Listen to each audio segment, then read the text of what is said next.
This must be Skirk when she was a kid. We've made it quite a ways already. This is Skirk, when she first began training under Sertologi. I have set your broken wrist. Tomorrow, you're to train twice as hard. No tears this time. Good. Attempting to garner sympathy through tears is a habit of the weak. A pitiful, useless ploy. Can I ask a question, Master? Why did you save me?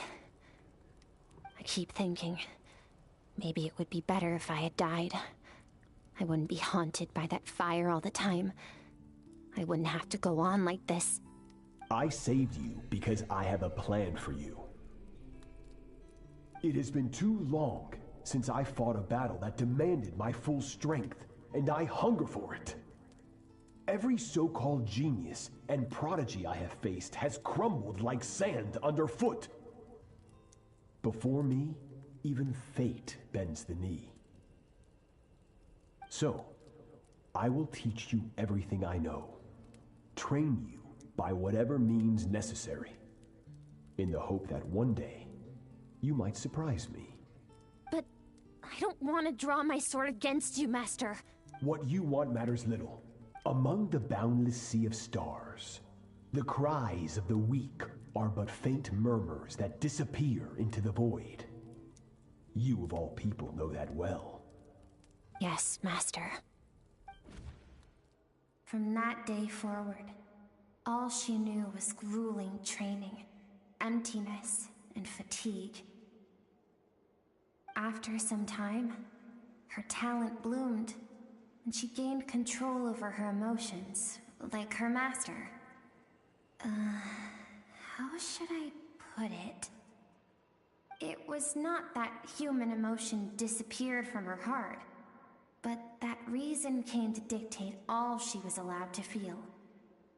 I suppose it was at this point that she became the Skirk you know today.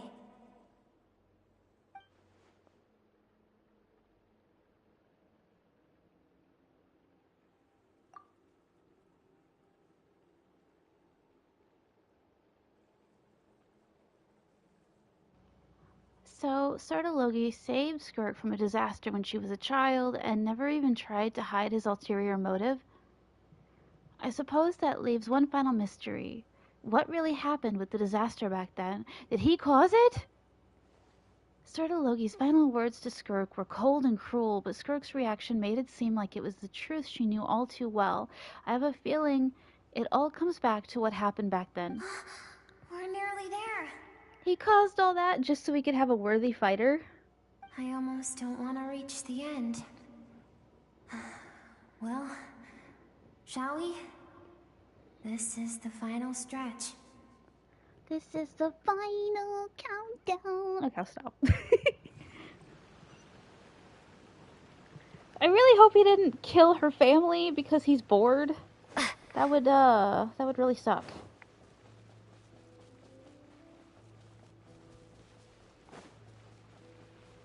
Let me fight him.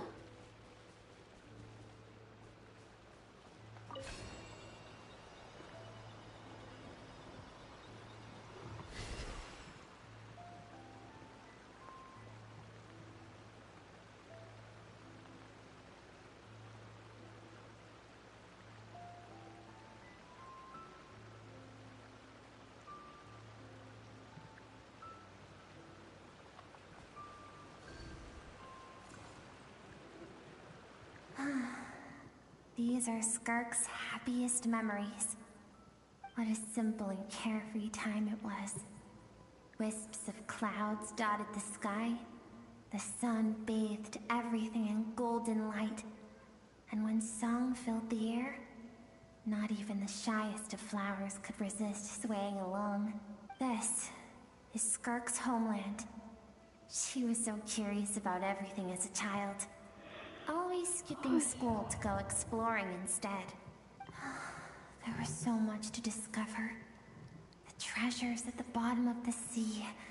The secrets beyond the stars. And that merchant ship packed with adults wearing those strange clothes. The ship. That was the beginning of the end.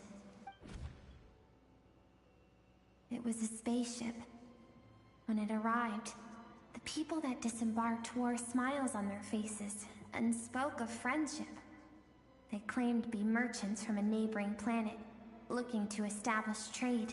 Skirk's parents, her relatives, her neighbors, everyone welcomed the newcomers with open arms and allowed them to explore the planet. To them, the visitors were guests and should be treated with hospitality. No one had any idea of what was to come. Several months later, an army of unknown origin arrived without warning and carried out a ruthless campaign to destroy everything and everyone on the planet. Skirk had skipped school that day, like so many times before, so she was not caught in the immediate wave of destruction. But when she came home that day, only fire and ruin awaited her. Countless people cried out to her for help. People she knew and loved. Friends and relatives. The little girl who lived next door. The shop owner with the bad leg. The bad-tempered teacher she had made fun of just that morning. Their lives were discarded like worthless trash as the fire consumed one life after another. Skirk was helpless. All she could do was run. And so she did. She kept running until an unexpected figure crossed her path.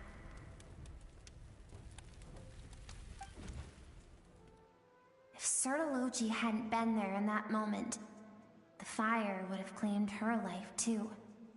And there she would have remained, left to rot in the scorched earth, with no answer as to why any of this was happening. So why did those people destroy her homeland?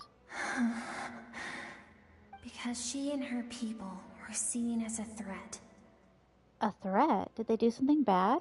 As the initial merchant ship explored the planet, they discovered that it hadn't always had the condition to support life. Yet there was evidence of human activity, even during the periods of extreme heat or cold in the past. Further research revealed that, over time, the people of this planet had evolved the ability to adapt to any type of environment or energy source. For that reason, the outsiders viewed them as a potential threat, and decided to eliminate them before the threat could rear its head. And so, the army was called, and the so-called danger was wiped from the face of the planet. Just because of speculation? All those innocent people. Senseless, isn't it? Deemed a threat because of a gift they didn't even know they had. Perhaps it was their own innocence and kindness that doomed them. But in the end, that was lost to the blaze as well. If those with power get to decide good and evil, then all you can trust in is the sword in your hand. And so, before death could claim her, she ran. She ran and never stopped. Now I see why Sertologi's threat is such a terrifying prospect for her, and now I see why she distances herself from the world. No one wants to relive their most painful moments. Well, that brings us to the end of the story. This is as far as we can go. Skirk is waiting over there. For both of us. Let's go to her. It's time to fulfill my purpose. And my greatest wish over all these years.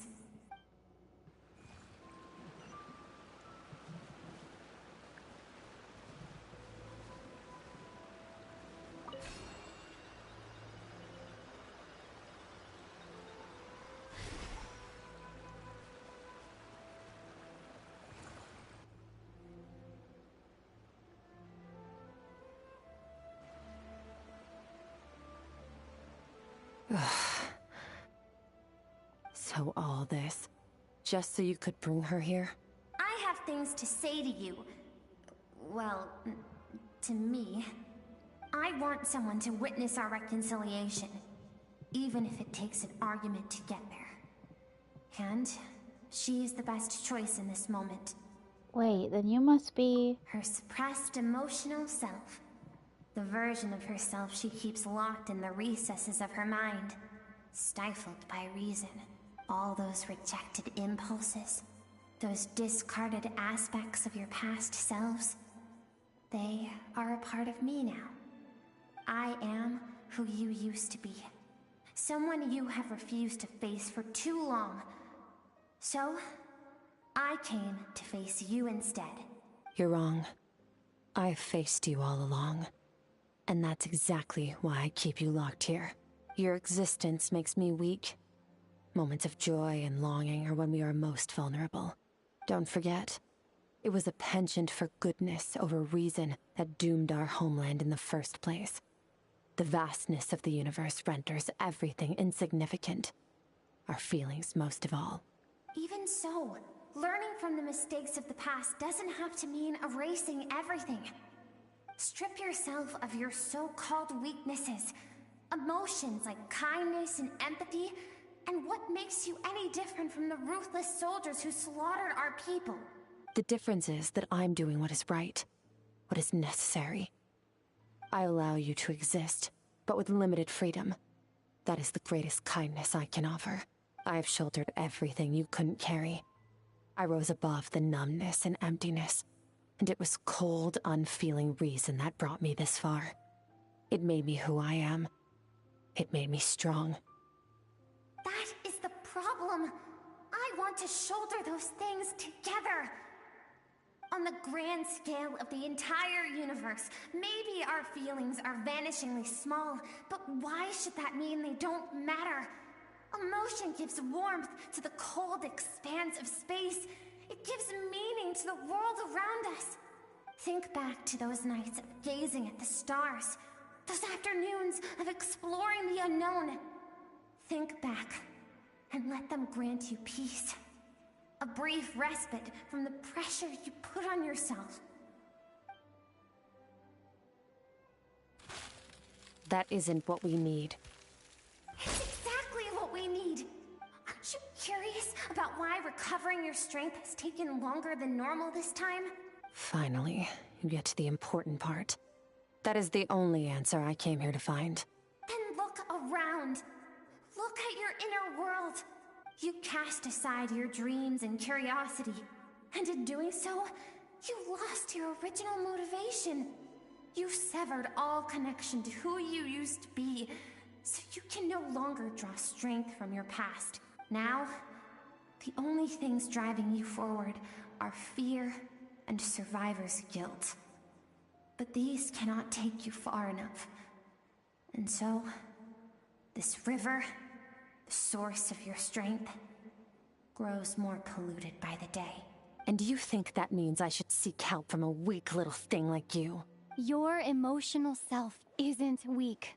The fact that she transcended time and broke free from her constraints to come and face you, that proves it.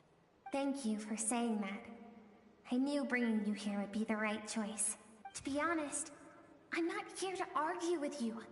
This isn't about who's right or wrong. And in fact, I agree that in order to make it through the wake of that tragedy, we had to distance ourselves from the pain through reason over emotion. But what is right at one point in time isn't always right forever. I know you will never forget that fire. I know the fact that you were the sole survivor fills you with guilt. And I know that among the voices that haunt you, mine is there too. Because deep down, you know that you didn't turn out to be the person you wanted to be. All those unfulfilled hopes are like knives to the heart. And I don't want you to hurt anymore. So even if you can't accept me, I hope, at least, that you can let go. I keep thinking, maybe it would be better if I had died. I wouldn't be haunted by that fire all the time. I wouldn't have to go on like this.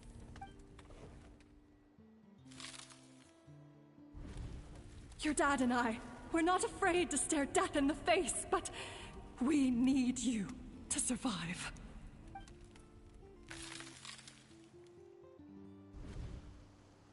I'm sick of being a kid. There's so many amazing things out there, and I'm ready to see them all.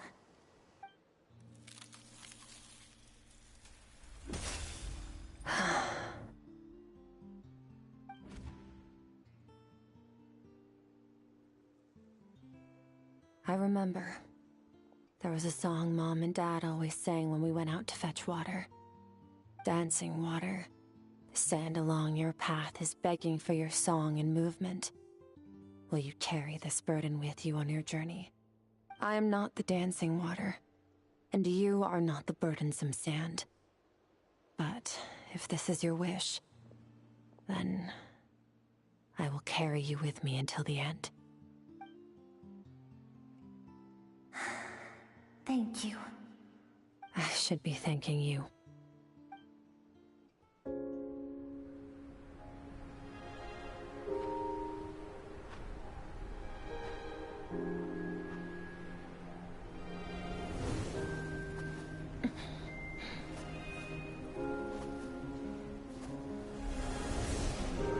Run, Skirk, run!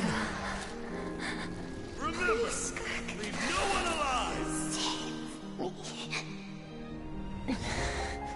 Heed my words, Skirk. Let fear take root in your soul. Did you survive? Why was it only you? Skirk, did you become a positive light in this world?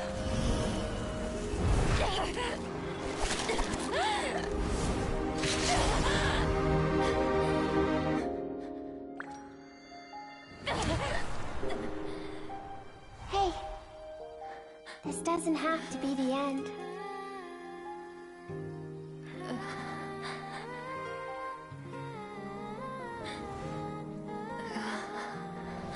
Life is a gift. Don't let darkness claim it.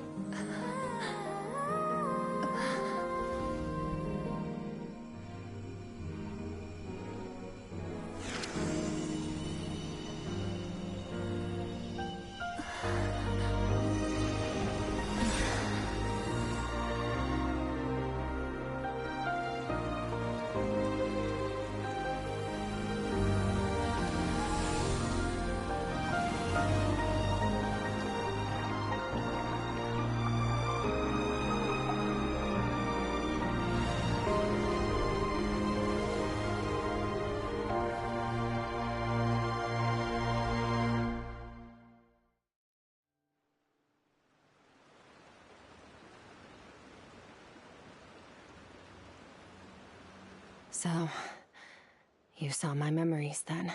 I once asked my master if survival of the strongest was the law of the universe. He said no. But in a world without order, those with no moral boundaries tend to be the ones who survive. That isn't true strength. Power is not a substitute for doing what is right. That's why, after hearing his answer, an idea came to mind. An idea that, one day, I would create a new world order. One in which there would never be another tragedy like that fire. One in which power was not the law of the land. But that means I must defeat him. Because my master, Sertologi, is, at the core, a defier of all rules and order. Sounds like you have your work cut out for you. Yes. And not just because of the gap in our abilities, but also because I have no reason to see him as an enemy. Although his decision to train me was not made out of kindness, he did everything a master should. He saved my life, taught me the sword and the principles of strength. And for that, I respect him. But he intends to face you in battle one day. I know. And it's not something I want. But Master never goes back on his word. I have to treat everything he says as a promise. He's no longer into that, but he sends me messages through the abyss every now and then. Most of them are simple greetings, or an answer to one of my questions. Every time I hear from him, My heart skips a beat. And I wonder if this is the moment where he'll finally appear before me and tear down everything I've built to pieces. Maybe that means I do live in eternal fear, just like he said. Yes, I respect him, but I'm also afraid of him. And for that reason, the pursuit of strength consumes every moment of my life. I don't know what Master has planned, but I have to be ready. If he does attack you one day, I'll help you. Help me? Why? This isn't your fight. Because if we want to build the world we both want to see, everyone has to be willing to fight for it. If we all do our part, we can make the entire universe a kinder place.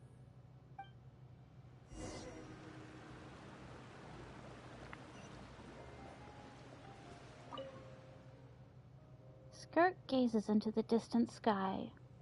There's nothing else to do here. Should I leave?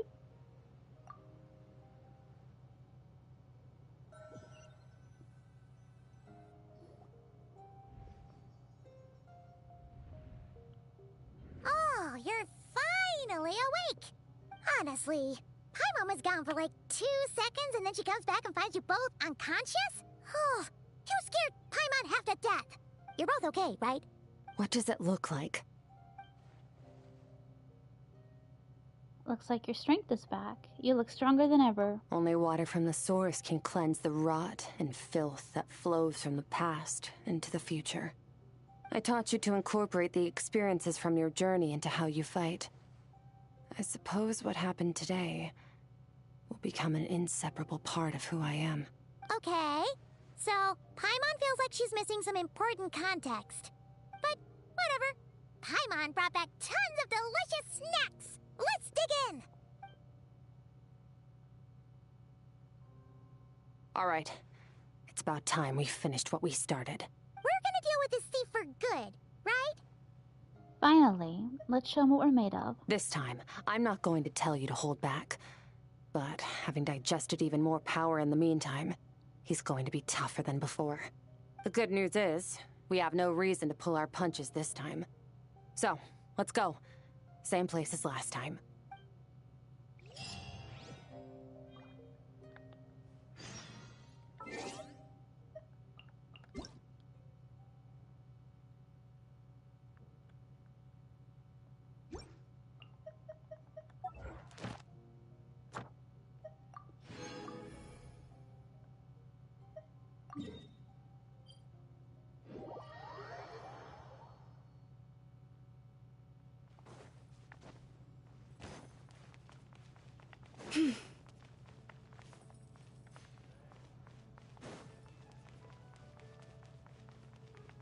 Ad Astra Abyssosk. Thank you for completing today's commissions. Ad Astra Abyssosk.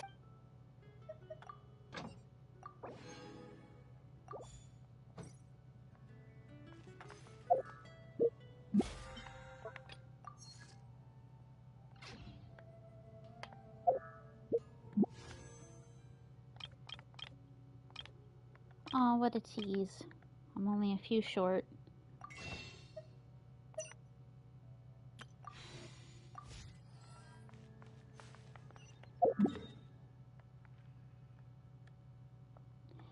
Add extra applesauce.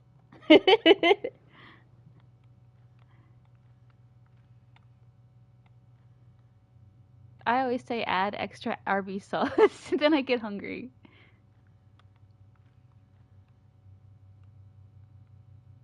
Let's see, what else can you say?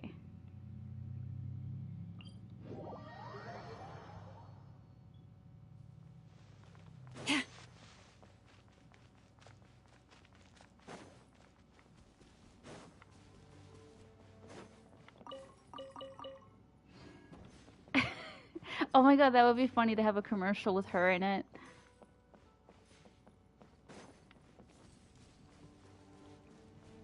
Be careful not to mix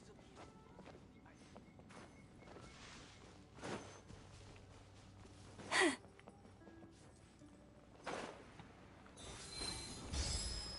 Add Astra Abyssosk. Thank you for buying our sandwiches today.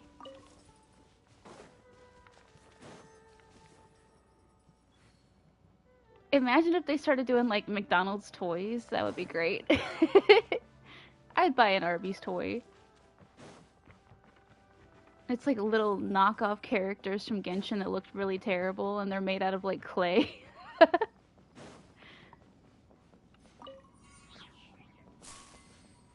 Yeah, she's brand new. She's from the brand new area called Nodcry.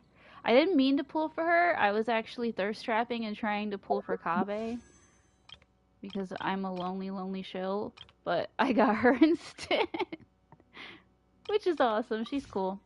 I think I have her up to, what, 70? 60? Yeah, 70. But this boss right here is extremely difficult, and I can't fight him very well. Ooh, my husband's over here. Nice. I'm gonna go see what my husband says.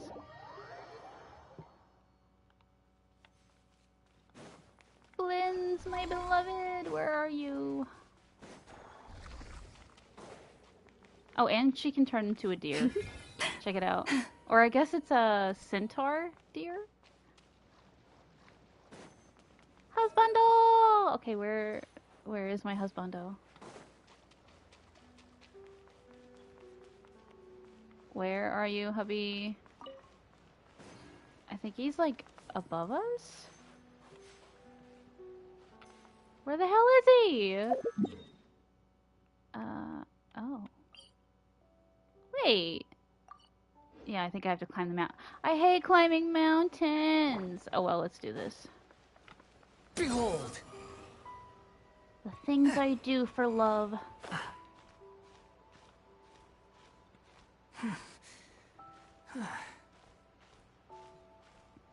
Look how big the mountain is, though. Why? And there's never any spots to land so you can rest for a minute. Very punishing.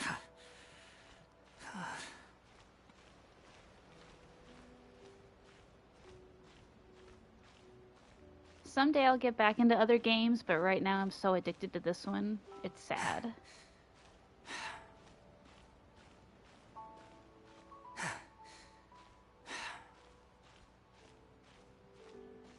And my vacation's almost over, so I'm probably gonna just stream as much as I possibly can. I would love to do like a 24-hour stream, but I don't have the will. I'd fall asleep. 7 hours is like... No, wait, I did 10 hours once for Final Fantasy, actually. That was fun. But that was when Shadowbringers came out, and that was the good shit. Like, I don't know about the new expansion. I gave up on the new one, but I loved it. I think I'm not gonna make it. Watch him die right when I get to the very top. Come on, bestie, you can do it.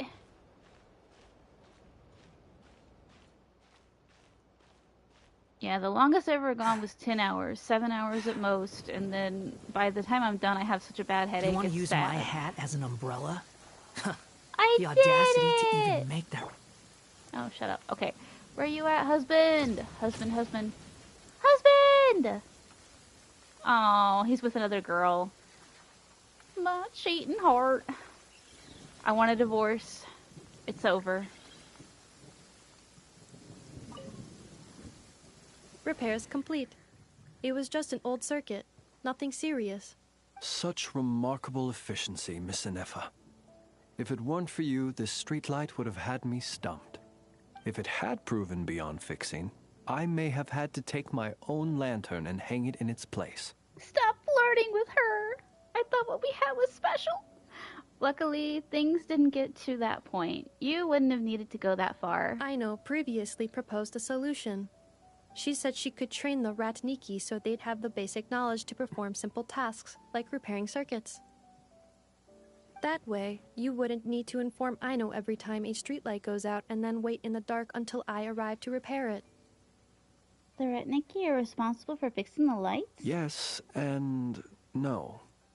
Strictly speaking, maintaining the brightness of the lights has been their traditional role. Before the use of Kuvaki became widespread, the streetlights were powered by regular oil.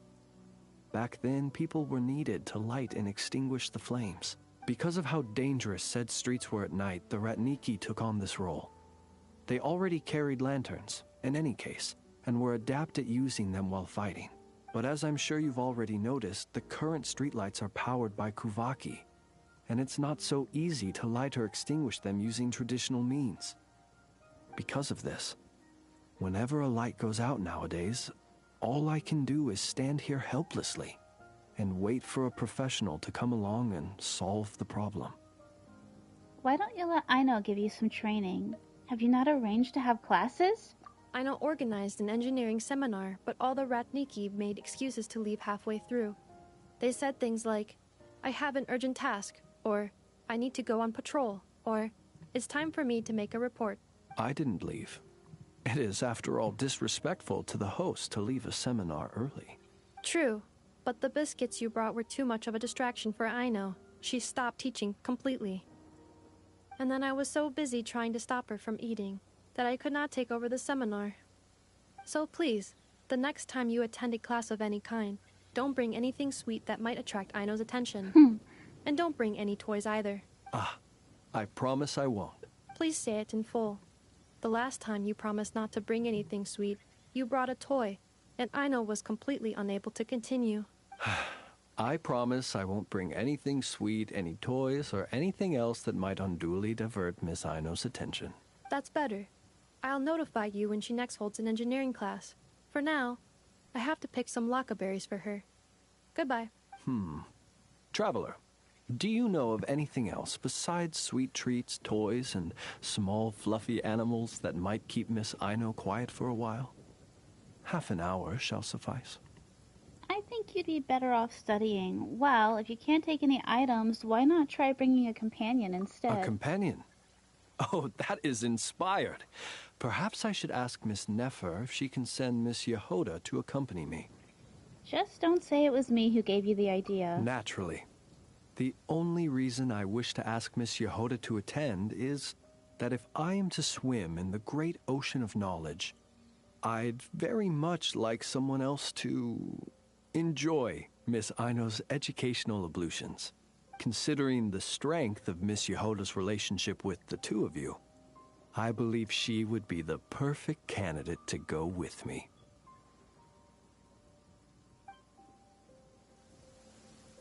Yeah, he does. I was gonna say he kind of reminds me of Boot Hill without the hat, I guess. But then so does Aoife. But yeah, Shadowbringers was my favorite expansion. I don't know how to feel about the new one. I haven't really messed with it too much. Stormblood was my least favorite. And everybody made fun of A Realm Reborn, but I actually enjoyed that one. Yeah.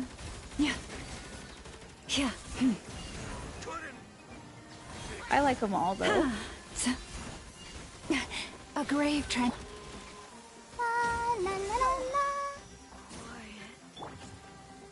With one heart, we pray. Forest, protect us. Too long. What is going on? That was so random. Go, Barbara, go! The world wishes you well.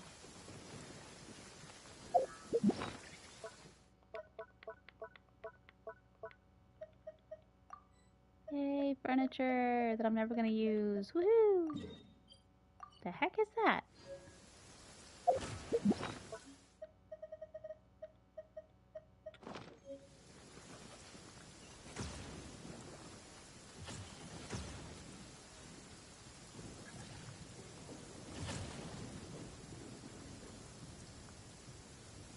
Ooh, is this a puzzle?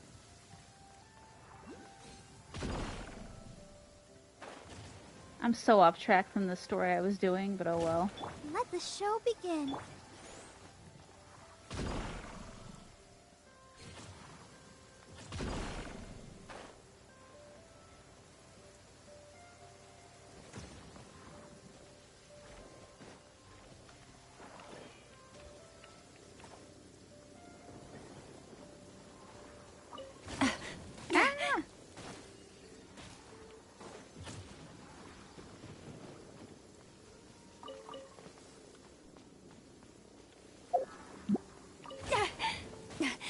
This is like Inazuma.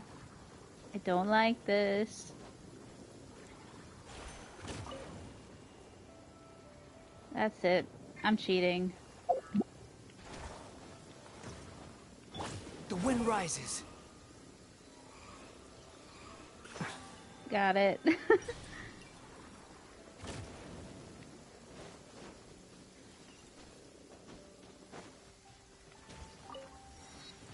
Okay, I gotta get back on the main story or I'm gonna be lost forever. Although, what is this?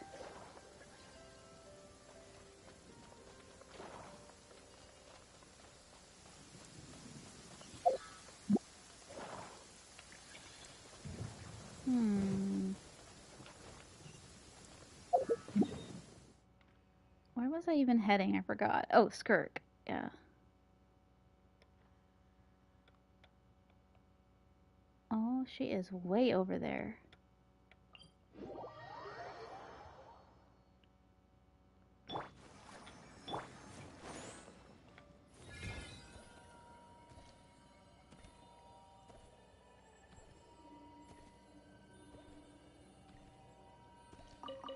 Shiny things! I have to get all the shiny things.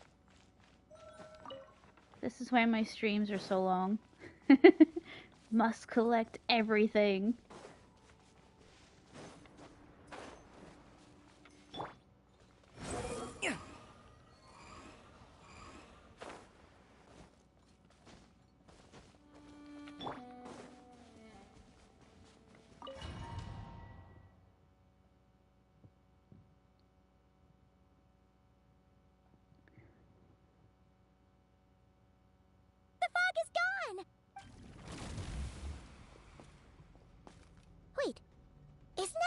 The all-devouring narwhal changed into? How come he knows that, too? That's Skirk's master. That's what the fowl used to look like. Really? So, you're telling Paimon that giant whale and this guy can both turn into the fowl? How does that work? It's a subconscious instinct. Any intelligent being who longs for his level of strength is bound to mimic his appearance. It's a natural response after encountering someone as powerful as Master. To them, he represents ultimate power. We know the person before us has encountered Master, and we know he stole a portion of my power. So it's not surprising that he would assume this form. Okay. Oh, the closer Paimon looks, the more intimidating it gets. Nervalette isn't here this time, so it's up to us. He won't have the nerve to steal again after we're done with him. Let's teach this guy a lesson!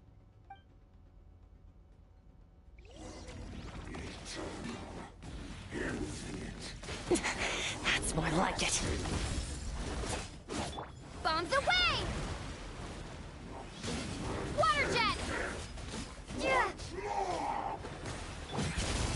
Into the void! Fearless. Haven't forgotten your training, I hope. Where the hell is he?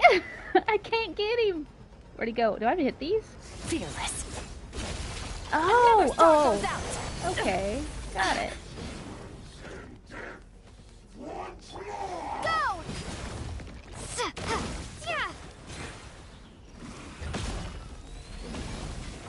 Water jet! Ha! Wipe out! Water jet! Into the void!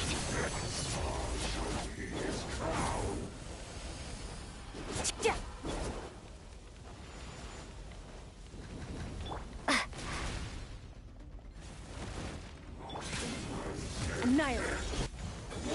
Mine to wield. Go!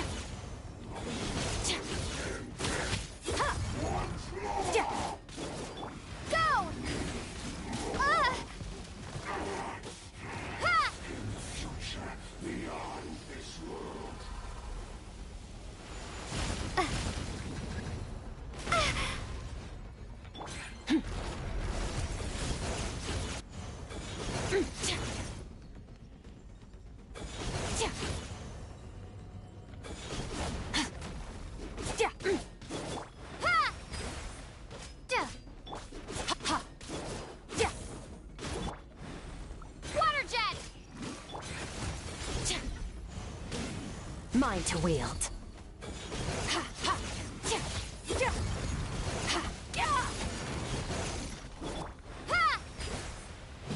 I cannot aim with her. I hate Water Traveler. Don't you die on me. I need Barbara. Another star goes out.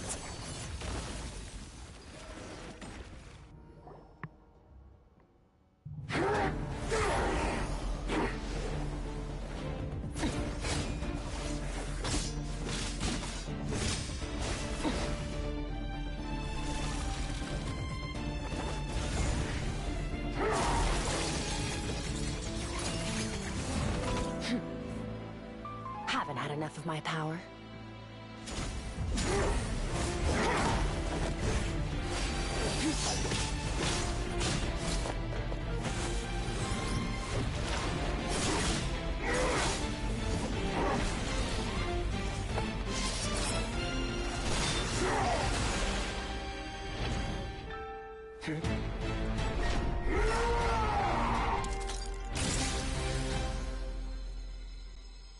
Well then, let's see how much more of this power you can handle.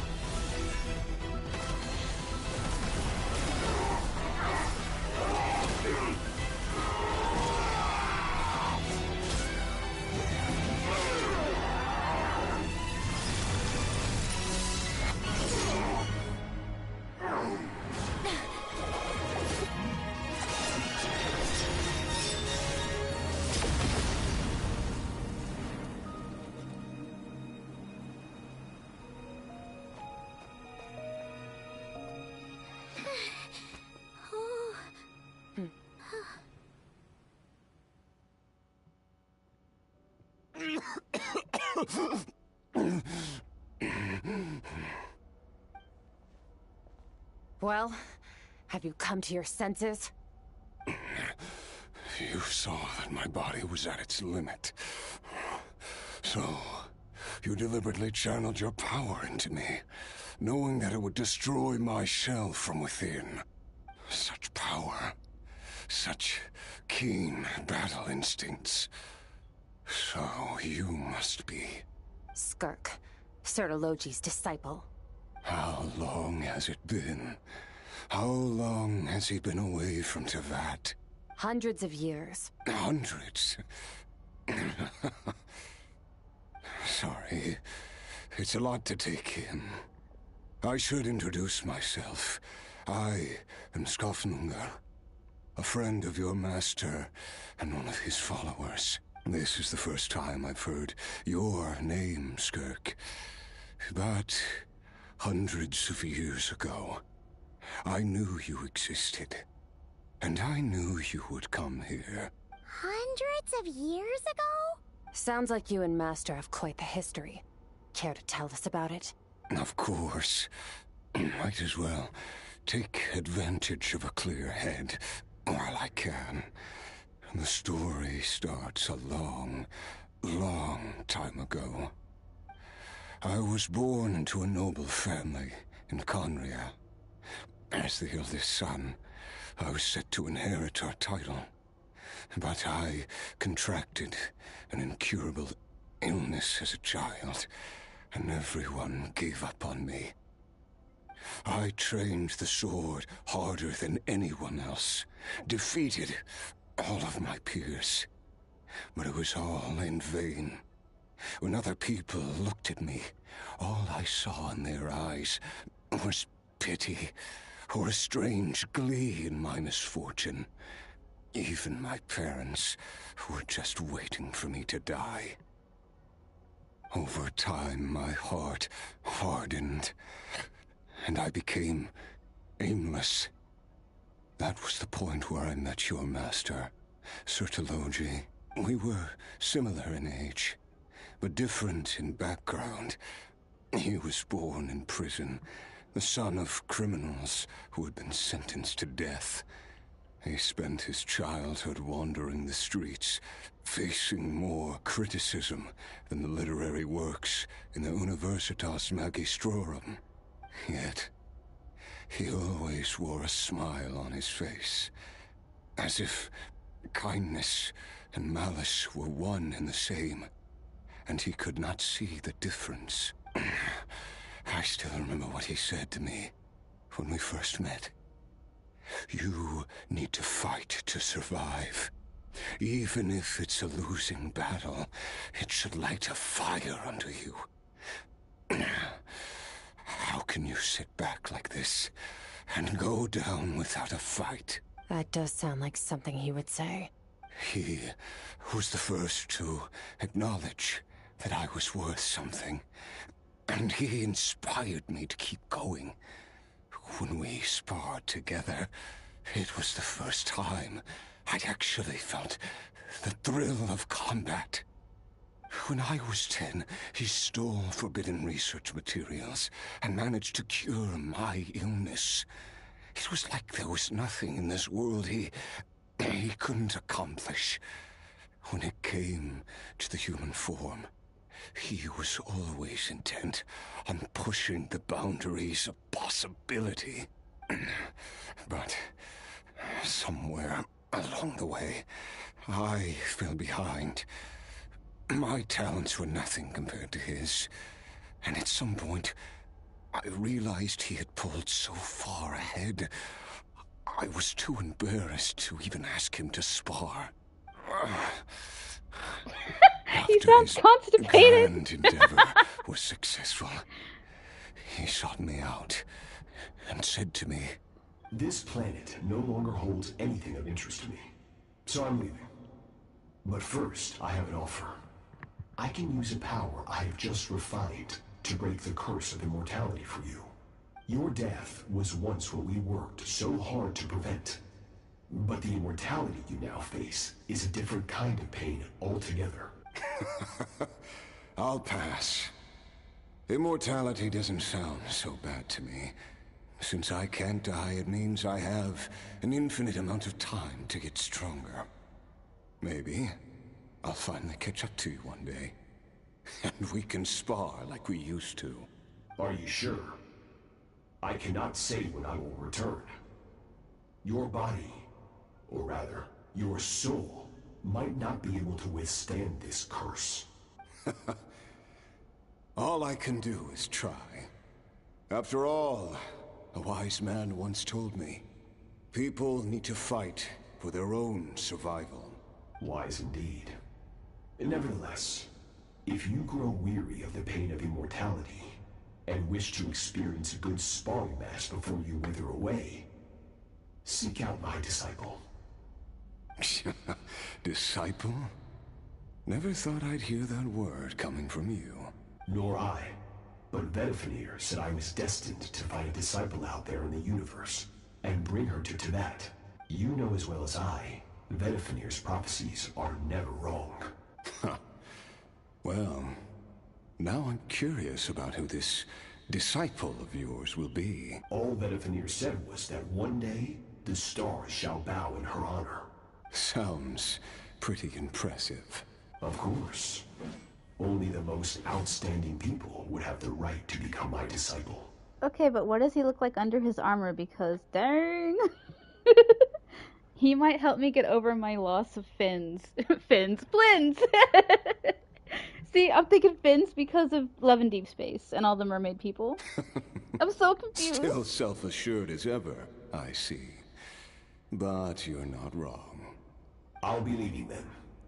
Oh, and if you are serious about getting stronger, I left you a little gift in the primordial sea. As I've said before, walk whatever path you want. Freedom means even the wicked get to make their own choices.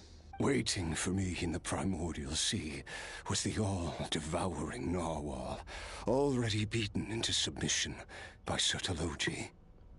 In its weakened state, I was able to cut off part of its flesh and sew it into my own heart. Ooh, that's edgy. Your heart? That sounds like torture. How did you even survive that? Because, of course, I bear the curse of immortality. So, you used the curse to turn yourself into a vessel for power. Even with that whale's ability, devouring power like that is not something the human body can withstand. With your body and soul constantly at the breaking point, it was the curse of immortality that sustained you. She does sound kind of spicy all the time, I agree. But that is not the path to strength. You have to pour your heart into it, work for it, dream of it. Instead, you stole something that didn't belong to you, and it backfired. You're right. I should have known better, but I had already pushed myself to my limits. And he was still miles ahead of me.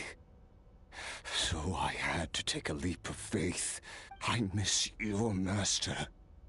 I miss the days when we were all together, troublemakers without a home. I don't regret the choice I made. But if you'll allow it, I do want to apologize. To both of you. After the beating we just gave you, I think we can call it even. Damn! You're an interesting one as well. Sertologi's disciple. That's a lot to live up to. It can't have been an easy experience. I know what he's like. He rules with an iron fist, using despair and fear to force you to catch up to him. All the while, standing ever out of reach. We're like mountain climbers in the dark, never knowing how much higher we have to climb. Or when we will see the sun again. True. But I made up my mind long ago. No matter how dark it gets, I will not give in to despair. I will overcome it. Besides, after hearing your story, I suspect what Master really wants is not a battle that demands his full strength, but rather a defeat without regrets. Oh? Since you're his friend, you must have some things in common. First time we came here, when you stabbed me through the fog and stole my power, I felt no emotion coming from that spike. But when you had to devote all your strength fighting me just now, I could feel joy and passion emanating from your blade. It was the joy of a researcher discovering the truth of the world. The joy of an artist uncovering a temple of wonders. Interesting. I'm certain I didn't express those emotions outright. Yet you were able to read them from my blade. Like a glimpse into my inner world. You're right. That battle brought me an unbridled sense of joy. And my defeat brings me no regret whatsoever. Exactly. I think Master also craves a battle like that. One where his opponent forces him to use all his strength, unlock the extent of his potential, and transcend his own limits. A battle to end all battles, after which all can come to an end, including, perhaps, his life. For that very reason, good and evil are meaningless to him. He has one purpose, one goal, to complete himself. It's one of the secrets to his strength. Perhaps you're right. Perhaps that is his call. What a battle that would be. Oh, to witness such a... Are you okay? Obviously not. Too many different kinds of power are surging through my body. The curse of immortality allows it all to coexist, but it does not remove the pain. I say this every time I eat Taco Bell. I won't be able to hold on to my sanity for much longer. What a shame. I would have loved to witness that battle. Sertologi once offered to free me from this curse. Now, I must ask that of you, Skirk. Can you release me from the pain? My man, all you need is some Motrin, some Pepto-Bismol, and some Tums, and you'll be alright. It's not that dramatic. You'll be okay. But not through death, if that's what you were hoping for. It's not a suitable punishment for your crime. As an alternative, I can take your consciousness, along with all the power you've consumed, and smash it to pieces. No! The impurities will dissipate, and under the curse of immortality, your mind and body will regenerate. When that process is complete, you will be back to who you were before, no longer tortured by powers you can't control, but it will be a time-consuming and painful process. The decision is yours to make. I accept. And who knows? Perhaps I'll wake up in time to witness your great battle with Sertologi. I have faith that you'll be able to stand against him one day. Though I know it'll be a long and arduous road if we are climbers in the dark. It appears the dawn has finally broken for me. But your ascent continues. At least, it looks like you are not alone on your journey. I will reach the top of this mountain, no matter what it takes. And you, Skofnungr, will be my witness at the end of all things. Whew, that's finally over. Let's get out of here. Huh. At least we don't have to make a mad dash for the exit like last time.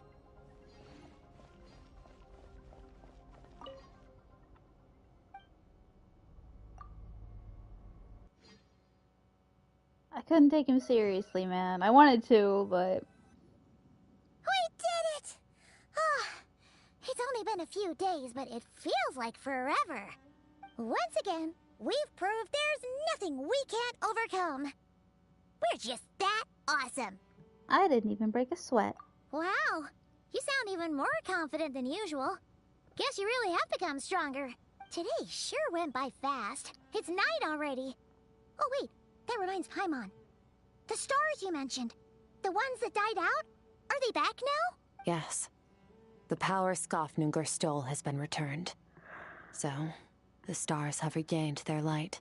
Great! Huh, it's crazy that you even noticed their light was gone. There are so many stars in the sky. If a few disappeared, Paimon definitely wouldn't be able to tell. I suppose it's because I have gazed upon this sky for centuries. The false stars, hanging in the meticulously planned sky, glittering with rotten light. It's not real. And yet, it is for that very reason that I can look upon it and enjoy the momentary peace it brings.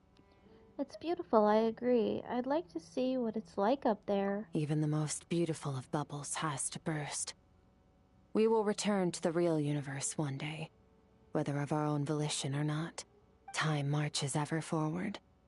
Even the innocent and naive will taste life's bitterness.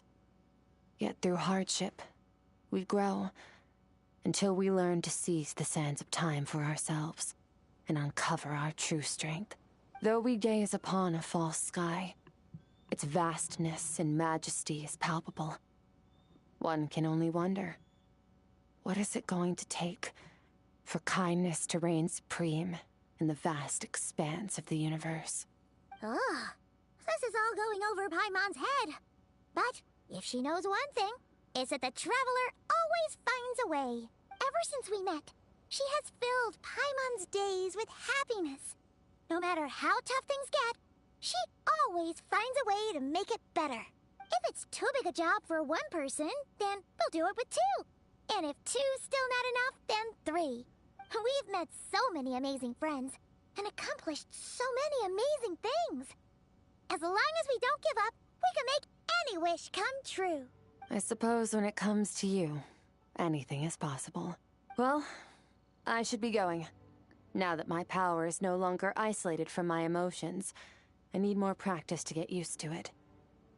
When will we meet again? I suppose fate will decide. Maybe we'll bump into each other on the street. Or maybe we'll reunite on a different planet entirely. Regardless, reunions and partings are but passing moments. More than anything, I hope that at the end of this journey, wherever it takes us, we stand in a world reborn. One without war, pain, or forced partings. One where new life can bloom, even where there was once nothing but scorched earth. For this, we must all work to become stronger. Of course, Master. If that's what you want to call me, I won't object. Goodbye. Aw, she's shy. Bye! Bye! Is it just Paimon, or is she being nicer than before? We definitely count as friends after all that, don't you think? Hey, what do you think about camping here tonight? There's nothing quite like sleeping under the stars. Come tomorrow, we can continue our journey. Oh, and since Paimon treated you to that super nice meal at Wanmin Restaurant, it's about time you returned the favor.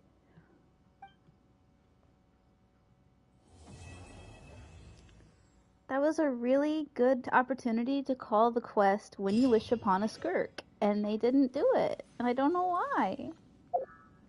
Oh, I think I have enough for a pool now. Maybe.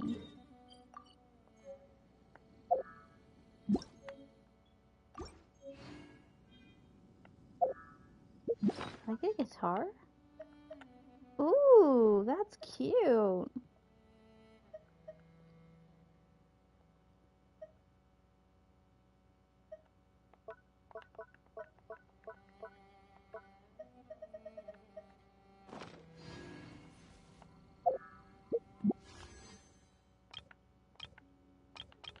I think I'm gonna pull for Kaveh. I don't know if I want...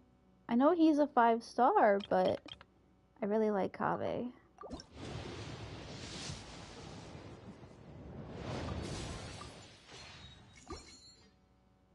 Oh, I only had enough for one? That's not fair! Have you decided where you will go from here? I'll protect us. Okay, I want to do more character. I'm down to 2. Escoffier? Is that how you say her name? Yume Mizuki.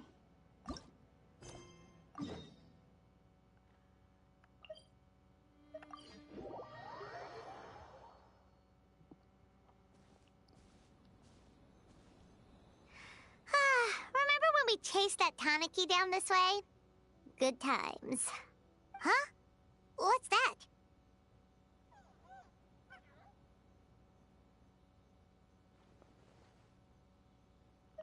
My sleep paralysis demon. A tanuki? A piglet? Paimon doesn't think they look anything like that.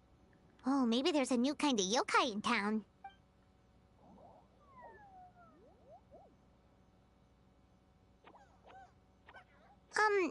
Is it trying to get us to follow it?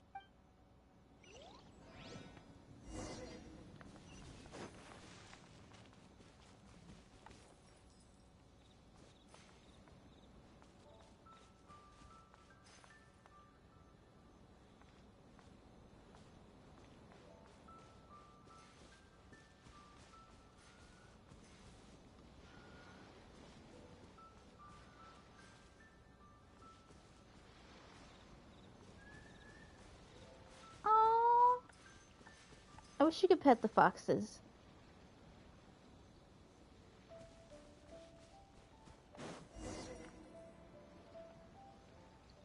What's that girl doing over there? She doesn't look well. Let's go check on her.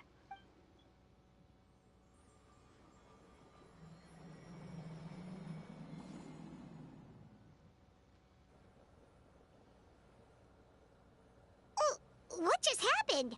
All we did was lock eyes with her for a split second, then... Wait, where did all these people come from? And what are they here for?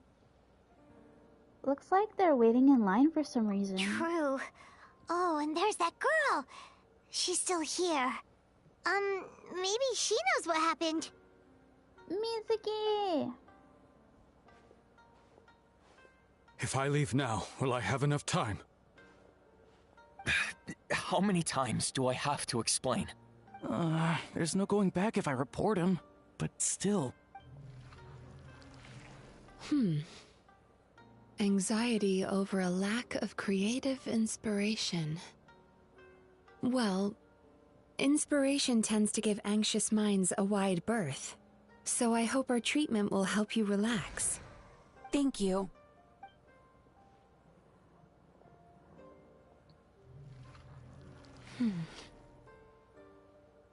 Remorse for the misdeeds of the past, and despair over the sorry state of the present. I can help you face your troubles with a more positive mindset, but you'll need to work through things in your own time too. Many thanks. Next, please. What's wrong with her? Are you alright? I'm fine. Next, please.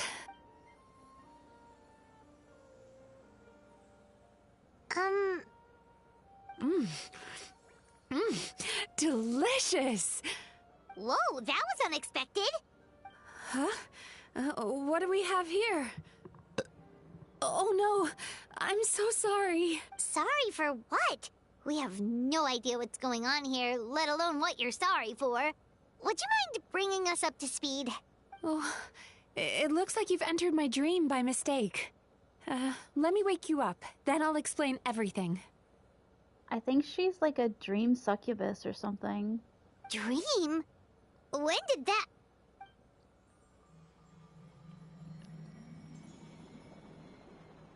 Whoa!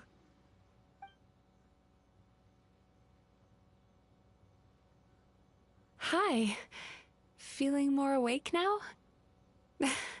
I never expected the Traveler to literally come to me in a dream. How do you know who I am? Oh, someone I know talks about you all the time. Plus, I'm pretty good at profiling people based on their reputation. So, who are you? Yeah, me too. It's really light and airy. Right, of course. It's our first time meeting each other, so I should introduce myself properly. My name is Yume Mizuki, or just Mizuki for short. I'm a Yumekui Baku, which is a kind of yokai here in Inazuma. I wonder how many takes she took for that. That's a lot. My name is Yumemi Mizuki, or just Mizuki for short. I'm a Yume. That's really hard to say. Yumekui Baku. Yeah, I can't. Yumekui Baku? Hey, it's that little critter from before! That's what we look like in our original form. I'm guessing that's the one that led you into my dream earlier? Baku feast on the bad dreams of human beings, but we need to be in a dream of our own to digest them. The place where you met me earlier was where I go to digest bad dreams. I must have swallowed one too many bad dreams, because they were causing me some digestive trouble. It's actually a good thing you showed up when you did. So she actually looks like the thing next to her, though. Call it a happy accident, I guess. Thanks to your help, I'm now able to digest all these dreams properly. See, like I said earlier, everybody just needs some Tums and some Pepto-Bismol and everybody's gonna be okay. Yeah, we thought you looked a little uncomfortable. That's why we came over. We didn't know what it was. We just thought maybe you could use some help. And Paimon really hates bad dreams, so Paimon's even more happy to help knowing that you can eat them. Thank you. But I still owe you an apology. For what? While you were inside my dream, I ate one of your dreams. But it wasn't a bad one. It was a nice one. I've eaten so many bad dreams today that I just scarfed it down without noticing. So Yumekui Baku can eat good dreams too, huh? Still, is that really such a big deal? I hope she ate all of my trauma. Of course it is. Dreams are some of the most precious things a person can have. And I just went and gobbled it down. It's the unwritten rule of my kind. Never eat someone else's good dreams without permission. I can't believe I was so careless. Don't beat yourself up. I feel fine. But don't you feel horribly depressed? Isn't your mind suddenly flooded with distressing memories? Nope. Huh. Remarkable. I've never heard of someone remaining so mentally stable after having a good dream of theirs devoured. It's probably because the Traveler has too many good dreams to count. Maybe. But I still owe you something for your trouble. Ah, here, take this. It's a VIP pass for the Isa bathhouse. Oh, cute! Staffed by clinical psychologists and offering spa and fine dining services, we invite you to bring us your troubles and leave refreshed and renewed. I wish this were real. I'd go, like, immediately and be like, I need therapy, and I need a best friend, and I need a bath. That's where I work. You'll find the address on there, too. This invitation letter entitles you to enjoy our highest tier service, free of charge. Oh, and speaking of work, I'd better get back before I'm missed. I hope to see you as customers soon.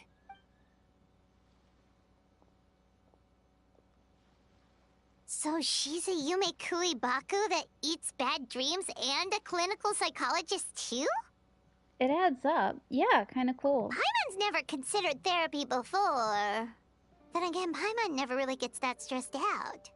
Oh, except when she's trying to decide what to eat. Oh, Paimon definitely needs therapy. Let's all go. Group stash. Speaking of eating, that bathhouse place does fine dining, and we have a VIP pass. That means we can eat as much as we want, right? This is the opportunity of a lifetime. We can't let it go to waste. Dream Eater's Melancholia, Act 1. Alright, prepare yourself, because I don't know if you've been here, but I accidentally pulled her when I came back to Genshin. She was my first pull. You can tell me and she flies. Ta-da! Hacha! Ha!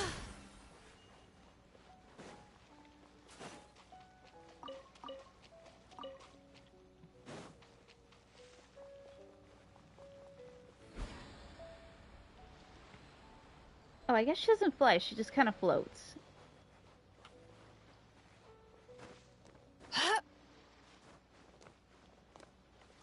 Oh, we're in Inazuma? I didn't even realize. I thought we were in Tibet.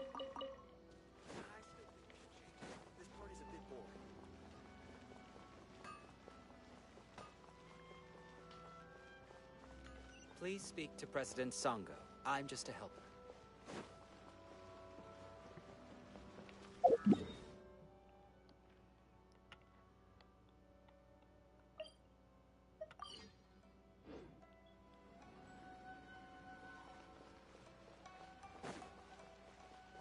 I haven't been to Inazuma in ages.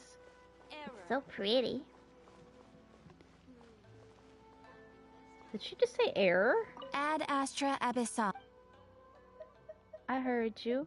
Check Validation Chronicles. Nope.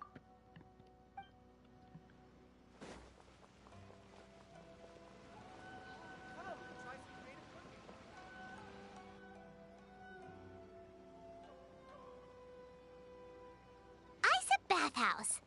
Well, based on the letter, this should be the place. It looks familiar. We've walked past here several times before, right? Just never got inside. Oh, are you here to visit the Isa bathhouse? Ooh! Oh, where did you come from? Oh, sorry. Forgive me, I didn't mean to intrude.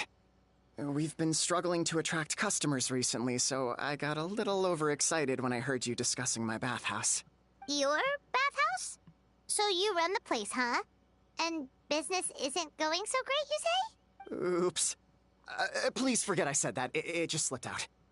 Now, do you have an appointment? We have a VIP pass.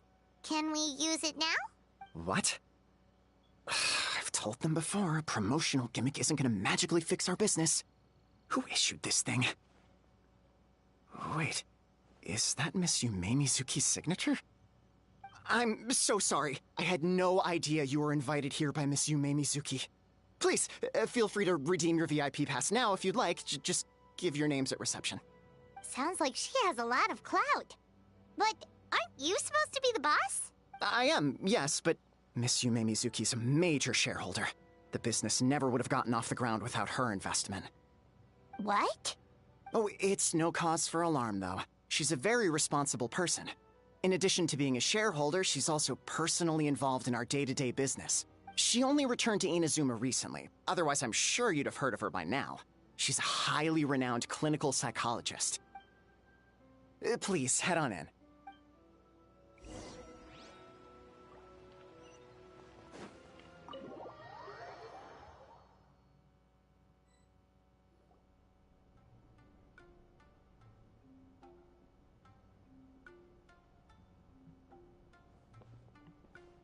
An indoor hot spring?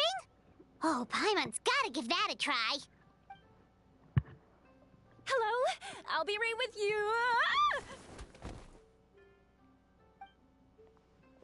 Oh, you okay? Oh, sorry, I'm so clumsy sometimes. But don't worry about me. Putting customers in a bad mood is the last thing I want. Oh, she's cute, and she's not a playable character. She should be. I promise I'll provide an excellent service. Please.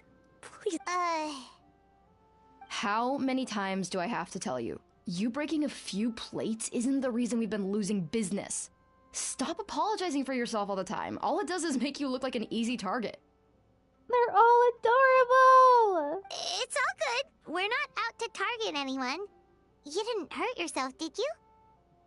I want an entire Netflix series of just these characters. Nope, don't worry. As long as it didn't ruin your experience, that's all that matters. Now, well, looks like you'll be my first customers today, so, according to our standards of service, I need to, Why is she so panicky? Yeah, I didn't expect that either. She looks like she's 12, but she sounds like she's 32. Actually, we're... Shion, let me see to these two. They're my guests. Ah, there she is! Baku Lady is back. So Mizuki invited you here? As VIPs? Does this mean you're gonna save the bathhouse? She means you must be very wealthy. Not everyone can afford our VIP service after all.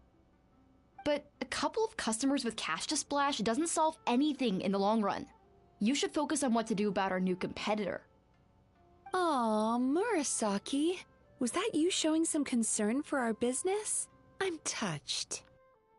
Ugh, did not. Since you're so eager to find solutions, you can work on our most pressing task, bringing our accounts up to date. With your smarts, I'm sure you'll fly through it. Subtext being, you can't give it to Shion because she's a moron and she'd screw it up? Shion, I'll take things from here. What I'd like you to do is head to the kitchen and prepare some of your very best snacks for our VIPs. Will do! That's my specialty! Sorry to keep you waiting. I have to keep our staff calm to ensure you have the best experience. The panicky little girl is Hyakujitsu Haku Shion, and the lazy lady is Shiba Murasaki. They're both Baku, just like me. Wait, so the older-looking one is actually younger, and the younger-looking one is older? That's right. How we choose to appear is just a matter of personal preference. It's more reflective of our personality than our age. Come on, Paimon. We've seen weirder stuff than this. Wow, I never would have guessed. Anyway, enough about them. Back to you two. Per the terms of the VIP pass, you're entitled to free use of all our services. So the spa, the fine dining, and psychological consultancy. I would recommend starting with the psychological consultancy.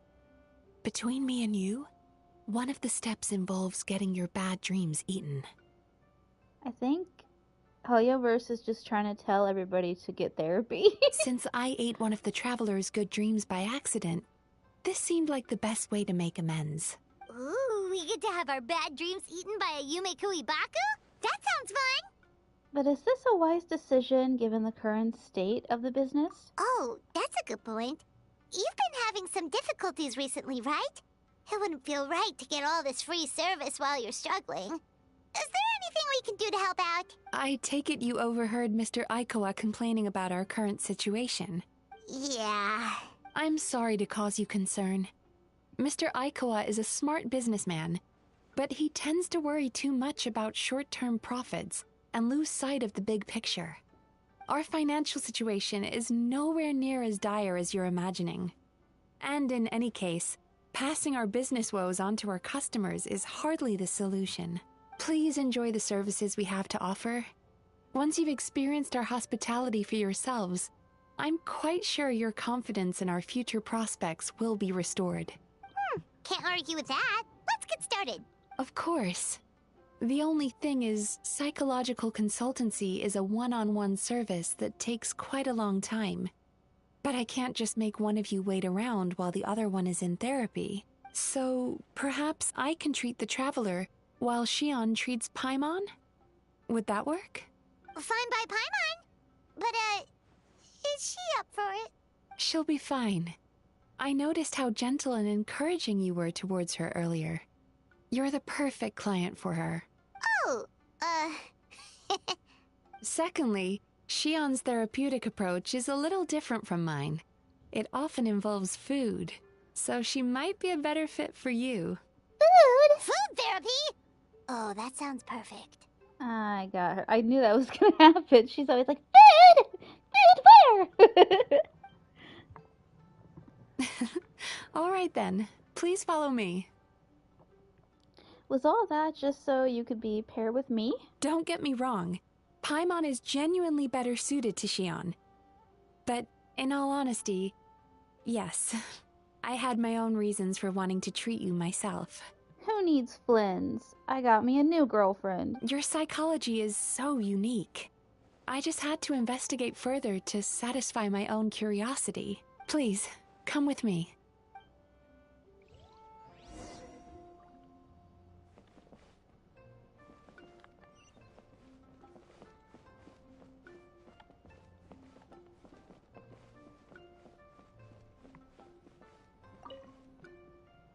Before we begin, please take a seat on this chair.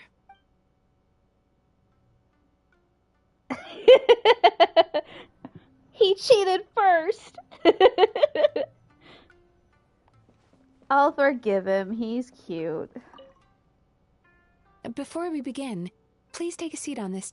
Oh, I actually have to literally go sit down? Okay.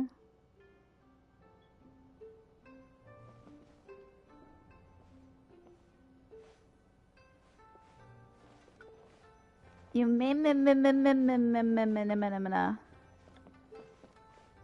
I'm gonna call her Yumi.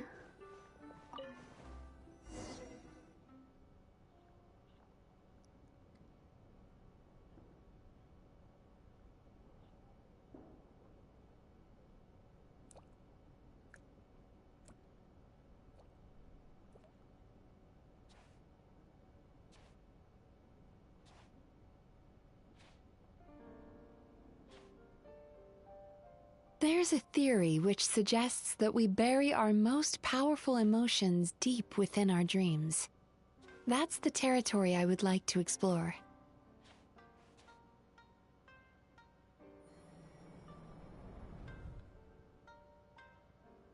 Before I start, I'm going to ask you a few questions. I want you to nod your head for yes and shake your head for no. All right? No, her ears wiggle.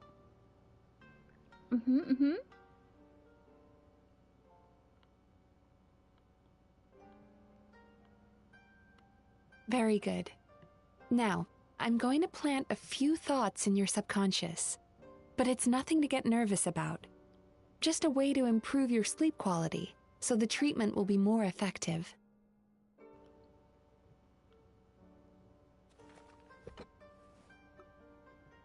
This is an incense from Sumeru that soothes the mind. The fragrance is said to be the scent of dreams. Now, close your eyes, take a deep breath, and concentrate on the scent. The next step requires some visual preparation, so don't open your eyes until I say so.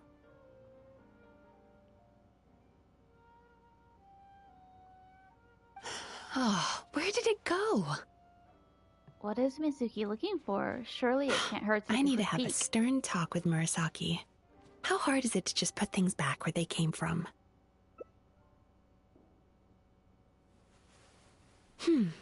This needs another dab here. What is she doing? That's better.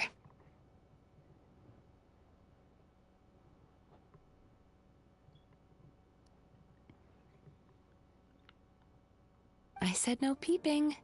I'm still not ready yet.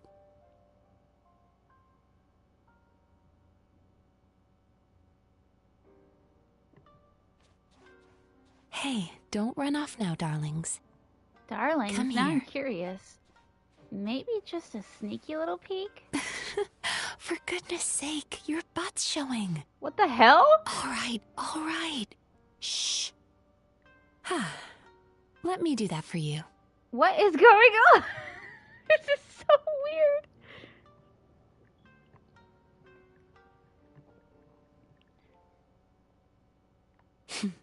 I can see that you don't like being kept waiting. Go on, open your eyes. Everything's ready. Take a good look at this painting. There are some very special little darlings hidden within it, and I'd like you to find them. Oh, okay, I got it.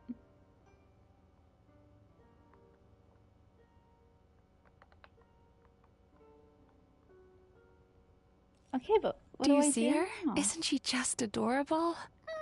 Cute. Now you just need to find the others.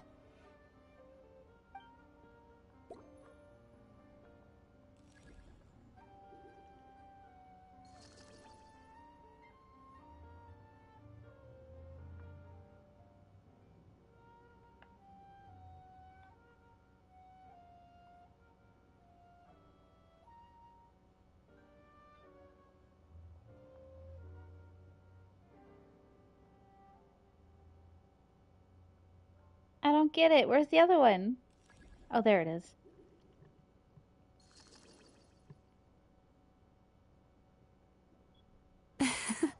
She's a Baku as well. Whenever someone starts dozing off, she's there waiting for their dream to begin. Your journey into Dreamland began as you were looking for them. Feeling sleepy?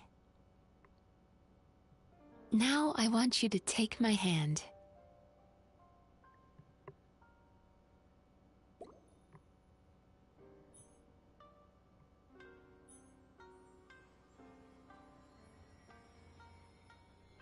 Very good. Now close your eyes again for me. I want you to completely relax and focus your attention on the feeling of my palm touching yours. Notice how all other sensations in your body are slowly fading away. Now, imagine you're not holding my hand, but your favorite things in all of the world.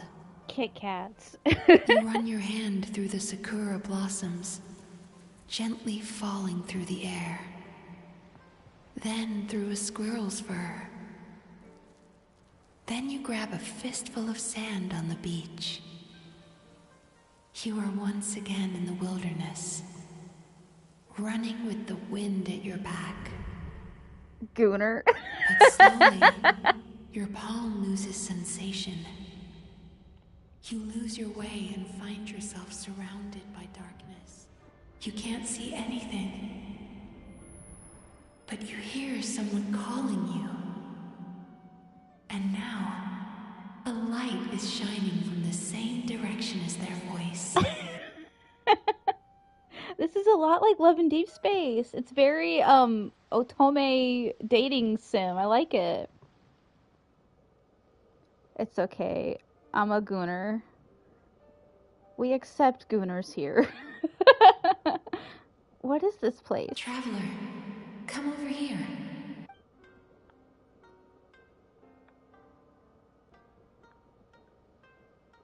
Longing caused by separation. It tastes so bitter. Please don't stop moving. Despair caused by failure. Icy cold on the lips. Please, keep going. Regret caused by missed opportunity. A sharp aftertaste. Please don't look back.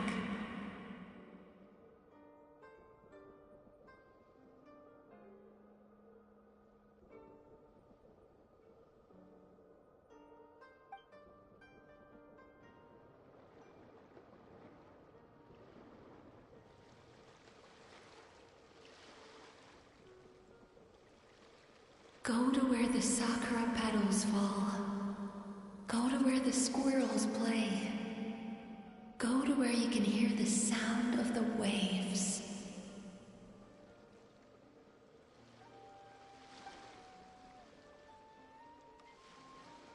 That is where I am.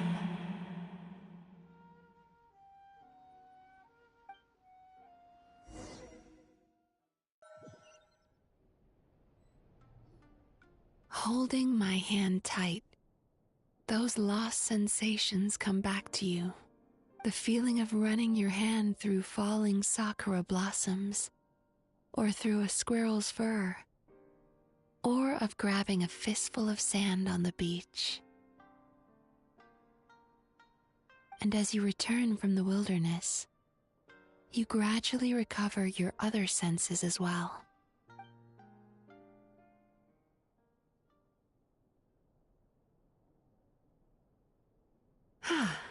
We've reached the end of today's session. Don't get up yet, though. You were just in a very deep sleep, so you're probably still feeling a little groggy. I've switched to a different incense that'll help get rid of your drowsiness. How you getting along,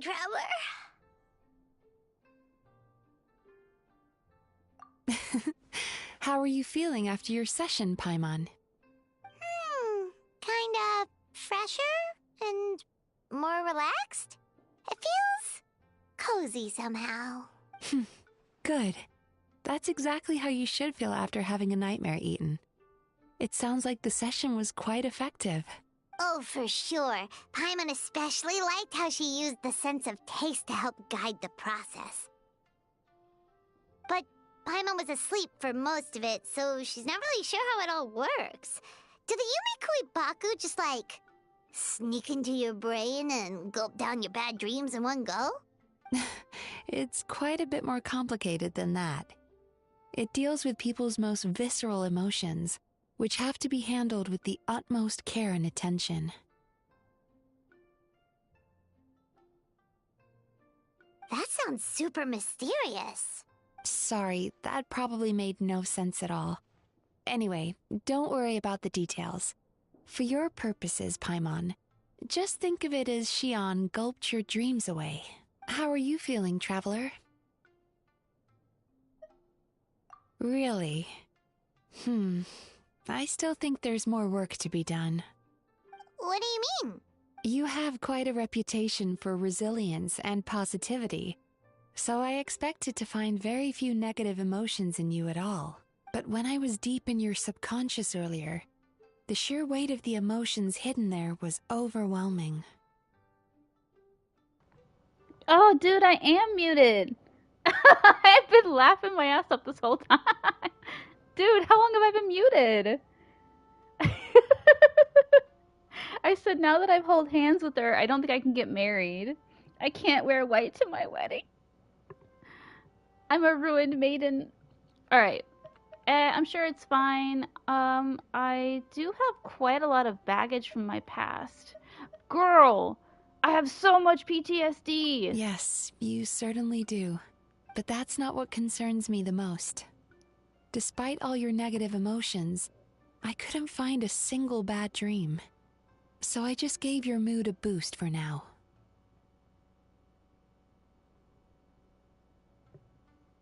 I've been reading this whole time! I thought I wasn't muted. I'm so sorry. It happens all the time. Huh. Well, maybe she's just an eternal optimist at heart.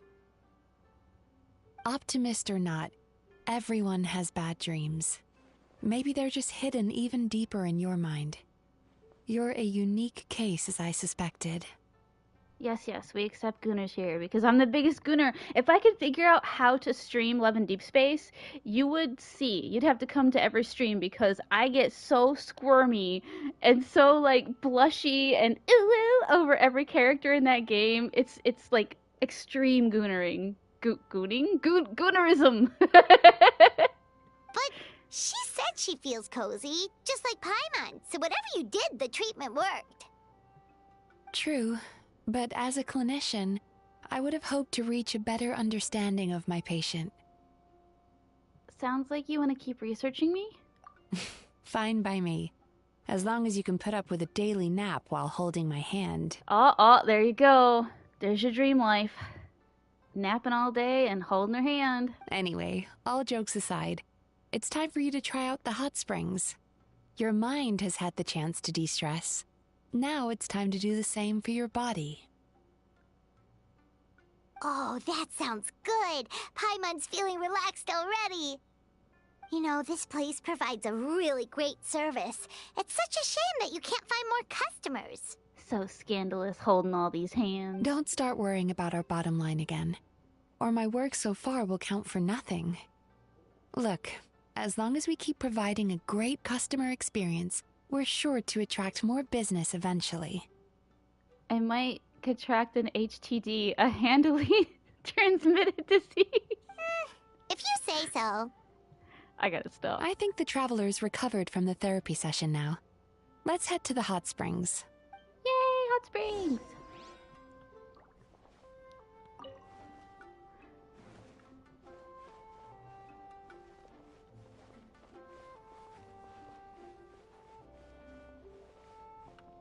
And just for you, I'll never wash this hand again.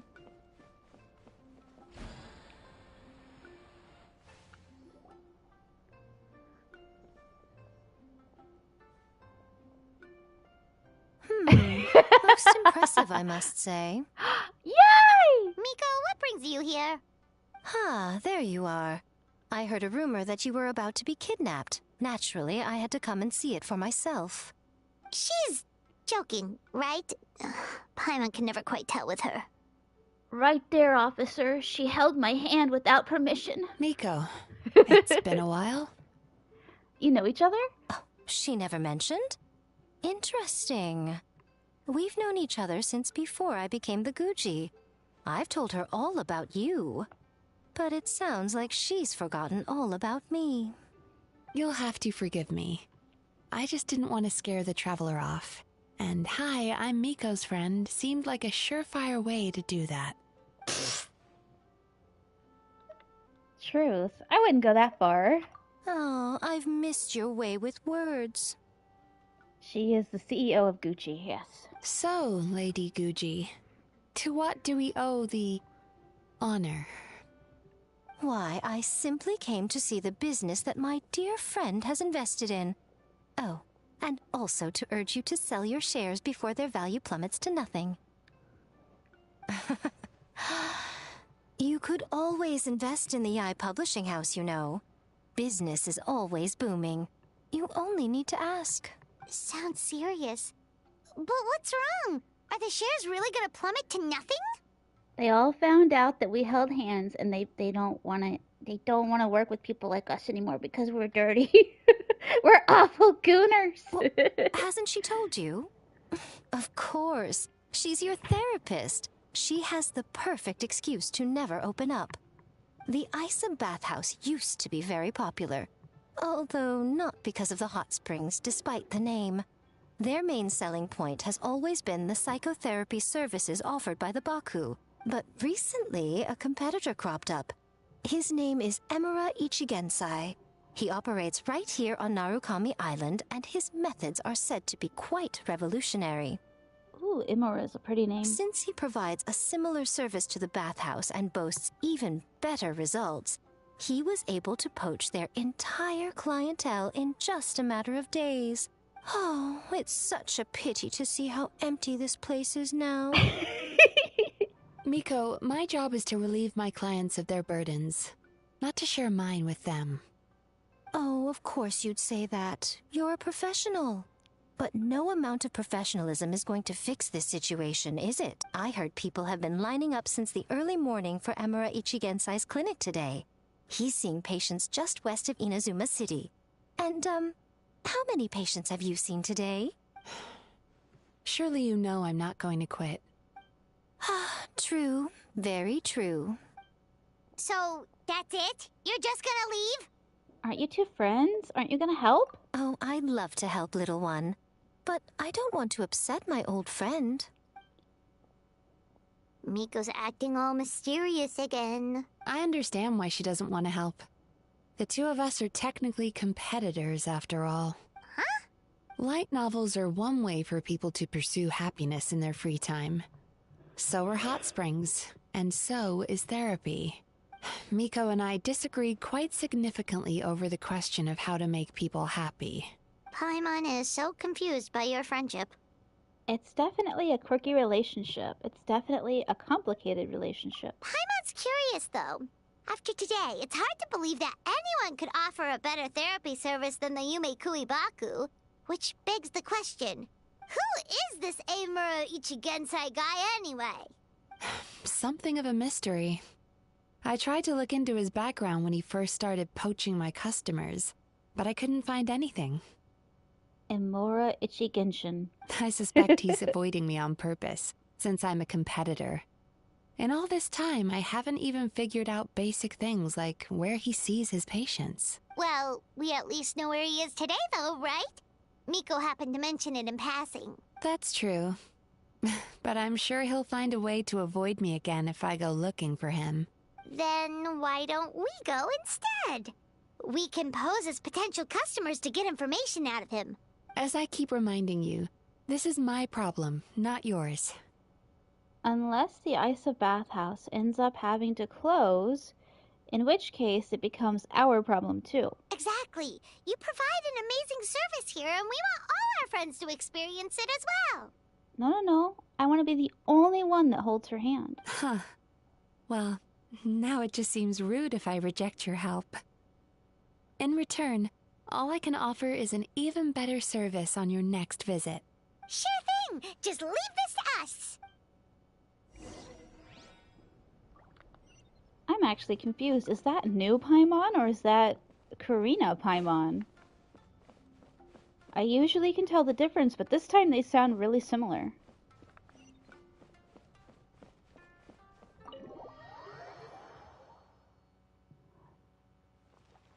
Oh, look how pretty! Inazuma's so beautiful.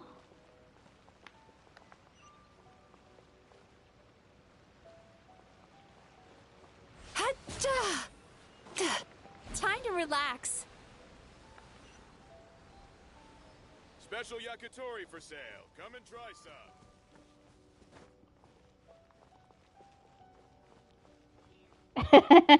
Are you in love? Should I officiate the wedding? Oh, look what I found! Sometimes the best medicine is a little extra more in your pocket. Nice. I'm surprised that you like her better than her. For two very big reasons, you know? Sweet dreams. Oh, she does fly.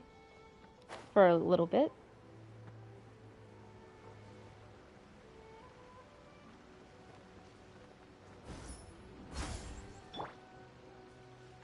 Lush as the moonlight. All you need to know is that she's very dear to me. But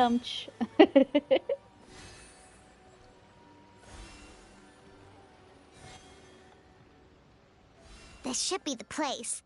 That guy looks official. Let's go ask him. He looks pissed. Hi I'm there. scared. We're looking for Emura Ichigensai. Are we in the right... Pay first, take a ticket, then I wait knew your he was turn. gonna be a jackass.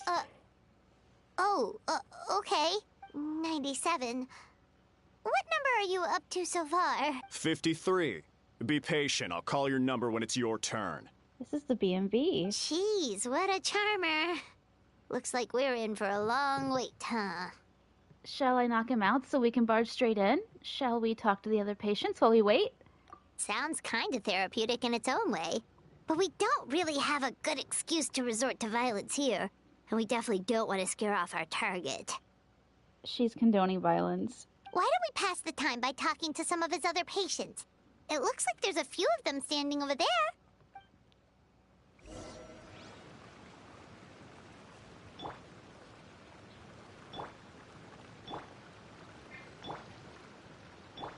Everybody's the same height except for her.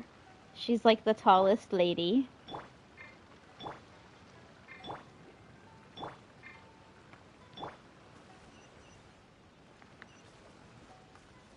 Since she's your favorite, I'll keep her out for fan service. How's that? Sorry to interrupt. Do I know you? Show ticket. Ah, so you're here for counseling too. Yep. Fellow clients of Amura Ichigensai here. Although this will be our first time using his service, so... Service? How crass. We're talking about spiritual guidance here, not some business transaction. In fairness to them, they haven't experienced it yet. Ignorance among the uninitiated is only to be expected. Okay. Well, anyway, Isa Bathhouse calls it a service. Ah, more defectors from the bathhouse, huh? Service might have a veneer of professionalism, but all it really means is inadequate treatment that costs a fortune. Why do you say that? I'll tell you why. After just a few sessions with Emura Ichigensai, you'll completely forget about all your troubles. From then on, it's happy thoughts only. Today's supposed to be my last counseling session. He says that after we're done, nothing will ever trouble me again. Too good to be true. Meanwhile, Isa Bathhouse boasts about their strange and mysterious methods, but it's a total scam. They only treat the symptoms, not the root cause, meaning you have to go back time after time. Also, they can keep charging you, of course. Exactly. Overpriced and ineffective. But counseling from Emura Ichigensai? I can't get enough. I know I'm done after today, but I'd take any excuse to keep coming back. Me too. Probably see you tomorrow then? Whatever the truth of the matter is, Paimon is starting to seriously dislike these guys. Stay calm, Paimon. Remember, we're here to gather information. Fine. Yeah, so we're mostly here to see what all the fuss is about. You guys seem to be experts by now. Is there anything we need to do to prepare for our session? No, you don't need to do anything. Just show up, take a seat, and he takes care of the rest. I remember he lit some incense. It smelled wonderful and instantly relaxed me. I already know of the troubles that bring you to me. I don't know why I lose my temper so easily. I'm pretty messed up, right? Yes, in the sense that all negative emotions are defects of the mind. But I can remove these defective feelings, leaving your mind healthy, whole and free of distressing thoughts. His voice sounds so familiar. Now, receive my guidance. I don't actually remember the guidance, but anyway, it clearly worked. I guess whatever he said disappeared from my mind and took my problems along with it. Sounds a little unbelievable. How can we be sure it works? Oh, so rude. Your counseling session will change your mind. In more ways than one. We're only being cautious. What's wrong with that? You said it yourselves. The whole reason everyone's coming to this guy is because they're worried about getting scammed out of their Mora. That's a fair point. You just need some reassurance, right? In that case, I can let you in on a little secret. Go on. Well, someone in my family actually knew Imura Ichigensai before he made a name for himself. Apparently, he had a terrible temper. Pretty much everyone in the neighborhood had issues with him. But he must have had some sort of epiphany, because he did a complete 180. Went from having the most rotten temper you can imagine to one of the most cheerful people around. Even more amazingly, all the people who used to despise him ended up becoming his best friends. His neighborhood's more peaceful and pleasant than it's ever been. So you can rest assured that whatever treatment you get from Imura Ichigensai, he tried and tested it on himself first. Huh? What a ridiculous story. Doubt it all you want. I heard it straight from my relative who knows him personally. What should we do now? We may have burned our bridges with these two. At least we got some information. Now to meet the man himself. Yeah! There's still a lot of people ahead of us, though. Why don't you take a rest while Paimon keeps watch? Just like how we do it on the road. I bet this guy wears glasses. It's just a hunch. The long wait makes you sleepy, but before you know it, you've fallen asleep. You detect a faint fragrance and begin following it to its source.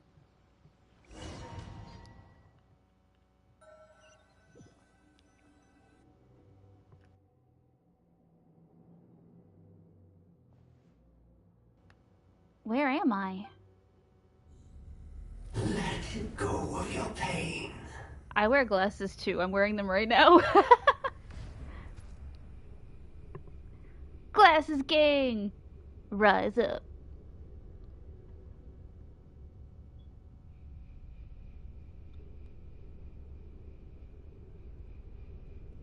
Let go of your pain.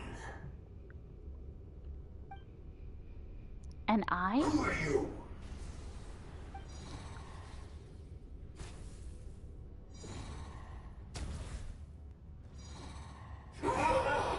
It burns! Leave this place now!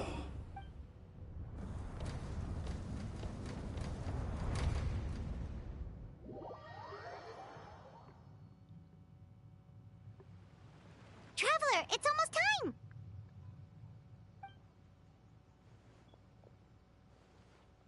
Oh, it was just a dream.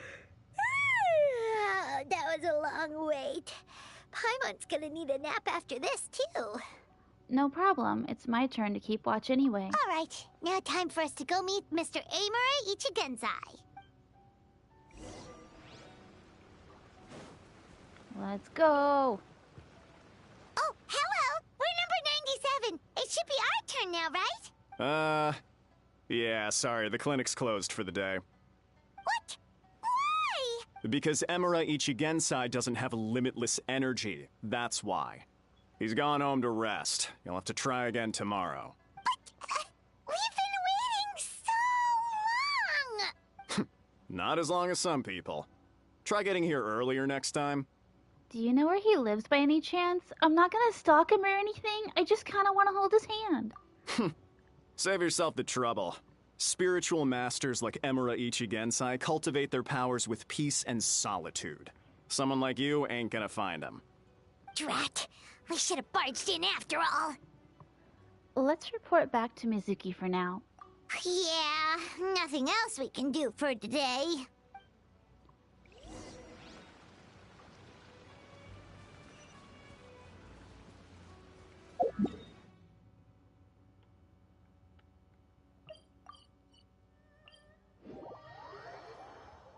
Ah! I lost the objective. Hold on.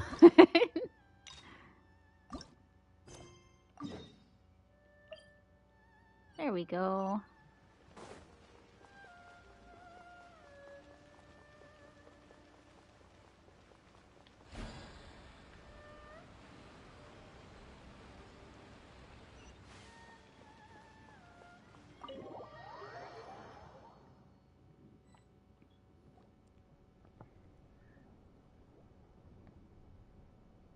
So he gives spiritual guidance, and it takes all your troubles away and leaves only happy thoughts? Yep, at least that's what his clients say. How is that possible? Not even Mizuki could do that, and she's an incredible psychologist. Is that right? Paimon was gonna say, it all sounds too good to be true. It certainly is. Humans are, how to put this, they're a moody race. Always upset about something. Show me a human without a care in the world, and I'll show you what messed up really looks like. You think? 'Cause honestly, this sounded pretty convincing. And they said they only left the Isa bathhouse because they found it didn't deal with the root cause of their issues. But the idea he is spreading is categorically wrong. That settles it then. Emura Ichigensai is a quack, making false claims to steal all our customers. Is that why he's doing this? To steal our customers? Or is there more to it? It's unfortunate that you didn't get to meet him in person. I need some idea of the kind of person he is. Otherwise, I have no hope of figuring out his motivations and goals. Maybe he's a rubber ducky. It's too bad. Although, if it's any help, we did hear a bit about his backstory from someone else.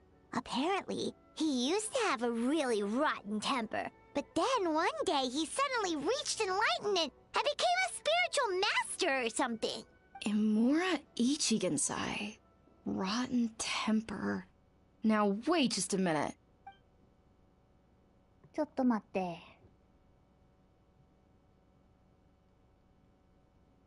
Filing patient records is normally the most tedious job in the world. But once in a while, something mildly amusing grabs my attention. Take a look at this. Amora Chuya? It's him. I remember him. Wait, that guy? Oh no! What is it? What about him? Where to start? Imagine a big ball of negative emotion took on human form and started walking around. That's pretty much Imura Chuya. His patient record mentions that he loved nothing more than a heated argument.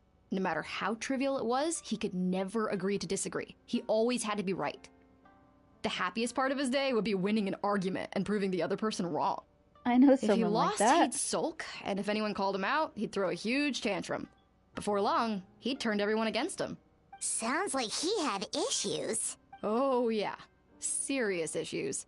Anyway, since no one would talk to him in real life anymore, he turned to the reader's letters column of a magazine by the Yae Publishing House, where he would attack writers and trade insults with other contributors. Naturally, this ruined the column for everyone, and the editors soon started rejecting his letters. Next thing you know, he's written a complaint letter to the Tenryou Commission, demanding that Inazuma pass a law to make it illegal for the Yae Publishing House to reject letters from readers. Gee whiz! Where would you even start with a client like that? In my case, by giving them a wide berth. Mizuki dealt with this guy. I'm pretty sure he only came here to try and start something. But Mizuki managed to get him into a session, and after some treatment, his mood improved by a lot. Wow, great work, Mizuki. Murasaki makes him sound like a rabid animal. He wasn't that out of control. Sure, his personality was very abrasive, but it wasn't hard to see why. Once I understood his situation, I was able to diagnose him very quickly. You have very high expectations for yourself, but you've faced a lot of rejection in the past and haven't achieved much in your life. You've never had any real close friends, so you don't know what healthy connections with other people look like. This puts you and your ego in the center of your world. In short, you long to feel a sense of accomplishment and to receive attention from other people. But both of these are lacking in your life. You have no idea how to properly deal with these emotions. Glasses! I called it. So you've been taking it out on other people, partly to seek attention, and partly because you get a shallow sense of accomplishment whenever you win a war of words with another person. You promised the world in your adverts, and that's seriously the best you can come up with? I'm not even going to bother explaining all the reasons you're wrong. I mean, you completely misunderstood why I even sent that complaint letter. The Yae Publishing House practically has a monopoly on Inazuma's publishing industry. How can they ignore what their readers have to say? In the magazine column you wrote to, your strongly worded letter appeared alongside dozens of others which praised the writer for their work. You can't talk about what their readers have to say without including them, too. No one with half a brain would praise a festering pile of garbage like that. Those are not opinions worth listening to. So when I touched on the idea of you having an egocentric worldview, this is the kind of thing I was talking about. Like... you... Wow. How the heck did you get him to stay for treatment after dropping all of that on him? Simple. The more he realized the truth of my diagnosis, the more he compulsively searched for evidence to refute it with. He lost the ability to communicate like a normal human being. So I kept him here by using his preferred mode of interaction: argumentation. The Tenryou Commission had ignored his complaint letter, so he had no outlets left for his emotional outbursts. Eventually, with the help of some incendiary words, I got him to agree to try some basic therapy. Finally, I was able to tweak his mood and stabilize his condition. It's a shame, really. If I'd only been able to see him a few more times, I know I could have helped him work through his personality issues.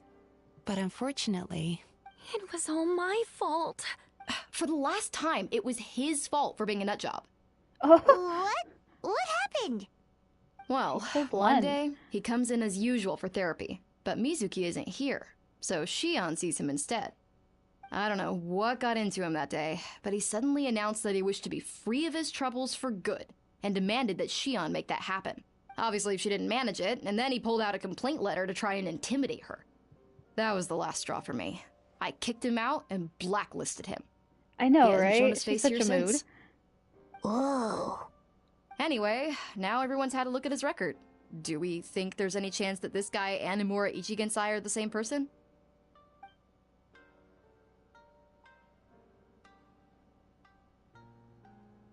Because it sounds to me like after he didn't get what he wanted, he decided to have his revenge by lying to our customers and getting them to leave. That makes sense. Is it really that simple? Bad dreams are formed from a buildup of negative emotions in the subconscious. You can't simply trick people into not having them anymore. If Murasaki was right, then surely they'd have seen his lies for what they are by now.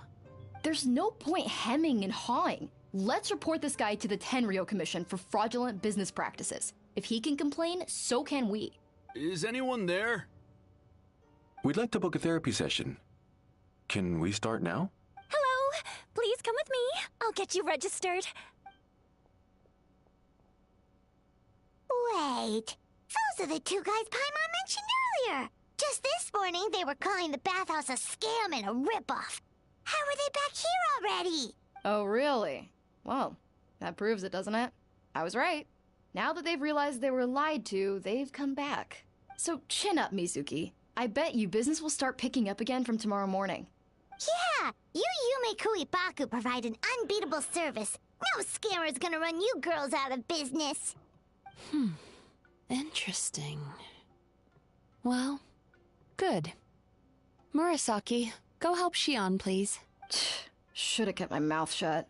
I jinxed it, and now I have to work again.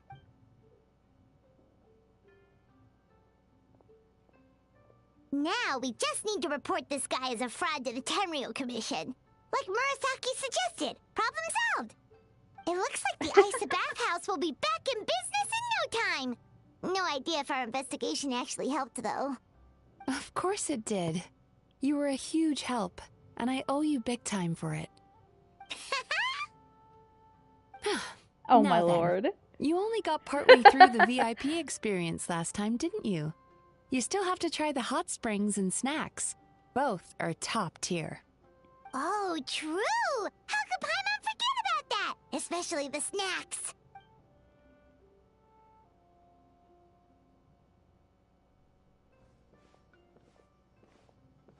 Wow, Paimon feels incredible now. Nothing beats the complete service package. Nothing beats a Jet 2 holiday. We should go back to Mizuki and tell her about our booking next appointment, definitely coming back again. Agreed! Although Paimon didn't notice her inside just now. What could she be doing out at this hour? They've been kidnapped. Let's ask around. Everybody's got glasses. Hey there, Mr. Aikawa. Do you have any idea where Mizuki went? Oh, you're looking for Mizuki? She actually tends to disappear for a while around this time every evening. It's the one part of the day where she gets to relax herself. As for where she goes and what she does during that time, I'm afraid I have no idea. She takes the evenings to relax, huh? Like the first time we met her. She probably tells people she's relaxing, but actually she's digesting the bad dreams, right? Hope she's not having any digestive trouble. Oh, remember the place from last time? Let's head there and check on her.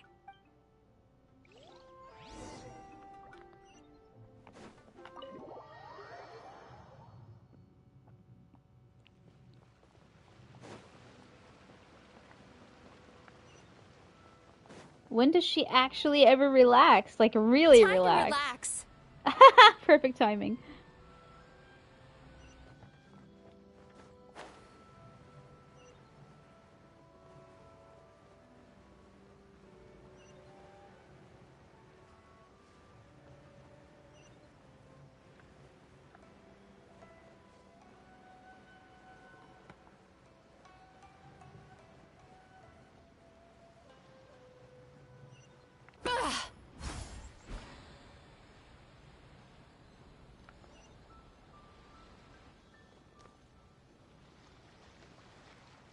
This should be the place.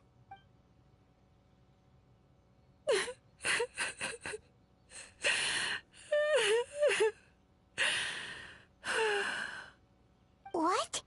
Why is Mizuki crying? Unless... Oh, maybe we got pulled into one of her bizarre dreams again.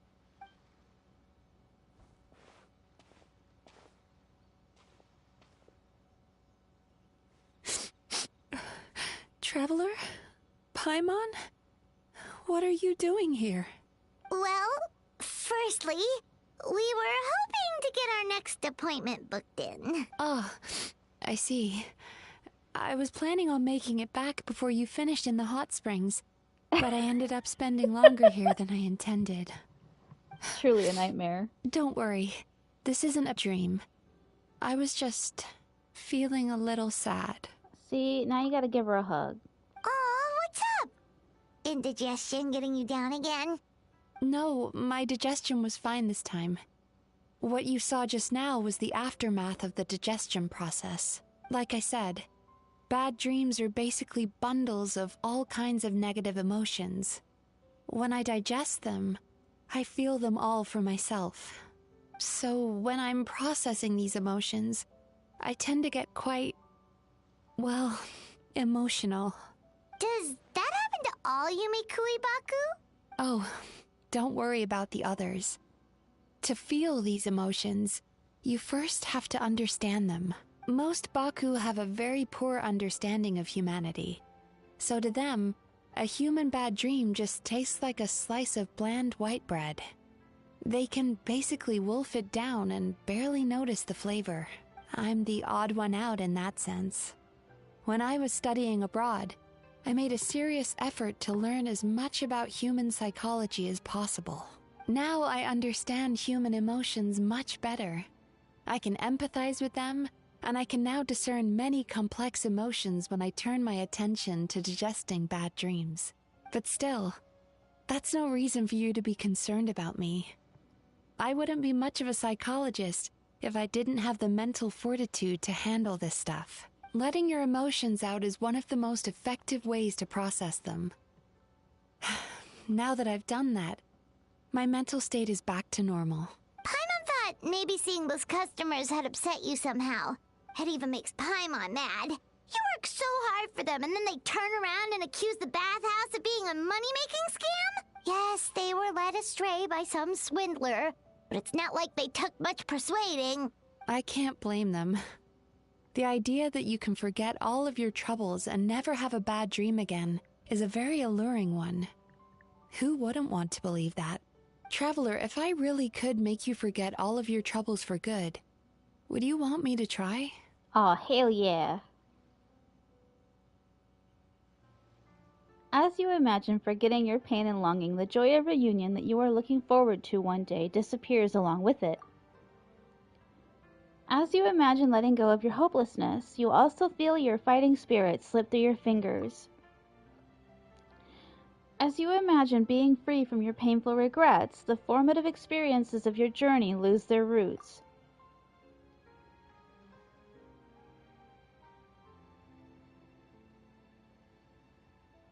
But if I forget all of that, would I even still be me? You really are different from other people.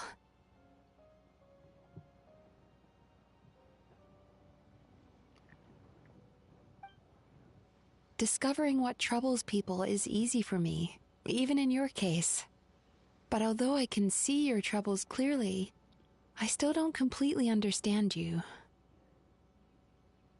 I don't understand the wet socks thing. Get out of the water!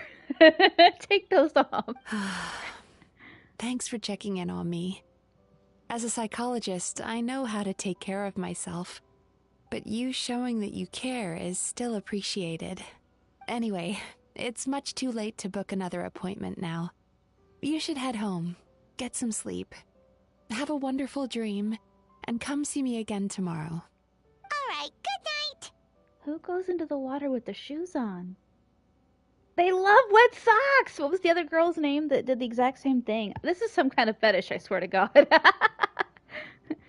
Oyasumi-nasai! Bye for now. If you still want to book another appointment tomorrow, make sure to come see me early. Get out of the water! Wait, I'm gonna do the same thing. Wet socks, no cares!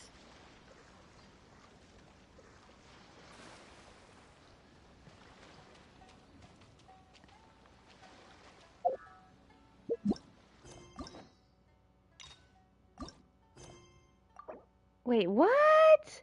Traveler's Tales, Destiny's Drawn. Oh no! I have to do another quest to get to this quest? Okay, I guess.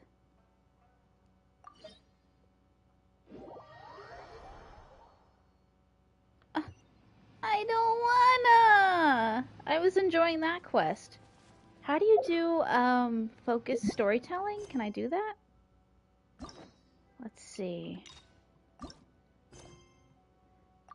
Ah, there we go.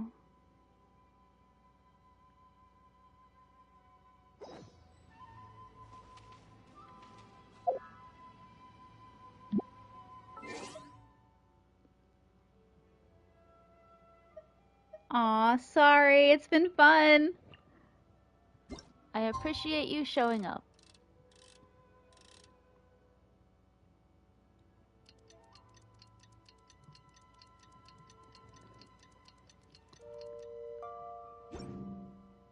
I think I did that wrong. Alright, what time was it? Oh, between noon, okay. So we'll try for 11, maybe?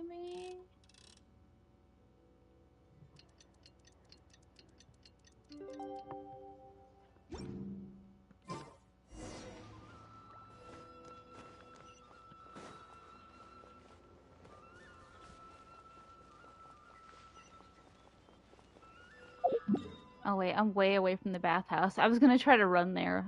Ha! Not happening. Turn that frown upside down. Alright, it's okay. I think her socks are dry now.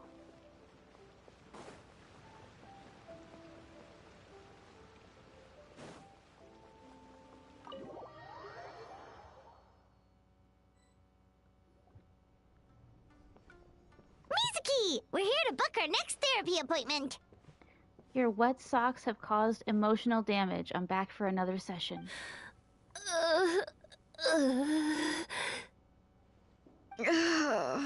It hurts. Oh no, what's wrong with them? They've been like this ever since they woke up. Ooh, it's an extreme case of indigestion. Huh? How come? Oh, did they eat too many nightmares last night? I doubt it. We only had 4 customers yesterday, including you two. Paimon blames the other 2. You're right. Something's definitely wrong with their nightmares.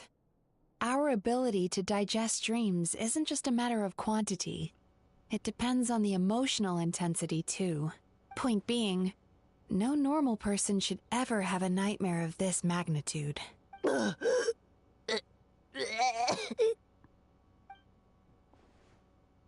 this situation is dire. If I can't find a way to help them digest their dreams soon... What can we do? Let us help!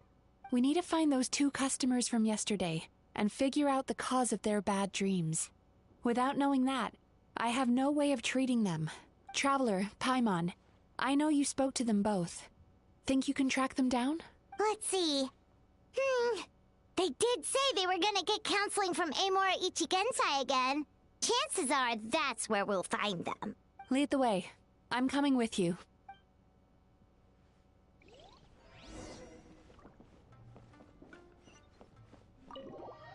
I think he's infusing his clients with his own negative energy. And when they eat it, it makes them sick. That's just my assumption. Alright, where are we going? Oh man, why do you always be like way in the middle of somewhere where there's no teleportation? Time to relax.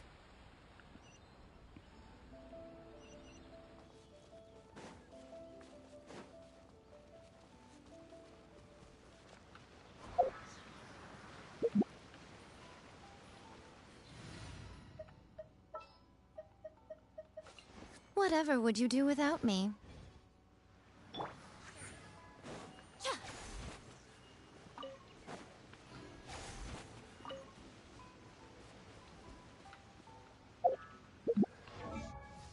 I haven't used her in ages, man. I feel like I neglected her. But I believe it was because it was extremely hard to get material or something. But no, maybe it's not hard now. Where is that even at? Oh, it was because of these guys. Yeah, they're too difficult to fight.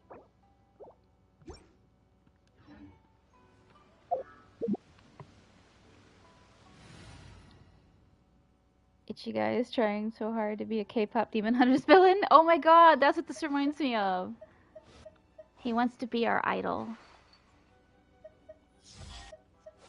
Even when darkness falls, the faithful... Alright, where was I going?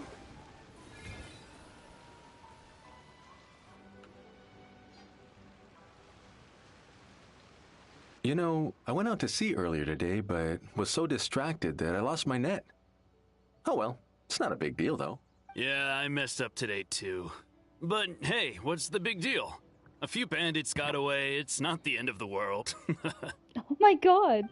Hey, you two! Murasaki and Shion are sick, and it's all because of your bad dreams!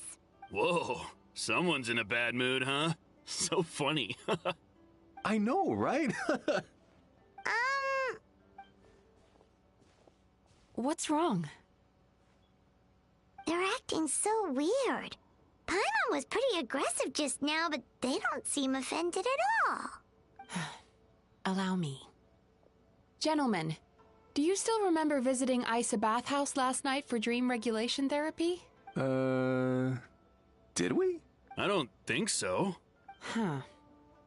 Do you recall having any bad dreams recently? No, why would I? What in this world could be nightmares? Be highly irregular, surely. You don't have to look far to see that life is beautiful. What is going on? It's like they've completely forgotten what they did last night. Although Paimon can believe what they're saying, they don't exactly seem troubled by nightmares. Does that mean Amura Ichigensai's counseling actually works? No. They're clearly not in their right minds. Traveler, Paimon, focus hard for a second. I'm gonna try something a little unorthodox.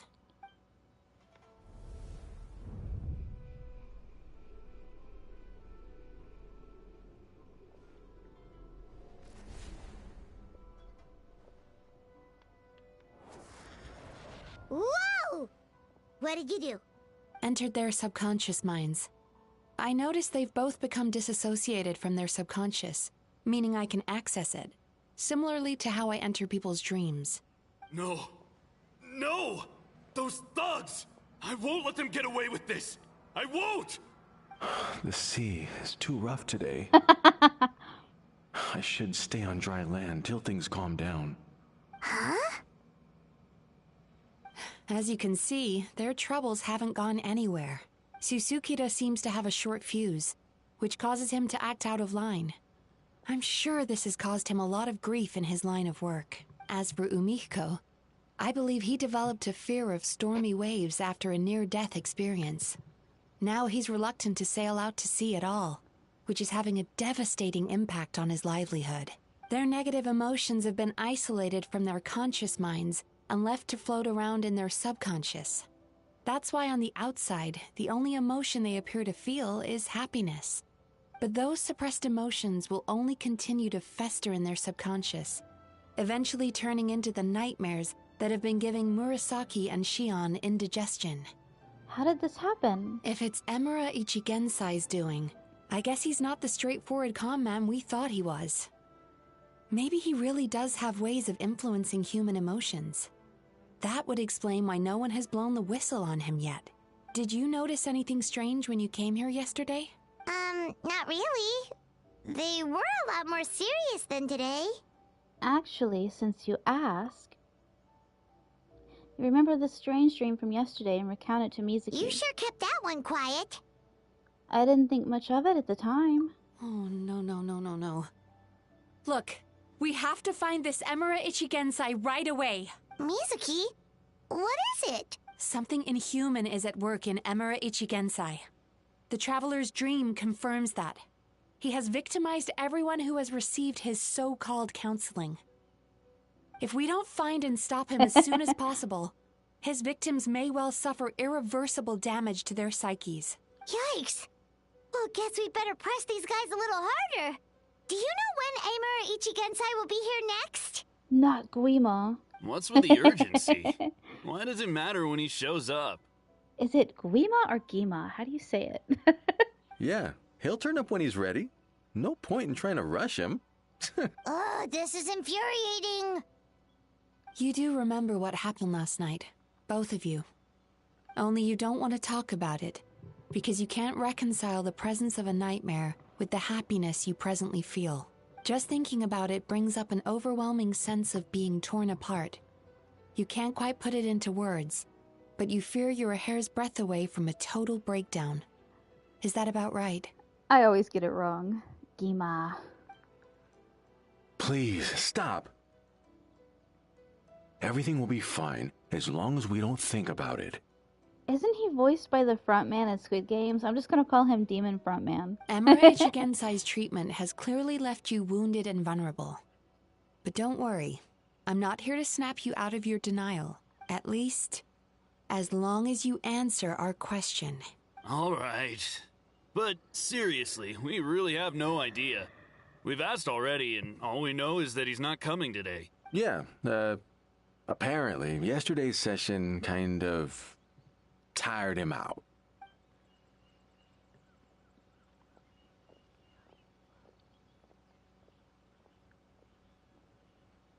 Is he trying to hide from me again? They really don't know anything? Darn! Looks like we've hit a dead end. I don't suppose you know where he lives, do you? No. We did ask yesterday, but even his guard didn't know. In that case... Have you found out what you came here for? Are you able to help Murasaki and Shion now? Yes, I suppose. Now that I know what's causing their bad dreams, I can administer the correct treatment. Then go do that. I'll track down Imura Ichiguchi guy. Honestly, you've already done your part by bringing me here. I can't keep troubling you. Don't forget, we want to book our next therapy session. The sooner you stop having to worry about Emura Ichigensai, the sooner we get you all to ourselves. So we're not gonna quit until all this is resolved, and the bathhouse is back to business as usual. Yeah! Looks like I have no choice but to accept your help again. I have to make sure Murasaki and Shion get the treatment they need. Still, I'm gonna need your full cooperation. If you do find Emura Ichigensai, please do not approach him. Just send me a message and keep an eye on him until I arrive. The last thing I want is for you to put yourself in harm's way. Don't worry about that. You should see some of the other bad guys we've taken down in our time. This guy's small potatoes compared to them. Paimon. Alright, sure. We'll keep our distance and send a message. Very good. Let's get going then. She has zero intentions of actually following anything she just said. Pretty bold claim saying you'll track this guy down. It's nice of you to give Mizuki one less thing to worry about and all, but what the heck do we do now? What if we can't find him? 'Cause, in case you hadn't noticed, these guys are hopeless. They don't know anything. Yeah, they definitely have no idea, but I suspect Miko knows something. Wait, you're right! She was the one who tipped us off about this place yesterday! She probably knows way more than she let on. There's no time to lose! To the Grand Narukami Shrine! Ooh, I'll be right back. I gotta turn the air on. It's extremely hot in here.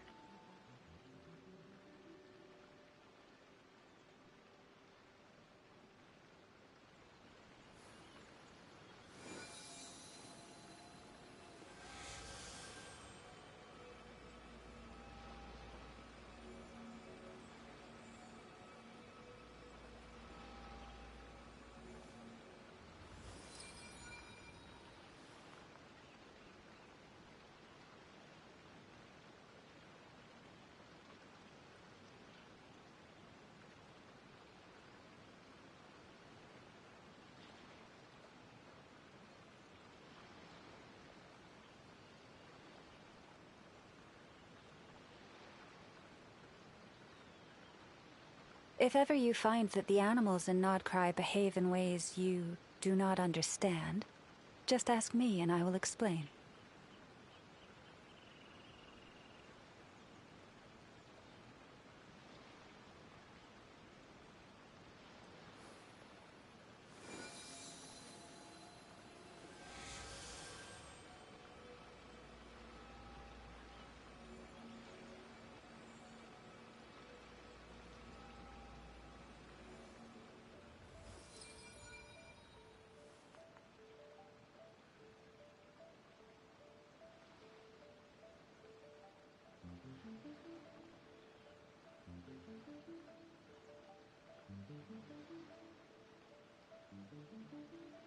Even when the night is gone, and even when the sky is hidden from view, still the moon shines its light upon you.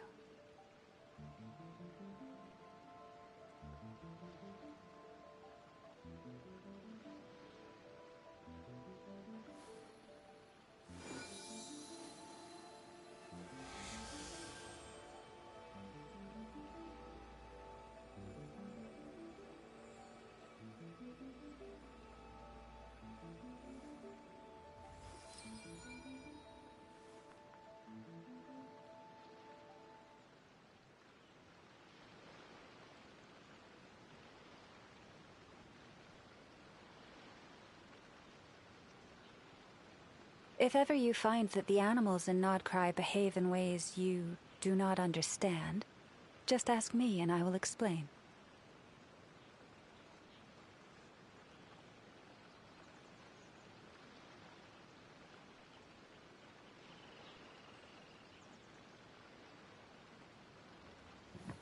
Okay, I'm back.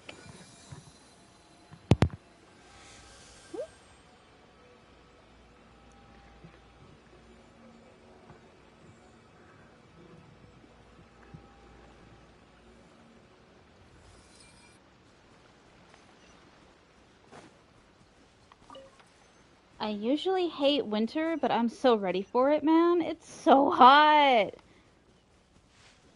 100 degrees every day. Oh yeah, fan service, I forgot. Back to your waifu. Wait, where am I going? That looks like it's a long way from here. Oh my god. Let's see. Like, seriously, usually winter depresses the hell out of me and I'll take summer all year round, but not 100 degrees every day. It's so hot. No! Where am I going?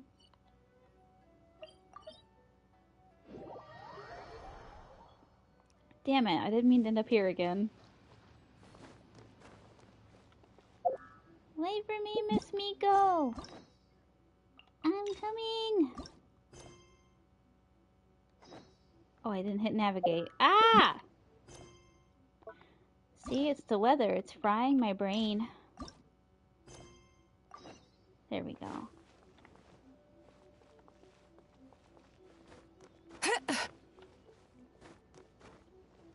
Oh my goodness, my house just holds heat like you would not believe. It's crazy.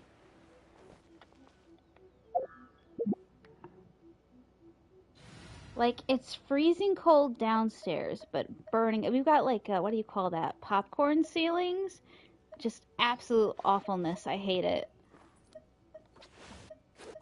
Can I get him to fly me up First aid there? kit. Oh, he's gonna die.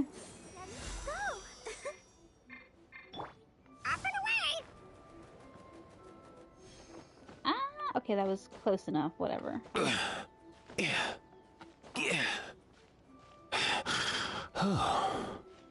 My man's got asthma. Let's go. You can do it, Aoife. Go, buddy.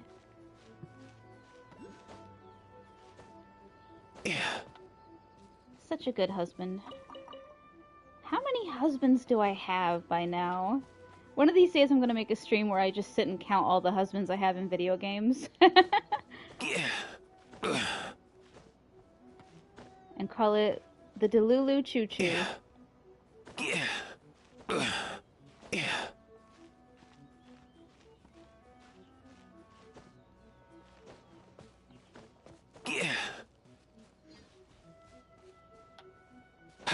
That is very true.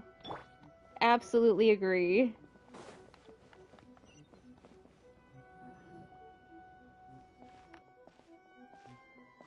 She's usually somewhere around here. Here for a fortune slip, little ones? Or visiting a friend?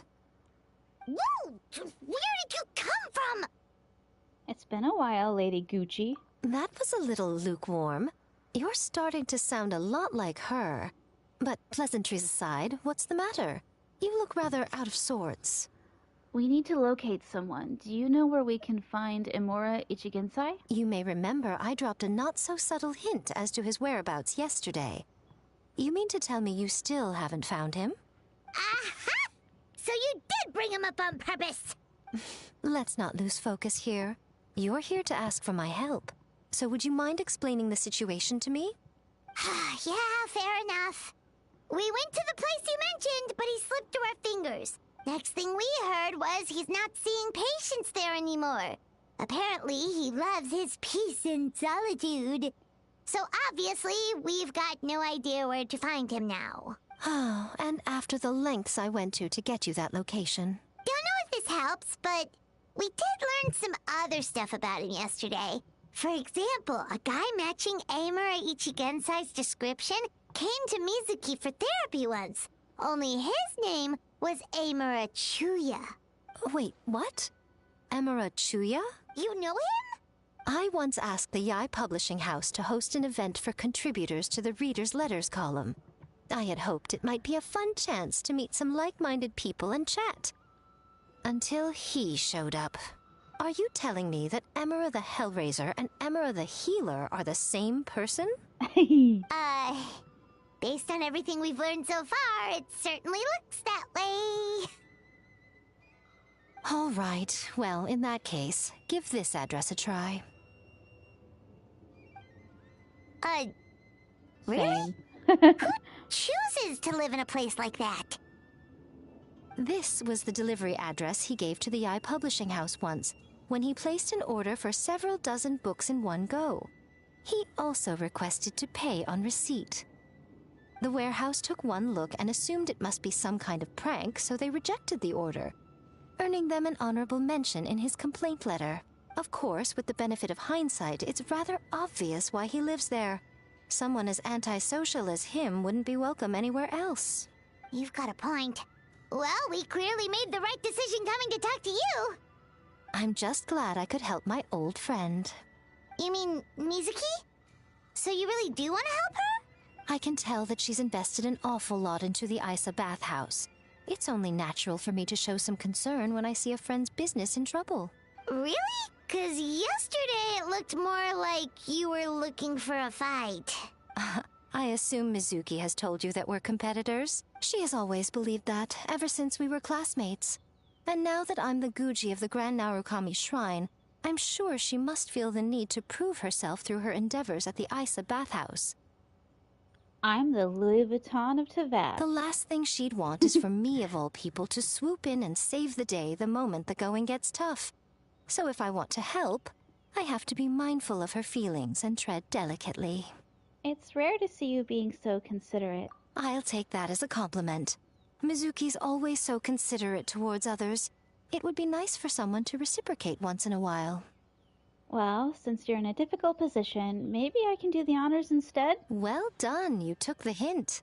Now, while I'm sure you'd love to chat longer, you seemed to be in a great hurry when you arrived. Shouldn't you be on your way? Oh, right. Come on, let's send a message to Mizuki right away.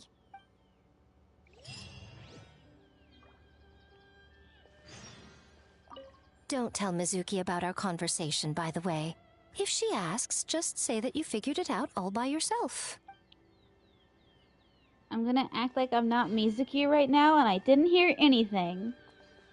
Not a word.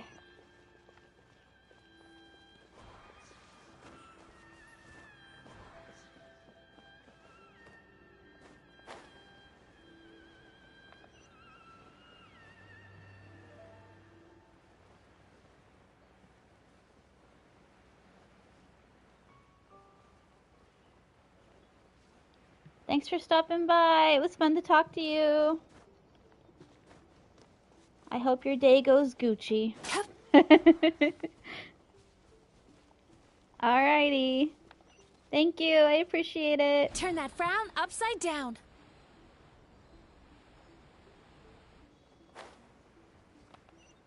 Oh my lord, why am I flying when I can just teleport over there? Oh, maybe I can't. Oh lord. Alright, at least I can get a little closer.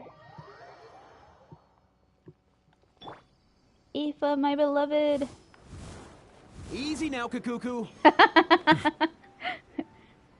It already is because you're here, bestie.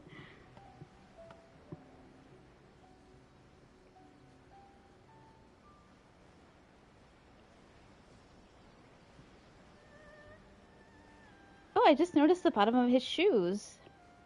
Fancy.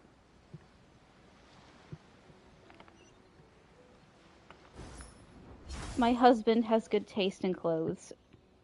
All my husbands do, though. I want to know who designs these characters.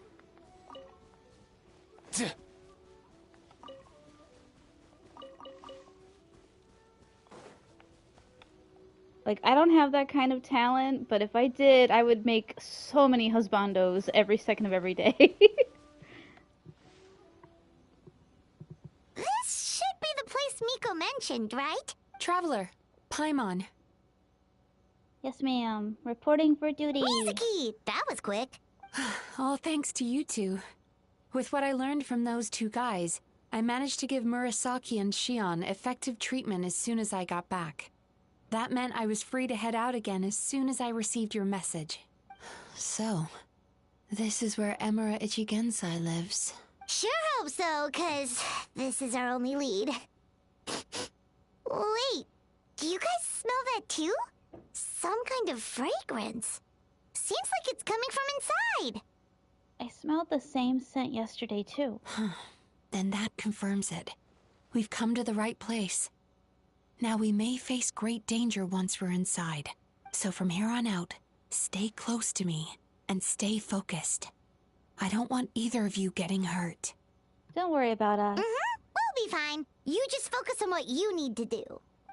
All right, fine. I suppose you're used to leading the charge.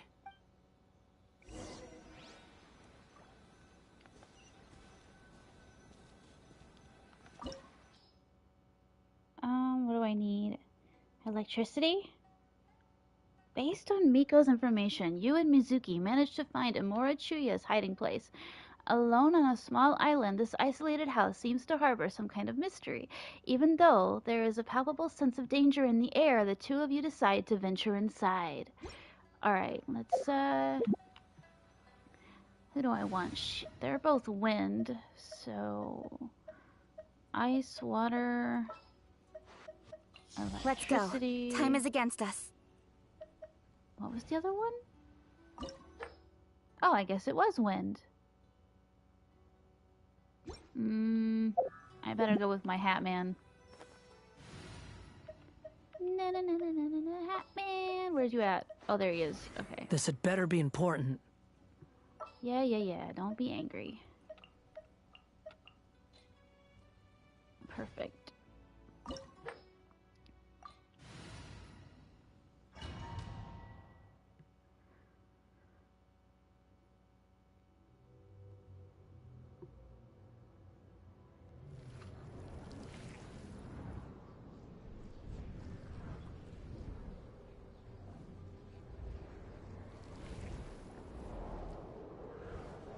This reminds me of Demon Slayer a little bit.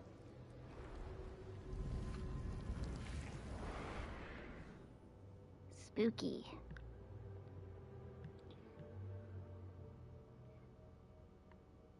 Whoa. This is not what Paimon was expecting. It looks familiar. This is creepy.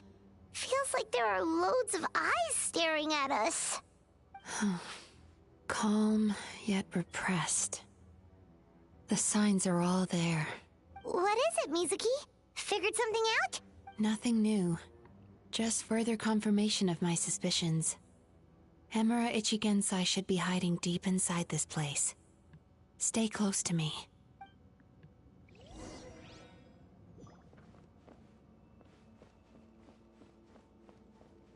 Time to relax.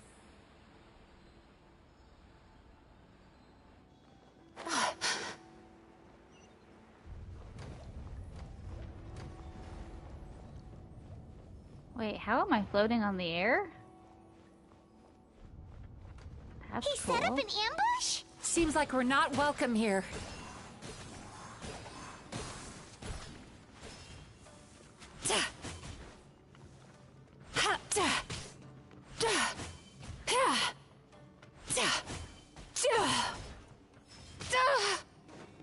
Sweet dreams.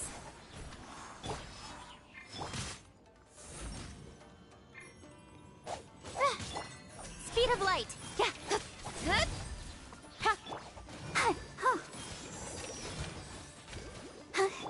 Wretched vermin! Don't be scared. The night is cold. Behold! Ha! Ha! Ha! Ha! Ah! Cha! Ha! Ka! Nowhere to hide.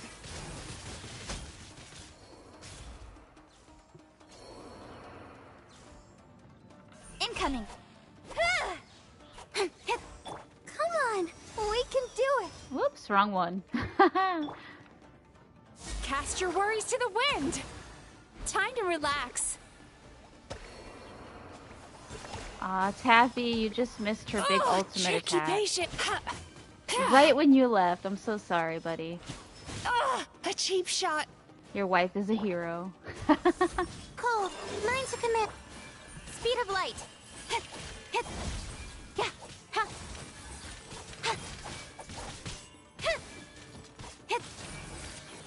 Incoming. You're dead! Cha! Ah! Bow your head! Not now. With sword comes shadow.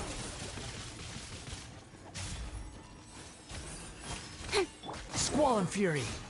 Ah! Ha! Ka! Ha! Cha! Ah! Ah! Ha! Cha! Ka! Unsightly insects! Stars, shine for me. Behold!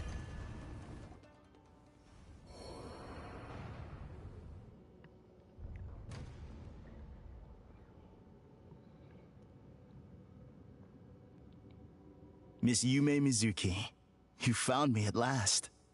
Ah, and I see you've brought some friends with you. Please, forgive my lack of hospitality. Emira Chuya. So it is you. Mizuki was right after all. Paimon wasn't expecting him to be so polite, though. Please, do not call me by that name anymore. The old me was plagued by negative emotions. But I have parted ways with them now.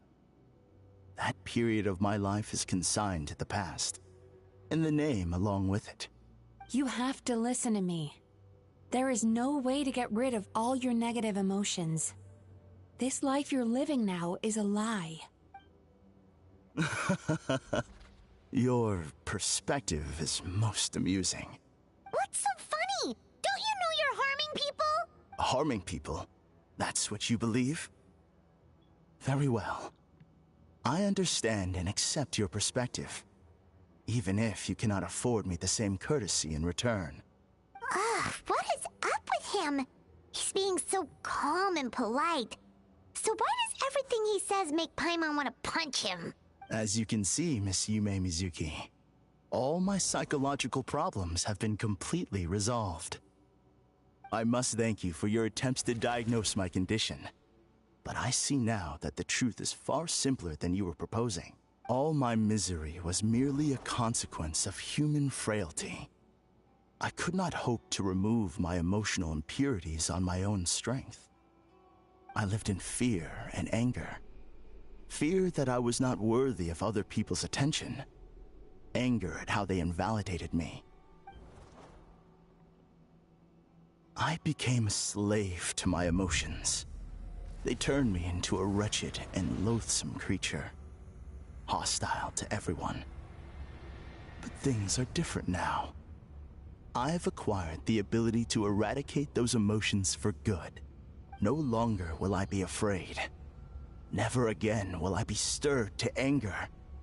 No, I am filled now with only one emotion, and that is happiness. I have become humanity perfected. What I'm hearing is that you've developed your own unique understanding of psychological issues. So how about you play therapist this time? I have a couple of cases I'd love to hear your thoughts on.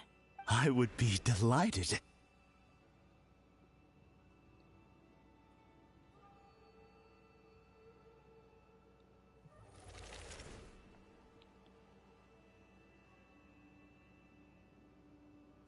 The first is a soldier with poor control of his temper. He flies off the handle too easily, and it gets him into all sorts of trouble. This is having a significant impact on his daily life, and he's developed symptoms of depression as a result. He simply needs to let go of his anger. Then he will surely find peace and happiness. The second is a fisherman who's developed thalassophobia. Now he is unable to provide for his family, which is causing him immense anxiety. Oh, of course. He must cast his fear far away and forget it ever existed. Then he can return to the sea at once. Oh, I'm sorry, but you're wrong on both counts. Oh? The soldier's anger is rooted in his strongly held principles. Yes, his rage can make him reckless, but it also fuels his deep desire to stand against injustice. Losing his anger made him passive and apathetic. He now stands by and does nothing as bandits attack innocent people. The fisherman's fear made him one of the most reliable sailors around. Thanks to his cautiousness and diligence, accidents were a rare occurrence among his crew, despite the dangers of their profession. But after forgetting his fear, he destroyed the fruits of the entire crew's labor on his first return to the sea. Fascinating, isn't it? Anger gives people the courage to stand up for what they believe in, and fear nurtures care and attention. Emotions are integral to human dreams, and after many years of dealing with their dreams, the Yumeko Ibaku have learned an important secret about human emotions. Negative emotions do not just go away. They will always be there. This is true for everyone. Not only that, but their presence is essential. You can't have a healthy human psyche without negative emotion. So do you have any idea what you've done to those poor men? What an amusing theory. In fact, I do remember those two. But I'm afraid that the only emotion I sense in them now is happiness. How can you believe that negative emotions are required for a healthy psyche? It's a laughable theory. Don't you remember how I was when we first met? You call that healthy? Acknowledging that negative emotions exist doesn't mean giving them free rein over our minds and lives. Humans have a whole gamut of emotions. They're supposed to keep each other in balance, but if that balance gets disrupted, emotions start working against each other. Untethered rage cripples the capacity to be careful and considerate. Uncontained fear drives people to abandon beliefs they once held dear. The person you were when you first came to my practice only proves this further.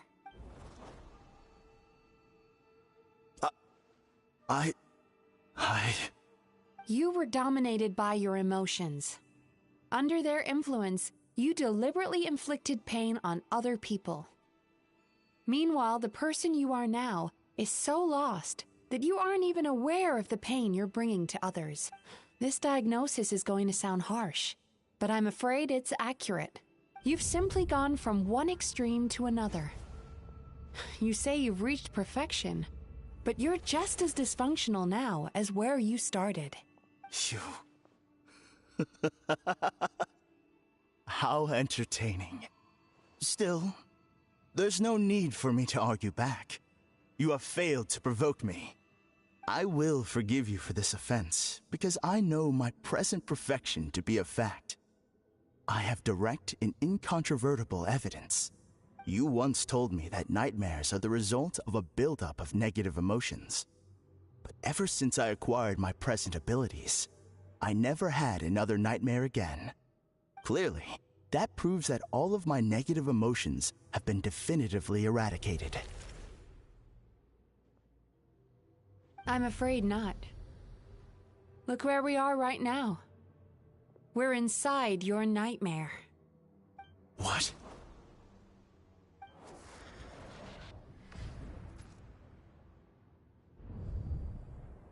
No wonder! Paimon knew something was up the moment we arrived! I knew it. The enemies that we encountered were manifestations of his negative emotions. That can only happen in a nightmare. No, that can't be. That entity claimed it could remove your negative emotions. But all it did was separate them and store them deep in your subconscious, beyond your reach. There they were left to fester. Your situation is far worse than that of the other victims. It has deceived you at a much deeper level. You can't even perceive that at this very moment, you're in the middle of a nightmare. How laughable. Fear? No. There is no fear left in me.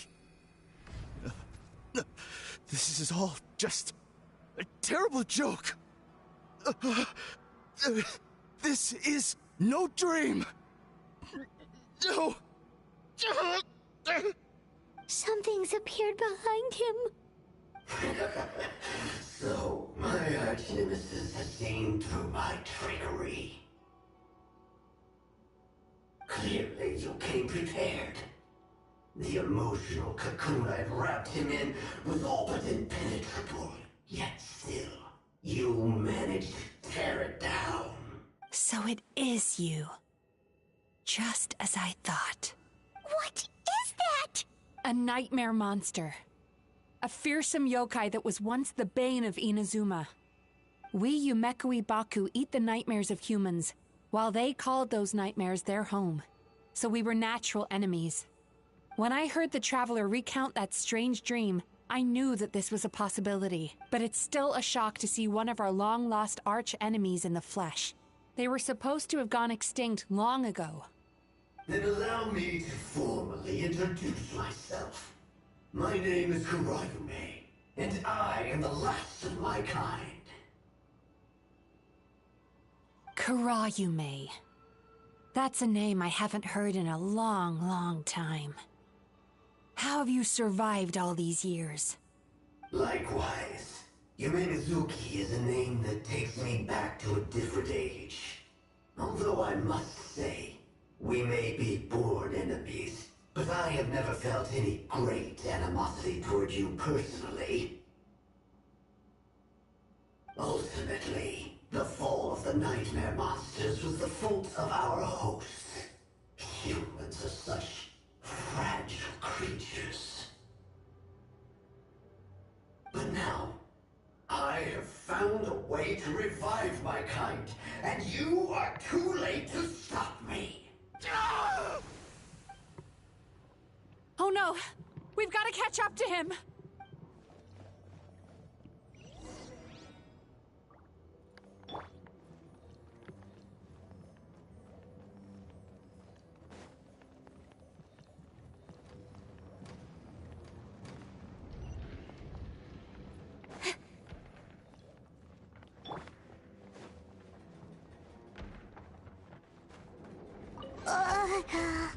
What's happening? Paimon's feeling dizzy all of a sudden. That's the feeling of rejection. It's so strong. Quick! After him!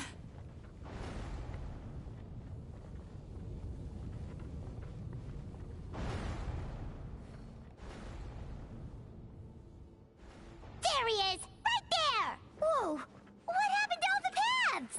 He's repressing his emotions even harder.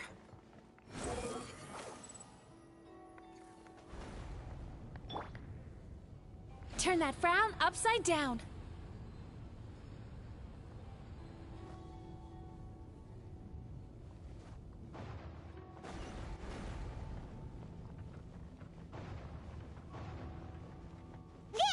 He's got nowhere left to run!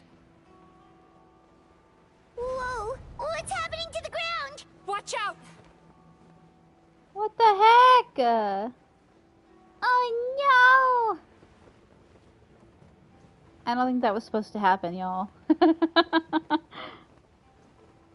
It's not gonna let me land safely, is it?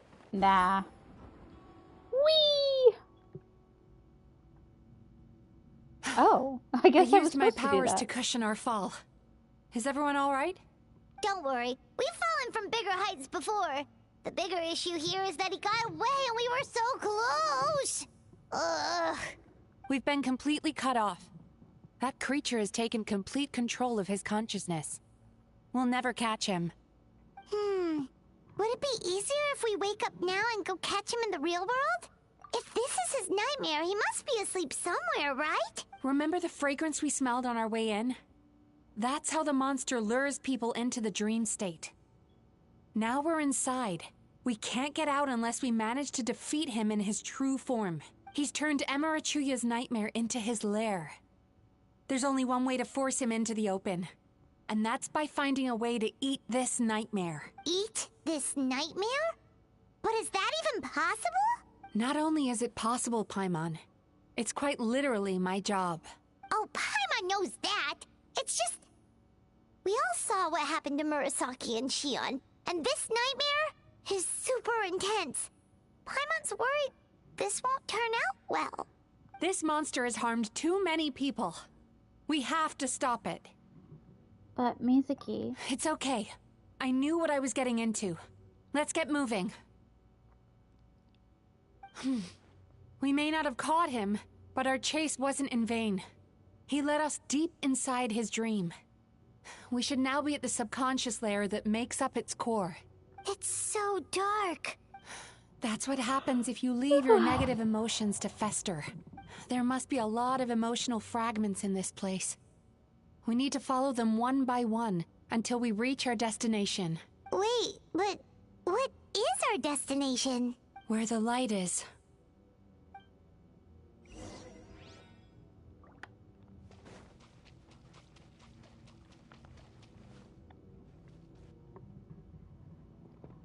If I say it's your fault, it's your fault! Do you understand me? You shouldn't go running around with that stupid thing in your hand! Do you want to go hungry tonight? Ugh, the atmosphere here is so... oppressive. Is it anger or fear? Be careful. Every time we draw near to one of these fragments, we'll experience the underlying emotion on a visceral level.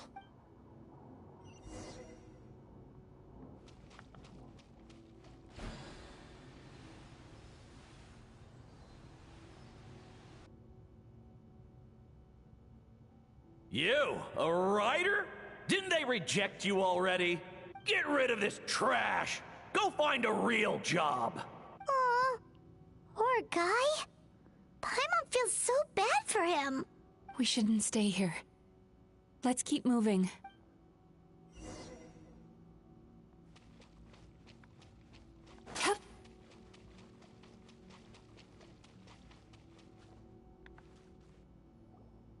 Ha ha! I won! Another round? That guy? He never joins in with anything. Why should we go out of our way to invite him? Let's keep playing. Ignore him. Wow, that's so sad. Nope.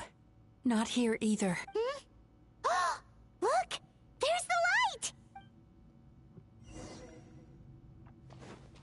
Time to relax.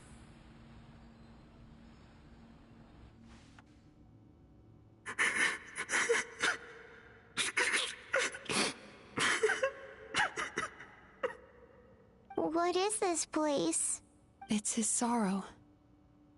Yes, sheer, overwhelming sorrow. Human emotions exist in a delicate balance. When that balance is lost, negative emotions spiral out of control and go on to fuel nightmares. By isolating these negative emotions and allowing them to fester, that monster has completely destroyed his emotional balance.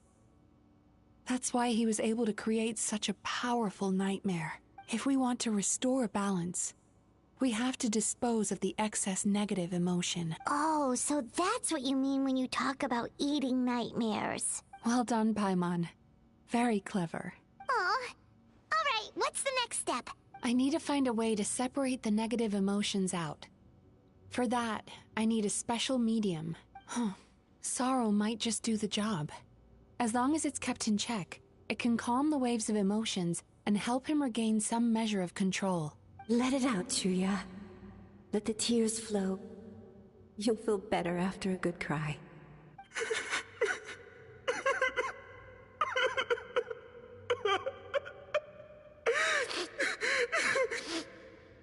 This process will untangle his unbridled fear and anger, his unresolved resentment, and his unshakable despair.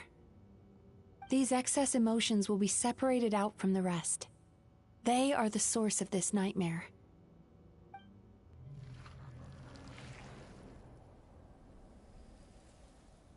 Ugh!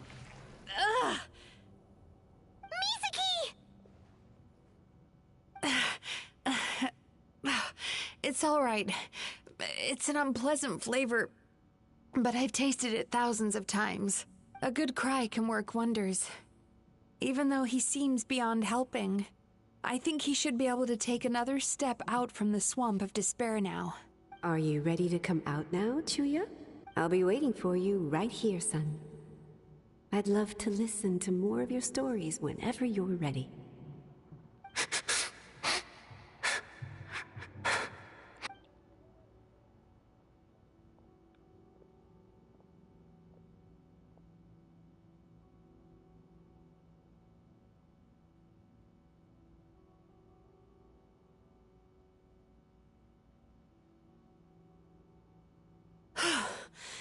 All right. There goes that nightmare. Hopefully this marks the beginning of a sweeter dream. Amazing! Suddenly, Paimon feels so relaxed and maybe even happy?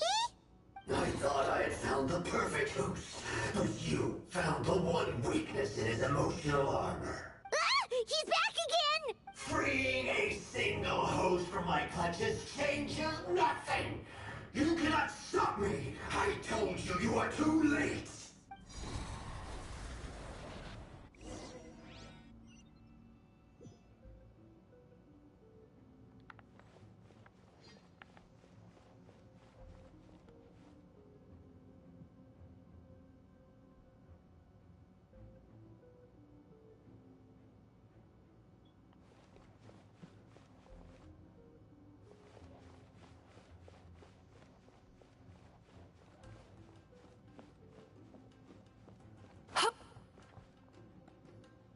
What is this place? A new dream? I can't believe it. He's brought us to the Borderland. Borderland? To put it simply, it's a dream within a dream. A space hidden deep within the collective Inazuman subconscious. A dream that can exist even without a host. This must be how that monster managed to survive the extinction of his kind. He hid here. Mizuki, that eye... He's trying to turn this place into a nightmare so he'll be more at home. And he's creating copies of himself. This place is connected to the dreams of every human in the nation. From here, he can place a copy of himself in every dream. If he succeeds, then he'll have effectively revived his kind already. Then we know what we need to do. We gotta take this guy down. Do we think a sword will do the job? Maybe, if we can get close enough to reach his core. But he's brought the nightmares of all his victims here, and that gives him an immense amount of power. Dealing with this many in one go is going to take a different approach. We need a power to rival his nightmares. The power of sweet dreams. Sweet dreams? Where are we gonna find those? Lost minds.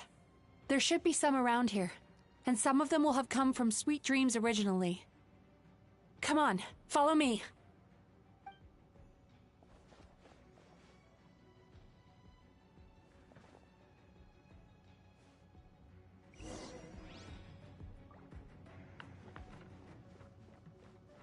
careful. We've got to move quietly. The nightmare monster has usurped control here. We need to stay out of his sight.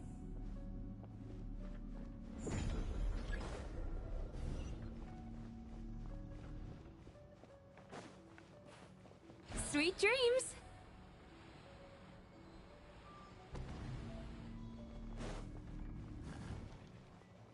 Bad dreams be gone! Yeah. The night is cold. Hi.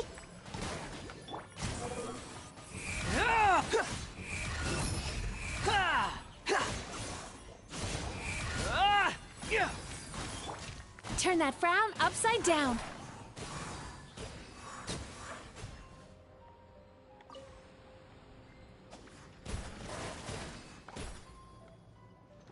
My guiding star.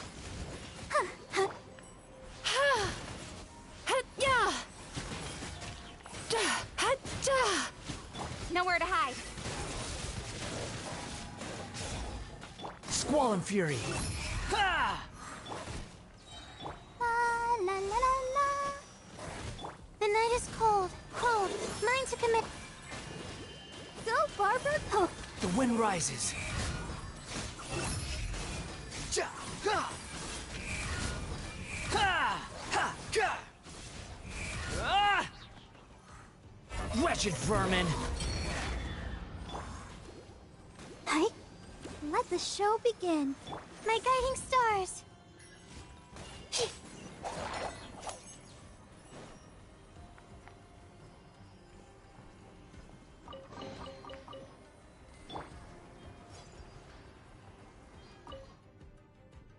Chasing Tanuki through the woods, and climbing trees to hunt for Oni Kabuto. Thank you for lending us your happiness.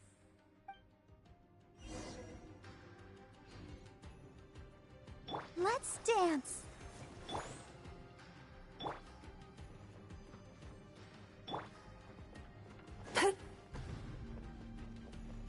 Sweet dreams!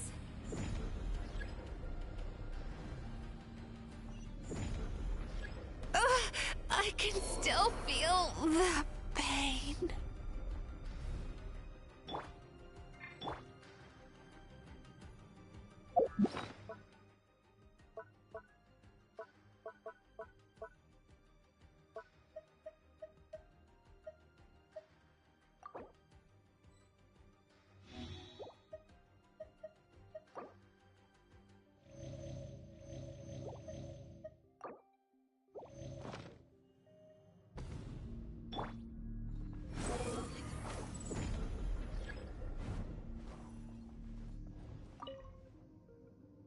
Watching fireworks fly up into the sky and writing wishes on a prayer plaque.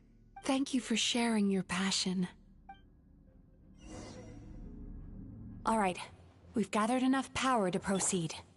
Time to face him head on. The core should be just up ahead.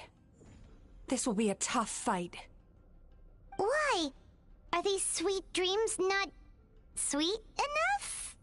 I just wish we could have gathered some more. But these are all we could find in the immediate vicinity, which means we're running out of time.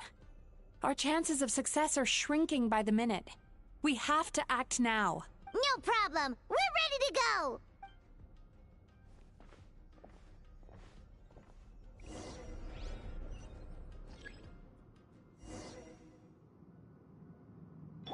Squall and Fury.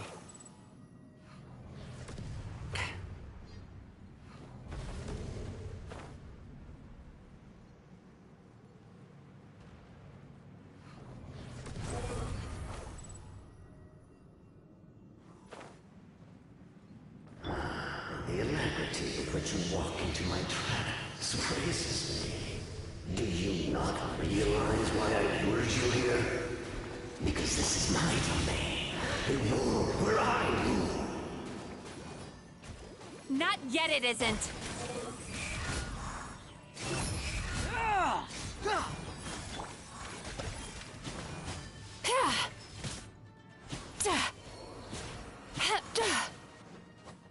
Not now.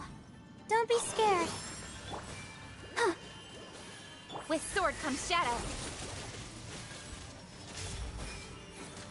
Don't blink. Hey!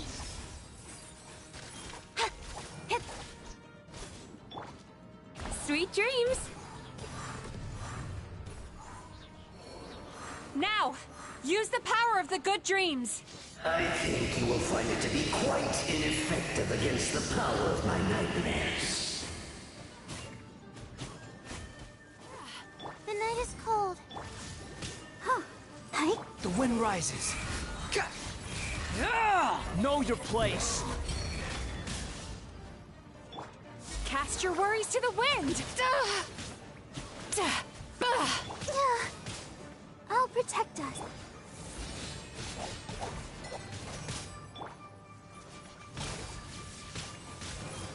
Time to relax.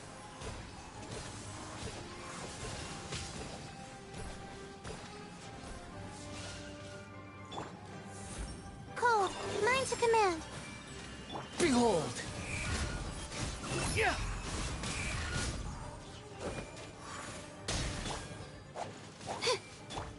Incoming.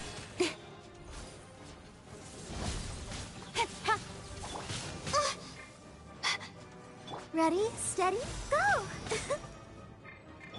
My guiding stars.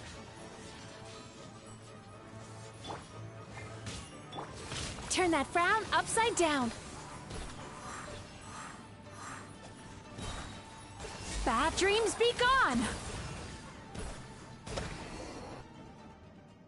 I must confess, I am somewhat confused. Both of us bring happiness to humans now. Why must you still treat me as your enemy? Because the happiness you provide is a lie. All you do is make them forget their negative emotions exist. And now they're living under the illusion that they're gone for good.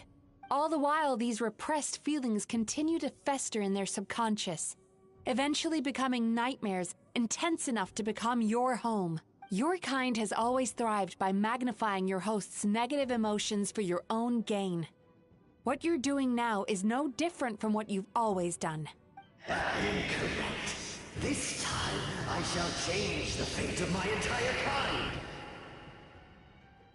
When a human becomes dominated by their negative emotions, when they lose their ability to survive, that is how my king died out. But I can give them a fantasy instead, turning them into the perfect hosts, capable of surviving no matter how dire the situation in their subconscious gets. This is the path to a revival. My king shall rise again! You do realize what that means, don't you?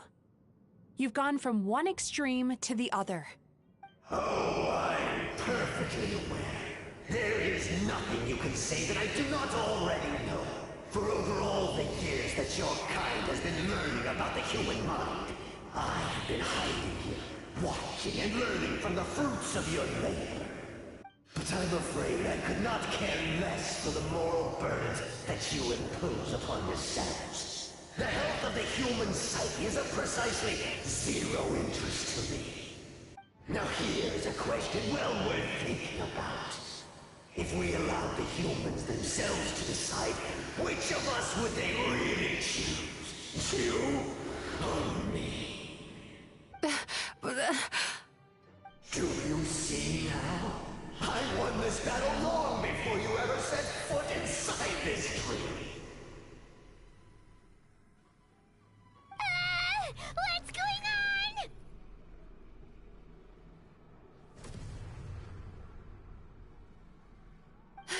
He's growing stronger, but we've exhausted the power of the sweet dreams already. So we need more sweet dreams then? Even if we could find more sweet dreams now, it still wouldn't be enough.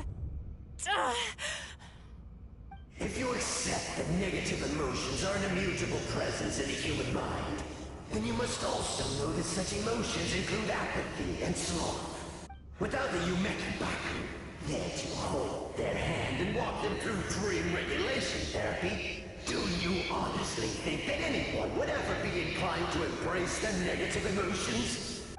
No, They would sooner run from reality to forget all about their troubles and live inside an illusion. But the whole reason I wanted to become a psychologist.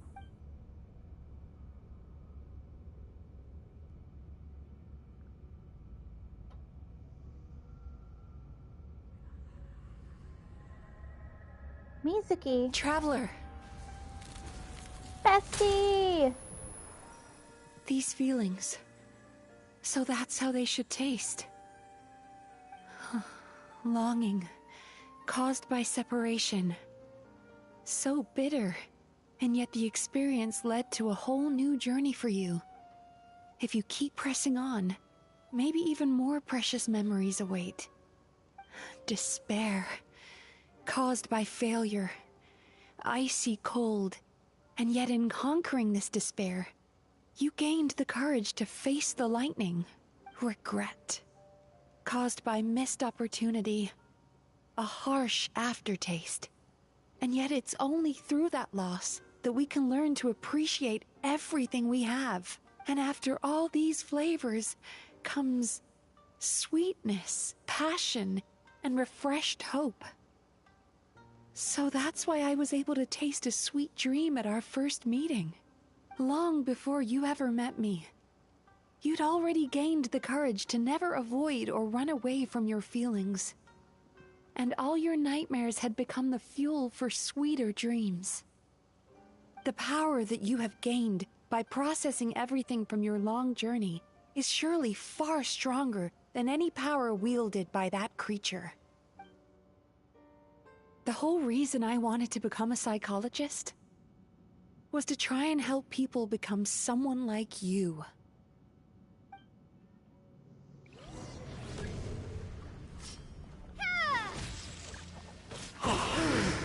It's you!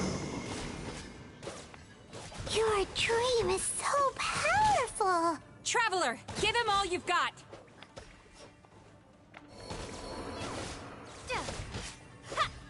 Lightning Slash!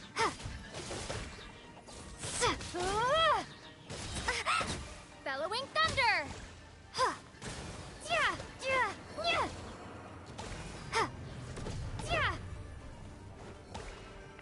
Take this!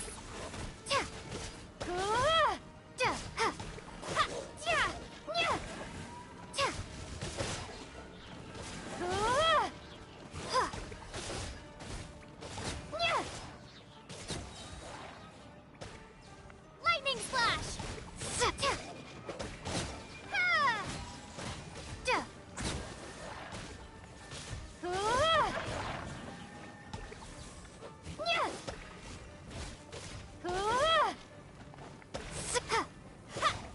Take this! Impossible! With just one person's dream? But how? I have been planning this for so long!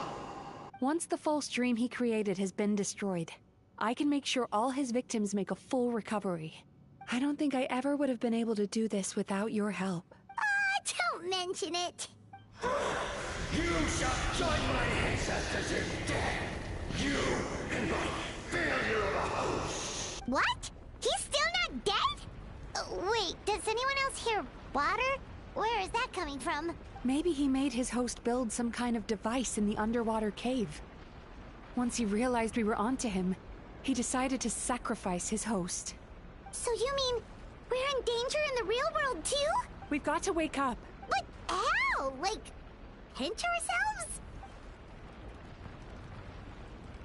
This should be high enough.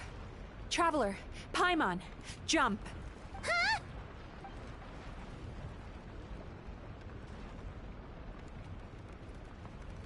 If you're afraid, then just take my hand and close your eyes.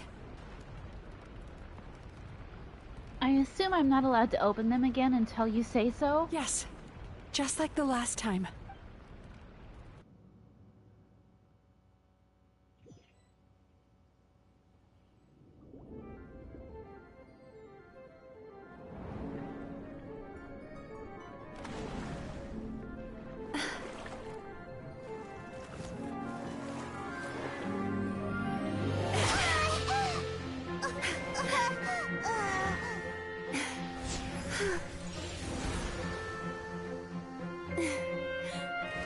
Hold on tight.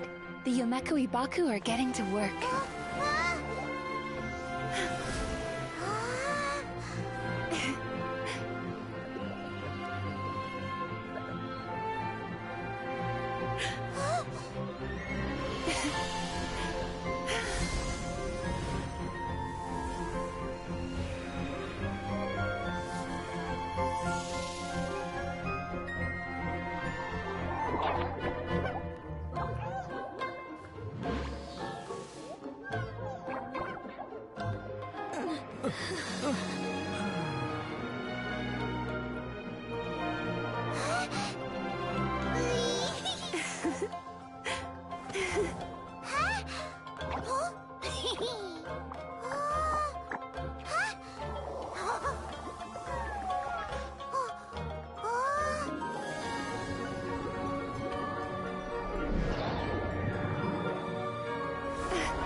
It's finally over.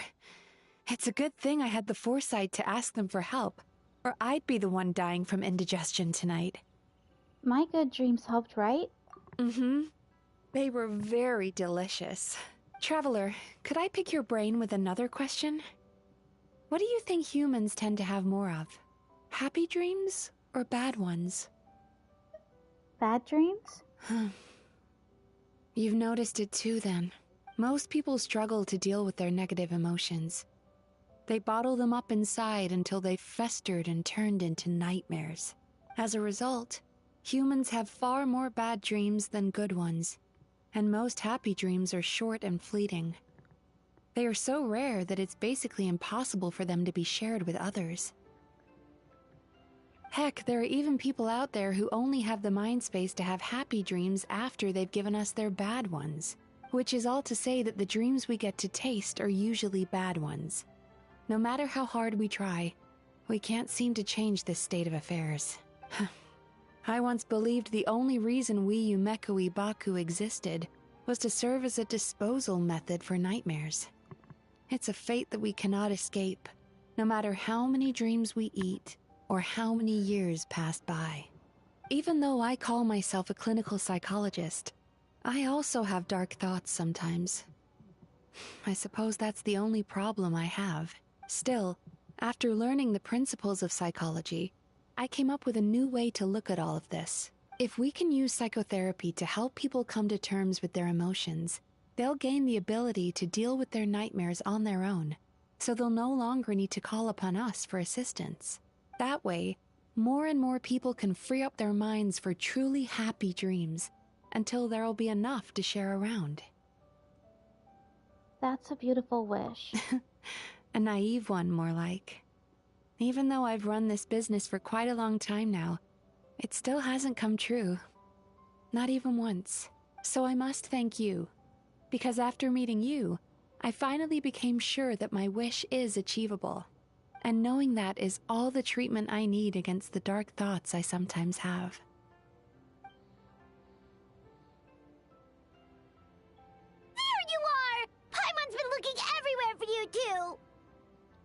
Paimon. Paimon was just watching the Baku eat the nightmares. They got really full and started rolling around on their tummies. It was so cute. Anyway, that's why Paimon fell behind.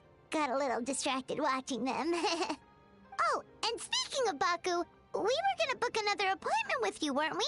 Remember? Before we got caught up in all those nightmare shenanigans? It's a little late for that now. Ask me again tomorrow. Oh. Still, the night is young. Want to stay here and watch the moon with me for a little longer? Huh?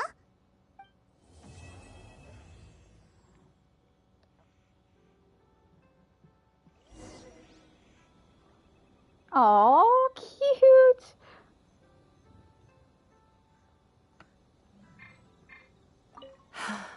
The moon sure is beautiful tonight.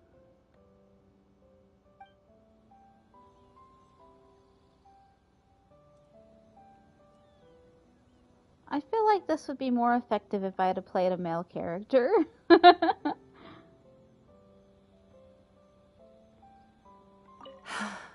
The moon sure is beautiful tonight. Wretched vermin. You want to use my hat as an umbrella? How dare you? Ah, this is nice. I don't actually want to finish the game. Ah! No! Get back up there. Your date's not over. How rude, leaving a lady up in the tree like that. Okay, let me find... Who do I want? Who would be a good match for her?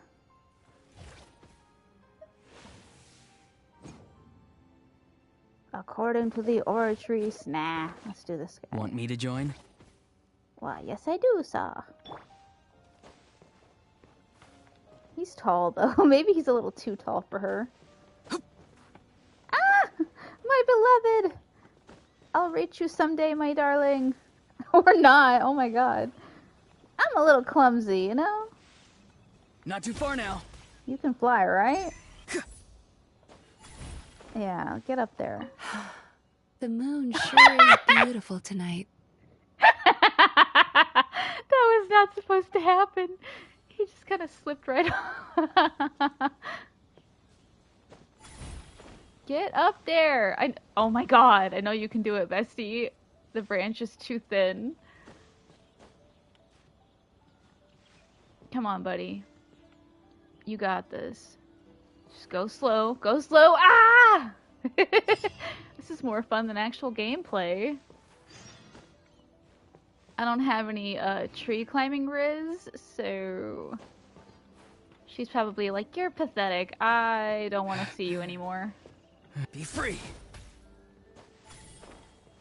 Oh. Can we do it? Can we wait, where'd she go? Did she leave? Did she leave? Oh my god, madam. Come back. Don't abandon me. I already have abandonment issues. I think she did.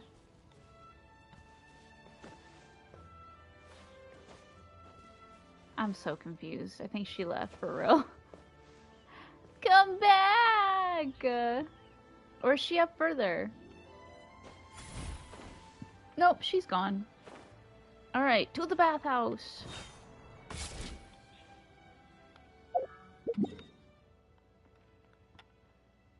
That was cute. He's like, hey girl, and just fell right out of the tree.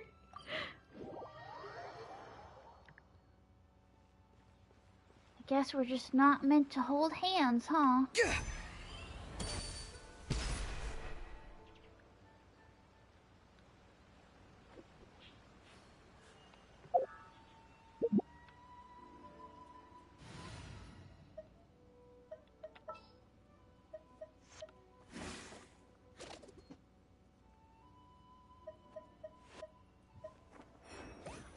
I forgot I had some of these characters, actually.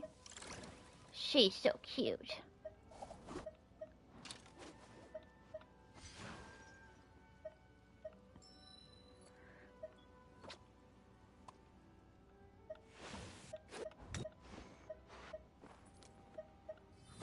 Do not be afraid, for I am with you. Huh. I don't sense any nightmares around here.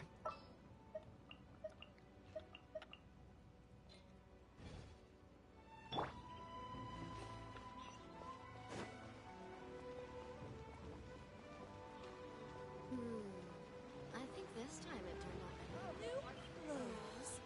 Is there anything in the world that will satisfy my taste bud? Let the Isa bathhouse warm your heart, experience the glamour of Natlan, and feel your worries melt away. Ah, it's a traveler from afar. What a rare guest. Welcome. As luck would have it, our major shareholder is here too. I'm sure you I'm sure you two will have much to talk about. The glamour of Natlan?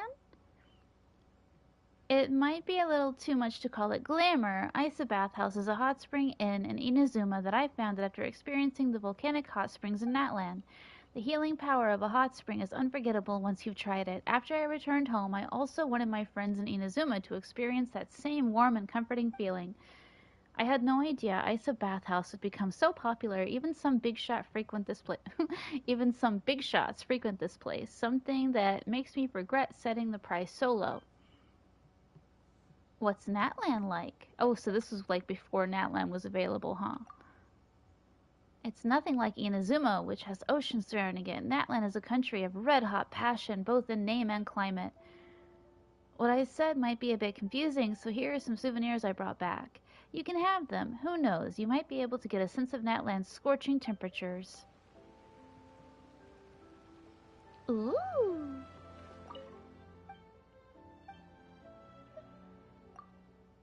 Indeed, while I was away in Natlan, I was inspired to return and open a hot spring, and I didn't possess the funds myself. I began to look around for investors.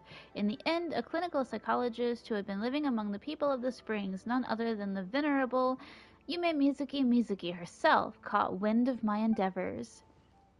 She was very supportive of the idea of opening a hot spring hotel in Inazuma, so she invested a large sum. While my neighbors in Inazuma City may have taken to calling me boss, the real boss of the Isa Bathhouse is undoubtedly Miss Yume Mizuki.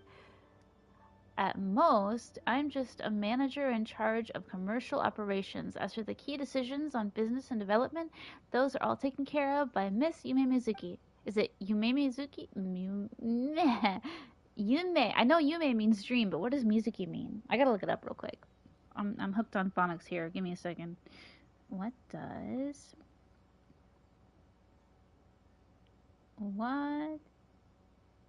it's not water, right? Mizuki mean in Japanese?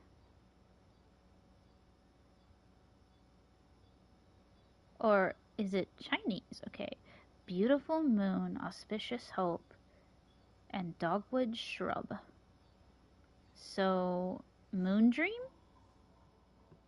What does the name Yume Mizuki mean?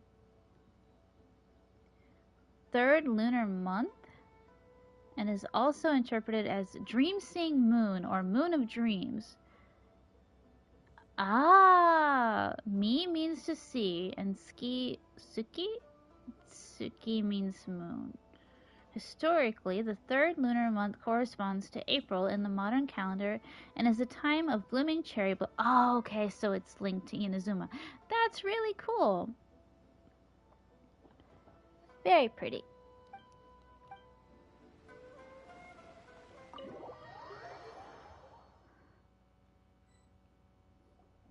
Excuse me! Hello! Please come register over here! What's going on? Why are there so many guests? Had I known, I'd have definitely turned some of them back. Oh, it looks like business is booming with Amura Ichigensai out of the picture. And it's good to see that Murasaki and Shion are well on the road to recovery. Morning, you two. Want to make an appointment? Yes, please. For today, if possible. Then I better get you another VIP pass. You're our most important customers, after all. Awesome! In that case, very important Paimon would like to start with the fine dining this time. Oh my. Imagine if you'd taken my advice and sold your shares the other day. It could have cost you dearly now that business is booming again. I hope you're not too upset with me, old friend. Why would I be upset? It's not as if I ever took your suggestion seriously. Oh, I've missed that way with words. So affectionate. Would it kill you to not sneak up on people every darn time? Morning, little ones. Did you enjoy the scenery last night? What? You were spying on us? Hardly. That tree was directly beneath the Grand Narukami Shrine. What was I supposed to do? Move the entire shrine to give you some privacy? Is there a reason you're here, Lady Guji? Mostly because I felt like a walk. But I do have a message from the Tenryo Commission to pass on as it happens. The gentleman who your fellow Yumeku Ibaku fished out of the water last night is no longer in a critical condition. Although his mind seems to have regressed to that of a young child. It could have been worse, I suppose. Lady Guji, I owe you my thanks. Without your help, things might have gone a lot less smoothly yesterday. Wasn't me. Come on, Miko. You've always been worse than me at keeping secrets. I admit that I feel inferior around you, and have an urge to prove myself. How could I not? But maybe these feelings are what have driven me to take this business as far as I have. My sense of inferiority keeps my ego in check, and my desire to prove myself gives me the strength to persevere. I'm able to accept these parts of me for what they are. There's no need for you to tiptoe around them. Oh, you could have told me sooner. The poor traveler here has been doing all my running around for me. True.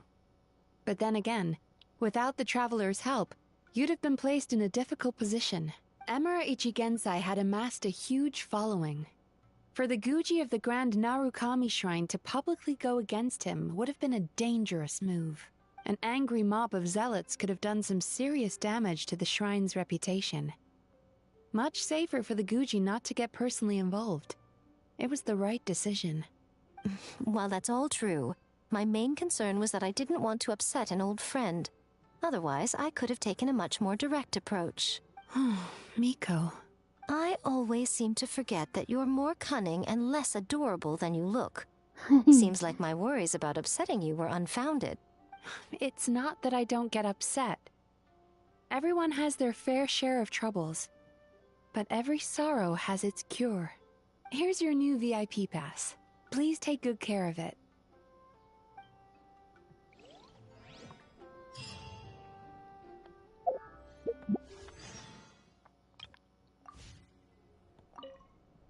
Could we go over your past experiences when you have a moment? There's a lot of gaps in your medical history I need to fill in. Oh, hello, little one. It's been a while since you last came to seek your fortune at the shrine.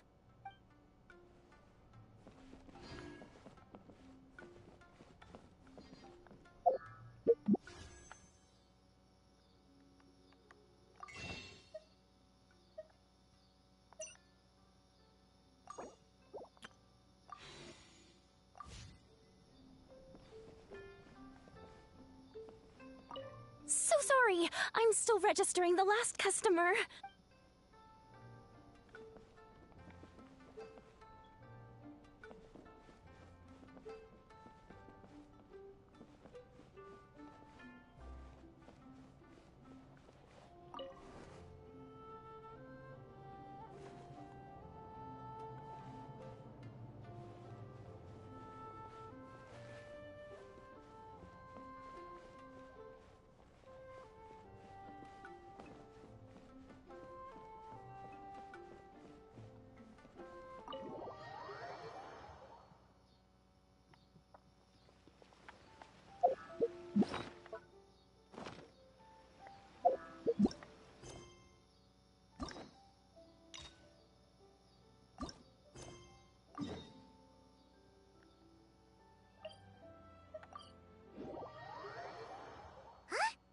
Is that Davia over there? Oh, it's been a while. Let's go say hi.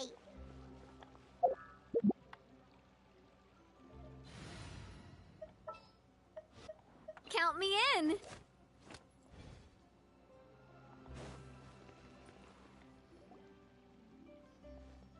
Hey, Navia, what you up to? Shh. Why the secrecy? Get lost, Monica! I don't want to see you back here until you're ready to wake up and start doing things properly! Right now, you're a disgrace to my kitchen and to the Hotel de Boer name! It was an accident. I'm sorry, did you hear me asking for excuses? Zaddy, chill. No, I'll do better, I promise. Why is she so aggressive? Right? She won't even listen to what the poor girl has to say. Oh, hey, cut her some slack. You gotta at least hear her out. Wait! Huh? Who do you think you are telling me? Wait a sec. Navia? So, you're bringing backup now. Suit yourself! You're still wasting your time!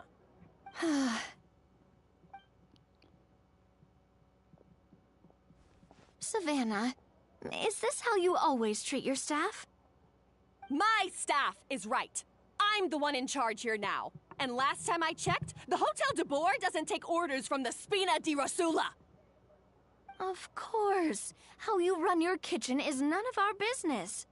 But when a member of your staff is so overworked he becomes gravely ill, that most definitely is our business. We're going to stand up for him, whether you like it or not. Overworked? I've said it before, and I'll say it again. If Fermon can't handle the job, then tough luck. There are plenty of other capable people I can hire instead.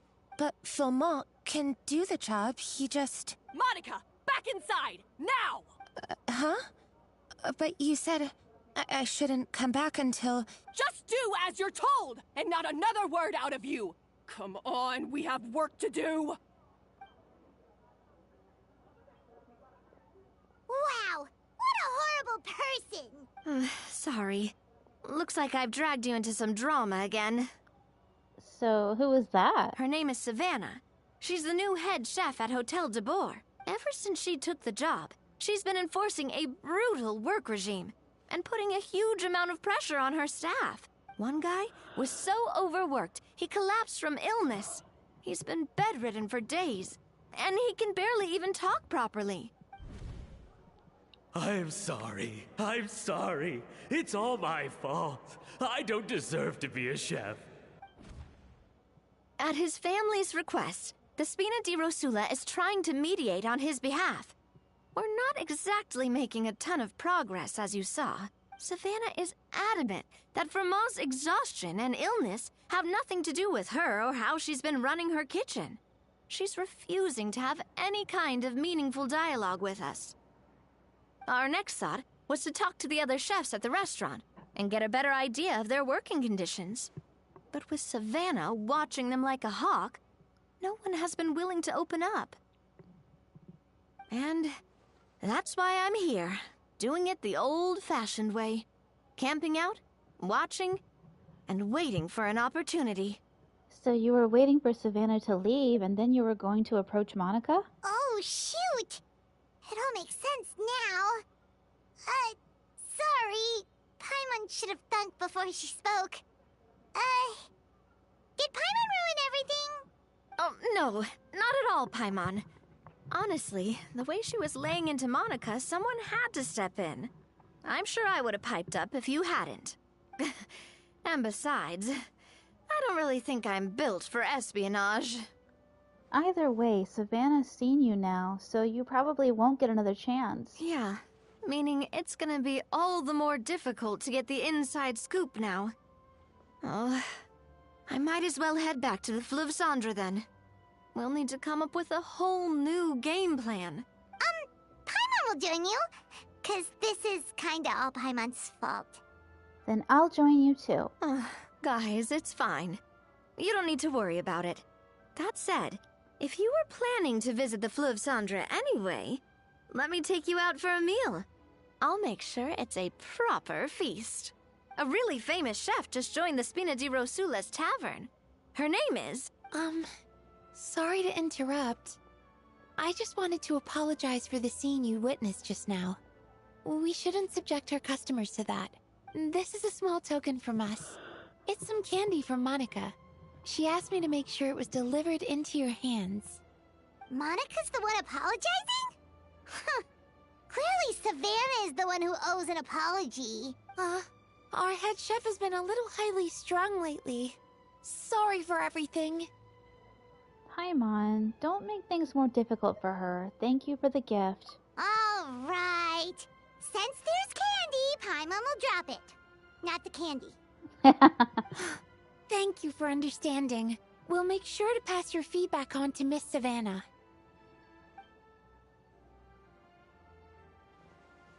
A little highly strung, huh? Looks like with Savannah in the kitchen, even the waiting staff are on edge. Paimon doesn't get it. How did someone like her even become head chef?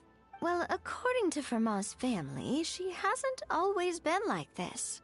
But that's a story for another time. Let's try this candy.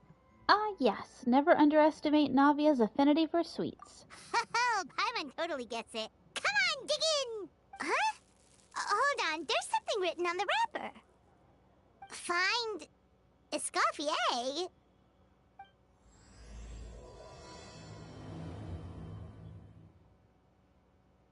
Escoffier? Could this mean... Huh? You know that name, Navia? Yeah. Let's stick to the plan and go back to the Fleuve Cendre for now. That's where we'll find Escoffier anyway.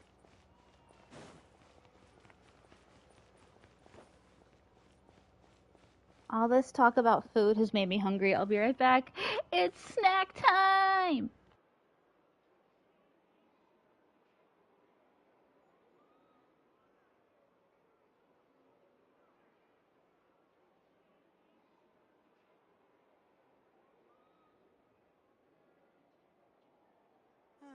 Ooh, I could make a fortune from this. Oh,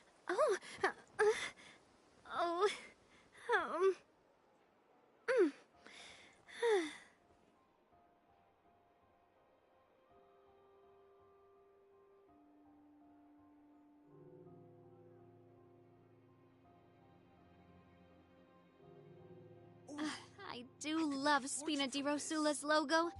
It was designed by my mother. Have you noticed how it's shaped like a heart?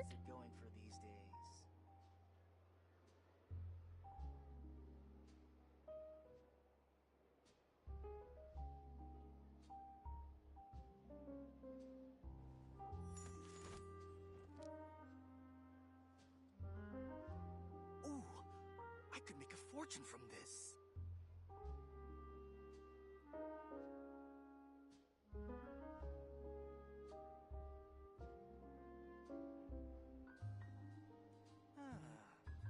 So these are the kind of headlines we're going for these days.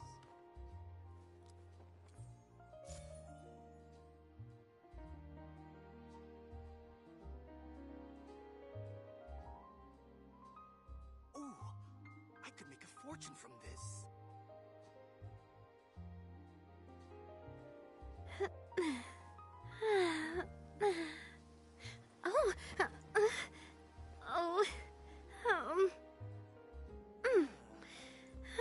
These are the kind of headlines they're going for these days.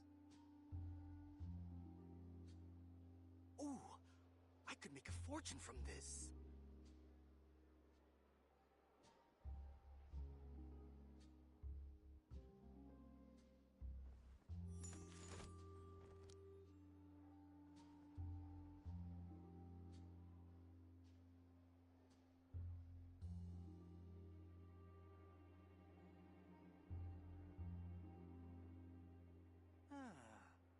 So these are the kind of headlines they're going for these days. Ooh, I could make a fortune from this.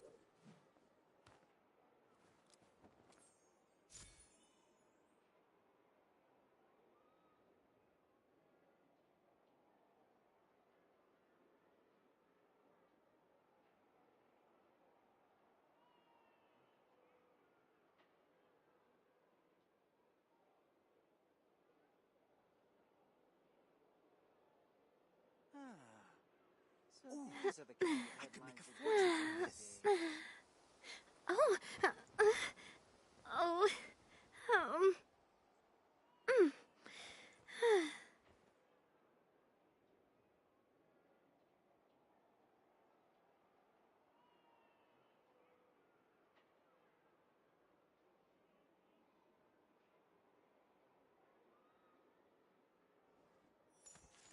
Ooh, I could make a fortune from this. So these are the kind of headlines they're going for these days.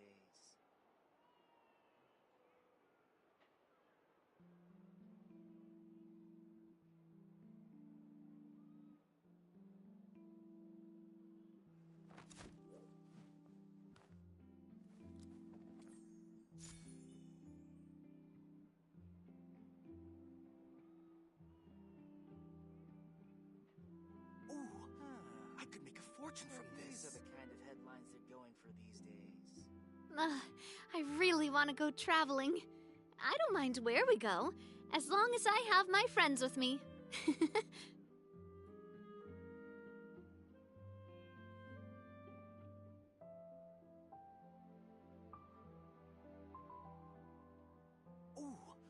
I could make a fortune from this.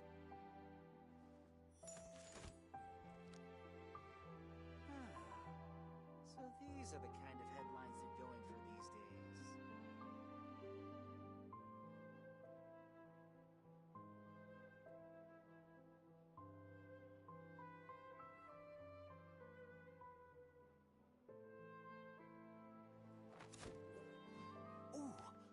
I could make a fortune from this.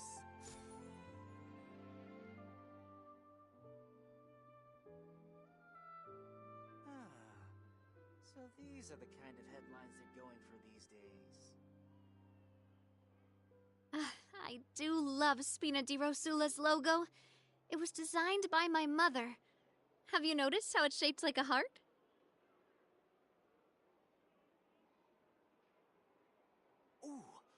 I could make a fortune from this.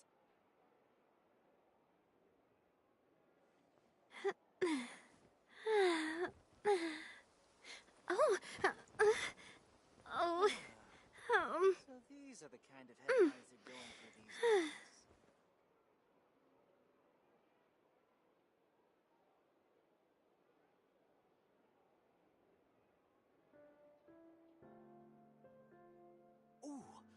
I could make a fortune from this.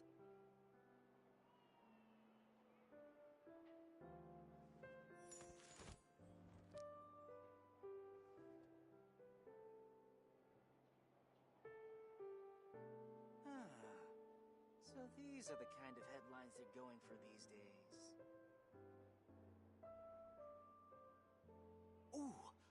I could make a fortune from this.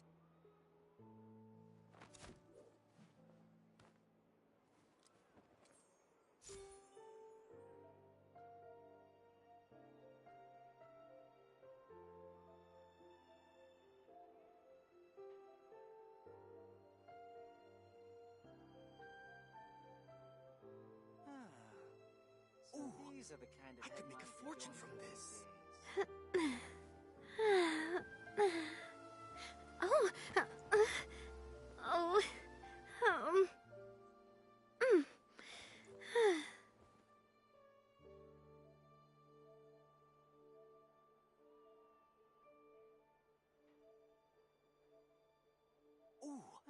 I could make a fortune So from these this. are the kind of headlines they're going for these days.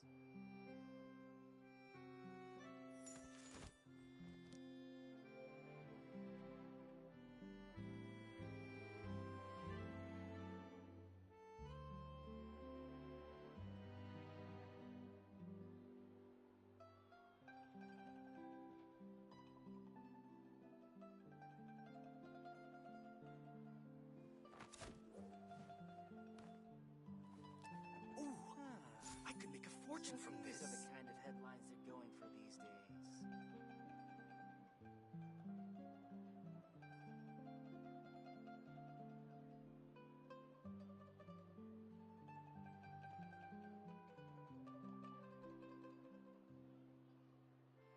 My time with the Spina has taught me that carrying an unreliable weapon is worse than not carrying one at all. I could make a fortune from this. So these are the kind of headlines they're going for these days.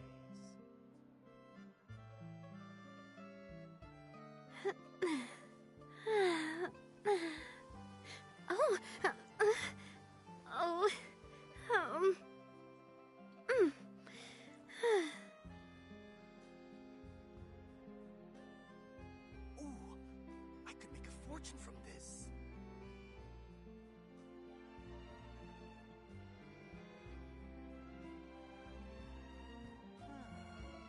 So these are the kind of headlines that go in these days.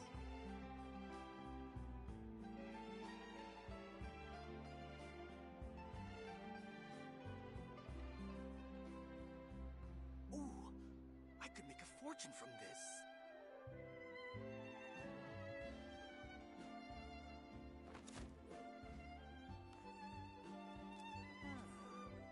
So these are the kind of headlines that go in for these days.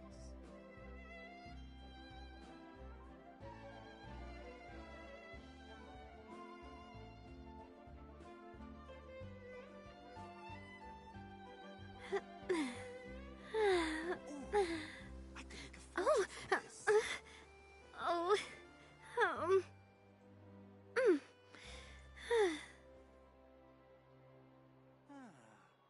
So these are the kind of headlines that go in for these days.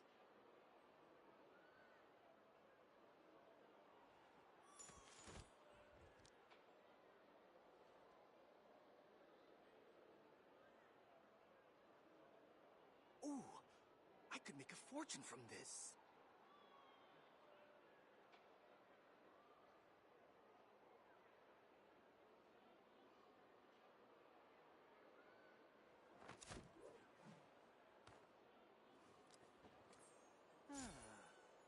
So these are the kind of headlines that go in for these days.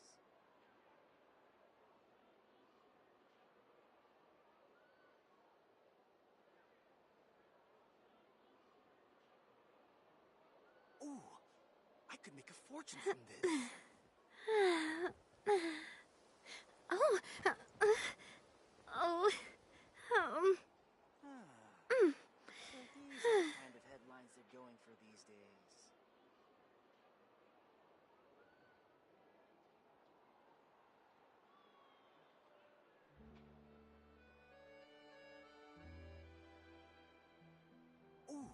I do love Spina di Rosula's logo. It was designed by my mother. Have you noticed how it's shaped like a heart?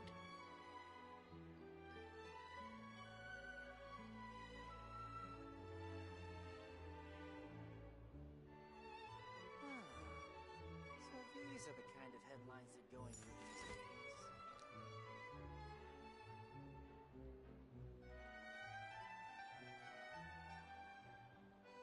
Ooh, I could make a fortune from this.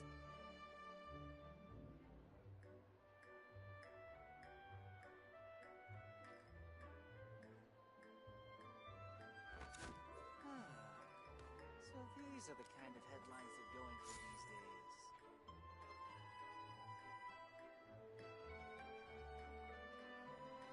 Ooh, I could make a fortune from this.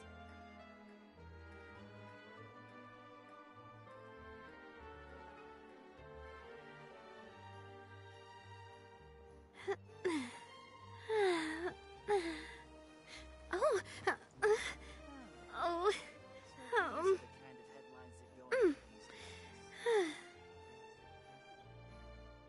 Ooh, I could make a fortune from this.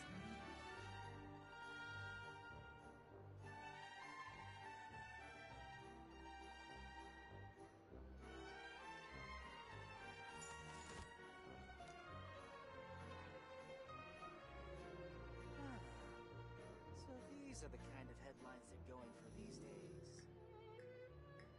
Ooh, I could make a fortune from this.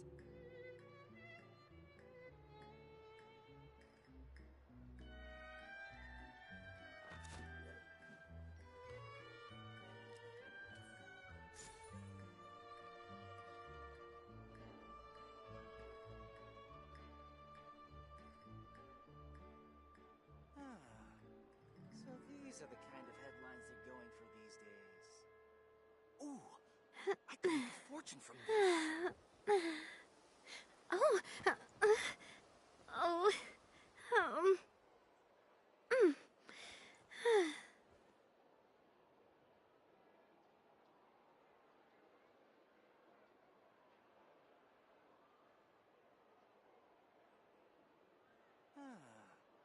So these are the kind of headlines they're going for these days.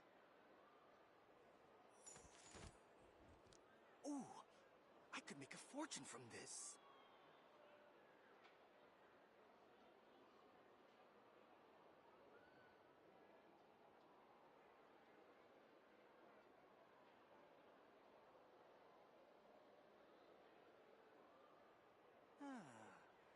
So these are the kind of headlines they're going for these days.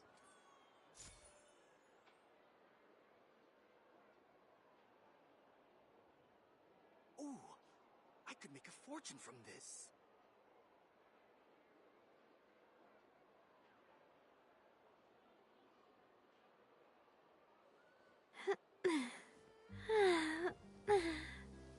Oh, oh, So these are the kind of headlines they're going for these days. Ooh, I could make a fortune from this.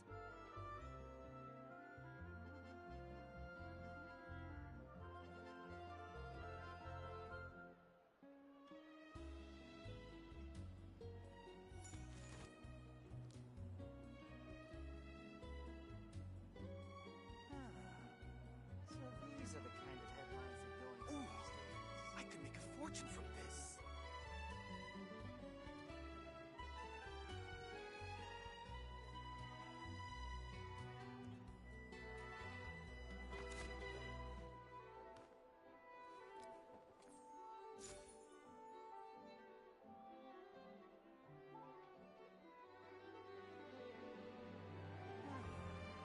So these are the kind of headlines they're going for these days. Ooh, I could make a fortune from this.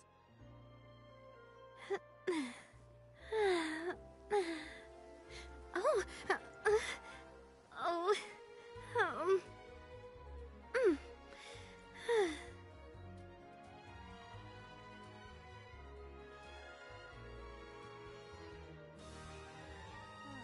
Ooh, I could make a fortune from this.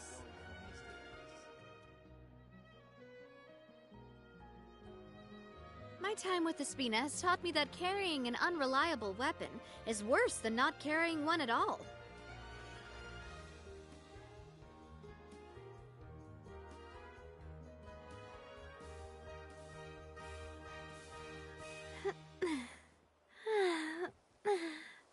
Ooh, Oh, I could make a fortune from this. oh, So these are the kind of headlines they're going for these days.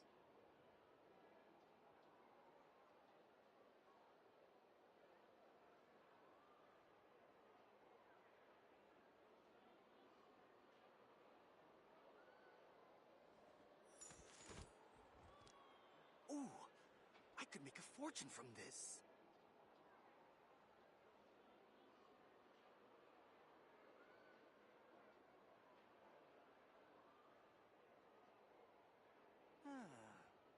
So these are the kind of headlines they're going for these days.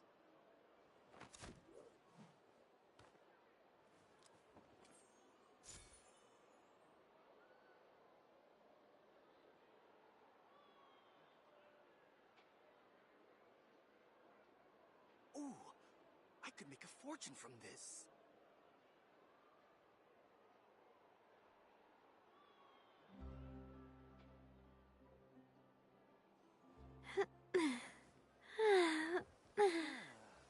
oh, So these are the kind of headlines they're oh, going for these days.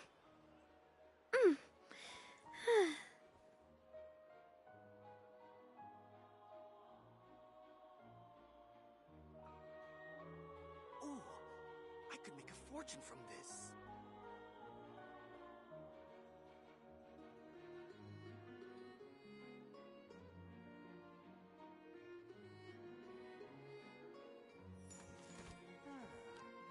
So these are the kind of headlines they're going for these days.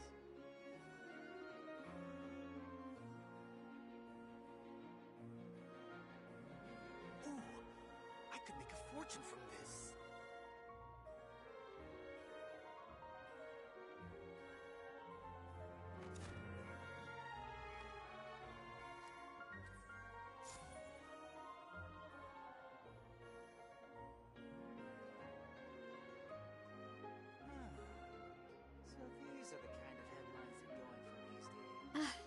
do love Spina di Rosula's logo. It was designed by my mother. Have you noticed how it's shaped like a heart?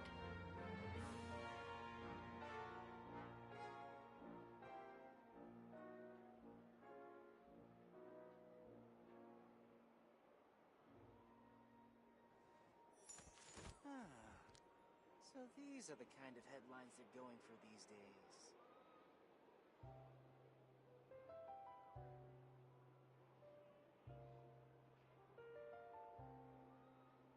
Ooh, I could make a fortune from this.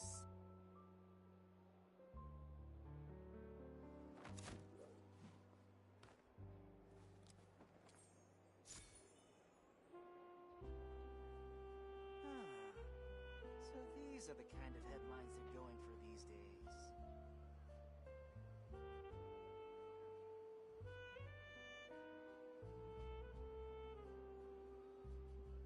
My time with the Spina has taught me that carrying an unreliable weapon is worse than not carrying one at all.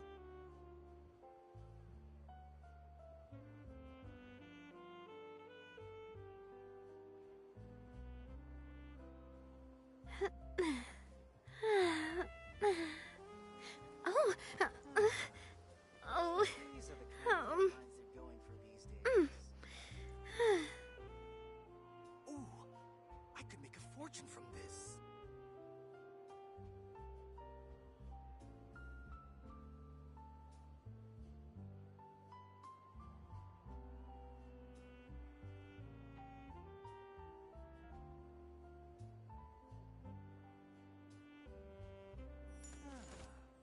So these are the kind of headlines they're going for these days.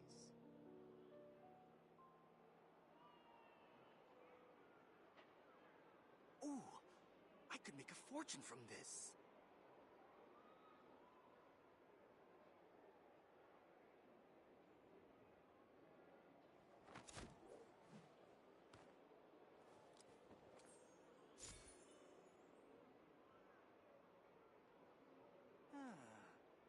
So these are the kind of headlines they're going for these days.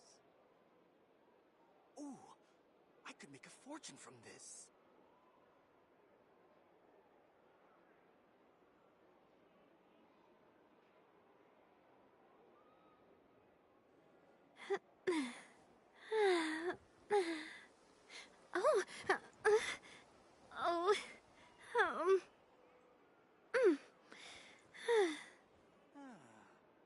So these are the kind of headlines they're going for these Ooh, days.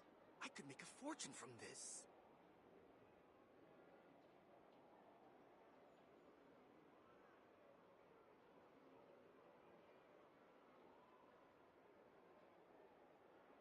I do love Spina di Rosula's logo. It was designed by my mother. Have you noticed how it's shaped like a heart?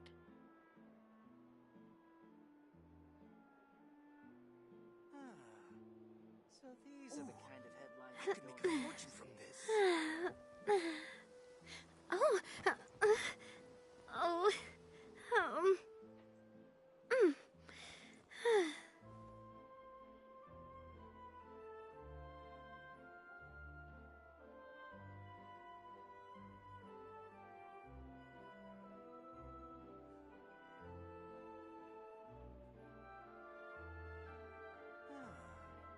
So these are the kind of headlines they're going I for could make these a fortune from this. My time with the Spina has taught me that carrying an unreliable weapon is worse than not carrying one at all.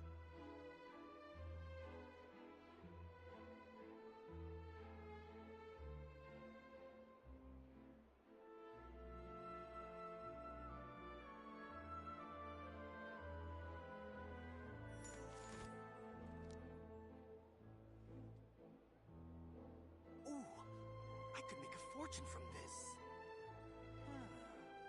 So these are the kind of headlines they're going for these days.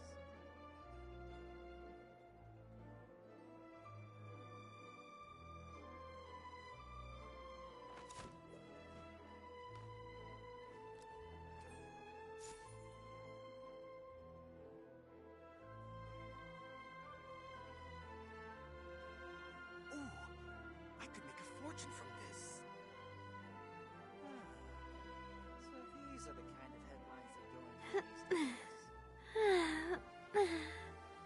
Oh, oh, mm.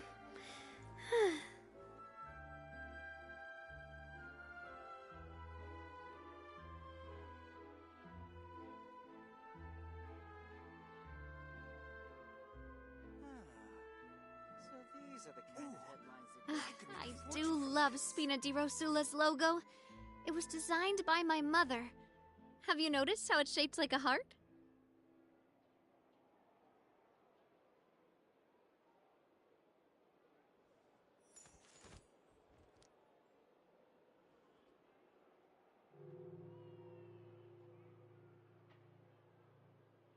Ooh, I could make a fortune from this.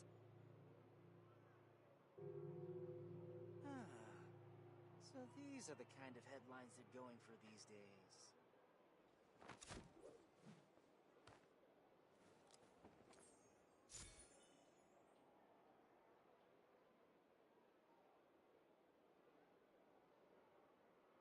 Ooh, I could make a fortune from this.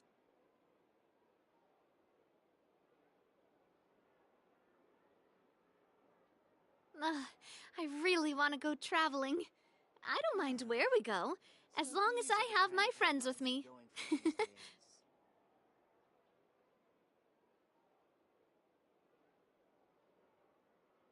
Ooh, I could make a fortune from this.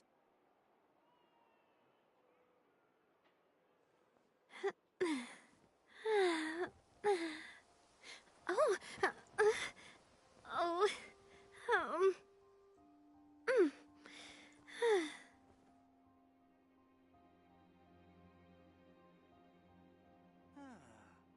So these are the kind of headlines they're going for these days. Ooh, I could make a fortune from this.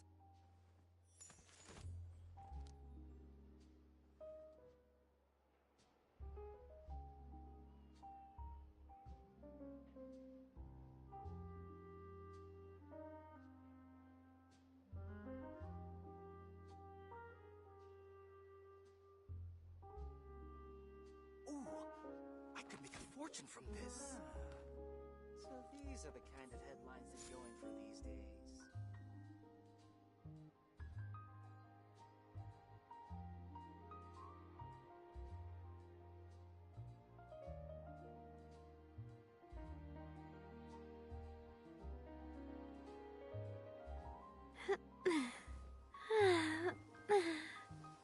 Oh, oh,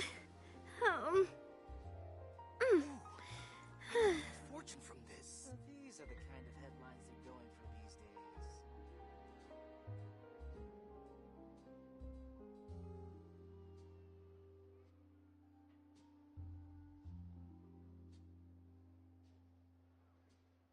My time with the Spina has taught me that carrying an unreliable weapon is worse than not carrying one at all.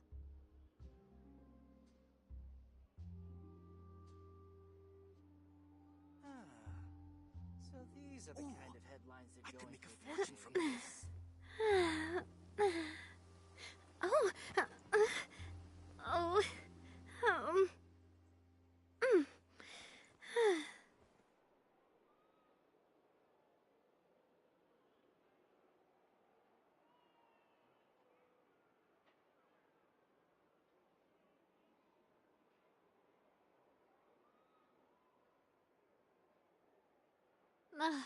I really want to go traveling.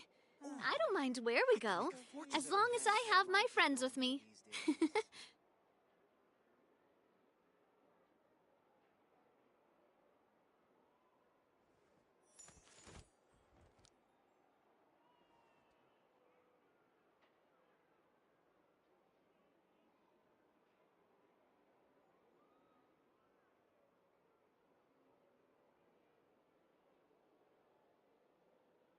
Ooh, I could make a fortune from this. So these are the kind of headlines they're going for these days.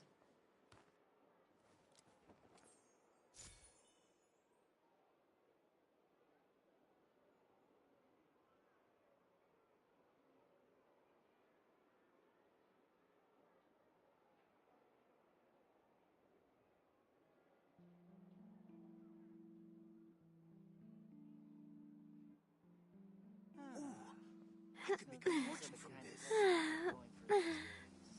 Oh, oh, um.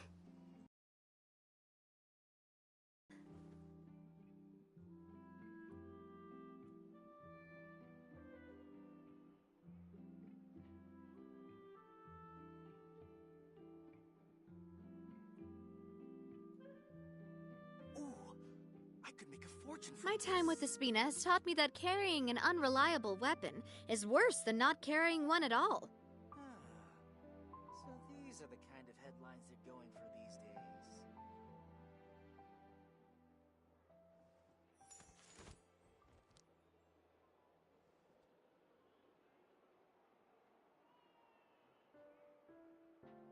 Ooh, I could make a fortune from this.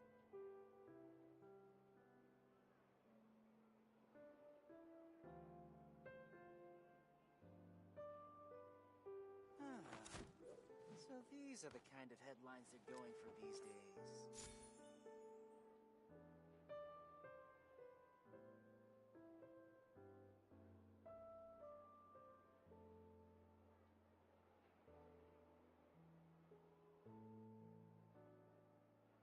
Ooh, I could make a fortune from this. I do love Spina di Rosula's logo. It was designed by my mother. Have you noticed how it's shaped like a heart? Okay, I am back. I got into a long conversation, but I did bring snacks. Sorry that took so long. But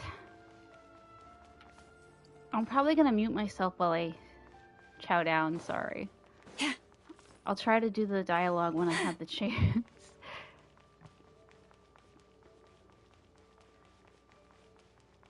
Aww. They're so cute.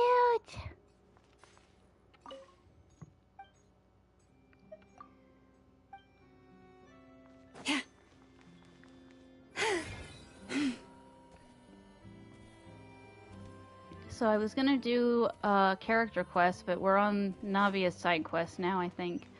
Which is fine. I love Navia, so it's okay. Umbrella warfare, I guess.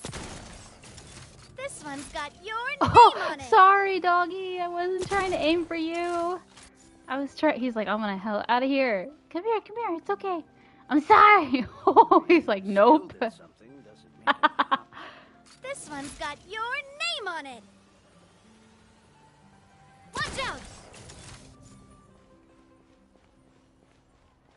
Navi is a menace to society.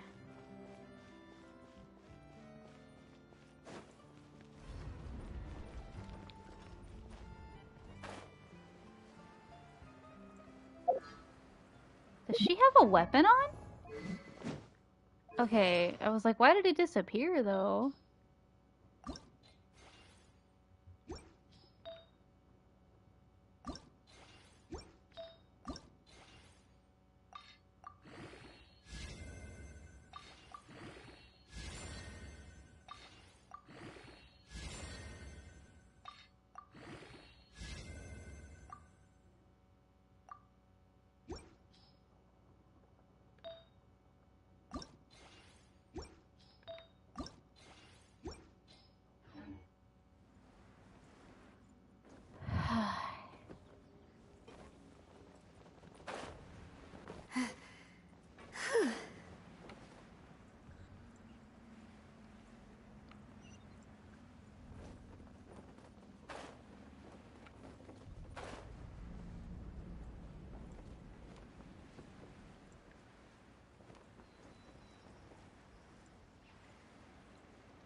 Escoffier, anyway?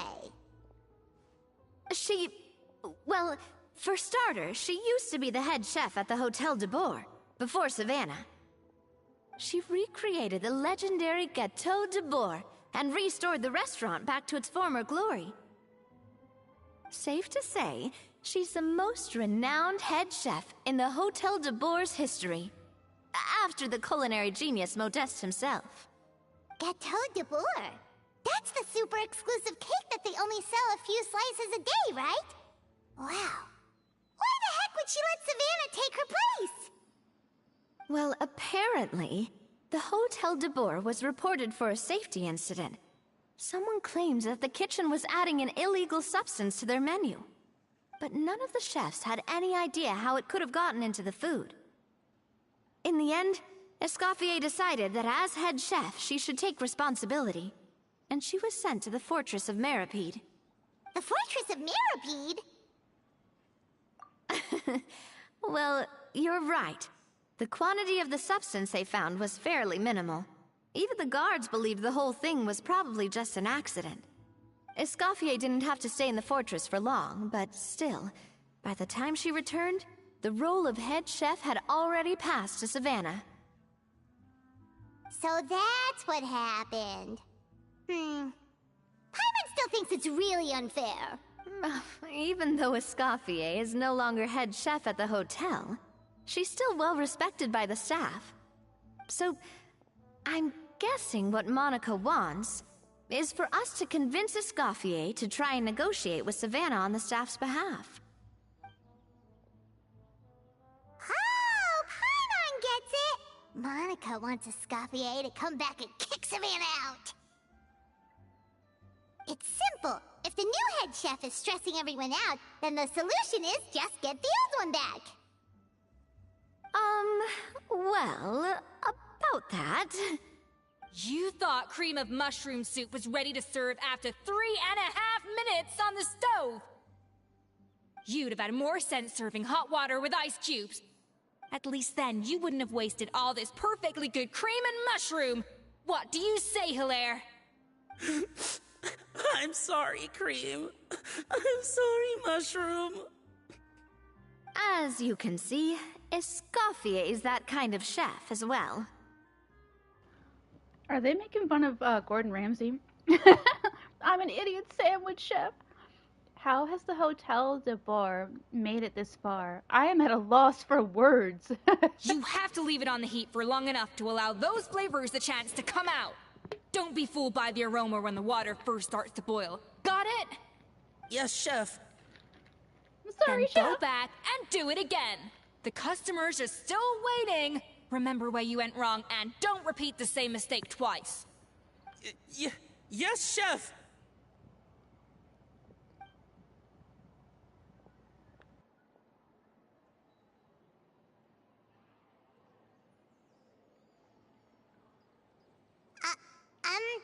Excuse us, Waiting to be served?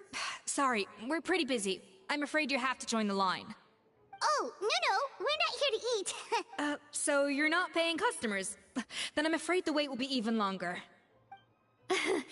It's hard to talk to Escoffier when she's in the zone. Let's take a seat. We can catch up while we wait.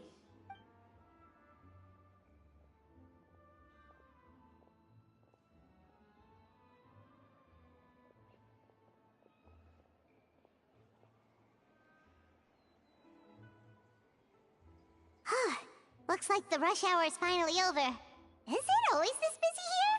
These days, yes. I'd say business has tripled since Escoffier joined as temporary head chef. She didn't want to go back to the Hotel de Boer? Well, in her words, the Hotel de Boer doesn't need her anymore.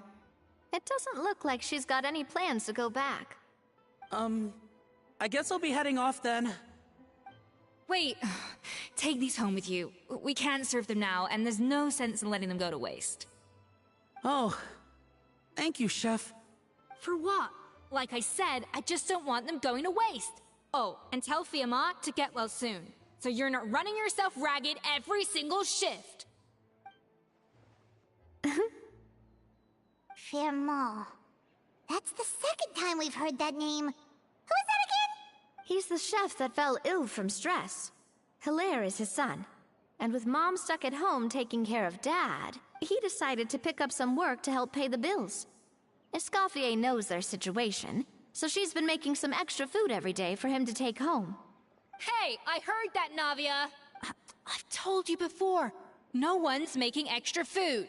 Hilaire is making blunders in the kitchen, and I can't serve his failed dishes, so he might as well take them home. Yeah, failed dishes that just so happen to be nutritionally complete every single time.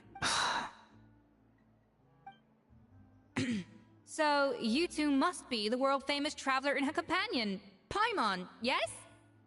Is there something I can help you with? Oh, so you know us already. We'll skip the introduction then. We're here to talk about Savannah. Since Hilaire is working for you, you must be aware of the situation with Savannah. Oh, I certainly am. The Spina's headquarters are right next to the tavern. And I've lost count of the number of times Navi has come to pester me about it. But I don't work for the Hotel de Boer anymore. And being ex-head chef doesn't give me the right to interfere with that business. Besides, I'm the one who persuaded Savannah to take the job in the first place. What? Well, she was a much gentler person back then. A little timid, even. She wasn't at all confident that she was the right fit for the role. That's hard to believe. Are we definitely talking about the same Savannah here? Honestly, I do wonder if she's just emulating me. I mean, I'm not the most pleasant head chef to be around either. At least she's self-aware. Anyway, suffice to say that given the history between us, it'll be tricky for me to tell her she's doing her job wrong without coming across like a huge hypocrite. Fiamar and the others probably think that Savannah gets it all from me. I wouldn't be so sure about that, Escoffier. Look at this note we got from Monica. She mentioned me. Whatever shortcomings you feel you have, it looks like Monica still trusts you. As for the others, well, how can you know what they think unless you ask them? Monica. Plus, it's not like we're asking you to storm in there and raise hell. We're only in the initial phase of our investigation. All we're trying to do is get the other chefs to open up to us. Oh, Monica. Oh, Monica! Escoffier? I can't believe her! Powdered sugar is supposed to be applied sparingly. Look at all that on the wrapper. It's thicker than the sole of my shoe. Unbelievable! I won't stand for this. She has to learn. Come. Wait, so now she's, Well, whatever the reason she came up with, at least she's convinced herself to go have a conversation. Let's go catch up to her. We don't want to keep her waiting.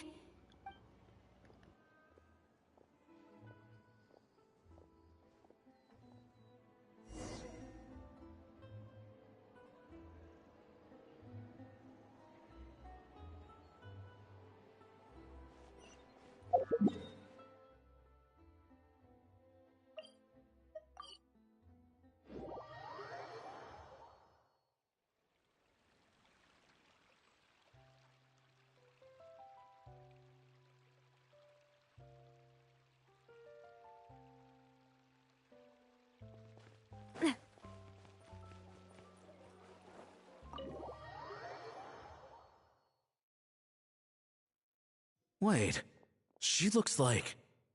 Is that Escoffier? Escoffier's back? Yes! I've missed her cooking! I was just saying, Hotel de Boer is nothing without her. You can't match Escoffier's talent.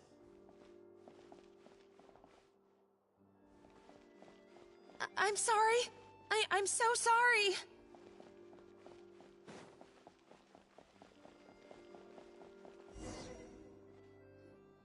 I'm sorry, I'm so sorry. I messed up your order. Oh, I wouldn't go that far. Maybe the taste is a little off, but if you hadn't brought it up, I don't think I would have noticed. But, please, you have to forgive me or Chef is gonna... Okay, I know. I'll kneel before you. What the heck? Get up, Monica! Can't you see that you're just making your customer feel more awkward? Escoffier? If you want forgiveness, then do what any self-respecting chef would do.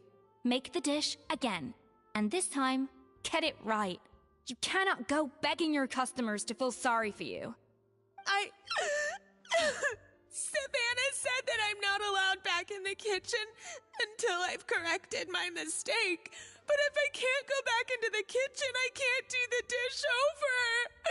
That's some backwards logic. How can you fix your mistake without being allowed to cook?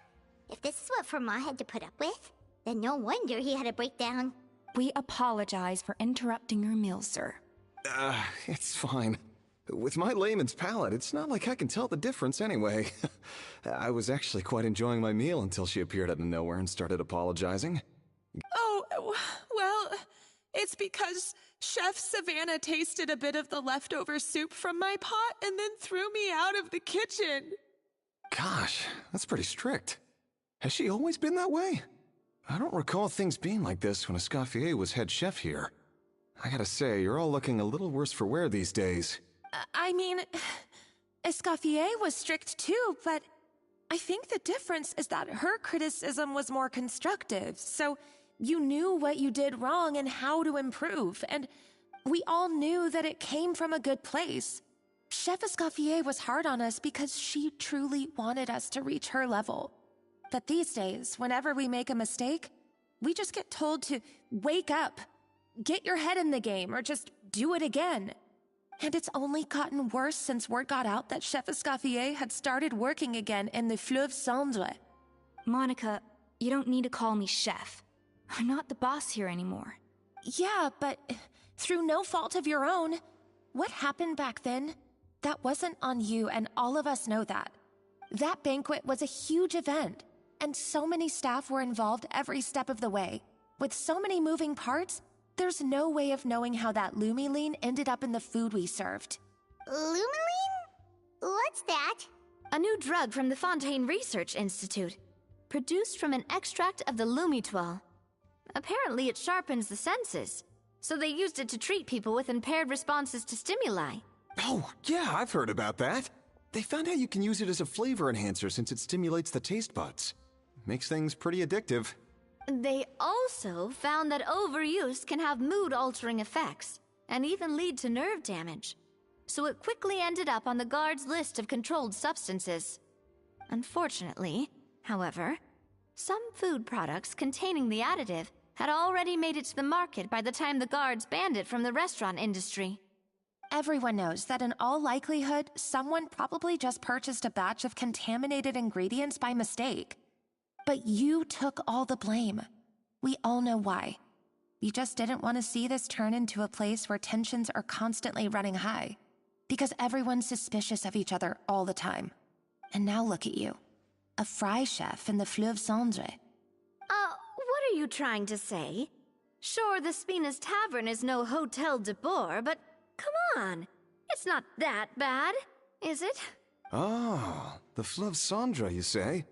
Great. That's where I'm dining from now on. Monica, I'm very happy with my current job. And there's no changing the past. We just have to let bygones be bygones. Besides, at the end of the day, I was the head chef, regardless of whose mistake it was. Ultimately, the responsibility lay with me. If only Savannah was half the boss you were. I'm sorry? Do you have a problem with my conduct as head chef? No, chef. So, you do remember who's boss? Escoffier? I thought you'd left this place for good. What are you doing back here? What happened to you, Savannah? Why are you acting like this? When I turned this place over to you, You made me the head chef and gave up your right to tell me how to do my job. You're not the boss here anymore, so stop acting like you own the place. Whoa. Sounds like someone has a chip on her shoulder.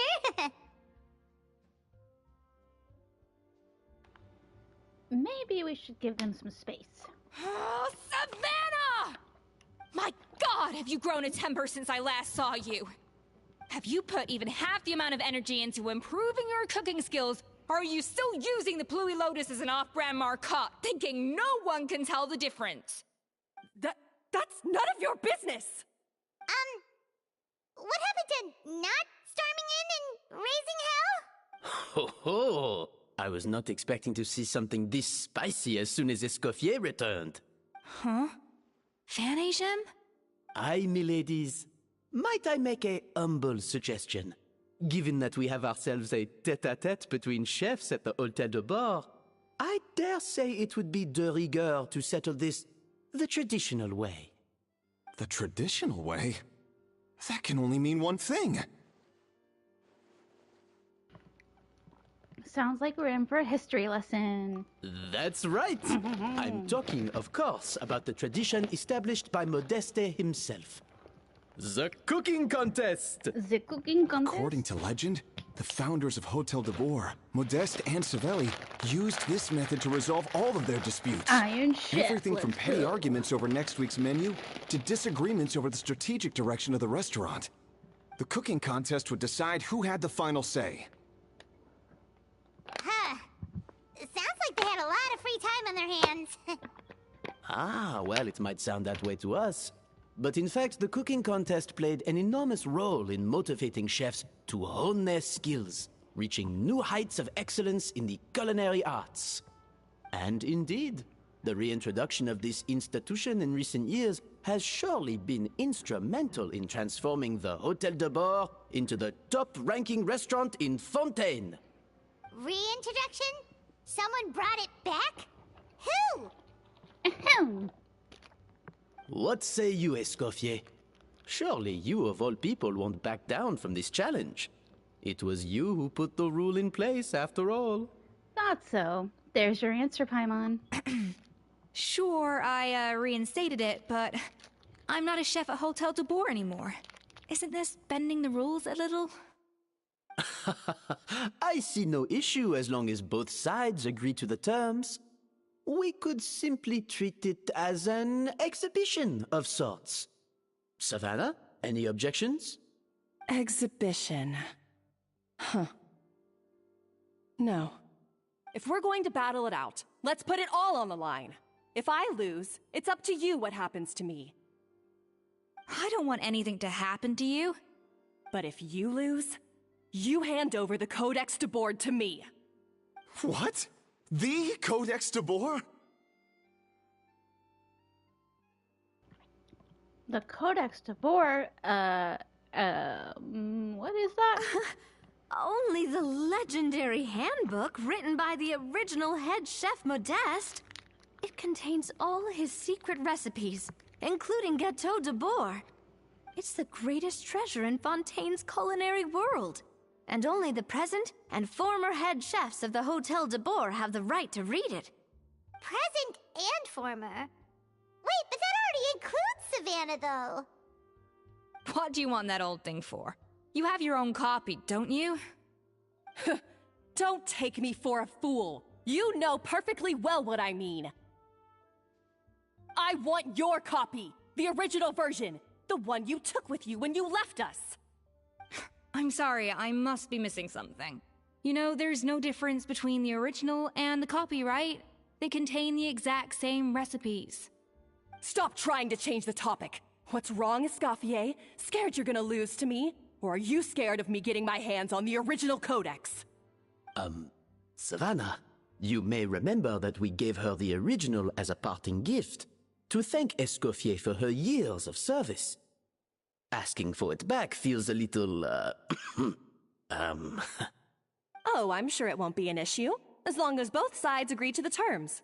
Those were your words, weren't they? And as for the contest itself, let's make it a bake-off. Gâteau de Bord, per the recipe in the codex. Well, Escoffier, you against me. Are you in or out? You sound surprisingly confident. All right then, let's see how much you've actually grown. I hope you surprise me, Savannah. I'd hate to find out that all you've learned after this long is how to chew people's heads off. Believe me, I'll show you.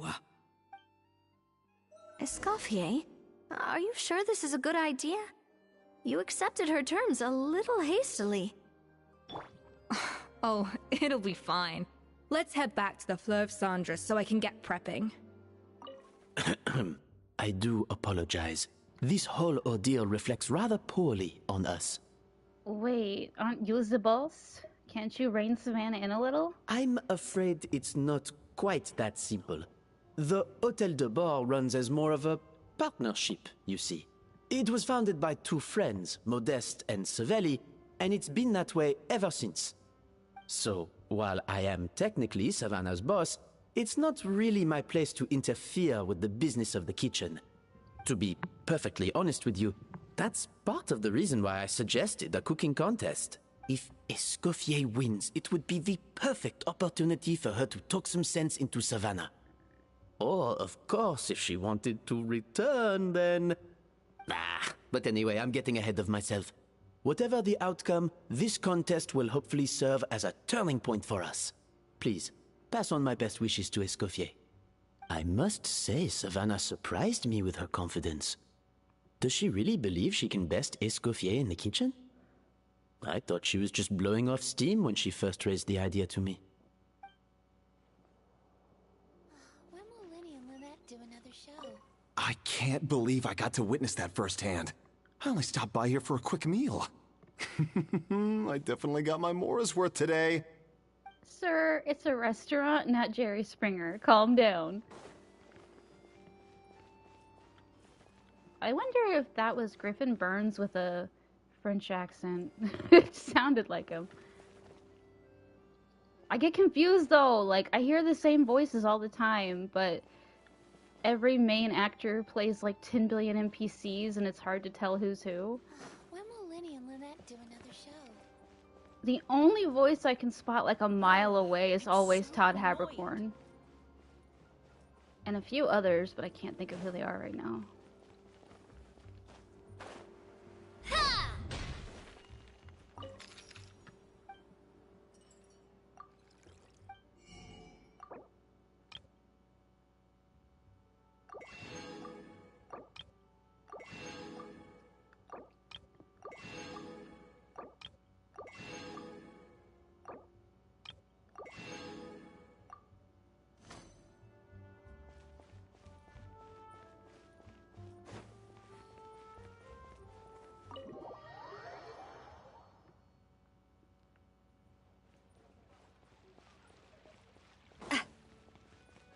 Feeling lucky?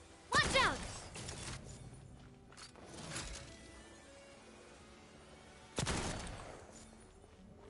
Ha-ha!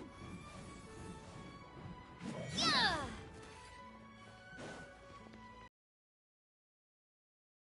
The coffee's kicked in, I'm kind of like bouncing across the walls and stuff, so sorry if I'm being a little weird. It was a double shot espresso from Starbucks. Never a good idea to give me. Tasted good though. Let's dance. Wait, where am I going? Why do I always do this? It's so easy to just teleport. But no, I try to run the whole way there.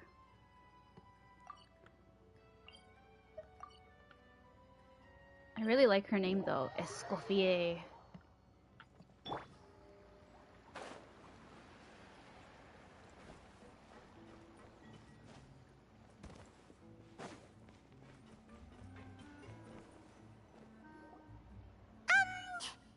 So, this whole bake-off thing kind of came out of nowhere.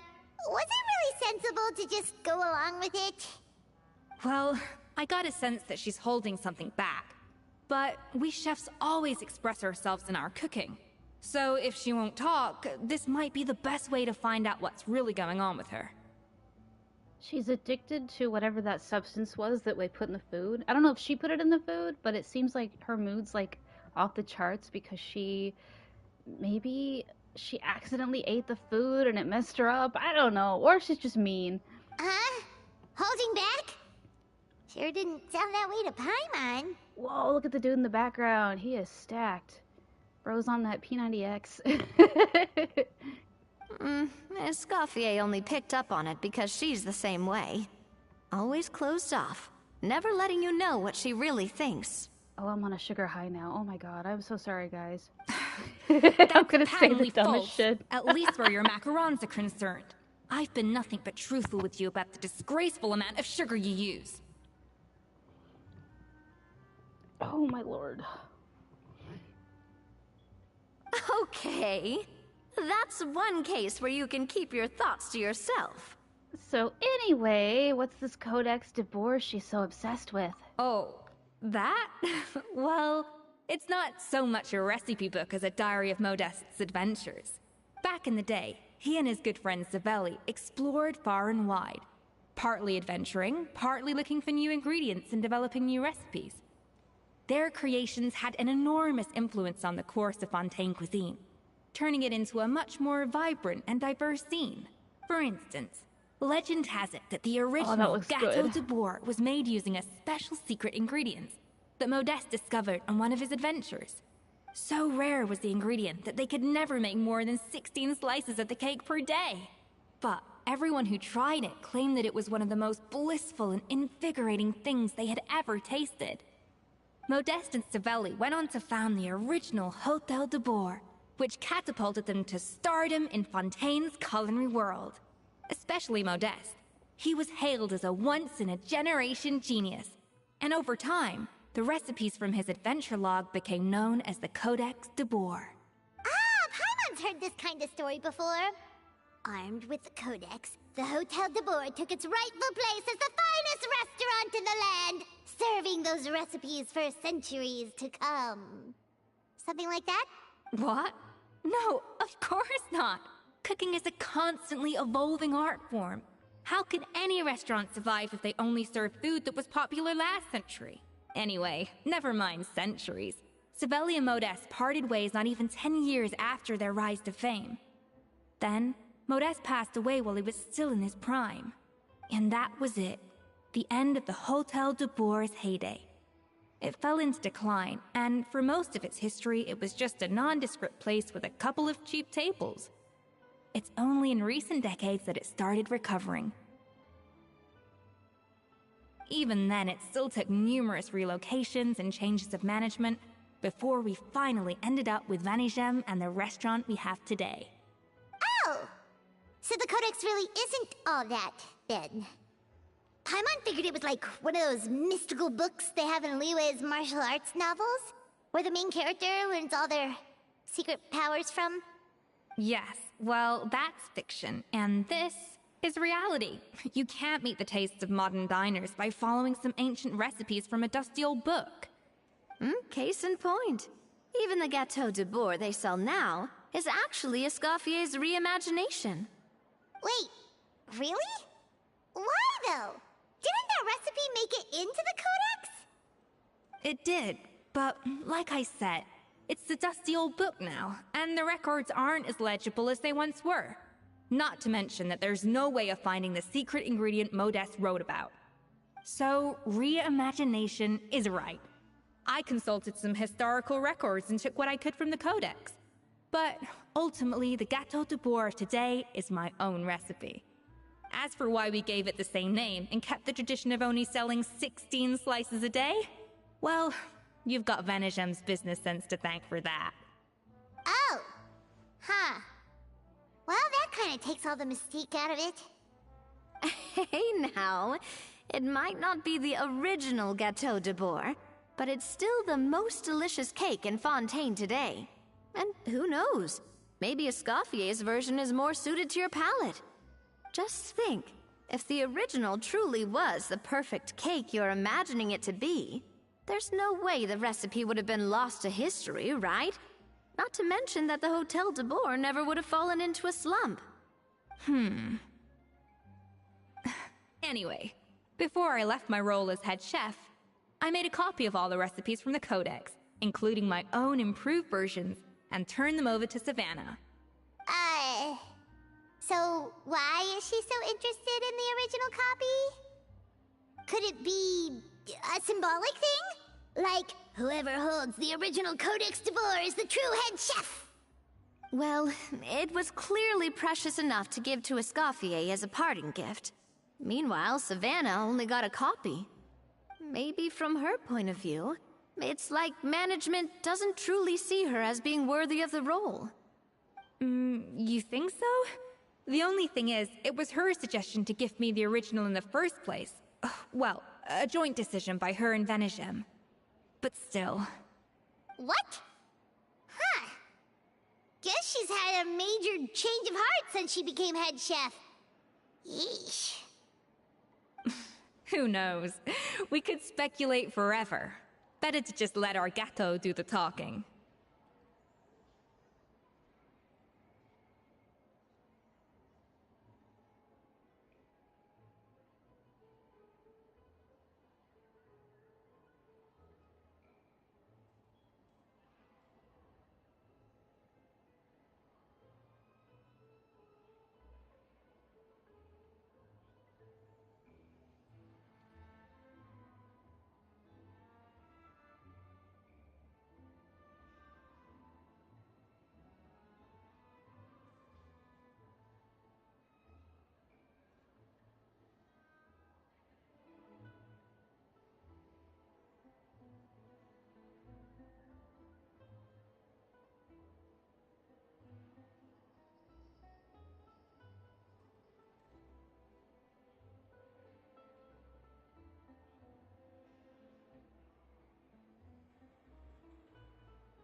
What does that mean exactly? It means besting her in this bake-off, and then getting her to explain herself, even if I have to beat it out of her with a spatula. I would like to see that. You don't mince words, do you? However much she's changed since we worked together, I believe that she still has her chef's pride. And if she respects the art, she'll respect the outcome of our contest. Well, I'm confident that you and your spatula can get justice for Froment. All you need to do now is win the contest. But that should be a breeze for you. Let's not get too ahead of ourselves. Gâteau de Bourg is very complicated to make. Usually, it takes 3 chefs working in tandem to cover everything. Now, if I had to push it, I could probably do the work of 3 chefs myself.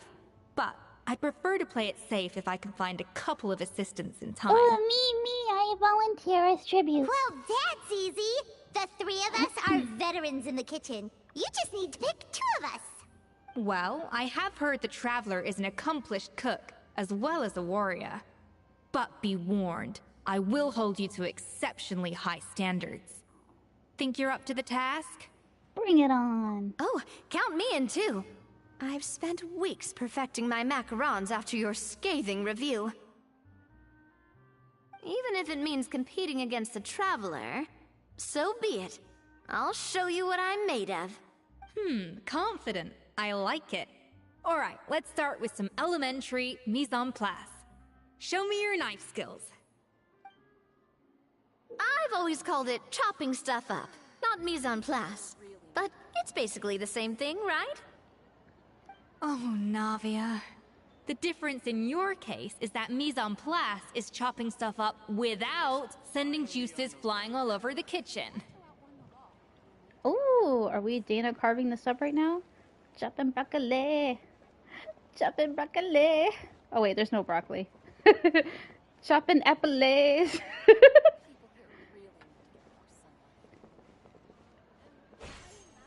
Oh, that's it? That's all we gotta do? Yeah.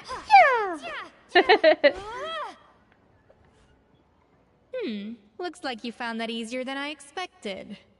Yeah, thankfully it was pretty straightforward in the end. You made it sound like we'd be carving statues out of fruits or something. Put the knife down, Paimon. Well, brace yourself, because the next step is anything but straightforward. I'll be using this cold press to extract flavor compounds from the ingredients. What's a cold press? A kind of special food processor I got the Fontaine Research Institute to make for me.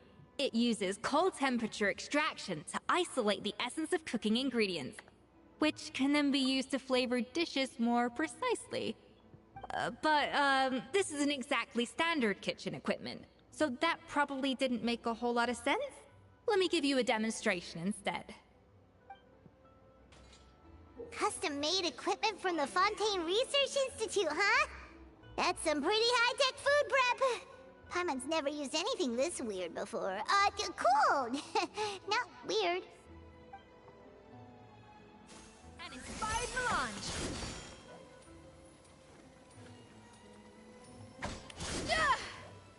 I'm confused. I didn't read it.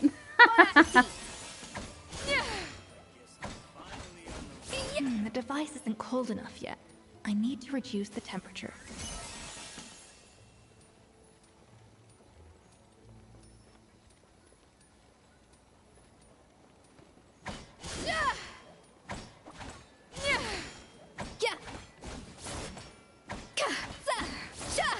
We're gonna be here a while. I did not pay attention in class.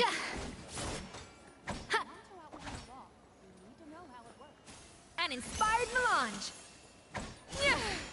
Wait, huh? Am I supposed to be over here?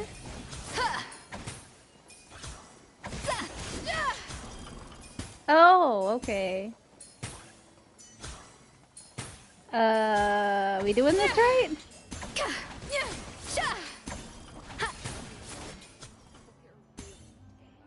And done. These are the flavor compounds extracted from our ingredients. I've processed all the fruit you chopped up earlier. I really like her accent. I don't know where she's from, and I don't know if it's a real accent, but it's really pretty. Wow! Even the smell is so much more concentrated. What next? Do we add all this stuff in? Absolutely not! Throwing everything in at once will ruin the balance of flavors. We have to go slowly and carefully to calibrate the exact flavor we want. I'll demonstrate again. Now, watch closely. Slowly and carefully. Not a drop too much, and not a drop too little. I'm gonna actually read the instructions this time. Learn at Escoffier's feet and master her precision cooking. The flavorings you got from her multifunctional food processor can adjust the flavor profile of the dish. Strike a balance between fruity flavors and floral flavors to adjust said flavor profile and make a delicious dish. Blech. Huh? I don't have a 4. I have 1, 2, 3, 5. Wait, I can do an apple and these two, right?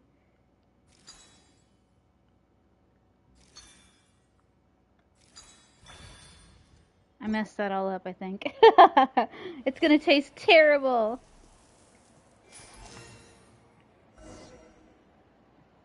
And voila! Now it's your turn. With Escoffier's guidance, everyone completes the flavoring process. Not terrible. Considering this was everyone's first time blending flavor extracts, it could have been worse. But the Traveler's work was surprisingly good. Are you sure you've never done this before? You got almost perfect results on your first try. All thanks to my excellent teacher. I guess I just treated it like an adventurer's puzzle. Oh, well, they do say adventurers are multi-talented folks. Now I've seen it firsthand. Alright, now for the part I've been looking forward to. I want each of you to cook something from the Hotel du Bois' current menu. I'll judge your submissions, and give you a final score. Final score? That's right. The true test of your cooking skills is the finished product. It'll be good practice for the contest itself. Now get to it. Chop chop! I guess I'm finally on the right path. How's it going? Have you picked a dish yet? Choose wisely. I expect you to present the most delicious thing on the menu. Wait, well, I think we have, foie gras, don't we? Wait, what does she want me to give her? Yeah, Fontanian foie gras, garlic baguette, delicious lasagna,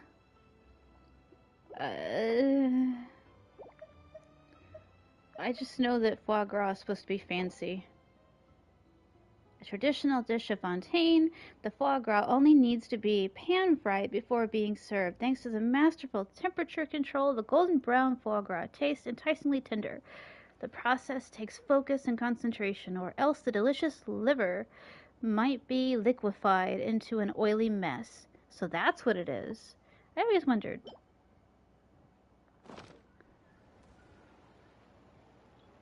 After confirming that this was indeed your attempt at cooking food... I know this doesn't represent what you're capable of. Try again, and this time, I want to see you make a proper attempt. I knew that was going to happen. I'm sorry, Chef. I'll do better, Chef.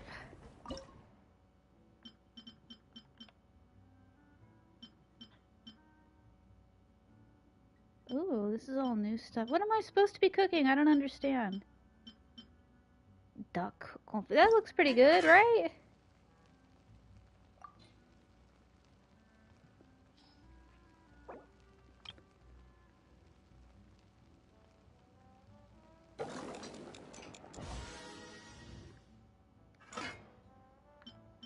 I really don't know what else I'm supposed to be making. Medando. Ooh, that looks kind of... I'm just going by like how fancy the words are.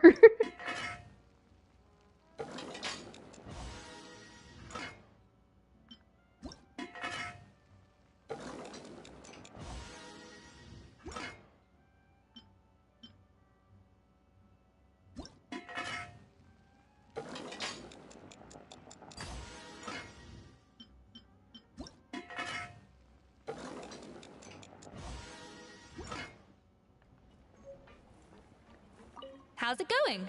Have you picked a dish yet? Choose wisely. I don't understand what the most delicious thing is, ma'am.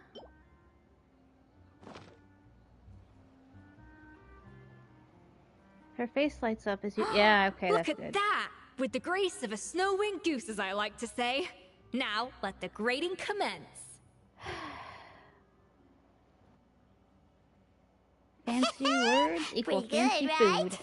Not to brag or anything, but Paimon's a bit of a connoisseur when it comes to la food. 6 points. What? Oh, well, fair enough. Paimon doesn't cook all that often, so as long as it's a pass. That's 6 out of 100. What?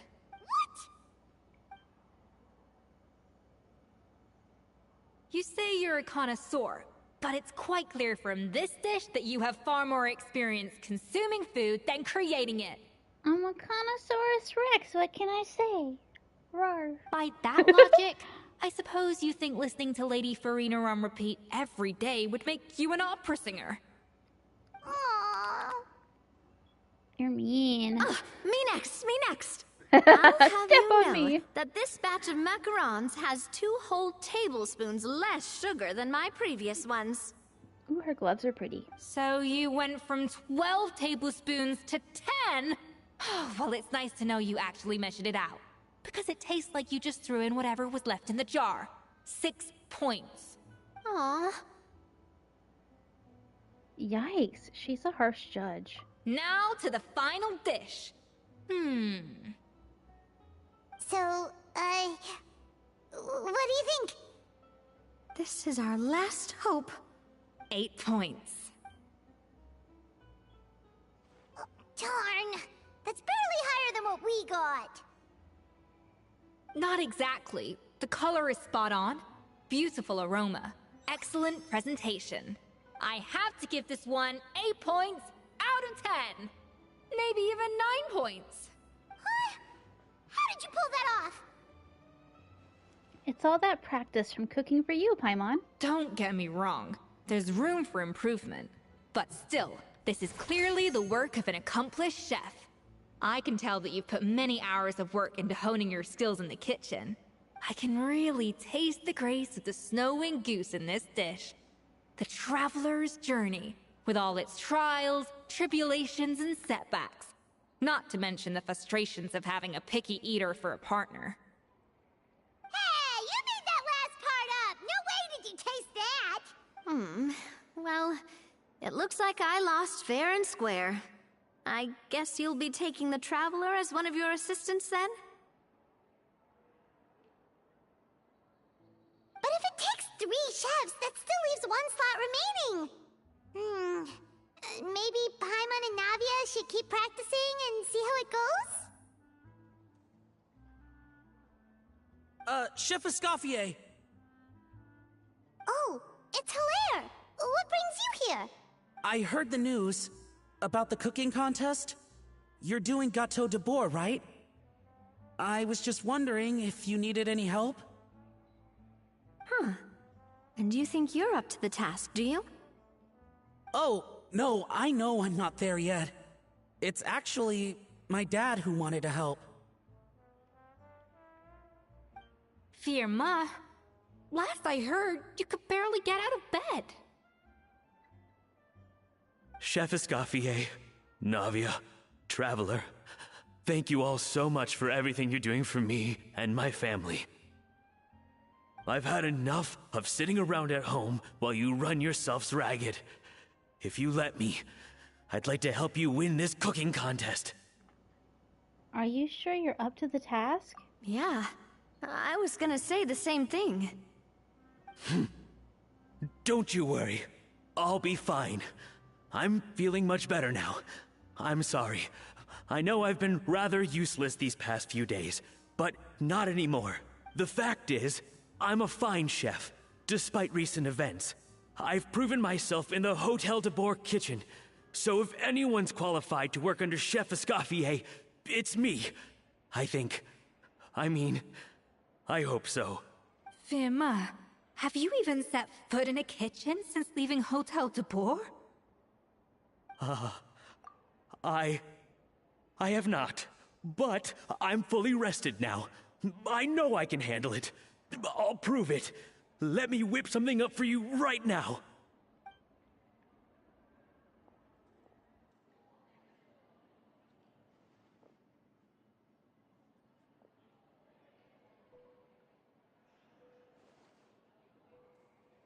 Huh? That's strange. Why are my hands shaking? What do you call this, Firma? I can't seem to grip my knife. Do it again! Again! I... Hopeless. Get out of my kitchen yesterday. Dad, what's wrong? I don't understand. I was feeling so much better, and then Will I never be able to work in a kitchen again? Dad, talk to me. What happened? I think the real issue here is not physical exhaustion, but psychological trauma. Monica, when did you get here? Even I didn't notice you arrive. Probably because you were all concentrating so hard on your cooking. I didn't want to interrupt your flow. But anyway, Firma, I'm so sorry. If only I'd known how serious your situation was, I would have stood up for you sooner. You have nothing to apologize for, Monica. During those long nights of redoing every order, you were the only person who looked out for me. Oh, come on. All I did was make you some tea. I doubt it was much help. Savannah was so ruthless toward you. I probably should have brought you something stronger. She sounds like the worst. Alright, another Savannah horror story. Let's hear it. She's been getting harsher and harsher on us ever since she heard about Escaffier's new role in the Fleuve Cendre. Seems like no matter what we make, she'll find something wrong with it. What is this? It looks like a dog's been at it! In the trash now! Then she orders us to redo the dish again and again, but we never know what's going to make her happy. Do it again, do it again, do it again! Every time you remake it, you just get another earful from her. Either straighten yourself out, or get out of my kitchen! So now, it seems like just picking up a kitchen utensil gives me flashbacks of her yelling at me. Oh man, that must be awful. The more I want to get it perfect, the more my hands shake, and the more scared I am of making another mistake. How can you give up so easily, Firma? You weren't a quitter when you were working for me. And even under Savannah, you talk about working late into the night trying to perfect your dishes. That says to me that you still hadn't lost that determination to prove yourself. What changed? I don't know what's come over me. When I think back, I just remember feeling like my heart and my hands were growing heavier and heavier as the shift went on. Each time I had to redo a dish, my heart sank a little further. Maybe Savannah was right. Maybe I am just hopeless at this. Dad. I see. Well, it sounds like there are some deep issues at work here. Ones that won't be resolved by merely seeking compensation. I will win this contest, and after that, I encourage you to approach Savannah and talk this out. But what if you can't find another assistant in time? Clearly, I'm in no state to help out. You think being one person short will ruin my chances? Let's not forget, I taught you and her everything you know. Even if I had to go it alone, I would present the perfect gâteau. Oh, well, Paimon and Nadia will still keep practicing, just in case. And so will I. Yeah! And if worse comes to worse, we can always get the Spina di Rosula to put out an emergency call for chefs. There's gotta be someone out there, right? Actually, I thought maybe I could help. That's sort of why I'm here. What? Why didn't you say so? I was going to, but then... well, this is the first chance I got. You do this for us? Thank you so much, Monica. Alright, fine by me. But aren't you still working for Savannah? Joining the other side seems like a guaranteed way to put your future employment in jeopardy. I know, but it's alright. I've made up my mind. With the way things are, I can't keep working for Savannah much longer anyway. Unless I want to become the next Firma. I'm done with sucking it up. It's time to try and turn things around. If this cooking contest can get Savannah to see the error of her ways, then I'm sure she'll forgive me for this. I hope you're right. Well, Paimon didn't think we'd be poaching from Savannah's staff to get our third person, but there you go. Anyway, Monica's a professional chef, so nothing could possibly go wrong now. Great! Then it's settled. And to congratulate you all on making the team, I propose a Spina-sponsored meal to celebrate. How often do we eat in this game? Wait, you mean I'm cooking? Diabetes is imminent. Well, I promised the traveler a feast in the Fleuve Cendre. And I know how much you've been looking forward to it. Yeah! Feast, feast, feast! I can help cook. It'll be good practice for the contest. Alright, if you insist. Then prepare for some of the finest food of your lives. Does she have a tail? Did I miss something? She does have a tail! Escoffier opted for a huge variety of dishes. Thankfully, both of us are skilled enough that even though it was our first time working together, we had a great rapport. That's not a bad idea, actually. Wait, hold on. You need to finesse that further. She dished out plenty of praise and taught me an awful lot, too. The time seemed to fly by. That was a dream come true. never knew Fontanian cuisine could be this good. So, this is what Chef Escoffier is truly capable of.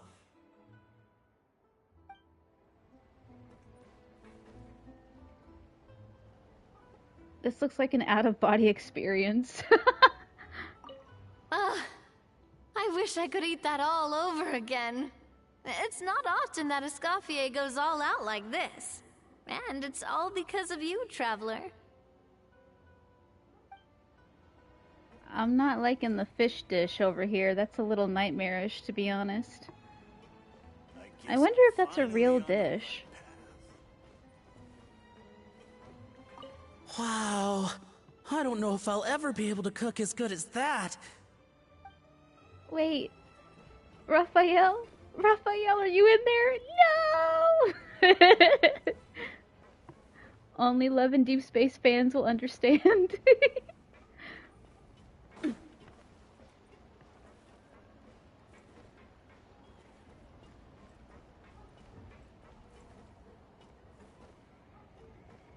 Now I gotta count them, I'm curious.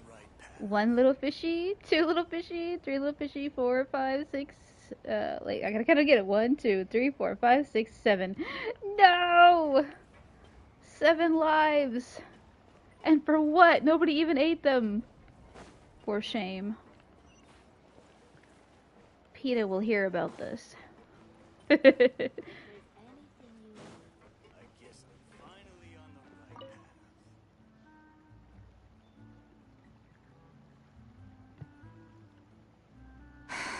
Why, Savannah? Why? What are you up to? Oh, nothing. I was just flicking through the original Codex de Boer. I wanted to see if there was anything I'm missing. Something I hadn't noticed before. That might explain why Savannah's so desperate to get her hands on it. But I can't find anything. It's just some hastily scribbled recipes in between diary entries from Modest's adventuring phase. And most of it's not even legible anymore. The copy I gave her not only has all the recipes in full, but even includes my own private tips and notes from years of experience. Surely that's infinitely more useful than this old thing. For her, it's probably not about how useful it is and more an issue of head chef's pride. Yeah, maybe. Still, it's just hard for me to imagine that the Savannah I knew would go to all this effort just to make a point. Are you two friends? We were. At least I always thought we were. I know that feel. She was a little shy, but meticulous with everything and everyone she dealt with. She made a few mistakes here and there, but she was quick to correct them whenever they were pointed out. And she was always striving to improve as a chef. Those qualities are why I recommended her to replace me as head chef. I never imagined for 1 second that she'd cause Fiamma and the other staff so much grief. It sounds like you feel partly responsible. Well, I mean to an extent, of course. I pushed hard for her to get the role. And the idea that she turned out like this because of me is difficult to come to terms with. I wonder if this is how Modeste felt back when he was writing the Codex. Speaking of Modeste, didn't he have a falling out with someone as well? Yes, with his good friend and co-founder of the Hotel de Boer, Savelli. The story goes that after Modeste unveiled his Gâteau de Boer and was hailed as a culinary genius, he was admired and adored by all. But his newfound fame slowly drove him and Savelli apart. Unlike Modeste, whose every new creation was an instant hit, Savelli seemed to face setbacks every turn. Doors that would swing wide open for Modeste would shut in Savelli's face. And with Modeste being whisked off to all manner of functions by his celebrity friends, he had less and less time to discuss the culinary arts with Savelli. People started gossiping about Savelli, and their relationship between the two gradually soured. So what happened to them, ultimately? Everything came to an abrupt end when Modeste, still in the prime of his life and still hailed as a genius, suddenly died from an acute illness. And that was it. They neither had a decisive split, nor got the chance to properly reconcile. Their story just came to an end. One rumor had it that Savelli actually killed Modeste out of jealousy, even as the latter was hoping to make amends. Is it true? Unlikely. It's a popular theory, but there's no real basis for it. At least there are no records of Savelli ever being convicted of a crime. Still, beyond a point, there's no way of knowing what truly happened in the past. All we can do is try to make sure the present doesn't quite go as badly. And that's why I have to win this contest tomorrow. Then get the truth about everything that's been going on, even if it means cracking her open like a nut. With me on the team, there's no way we can lose. With you on the team, there's no way we can lose. You're right about that. Just follow my lead and victory will be ours.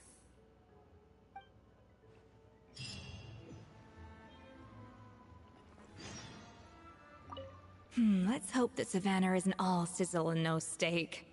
After all the work we put in, it would kinda be a shame if tomorrow was a complete cakewalk.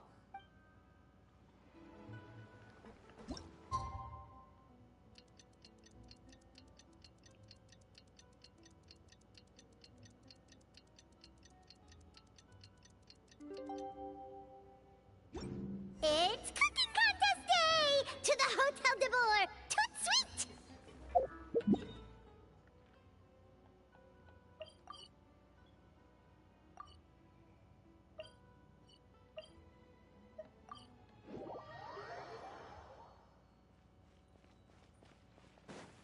Did you hear the news? Escoffier's coming back for a cooking contest. Wait, seriously? Escoffier in a cooking contest? Now that I've got to see! I don't get it. Why would anyone in their right mind challenge her to a cooking contest?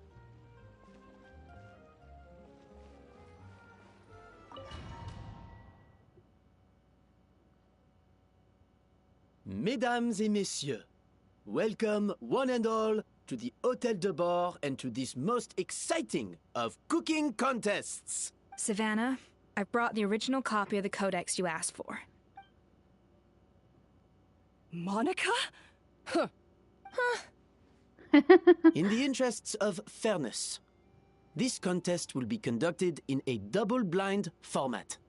Once the dishes are complete, they will be sent to the back of the kitchen where they'll each receive a label. The labels will be placed out of sight underneath the plates, only to be revealed after the judges have sampled them and reached a final verdict. This is to ensure that no one will know which dish is made by which contestant. As one of the judges, I promise to be fair and impartial. When my meal got interrupted yesterday, I never thought this is how they'd make it up to me.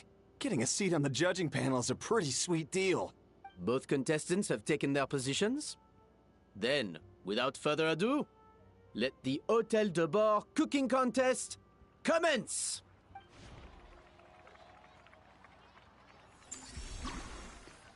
Gâteau de Bord Layer 1. Complete the objective? Oh, I didn't get to read any of that. Come on now! Give me time to read! Make some gâteau de bord using Escoffier's patented precision cooking. You can start the flavoring process at the seasoning table after obtaining flavorings from the cutting board and the cold press. Oh, I hate the cold press. I don't want to do the cold press. Monica, Traveler, it's go time. Let's It's do go this. time! Even the best chef in the world can't flavor their food without prepping the flavoring, right? Well, where the hell is it? Oh, it's over here. Alphonse, Gaspar, get to work! Do not disappoint me. Looks like our two head chefs are raring to go. Like an oven on Okay. full blast, this... 8?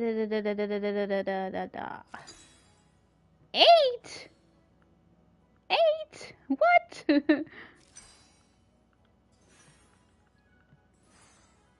I don't have enough.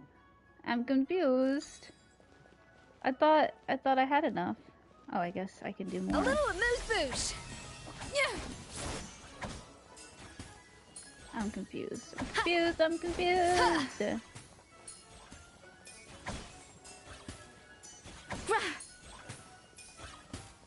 I like how it's hitting everybody. 4. Stay calm, Escoffier. 8, There has to be a way to balance 9, the flavors. 10. Just think. What are you doing, Escoffier? Your team's waiting on you. I don't know! I really don't know. How do I get 10? Off to the freezer! Yeah!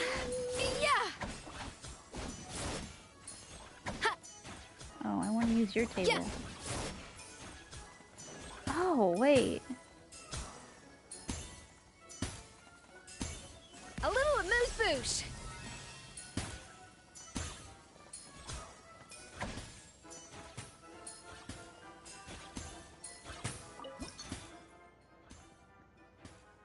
How do you get 10? 4, 5, 6, 7, 8, 9, 10, right?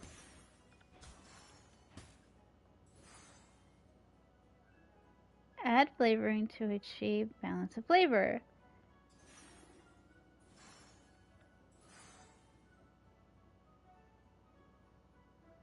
Add at least 1 serving of floral flavoring. How?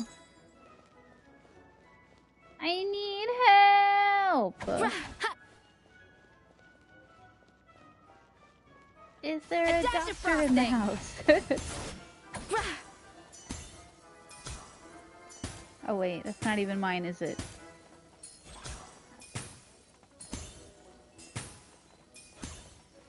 I really don't like this game. I'm not good with this minigame. What is Escoffier? Like, what is her race? Is she a cat lady? Is she a devil character? Like, it looks like she has cat ears, but I don't think they're real.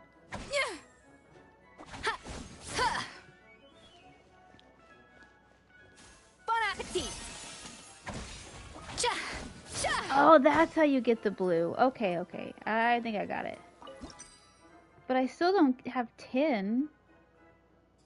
How does one get 10?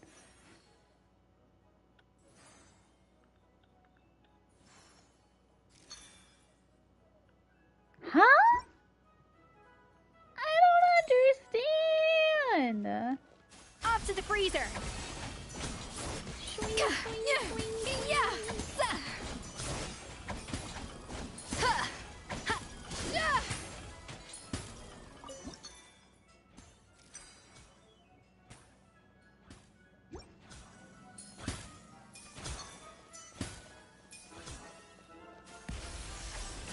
That should be enough flavoring. Now hurry up and balance the flavor.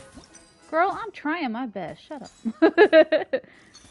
I'm doing everything I can, chef. I am balancing it very well, though.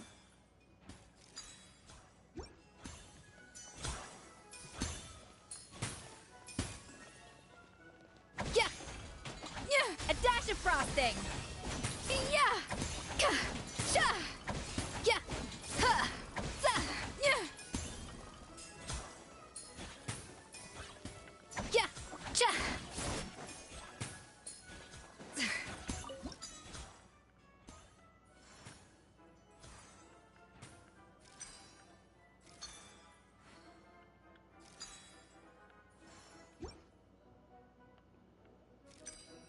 Yeah, there's no balancing this because I don't know how to do it.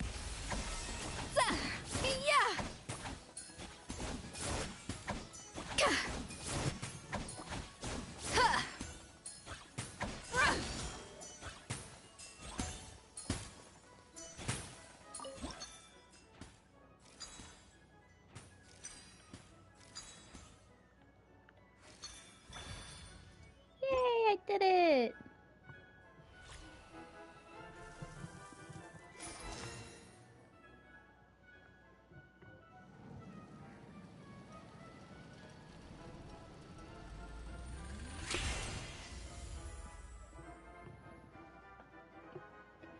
Come on, Escoffier! Come on, traveler!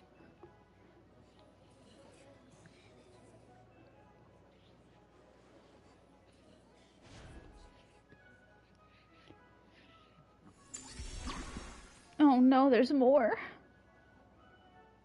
I'm not good at this game. I'm learning though. I think I've got it. Maybe. Maybe not. A little amuse-bouche. Yeah.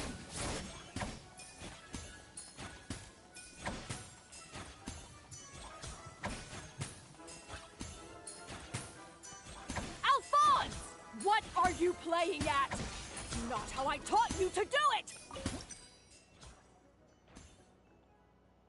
The balance of flavors is about right.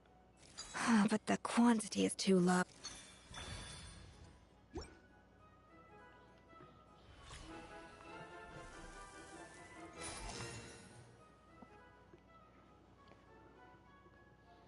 So, what do you think?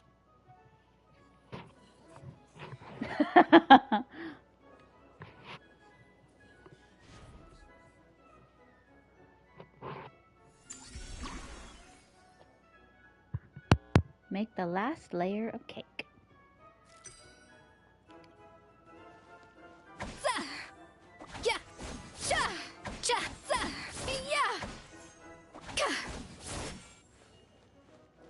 Off to the freezer. Escoffier is already on.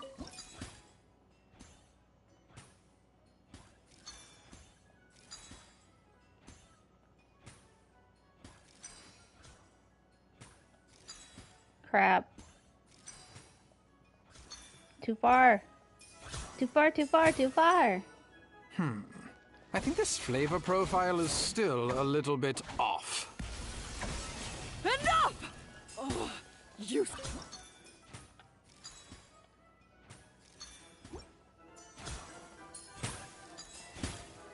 Wow! Is Savannah serious? Can she really make up for lost time working alone?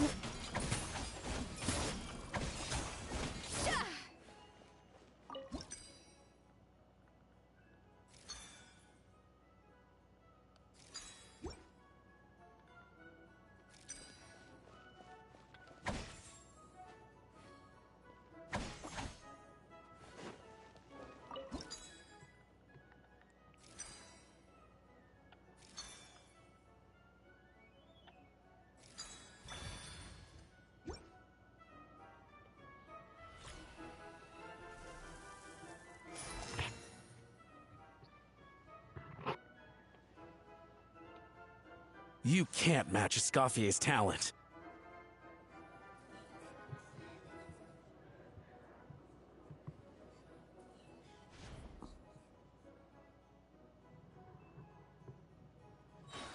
I present to you Gâteau de Bourg. No toppings? No icing? Goose on the loose. Oh, okay. Ooh!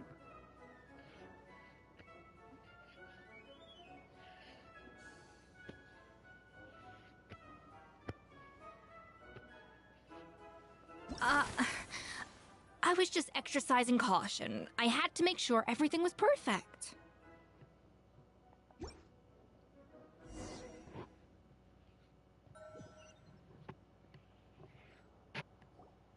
Time's up! Contestants, please take your dishes to the back.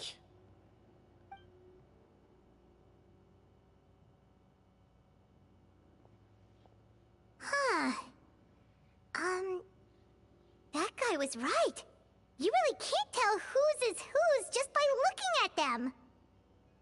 We both made the same dish after all. For all her flaws, Savannah's a talented chef who earned my recommendation for good reason. She wouldn't screw up something as elementary as the cake's appearance. Whoa! This is really rather good. Wonderfully soft and fluffy. Beautifully sweet.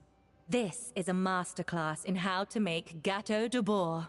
Is this the goddess lady in Honkai Star Rail? Aglaya?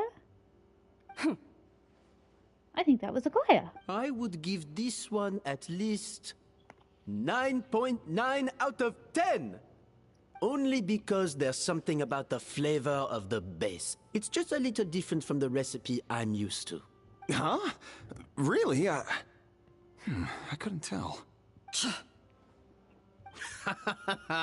All right, on to gâteau number 2.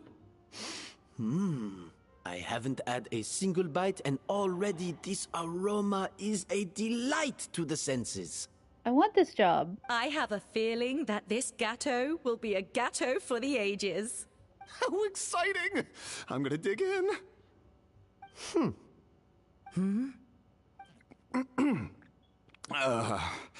I think maybe someone got a little carried away when they were adding the sugar. Not just the sugar, it's the flavors too. This is all over the place. Who made this? It appears the decision is unanimous. This gâteau is far below the standard we would expect. Whew! And Paimon thought this might actually be close. Turns out she can't bake to save her life. Maybe it's because of poor teamwork.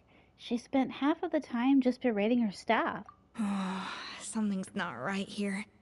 Savannah may not be perfect, but no way is she this sloppy. I can now declare that the creator of the first gâteau has won this cooking contest. Now, all that remains is to turn the plate over and reveal the chef's name underneath. What? It's Savannah? No, that's impossible! Hey, Savannah! You cheated, didn't you? You cheater! What did you do? Oh, you swapped the plates, didn't you? Well, someone's a sore loser. These cakes went from the oven to the judge's table without me ever laying a finger on them. And everyone here can attest to that. It was Vanejem's staff who labeled them in the kitchen. If you're looking to accuse someone, why don't you start with them? Isn't it more likely that Escoffier's lost her edge? Oh, or maybe her assistants let the team down. You take that back! She threatened Monica and made her do it, I bet. Judges, we demand a rematch. Yeah, I bet she was like, if you don't switch the plate names, you don't get your job back. Bye! That's enough! What's done is done. As head chef, or rather as team lead, I take responsibility for the dish I served. Whatever went wrong and however it happened, I should have spotted it. Savannah, I didn't think you'd stoop this low just to beat me in a bake-off. What happened to your chef's pride? I don't know what you're talking about. If you want the Codex de Boer that much, you can have it. Escoffier, no! But you must promise me that you'll apologize to Firma and compensate him for everything you put him through. It's a little late to be negotiating terms. The contest is over, and I won.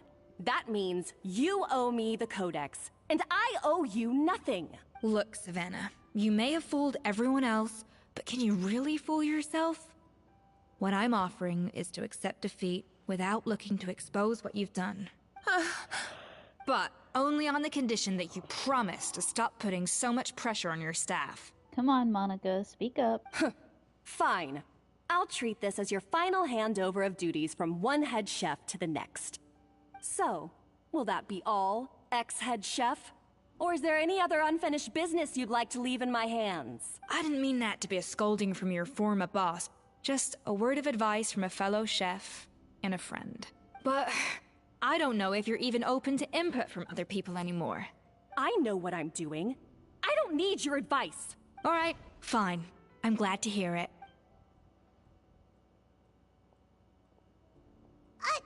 Escoffier! The Codex de Boer! Finally. Now, at long last, I will succeed. Escoffier? How could you let her get away with this?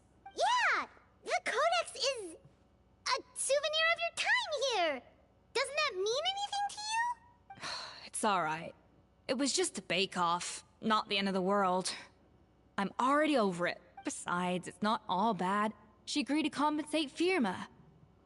That's mission accomplished for the Spina. Honestly, if I'd have known that giving her the Codex would solve everything, I'd have just done that in the first place. I mean, why bother with the whole cooking contest? It's such a waste of time and energy. But Escoffier, privately, I'm sure she's devastated, but what's done is done. No. No! This doesn't make any sense! Huh? That's it? No secrets, no nothing? I don't believe it! This can't be happening. Oh, Chef Savannah! Savannah? Savannah passed out after reading through the original codex. It's nothing life-threatening. Just a lot of pent-up stress and exhaustion. Oh, I knew it. Pent-up stress? The truth is, however hard she might be on the rest of us, the person she puts the most pressure on is herself. Yes, there are nights when she makes us redo things over and over into the wee hours. But for her, it's every night. She'll hide herself away in the kitchen, working on new techniques and recipes, and only realize how long she's been at it when we come to work the following morning. But why? Why would she do that? Our best guess is she doesn't want to be seen as less of a chef than Escoffier. And there it is. Even so, that's no excuse for taking her anger out on the rest of you. Yeah, and it's definitely no excuse for cheating in the cooking contest. Huh, about that, we honestly have no idea how she did it. We were focused on our own work the whole time, like she asked. Leone and Algalia were the ones I tasked with labeling the cakes. I've already spoken to them both. They're at a loss to explain it too. Not to worry. Come on, join me downstairs. I'll interrogate the guilty gâteau myself.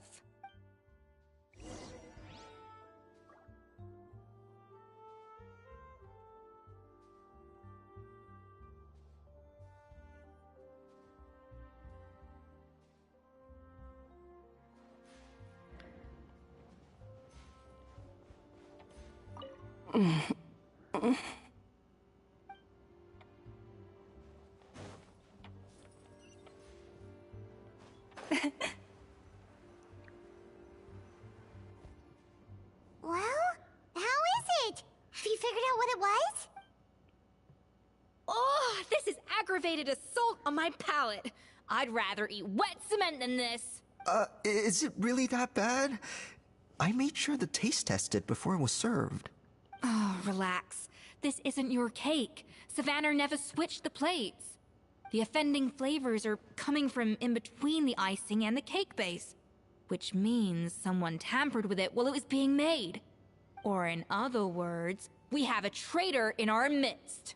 Monica? I'm sorry. I was forced into it. It was Chef Savannah. She said if I didn't cooperate, she would... Calm down, Monica. I've already accepted defeat. And if I wanted retribution, I would have brought this up when the results were announced. Whatever's going on with you, just spill the beans. There's no need to hide it. I was the one who caused the food safety incident that one time. Food safety? Wait, you mean the Lumaline incident? So you procured the contaminated ingredients? I think so. Savannah and I were on procurement that day. I didn't check everything as well as I should have, and so I let contaminated ingredients make it into the kitchen. But I swear I didn't do it on purpose. I had no idea there was an issue with them, and I didn't know it would end up with Escoffier going to jail. But the last thing I expected was for Savannah to use it as leverage to blackmail me with... This is crazy. So Savannah pressured you into sabotaging Escoffier's cake by threatening to expose your secret if you didn't? I know, it's terrible. I'm so sorry. I was so scared. The thought of Chef Escoffier finding out that I put her in jail, it made me freeze up with fear. I thought Escoffier would hate my guts if she ever found out, and yet somehow that's ended up in me doing something even worse.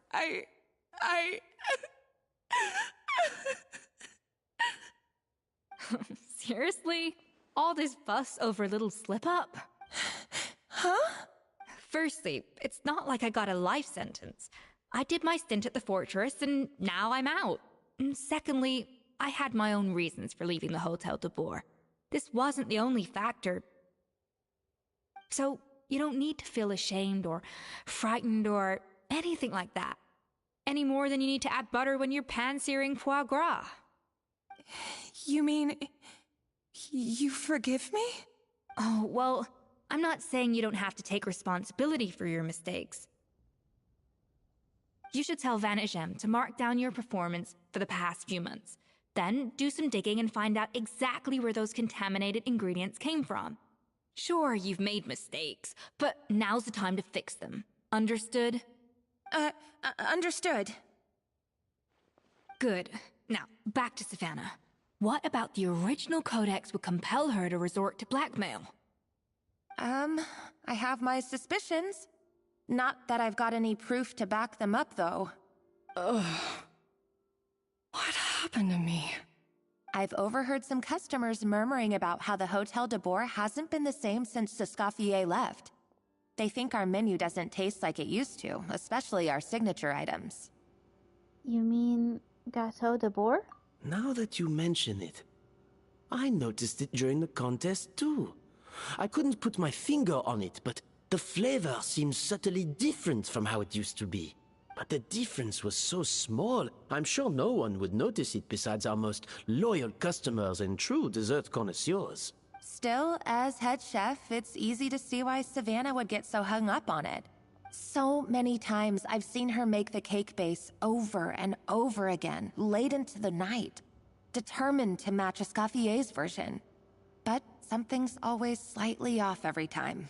Yeah, I've noticed that too. Never really gave it much thought, though. Thinking back on it now, it's clear that Savannah's been in a downward spiral ever since Escoffier left. She wants to prove that she can fill Escoffier's shoes. That's gotta be the reason. But after countless setbacks, she's getting more and more unhinged. And at some point along the way, she switched from doubting herself to doubting Escoffier. Doubting Escoffier? For what? She thought the codex from Escoffier was a fake. Yeah, it would explain why she was bent on getting the original at any cost. She must have thought Escoffier purposely omitted key details from her recipes when she copied them out. Also, she could retain her place as the #1 chef in Fontaine, the only one privy to all the secrets of the trade. Oh, for goodness sake, what a stupid idea. Of course. Then she finally got the codex only to discover that the secret recipes she's been pining for don't exist at all. Seeing how utterly wrong she was must have been a real shock to the system. It probably brought up everything at once. It overwhelmed her, and she passed out. There's still one thing that doesn't make sense, though. If Savannah had the real recipe all along, how come it tasted different? She might not be on the same level as Escoffier, but surely after like 50 attempts, she'd get it right one of those times. You'd think so, but geniuses like Escoffier are in a league of their own.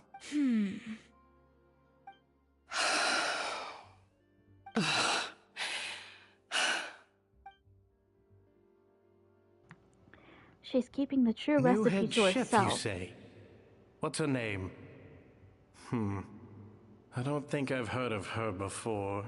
I wonder, can the Hotel de Boer keep its edge without Escoffier at the helm? This tastes different from last time. Is it undercooked or something?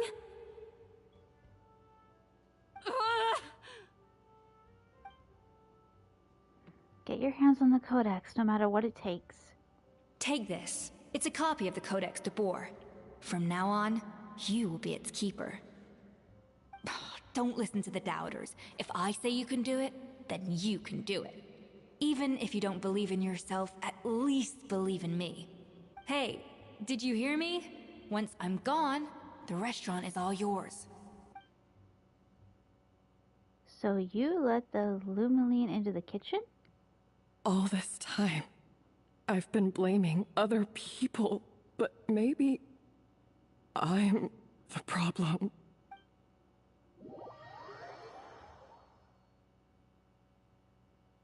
I sincerely apologize for putting everyone out. Savannah's awake now, but I don't think she's ready to speak to anyone yet. Let's give her the day to calm down. I'm sure you'll have the chance to talk everything out tomorrow. In that case, I'll go and update for Ma and his family. I wonder what he'll make of all this. So, we'll come back tomorrow then. Sure, let's go. That was a long day. I think I've earned myself a sweet treat when I get back home. Oh, nice! Macarons? Or are you gonna switch it up this time? Macarons or a croissant?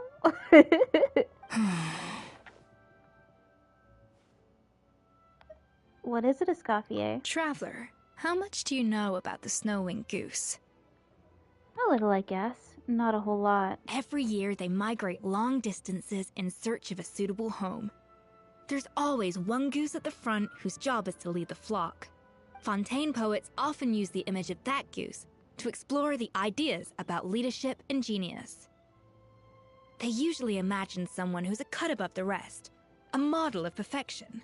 But what those poets don't know is that during a migration, the lead goose is always changing. Once the lead goose shows signs of fatigue, it retreats to the back of the flock and allows another goose to take its place. So the truth is that leadership, with all the responsibilities and pressures that come with it, it's something that everyone takes turns at. But we humans completely miss that fact when we project our own ideas about social hierarchies onto them. Is this about you and Savannah? I guess what I'm saying is, I don't buy into this notion that there's some sort of gulf between normal and genius. Cooking is a science, not magic. Given the same ingredients, same recipe, and same environment, I see no reason why two different people shouldn't be able to create the exact same dish. Of course, some people have a more sensitive palate than others, and some people are just born bolder or more conscientious.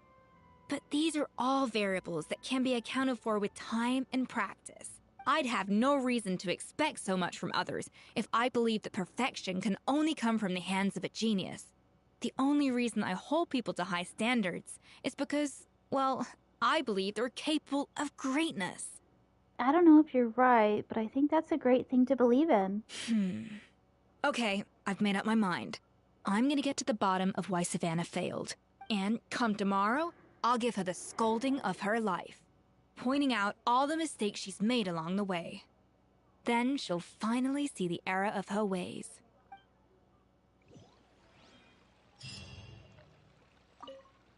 Thank you for your words of encouragement. I'm gonna head to the Hotel de Boer and spend the night investigating. I guess I'll see you tomorrow. Genius? Calling someone a genius is just another way of saying I'm too lazy to figure out how I need to improve. It's a defeatist attitude, and I won't stand for it.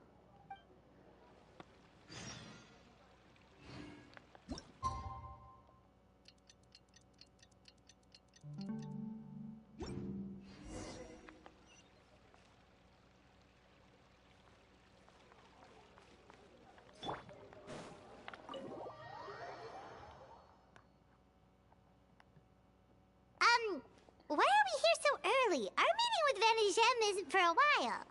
I wanted to check on Escoffier. Check on her? Why? What happened? Oh no. Escoffier, are you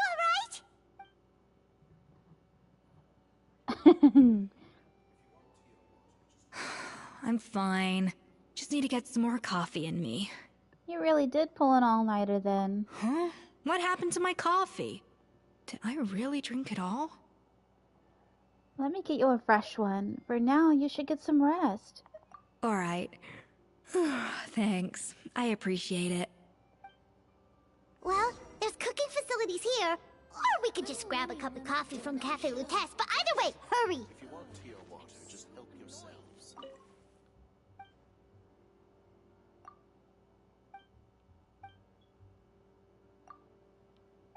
Girl, where's your coffee at? Oh, I guess I gotta get it from him. One coffee, good sir. Wait, no coffee? Oh, I guess I have to make it. Okay, I don't have the ingredients.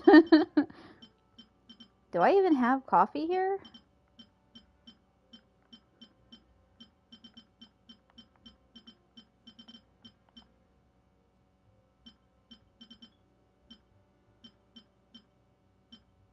Oh no, I'm probably gonna need a guide on how to make coffee.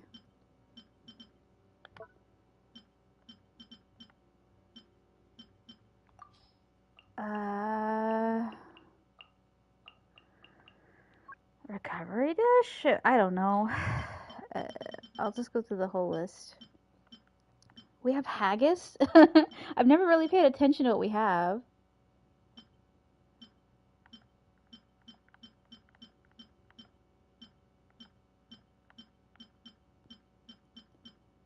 What is that called? Kenny? I don't know how you say that. Rainbow macarons. It couldn't have been something easy. Like a pizza.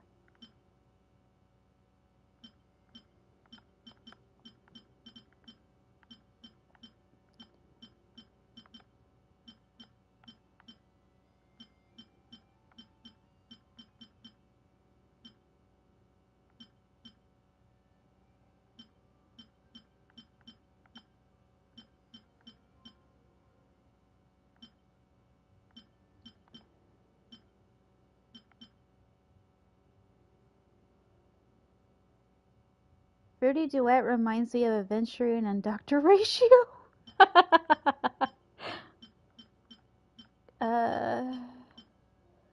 I don't think I have coffee. And if they're not selling it, then where do I buy it? Wait. Nope, that's soup. Looks like coffee to me. I will say, I don't like the food quests. I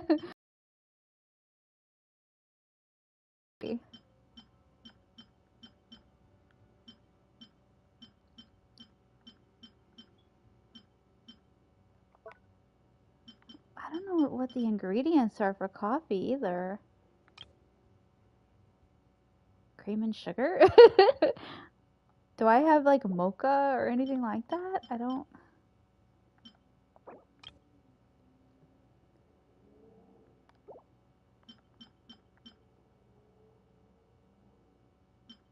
I don't think that'll work, no. I don't know what that is.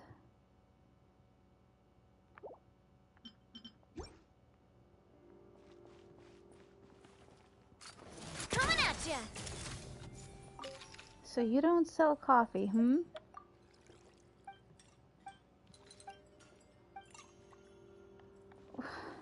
One more try.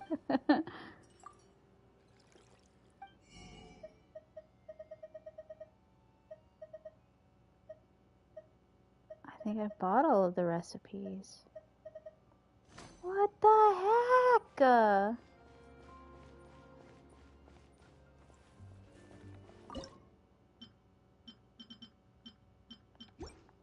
This is sad, but I'm probably gonna actually have to look up a tutorial on this. Forget about me. This is about what did you want exactly? Wait, why are there voices when no one's here? Oh, there are people here. There's one person here. Ma'am, give me some coffee, please. In a bad mood, perhaps? Thanks for asking. I was just here for a quick meal, not to have a waiter look down his nose at me for picking the wrong wine to go with my food. I am a lady. I mean, aren't both Chardonnay and Corte white wines? Why do people have to make such a hue and cry about something as simple as a meal? Girl, I don't care what you're talking about. I need coffee. Where's my coffee at? Alright, I gotta look this up. To be stopped by a weird quest. Okay, let me see.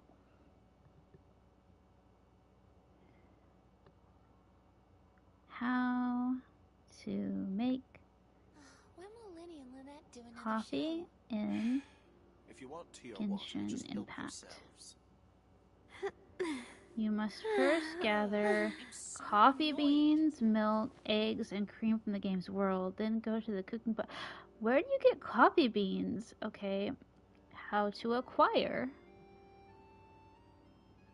ACQUIRE. How to acquire coffee beans. If you want tea or water, just help yourself. I really want to go traveling. I don't Port mind where we go, Ormos. as long as I have my friends with me. To Port Ormos. But where is Ormos? I don't remember. Oh no, I don't remember where it's at. Inazuma? Okay, we're at Inazuma. Inca in Inazuma City. Map too big, I don't know where I'm going.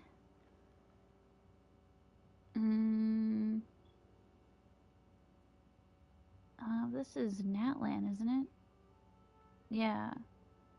This is the desert, and let's go this way. Where's Sumeru? This is Sumeru, right? There's Port, I think that's, yeah, Port Ormos. Ormos? Purchase them from the shopkeepers Arouet in Port Ormos. As if I'm ever gonna find this person.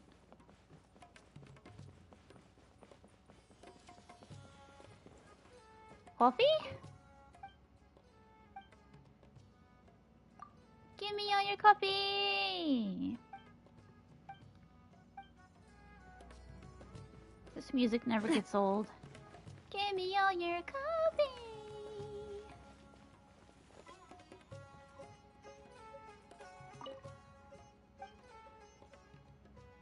Duel? No! I need coffee! I need coffee! Thank you for choosing to stay with us. Kitty cats! Oh, they're so cute! Does this make sense to you, Cece? I need coffee beans. Where do I go to get coffee beans? I have no clue. Arouet, right? I need to look up like a picture of where she is. Or he, I don't know. Give me all your coffee beans. It's ironic that I drank coffee and now I'm desperately trying to find coffee. Where are the shop people? I don't get it. Inazuma's probably the better bet here. Because I'm totally lost.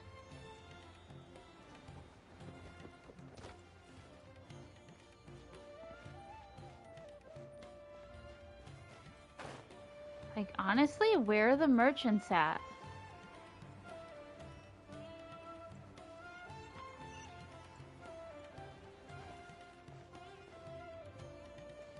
Alright, let's try Inazuma. If I can remember where the heck that is. Wait a minute.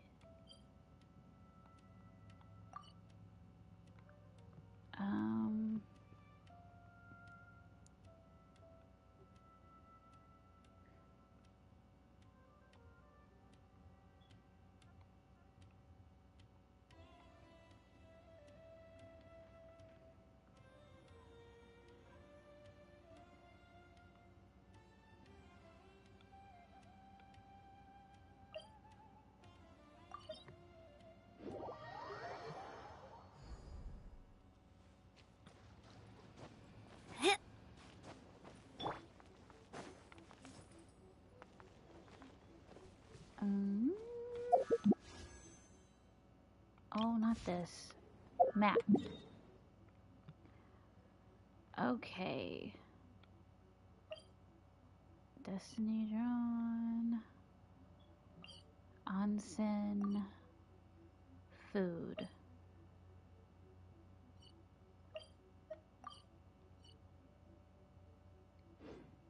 Oh my lord, go back! Go back!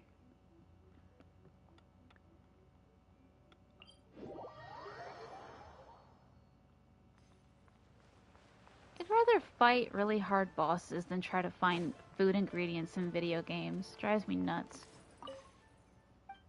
It's always the one ingredient I don't have or don't know where to look for. Give me all your coffee. Oh, come on. They don't have it either? Where's the cafe exactly? They said in Fontaine there's a cafe called Cafe Luce, I think.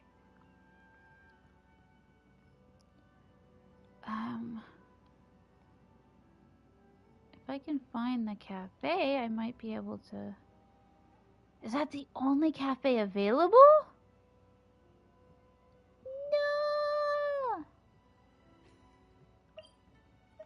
Oh, there it is. Duh.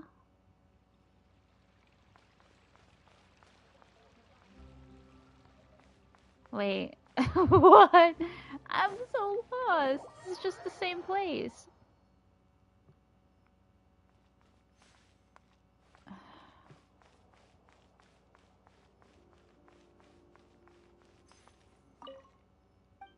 Leone, ma'am, please. Give me coffee. Give me coffee.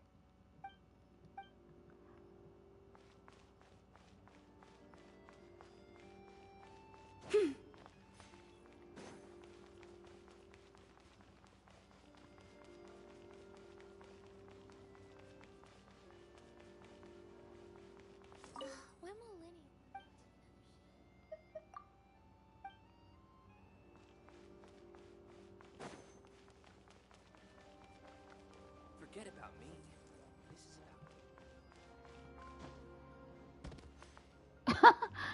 Stop, drop, and roll.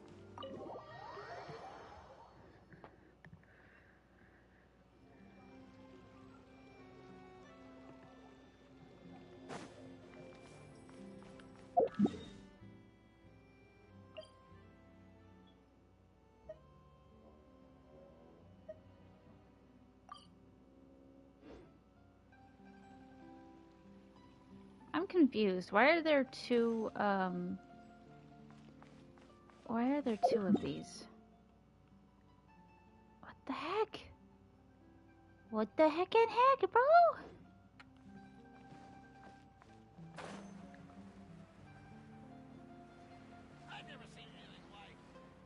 Oh, is this the cafe I'm looking for?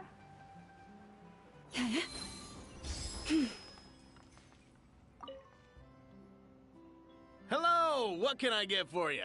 Oh, thank God. There you are, Arrowette. That's what I was looking for. I need coffee stat. Sure thing. We're here to go. To go, please. I'm grabbing it for a friend. Huh? Oh, I see. First cup of the season. Yeah, I get it. Young people these days do love their little surprises. Wait. It said it was in Port Oromos, and this is in Fontaine. That's why I went to the wrong place. Oh well. Alright.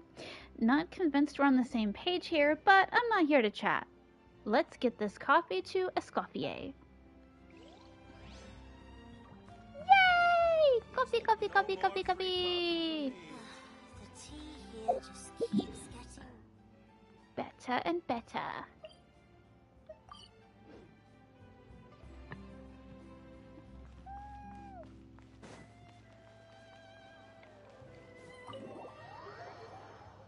How did I miss that?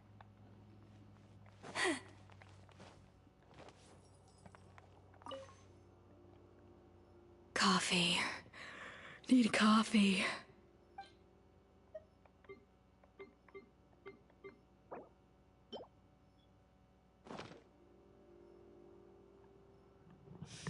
Oh, I smell coffee.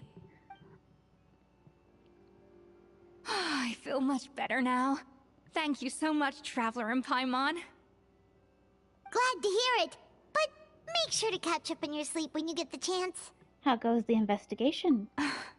I think I figured out where the problem lies. Honestly, it's ridiculous. I don't know whether to laugh or cry. The plates. Wait, what investigation? What are you guys talking about? I'll save it for when everyone else gets here. It's so stupidly small. I can't believe it's caused so much drama. And yet, look at this kitchen. Seems like you had your own share of failed experiments last night. Yes, except my failures were stepping stones to success. Escoffier, have you seen Savannah? Huh? No, not since yesterday. Why? What's wrong? After seeing her home yesterday, we were all a little concerned about how she was doing. So, I dropped by her place early this morning to check on her, only to find an empty house with the doors wide open. I left Alphonse and the others to keep watch at her home, while I checked the Hôtel de Bord. I'm worried something bad might have happened. If she's not here, then where could she be? Boss, Escoffier, bad news. Alphonse? You're supposed to be keeping watch at Savannah's house. We were, but then, just after you left, we found this stuff in her house. Oh, looks like a map with a bunch of random places circled. What does it mean? Wait a second. This feels familiar. I'm sure these places are all connected somehow. Of course, from the Codex. They're all places that Modeste explored on his adventures. Modeste, the founder of the Hôtel de Bord? Yeah, but I don't understand. The adventure logs in the Codex are too fragmented to be of any use. How come this map shows all the missing details? The Codex de Bord? Then, this place marked in red out at sea. Could that be the fabled birthplace of Gâteau de Bord? Seriously? So now she set her sights on finding the original recipe and beating Escoffier that way? Geez, Savannah. Anything to overcome a gâteau plateau, huh? Ugh, idiot. Does she have a death wish? Those ruins are thousands of years old. Hold on. There's more. Besides the map, we also found these letters. Oh lord. Alright, glasses on. Activate vision. Letter of unknown origin. A letter received several months ago. It was you. You let the Lumaline through, didn't you? I know you were responsible for purchasing the problematic ingredient that day. What would your good friend think, I wonder, if she learned that she suffered on account of your negligence? What would the people in the hotel think? So I imagine you'd like to keep this a secret from Escoffier, wouldn't you, head chef Savannah? A letter received several weeks ago. Retrieve the real codex by any means necessary. That's where the real treasure can be found, and you gave it away like a fool. Well then, you're going to get it back, whether in a bet or by force. It doesn't matter. Oh, I know. Don't you have that cooking showdown of yours? And if you don't think you can win, you simply need to have your opponent lose. I imagine that assistant of yours might come in handy in that regard. A letter received not long ago. What are you dawdling for? She was the one who concealed the secret recipe in the first place. Why else do you think you've never been able to recreate her work? She's afraid that you'll outshine her. What do you imagine everyone says about you, both within and beyond the hotel walls? Ordinary, they call you, untalented, a hack, a failure who will never surpass Escoffier. And you know whose fault that is? That's right, it's hers. She's no saint, never has been. So why hesitate? It was you. You let the Lumaline through, didn't you? It sounds like a threat letter. Does this mean that Savannah was responsible for the safety incident? And not Monica after all? Retrieve the codex by any means necessary. So the cooking contest and the cheating. Someone else was behind her pulling the strings? She's keeping the true recipe to herself. Ugh, this is all such a mess. Paimon needs a second to process this. First, we thought that Savannah forced Monica to cheat in the cooking contest. But now, it turns out that someone else forced Savannah to force Monica to cheat? So did Savannah blackmail Monica? Or is it the other way around? Meanwhile, somewhere deep beneath the sea. You're finally here. Of course. I should have put two and two together as soon as I read your threat letter. The food safety incident. The demand for a cooking contest. The instruction to blackmail Monica. Even the suggestion that Escoffier was keeping secrets from me. It was all part of your grand plan, wasn't it, Monica?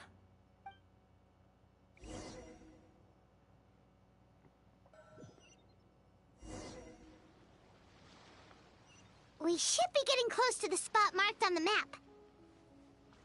Of all the stupid things she's done, this really takes the cake. The moment we find her, I'm gonna curse the living daylights out of her.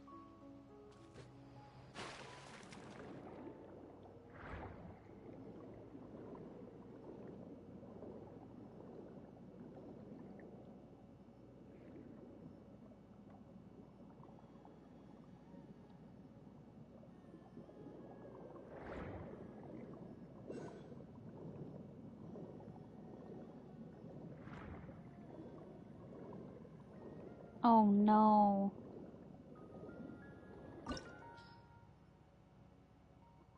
Water and ice. I have that, right?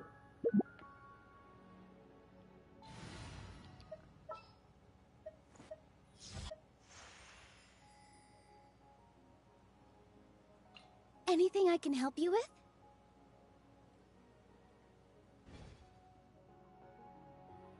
I might regret not taking Hat Man, but I'm not taking Hat Man.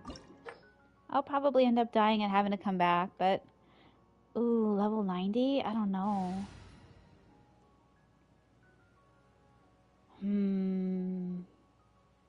But I love her. She makes me happy.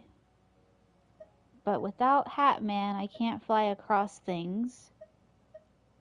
And I need water to succeed. Well, I have Barbara. Are you sure it has to be me?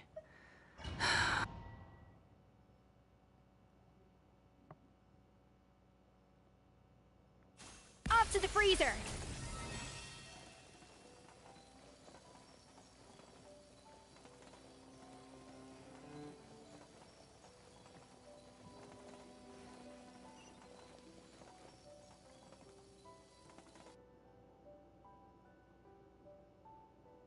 Oh, this looks like the aquarium I just went to. That's awesome. I'll have to post videos of my aquarium stay. Whoa, this place looks like an underwater restaurant, doesn't it? Suddenly, the idea of an adventure chef finding secret ingredients makes a whole lot more sense. I think Modest's codex mentioned this place. A public bath from the time of Remoria. So yeah, definitely the kind of place that would have served food and drinks. So out of curiosity in Love and Deep Space, I looked up Lemuria, and I really thought that it was a fictional place in Love and Deep Space, but it's actually a real thing like Atlantis, and it comes from the word lemur, and it meant ancient island of lemurs, and it's actually a real thing. Or at least it's like a legendary real thing. Like, Atlantis isn't necessarily a real thing, but it's a real, tangible myth.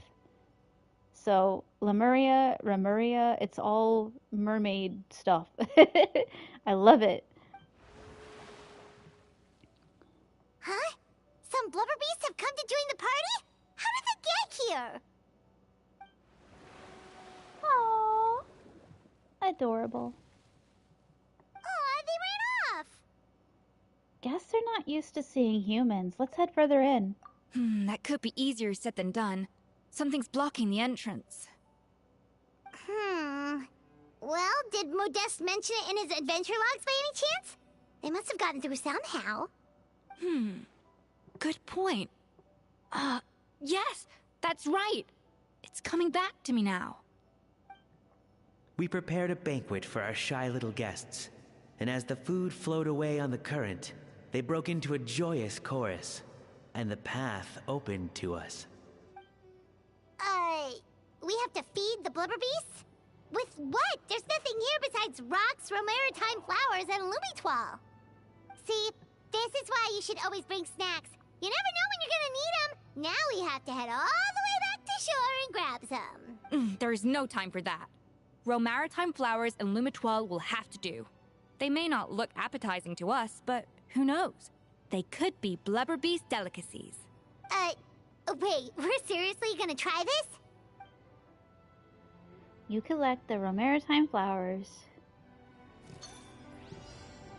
Oh, I hate the balancing stuff. I'm kind of bad at it, you know?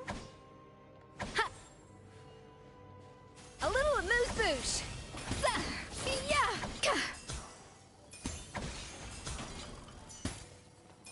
Alright, where am I cooking? Mmm.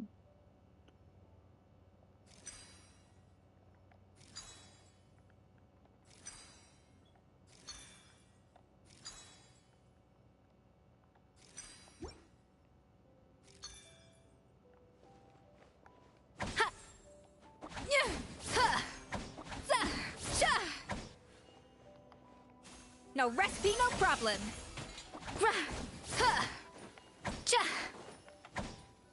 Hey, come back!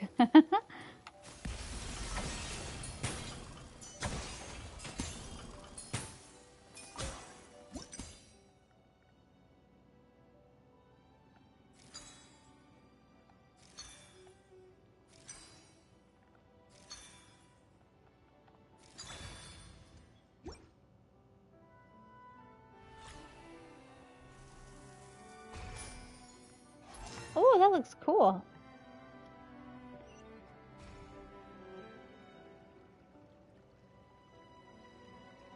Blubber beasts or not, are we sure this stuff is edible? It looks like sea jello. Trust me, they'll love it. More pertinently, how do we actually feed it to them? Oh, good question. If we try to put them in the pool, we'll probably just scare them off again, and who knows how long they'll be gone. Yes, we can't afford to wait for them to double back. Oh, what was it that Modeste said again? Something about the food flowing away on the current.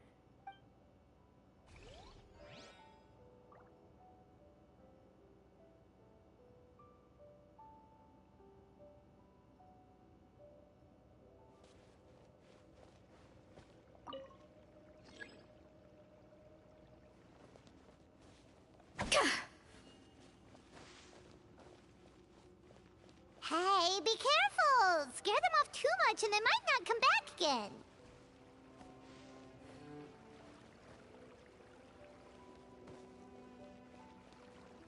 How do I, A dash of frosting! Oh, rotate? Mm-hmm.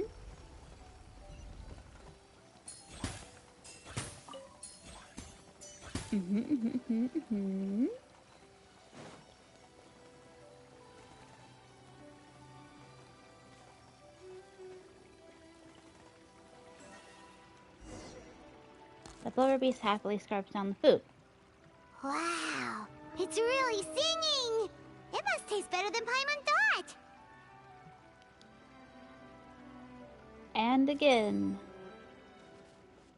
Oh, why could it have just been one time? Why must you torture me with the balancing game? The tracks turned back again. Ugh, so annoying.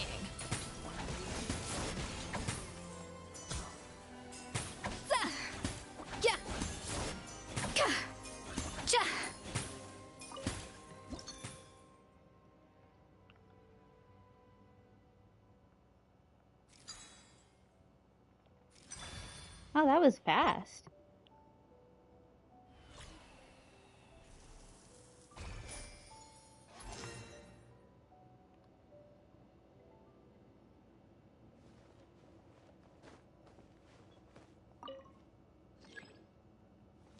Again?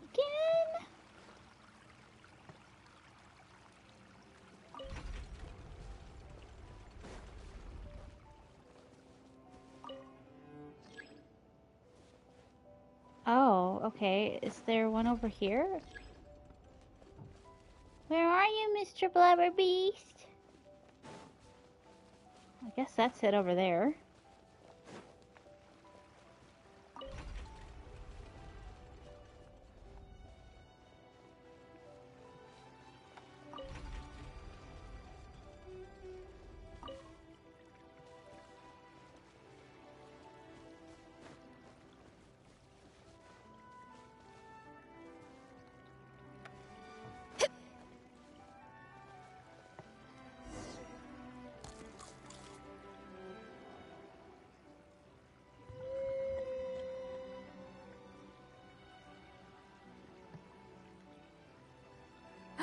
Hey, it's open!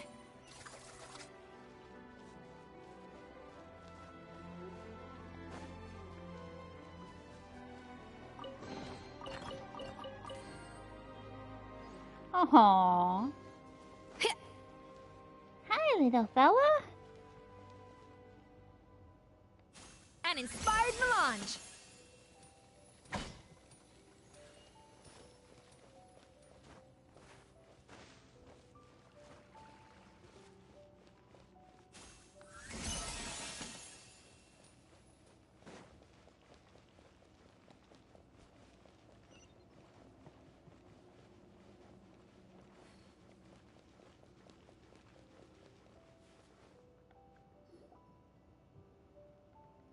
Some time ago. Oh, that's beautiful. Hey, give me your water. Here. I said your water, the one you just drank out of? Sure.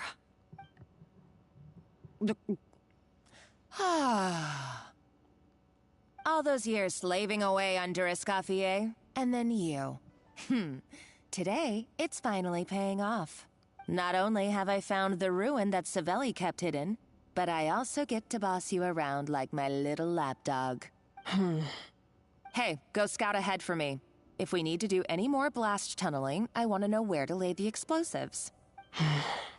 Did you not hear me? Get going. Why don't you do it yourself? Oh, when did you learn to fight back?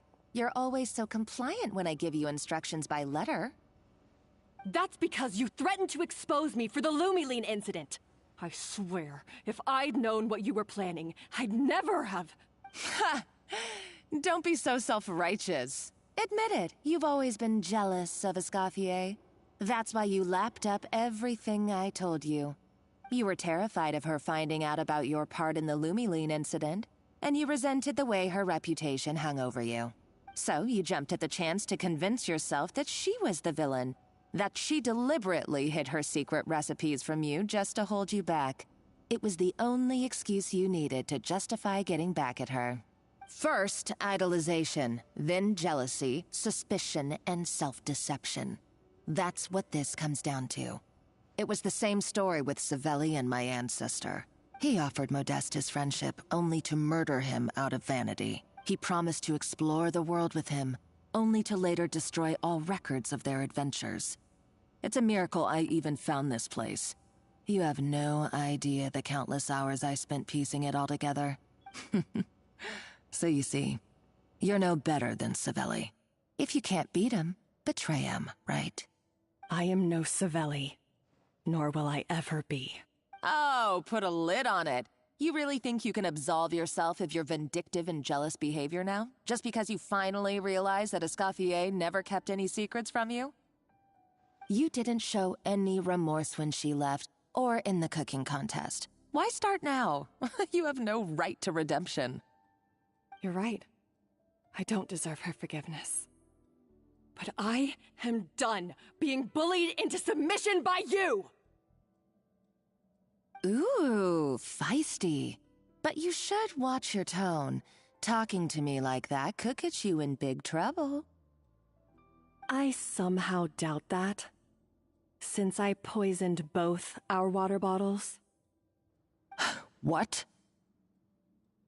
Ever since I learned the truth, I've been biding my time, waiting for this moment. You've played me like a fiddle for so long, and now this is payback! But you drank it too! It's what we both deserve. This is the price we must pay for betraying Escoffier. You'll die here with me, Monica! You.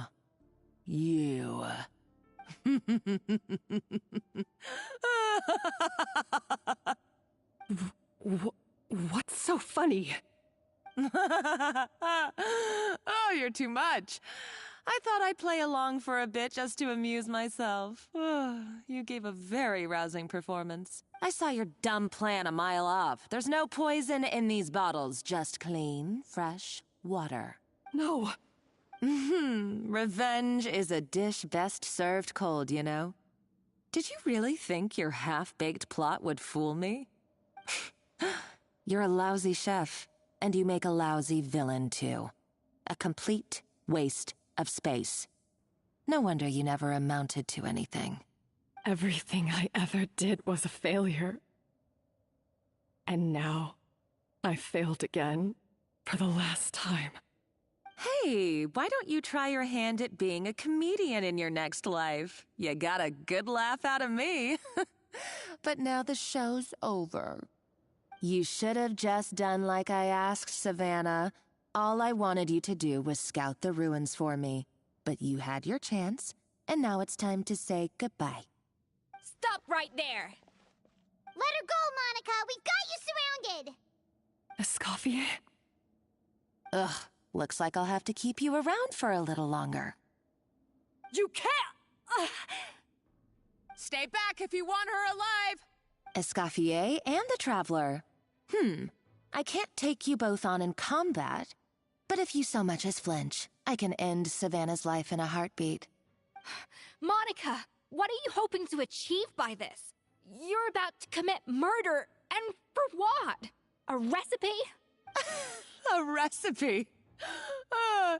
You chefs are all blinded by your myopic focus on kitchen affairs. Well, some of us actually have bigger fish to fry. Modeste had a secret. The truth behind his so-called genius, the je ne sais quoi factor in his Gâteau de Bourg, and it's right here in these ruins. Are you serious? You're here because of a Gâteau de Bourg obsession? You've gone completely mad! I couldn't care less about the cake itself. No, the real treasure is the secret ingredient that Modeste sourced from these ruins. He and Savelli were fools. A priceless treasure of Remoria in the palms of their hands, and they thought, ooh, this would go great in our cake mix. We're talking about a powerful stimulant that also sharpens the senses. That's no cooking ingredient. It's a groundbreaking drug. That's right, I've done my research. It was a drug that Remoria developed for their war machine. I could make a killing by selling it to the treasure hoarders or the Fatui. Will you listen to yourself? You're completely delusional. My eyes are wide open.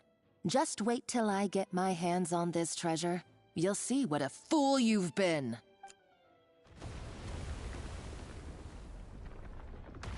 Wait, what's that sound? Just when I thought she couldn't get any crazier. She's lucky the whole place didn't collapse. Seems like she escaped in the commotion. Let's find another route and go after her. Uh-oh! Savannah's gone too! Monica must have taken her. Oh, what a coward. She's only taken her hostage because she knows that she's no match for you. Well, there is one piece of good news. At least Savannah's safer now. That's true. Even if she finds the treasure, she'll need Savannah alive if she wants to get out of here in one piece. Oh, well, our path's been blocked, so let's look for another route.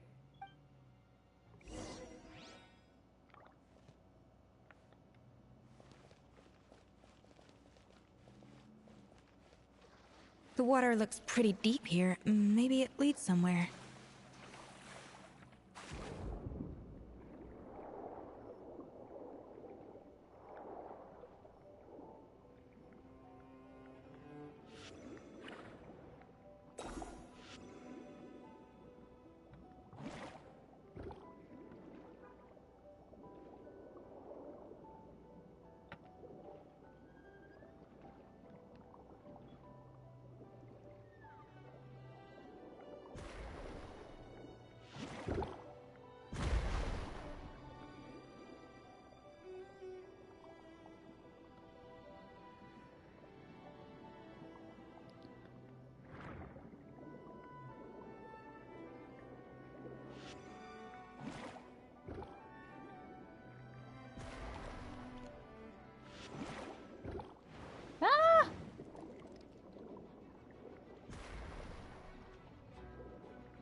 Why isn't it exploding? Come on!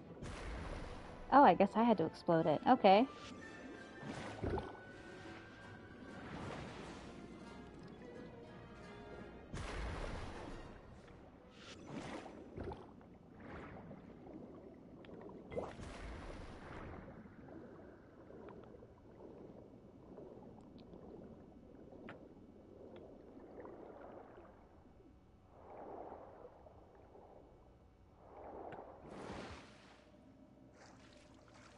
Oh, he looks scary. Oh god, there's more of them. Ah! They were probably awakened by the explosion just now. I'm not Alright, tall Knife enough. Skills 101. Time for some rough chopping. Stars, shine for me. La, la, la, la, la. You poor lost lamb.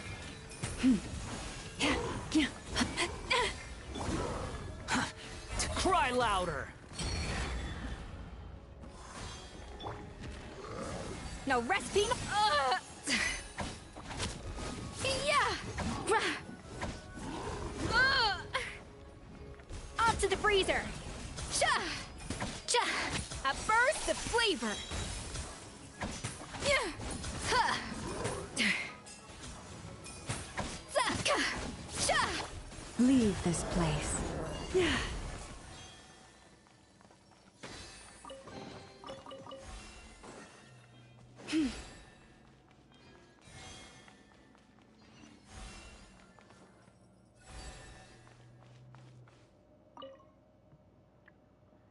Barely legible engraving, following the exalted Harmost, the order, and in accordance with our Sabastos' most sacred, most benevolent temper, we establish here a blank, a condolences for the naturalized barbarian soldiers, savages they may have been, but they were also warriors. With this secret treasure granted graciously, the warriors' bodily desires are satisfied, that they may fight on with hundredfold bravery. That is a lot to read. Okay, where am I going now? Oh, upstairs.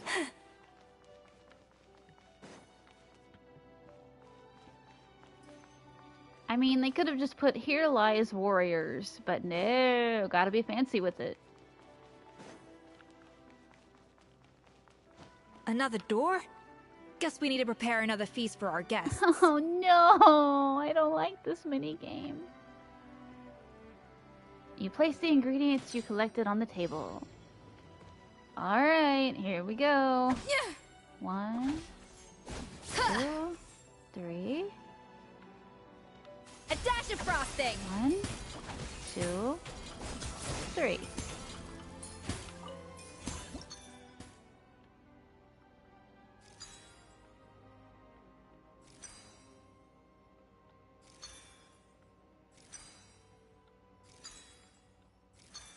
Ah.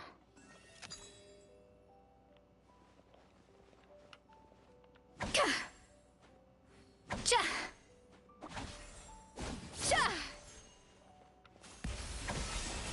Yeah. Yeah.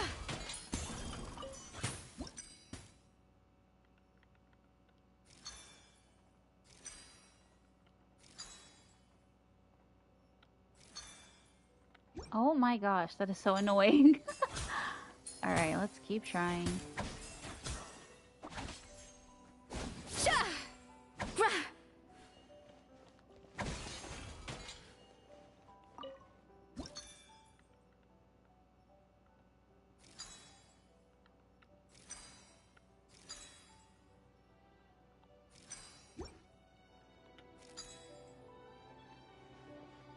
Off to the freezer. Yeah. Ka. Cha. Ha. Yeah. Ha.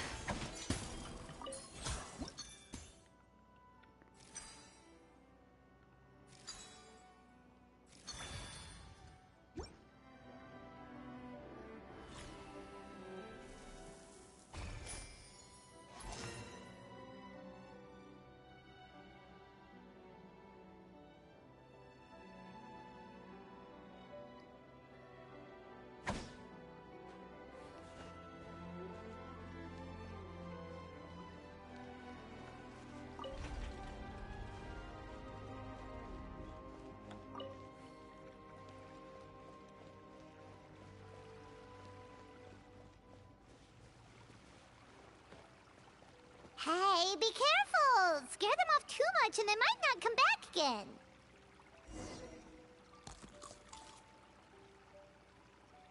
It seems to really like the texture of Rome maritime flowers.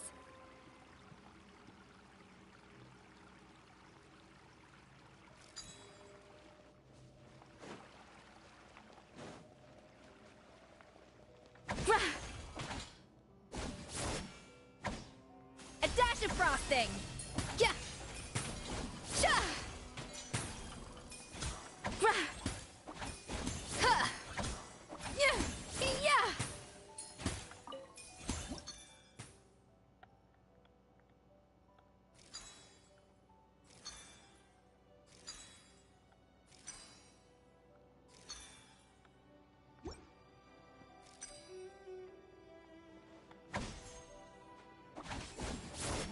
Yeah!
Wait, why are they moving on their own?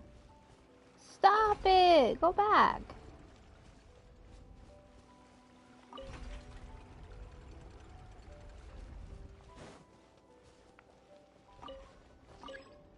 How in the world am I supposed to get these things to move in the right direction? Come on now.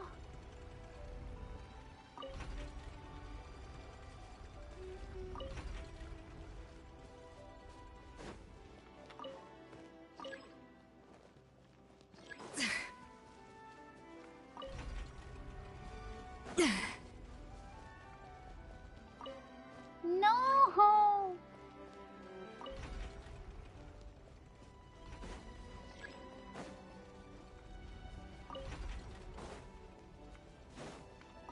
There we go.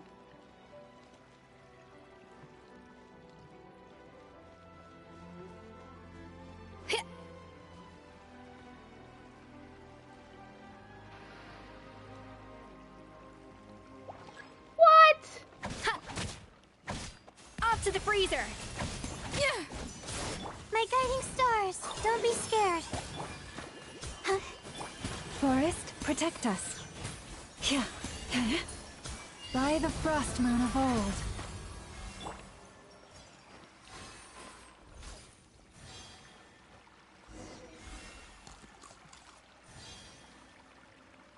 I never knew you could process Lumitwol like that. Alright, I've got to jot this down. Lumitwols and maritime flowers. This could open the door to a whole new world. Yep, that's literally the plan. Wait, hold on. Which door are you talking about?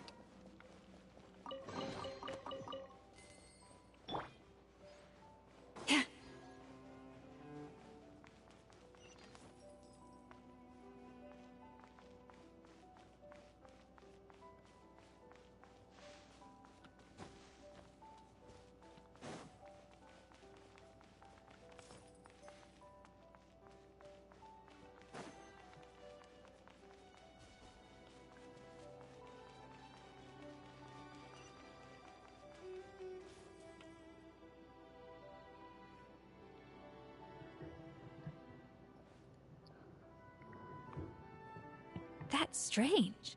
These don't look Grimoirian to me. More like last century Fontaine. They don't look that worn either. Could they have been left by previous adventurers? Adventurers from last century Fontaine, huh? Oh, Modeste and Savelli, do you think they camped here? By the looks of it, this was a one-person camp. They adventured together, but maybe one of them came back alone at a later date. Let's rummage around. They may have left a journal or something. Huh, you really think so? Trust our adventurers' instincts. We're pros at this stuff, just like you're a pro in the kitchen. Well, I'm a pro at least.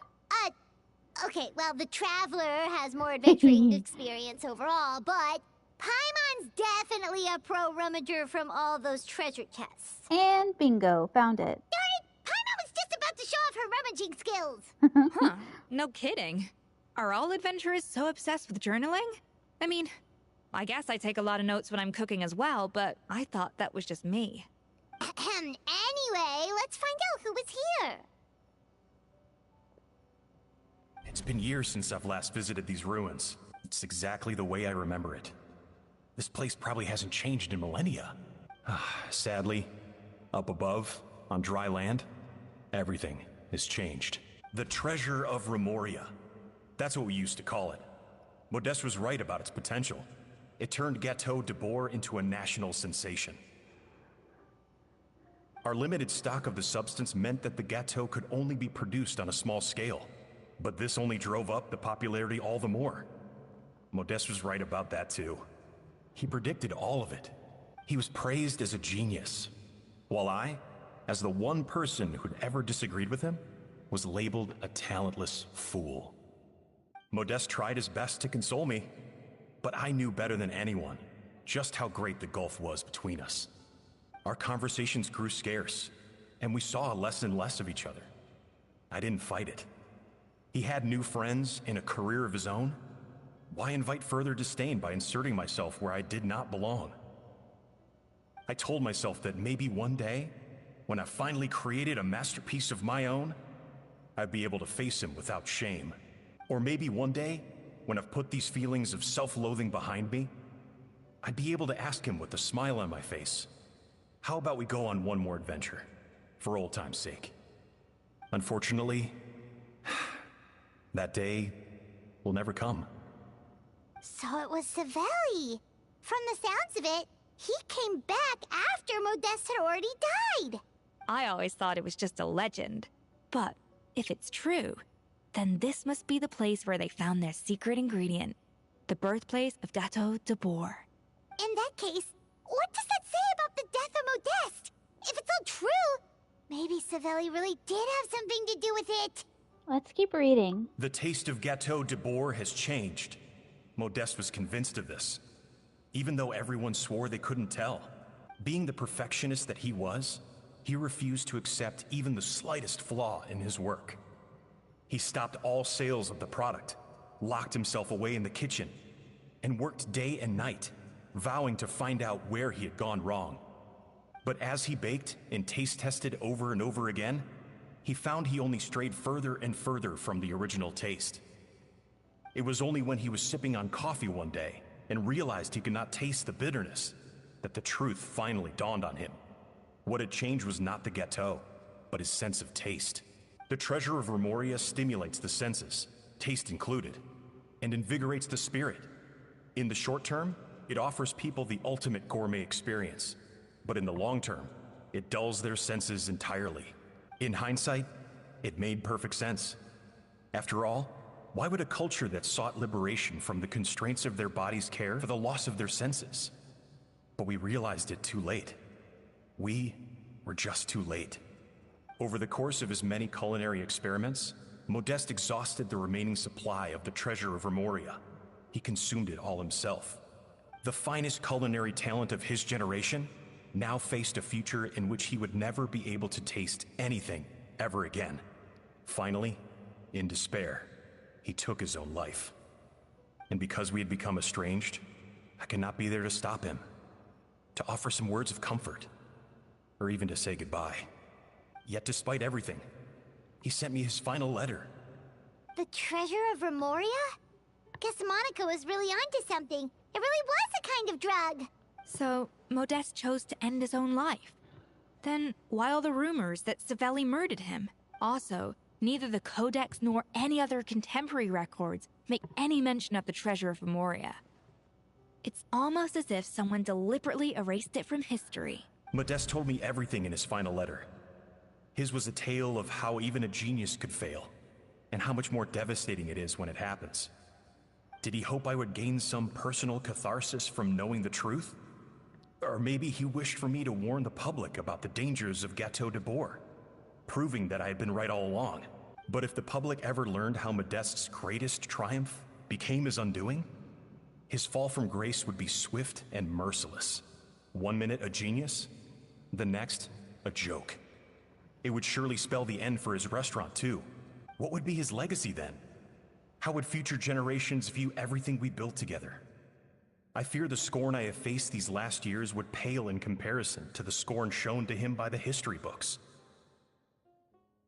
I cannot let that come to pass. I will do what I must to protect his name. It will mean tampering with his notes to remove the damning detail. It may lead his family to suspect me of having a hand in his demise. But if that's the price of destroying all evidence of my crimes, then so be it.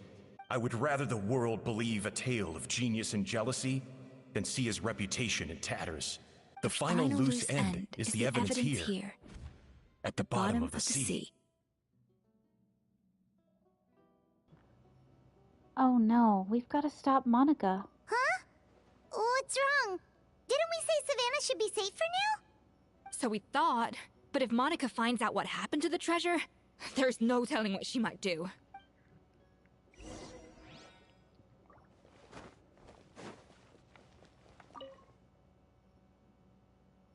The barbarians who take are gradually losing part of their... Okay, so I think it's the drug are gradually losing part of their senses. There's no cause for worry. The desire to break free from forms of flesh and blood is also the first step to guiding them toward accepting civilization. So they didn't care. But that's the chef's whole world, so that's really depressing. Has Genshin always been this dark? Like, every story has been death and murder and suicide lately. Ooh, that's pretty. That reminds me of the library in Beauty and the Beast. The treasure of Remoria. I have found you at last. Savelli, you tried your best to bury the truth, but you underestimated the children of Modeste. Some fragments of his diary escaped your clutches, and we have held on to them for generations. But I have to thank you too, Savannah. Without your help retrieving the Codex, and with it the last piece of the puzzle, I may never have found this place. But now, finally, the secret to Remoria's military might is within my grasp. The treasure of Remoria is mine! Oh, it's empty. It's empty? Monica? Oh, we were seconds too late. Escoffier? What's the deal with that jar? Savelli's final act! He wanted to conceal the secret of the treasure forevermore and make sure it would never harm anyone again. So he came here after his friend's death and destroyed every last shred that remained. This can't be happening. All the years I spent piecing together the truth. All my painstaking planning. All that for an empty jar? Monica, don't do anything stupid. This ruin is more dangerous than you realize.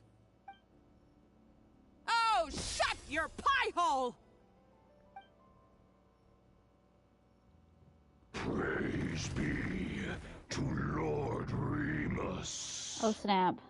You barbarian shall be slain. She's a nutcase! A liability to herself and everyone else. Well, now it's up to us to clean up the mess she's made. Take these golems out! Yeah. Ha! Stay your hand. My guiding stars. Squall and Fury. You dare to gaze upon me? Cold, mine's a command. Come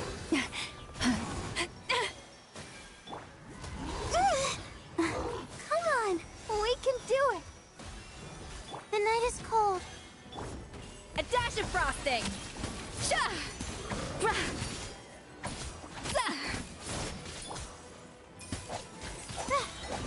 Don't be scared. Hi. Branch. A little amuse-bouche! Why is this place still shaking? Maybe it's because of the fighting, or maybe because Monica was too trigger-happy with her explosives. Either way, it's all her fault. Enough chit-chat. Let's get out of here, Traveler Escoffier, come on! Okay, I'm coming. Oh, no you don't. If I can't get what I want, neither will any of you. I've got nothing to show for my life's work so far. But if I can take another so-called genius down with me in my final moment, then it was all worth it. You're a psycho!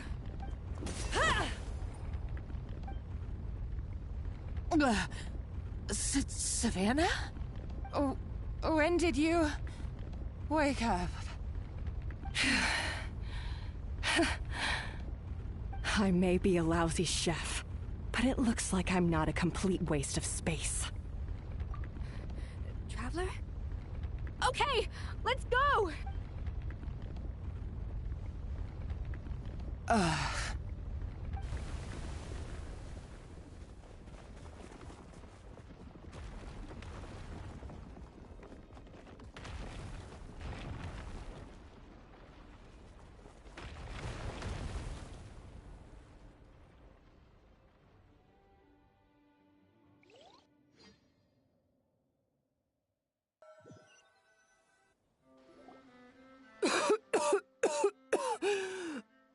Escoffier!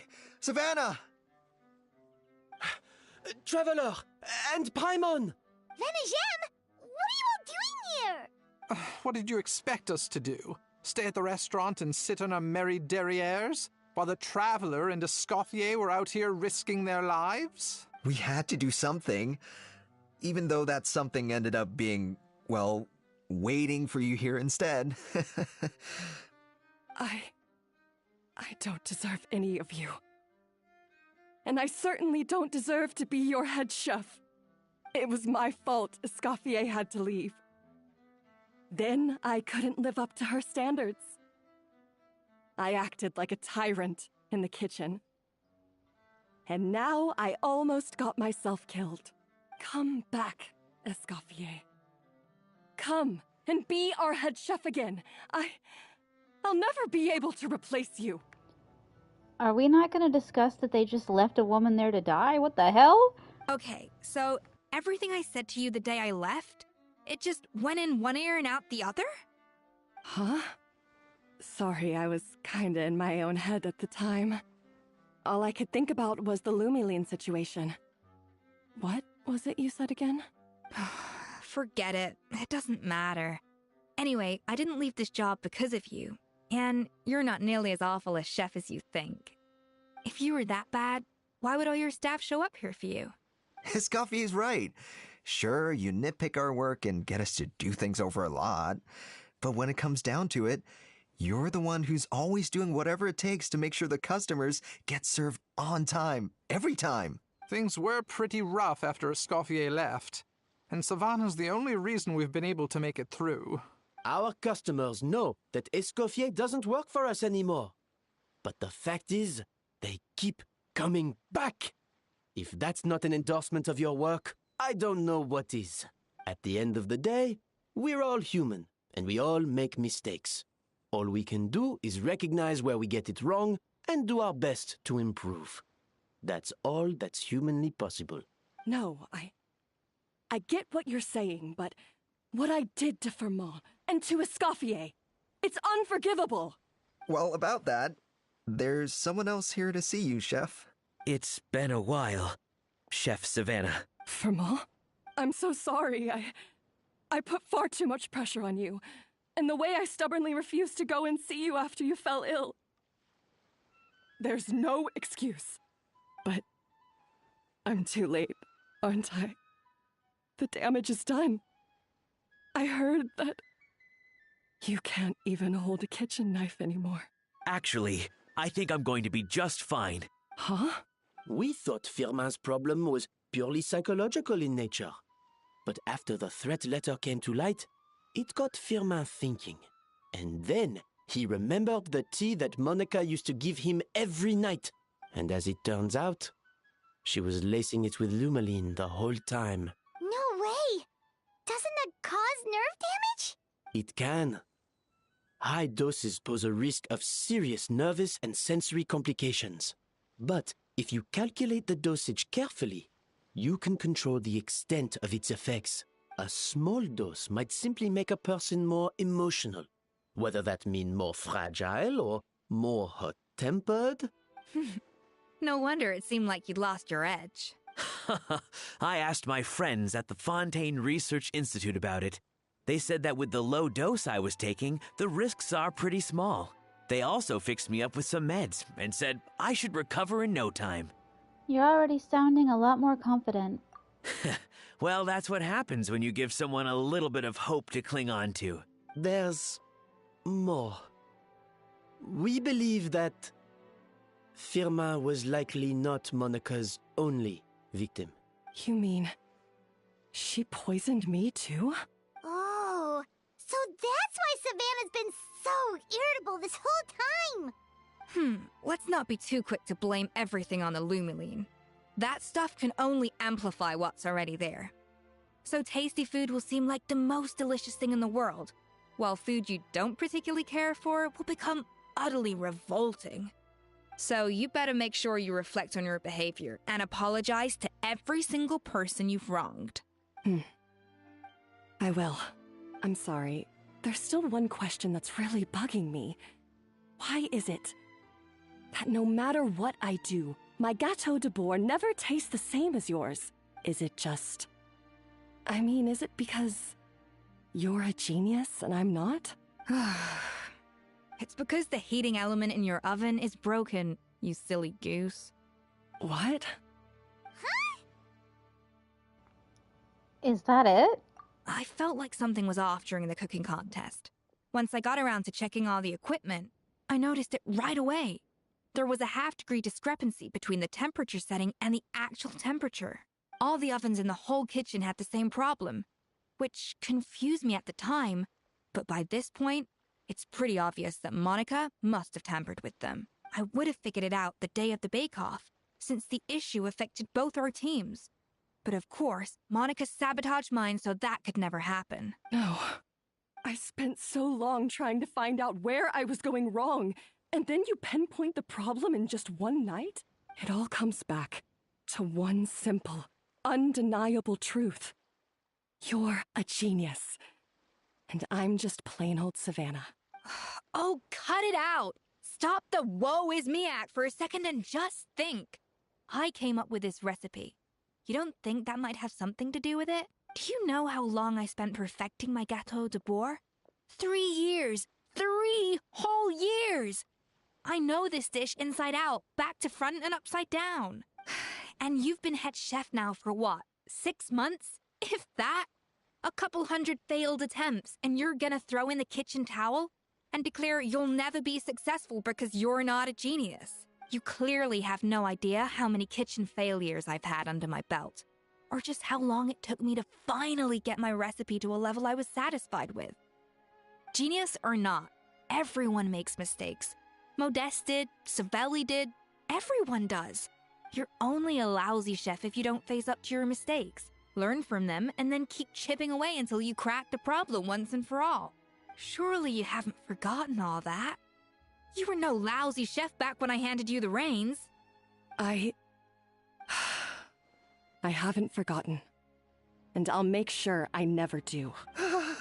That's our head chef. Ha ha! Sounds like we won't need another changing of the guard in the Hôtel de Bord kitchen anytime soon. Huzzah! to a crazy journey. Look how happy everyone is. So you got your mojo back now? Yeah. Thanks to you, Escoffier. In fact, no. Thanks to all of you. Aw, friends again. So nice to see them finally settle their beef. Yeah, it's nice. Maybe not all their beef. Good. So now that's out of the way. It's time for payback. You cheated in our last bake-off, and I demand a rematch right now.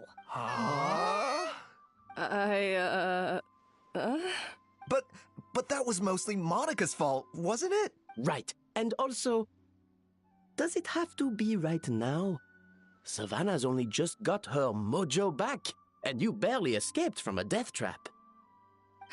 No excuses. This is a cooking contest between two top chefs, and nothing will stand in its way. So grab your spatula and get ready, because this rematch is happening today. Right now, this instant. Hey, so, this whole time you were salty about losing? The second cooking contest commences now! This time, no more games, and no holding back!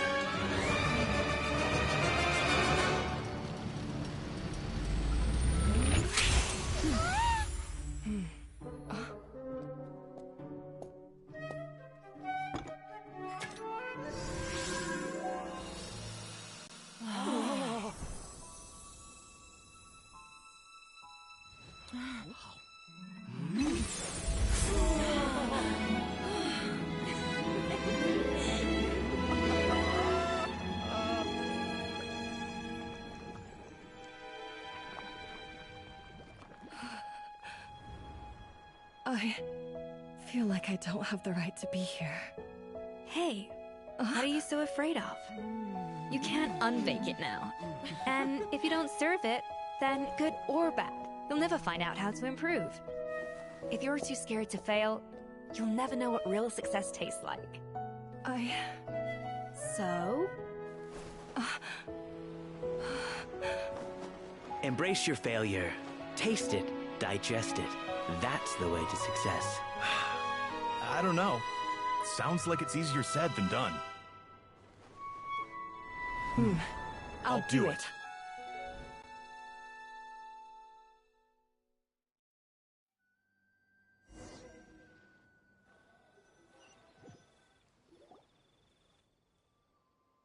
The results are in!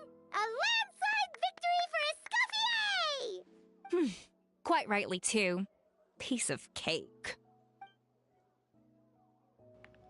Her tail seems very happy with the results. Oh yeah, look at that! Savannah looks pretty chipper too, considering she lost. This wasn't for you, was it? You did this for Savannah's sake. That is hard to say.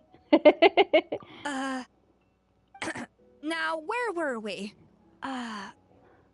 Yes. Do you have any more questions for me after everything that's happened? What are your future plans? Are you gonna stay at the how do you say that word? The Schmermanha? I thought Navia would have filled you in. And actually, I said all this to Savannah before I left. Although, as we saw, I don't think any of it sank in. I had two reasons for leaving. One was the food safety incident, of course, but the other was that the Hotel de Boer had reached a point where it didn't need me anymore. So I decided to step down and look for new opportunities to improve myself. Improve how? Well, a while back, I got to know a fellow chef from Liyue, and in her, I saw so many new possibilities. She has that same adventurous spirit that Modeste and Sibeli had in their youth. Slime mucus, lizard tails. With her, nothing's off the table. There's a whole world of new flavors out there waiting to be explored, hiding away in ingredients we overlook. Slime mucus, my favorite. Case in point, remember those Romaritime flowers down in the ruins? I used them in the cooking contest just now. Did you taste the difference? What? Paimon didn't notice at all! Half of the art of cooking is dissecting the recipes of previous chefs and figuring out the exact constellation of elements that gave their work its signature taste. And the other half, it lies in freeing yourself from the confines of the kitchen. You've got to go out and explore the endless possibilities out there. Uh-oh. Paimon's suddenly not sure she wants to try your cooking anymore. Well, I'm always down to be your taste tester. You should definitely make Paimon test all of your most experimental dishes. Don't worry, it's not going to be a free-for-all like in Modeste's time. Before I put anything into my food, I'll obviously do my research, make sure it doesn't contain any harmful substances. In the meantime, take this. It's a recipe for Petit Gâteau de Bourg revised version. I tweaked it to suit your needs as busy adventurers. Hope you enjoy, and remember, feedback is always welcome. All right! So, do you ever see yourself returning to Hotel de Bourg? Oh, of course. I've already promised Vanishem that I'll come back every once in a while to make sure the quality of the food remains at an acceptable level. Good luck to Savannah. Good luck to Savannah, I guess. I'm still a little disappointed that we never got to see the treasure of Remoria. Surely Monica wouldn't have gotten drawn in so deeply if it wasn't for all the mystery surrounding the original Gâteau de Bourg. She practically dedicated her life to finding the lost pieces of Modeste's diary. Then went to all that trouble to infiltrate the Hotel de Bourg. And in the end, it was all for nothing. She sold her soul for a dream, then had a rude awakening. Her life's work became a grand exercise in futility. Since you mentioned the treasure, between Modeste's writings and what we saw in those ruins, I think I may have figured out the truth. The so-called treasure of Remoria was most likely a substance that the Remorians extracted from Lumitoiles, better known to us as Lumiline. Huh? So then, why all the hype back in the early days of Gâteau de Bourg? Don't forget, it was a very different era. We could barely even refine sugar back then, so desserts were very much in their infancy. In a world of bland food, it's no wonder that the first thing to really excite people's taste buds took the world by storm. And as for the Lumiline, it may well have been somewhat valuable in ancient times, but these days, it's just another drug from the Fontaine Research Institute. Even if Savelli hadn't destroyed it all, I doubt it would be worth that much these days. So after all that, there was nothing in those ruins but worthless junk. Feels strange to say it, but Paimon almost feels sorry for Monica. She sacrificed it all only to get nothing in return. She got exactly what she deserved. Yes, Paimon. Poor, poor Monica. Hey! Huh? Navia? You just got back from that underwater ruin, right? Well, check it out. They ran a special issue. Did you see anything like this down there? Freshly unearthed from the ruins of Remoria. A magnificent jar thought to be over 1,000 years old. Experts say it has immense artistic and historical value. It could be worth an absolute fortune. Wait! Isn't that the jar they used to hold the treasure? If only it was still in one piece. Some butterfingers must have dropped it or something. Ugh, it's such a shame.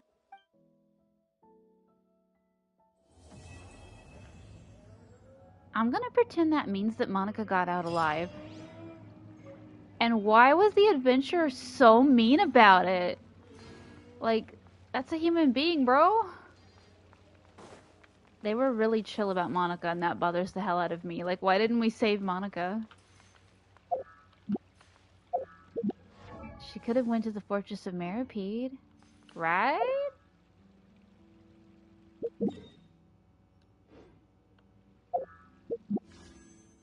Ooh.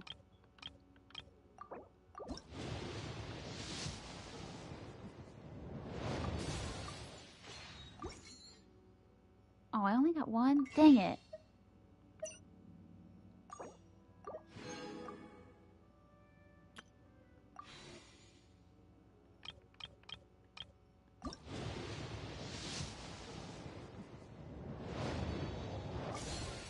Have you decided where you will go from here? If not, why? find a patch of soft grass and rest. I've done everything.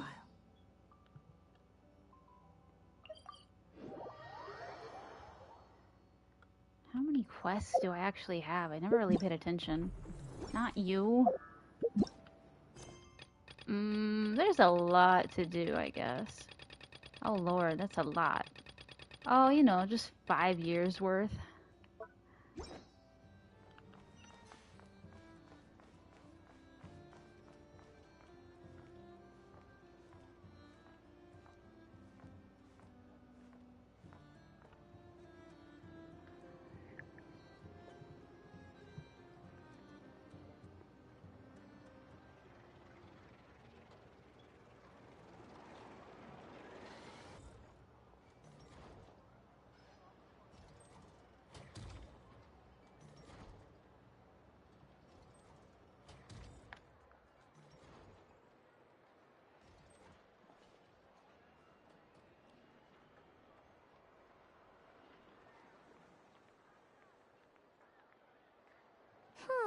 Let's see. Who around here looks like a thief? Huh.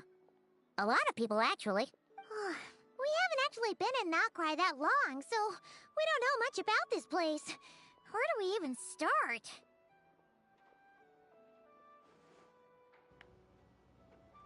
What do you think I know? Yeah, you must know this place like the back of your hand.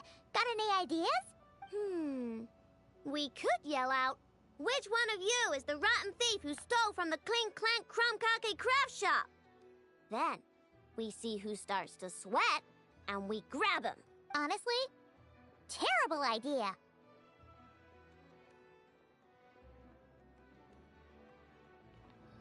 A lot of adults out there do bad things and don't even feel guilty about it. Yeah, like leaving Monica in the ruins. No way! Sometimes I sneak a dessert when I'm not supposed to. And I always feel super guilty, even if Anefa doesn't catch on. Maybe we should ask Anefa what to do, but I really want to do this on my own. Huh. Guess you don't really interact with people outside the workshop, huh? Well, don't worry.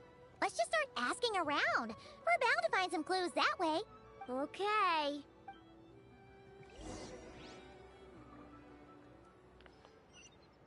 Alright, I will be right back. 2 seconds.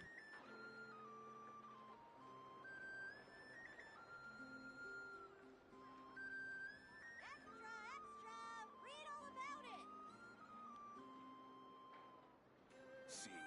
I checked absolutely everything. Turns out, I was right all along.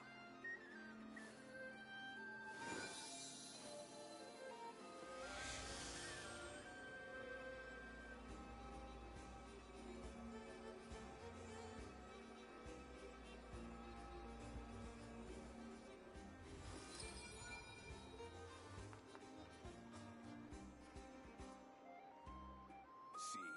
I checked absolutely everything. Turns out, I was right all along.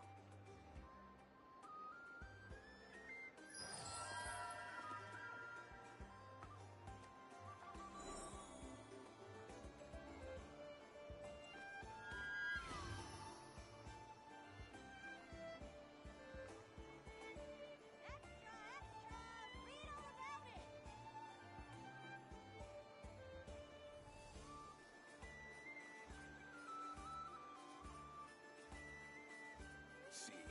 I checked absolutely everything. Turns out, I was right all along. Even when the night is gone, and even when the sky is hidden from view, still the moon shines its light upon you.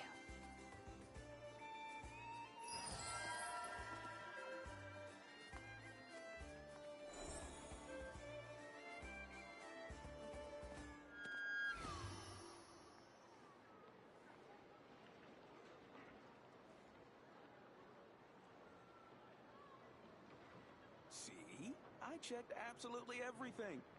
Turns out, I was right all along.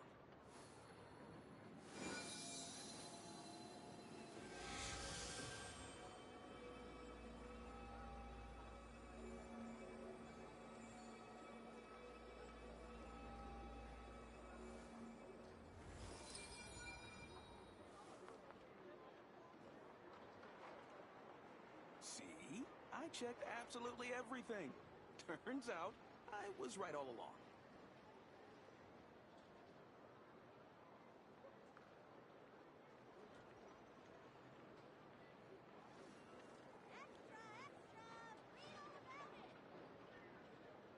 If ever you find that the animals in Nodcry behave in ways you do not understand, just ask me and I will explain. See? I checked absolutely everything. Turns out, I was right all along.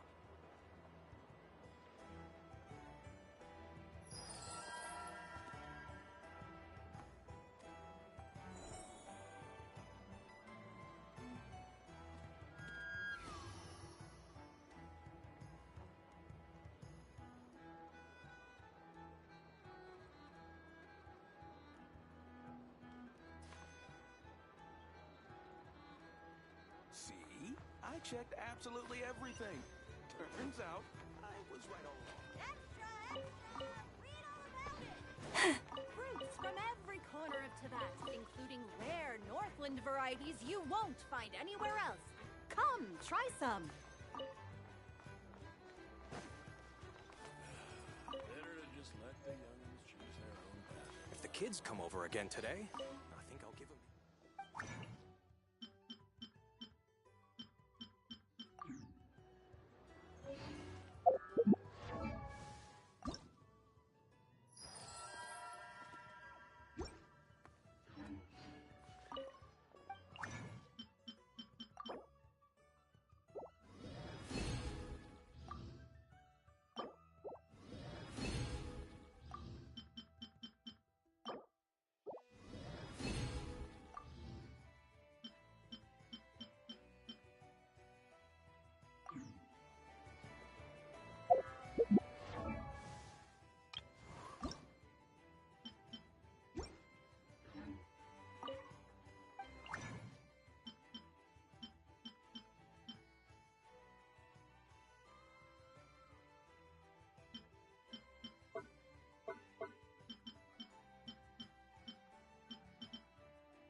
How did I do that?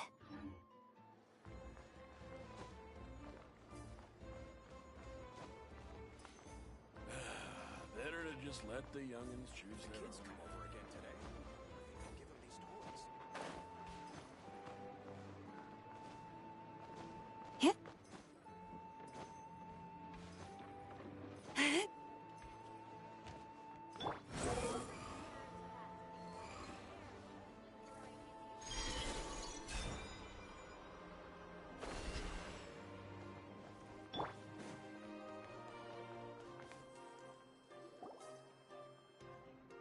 Wait, is that a Fatui agent over there? Maybe our thief got mixed up with them. Let's go see if he knows anything. But Inefa says most Fatui agents are bad guys. It's okay, I've got your back. Hello? Stop right there. I don't do business out in the open, so we'll talk like this. Introduce yourselves first. What faction are you affiliated with? Faction? I don't belong to a faction.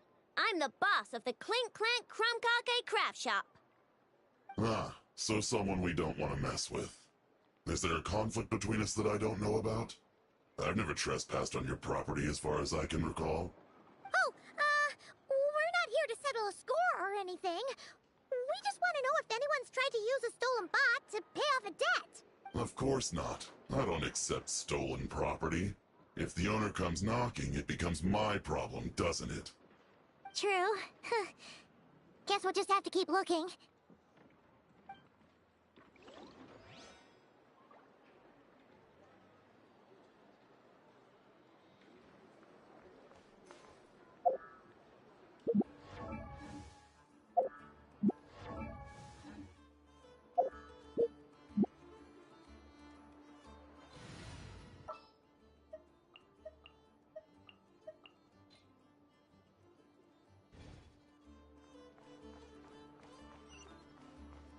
Sorry, I've got to watch the computer.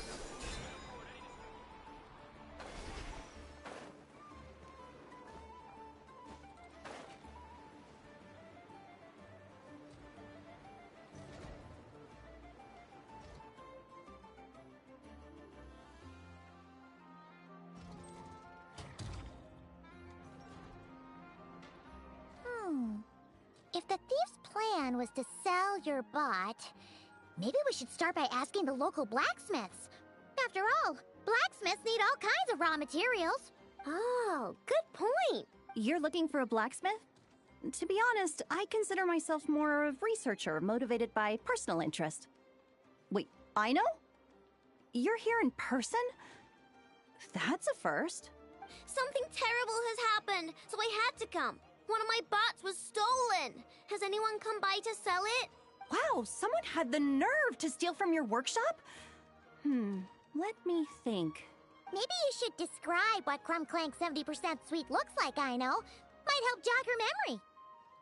Oh, no need. I know style. I'd recognize it anywhere. But the only thing that's come my way recently is boring scrap metal. Nothing that looked even remotely like your work. Maybe the thief hasn't pawned it off yet. Yeah, maybe. Well, thanks for the help. We'll keep looking.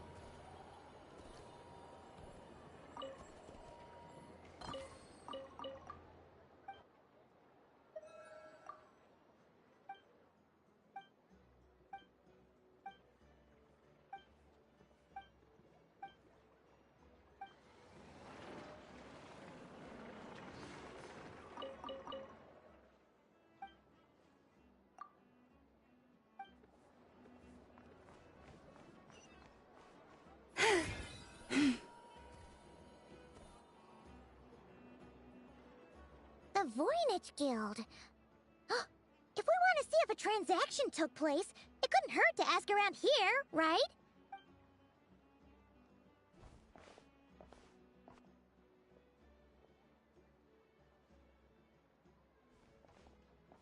Welcome to the Voynich Guild. Heavens above!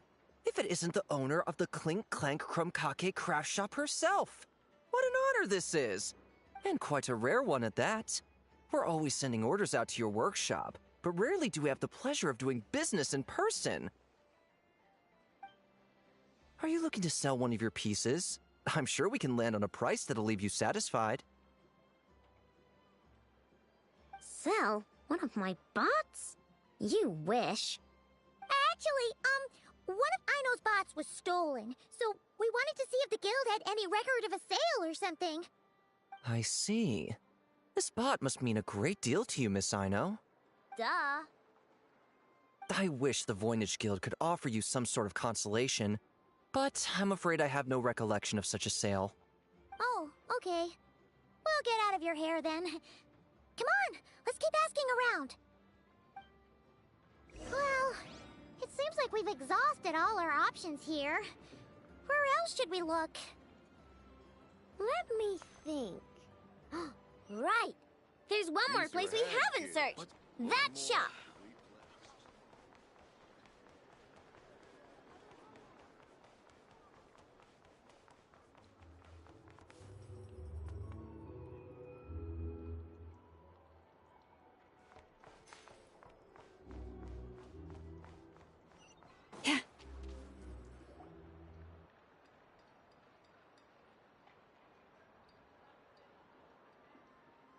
Enough told me about it. If you can pay, there's a way. That's what it's famous for. Welcome. Please feel free to peruse our Sumeru specialties.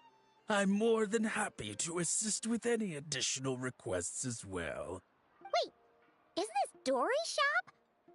Okay, this actually isn't a bad idea. You never know what kind of stuff Dory's got stashed away. Can I help you with something? One of my bots was stolen yesterday, and I want to know if the thief sold it to your shop.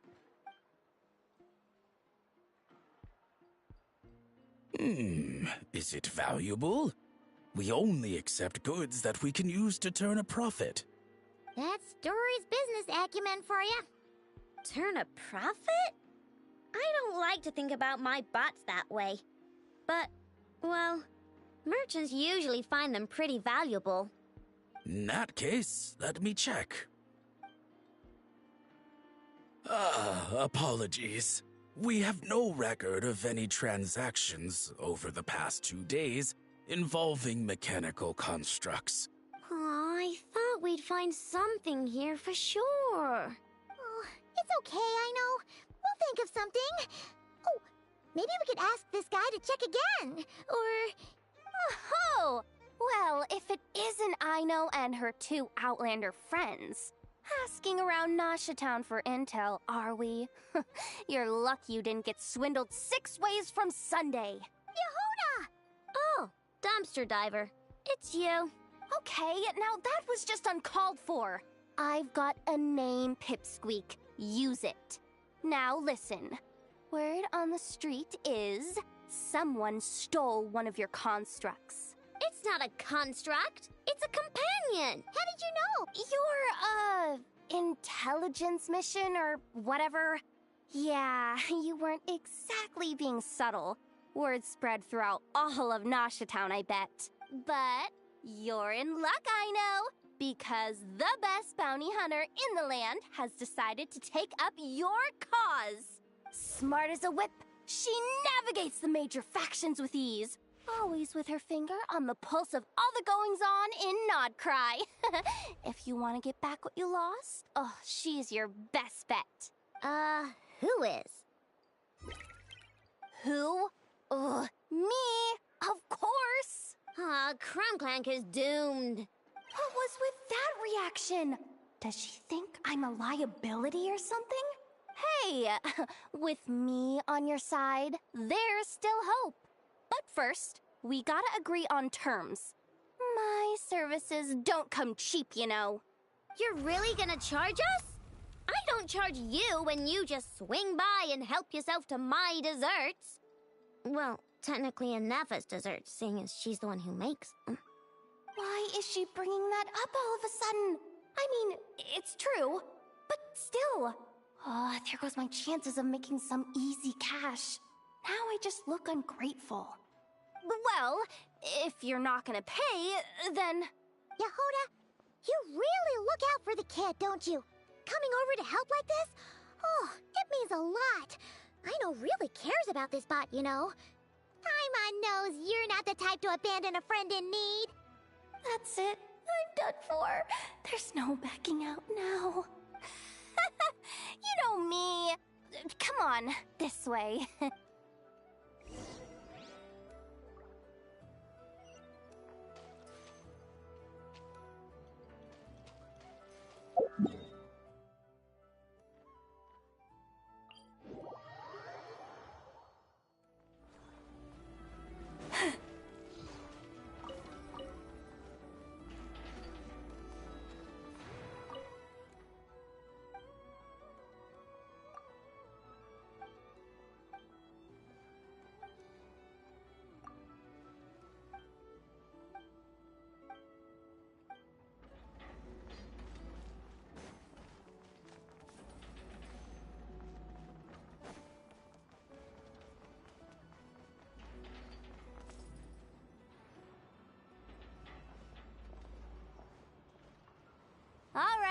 we're here. I don't see Crumb Clank anywhere. Did you lie to me again, dumpster diver? Have some patience and hear the professional out. Now, I know Style is super unique.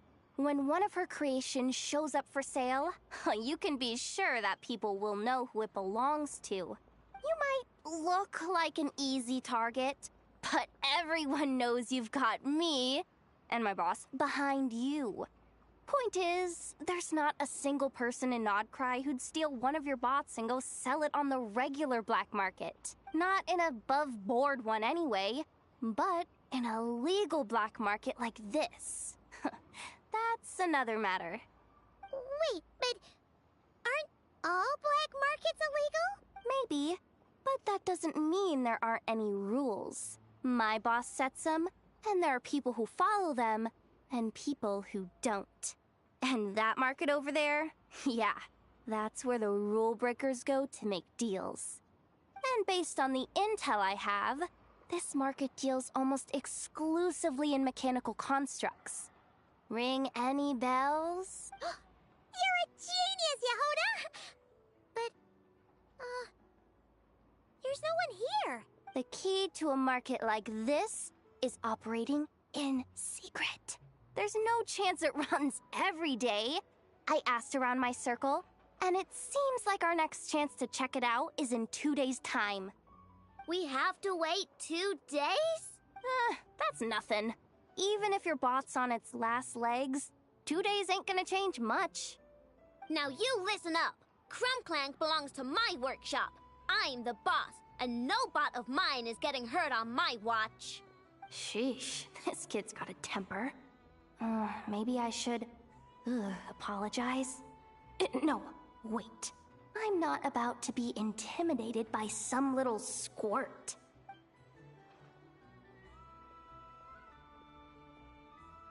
Whoa, where did that come from? It's all right. I mean, it's understandable. The kid built up the Clink Clank Krumkake craft shop all on her own. And she has more interactions with robots than people most days. I'm sure, for her, these bots are everything. Sitting around for 2 days doing nothing is going to be really hard for her. Yeah, I know that, but that's the only lead I can give you right now. I know. Yehoda's just trying to help.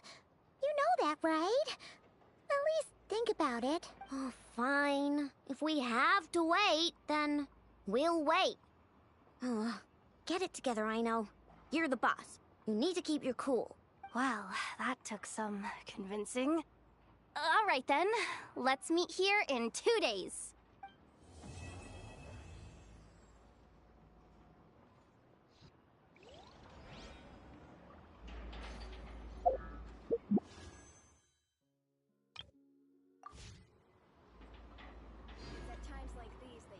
Ready, steady, go!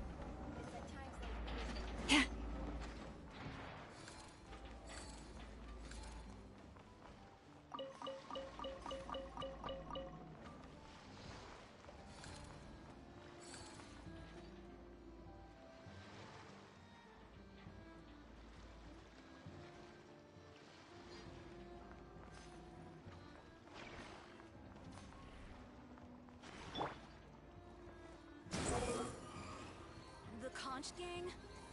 If they really, really begged me to join, I guess I could give it some thought.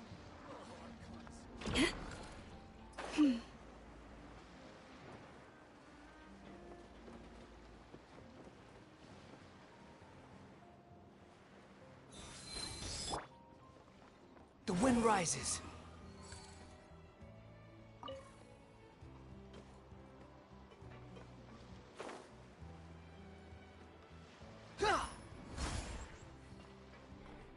the chips are down, it always comes down to us. Oh, Archons, do I still have unsettled fees to pay off?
Quit following me.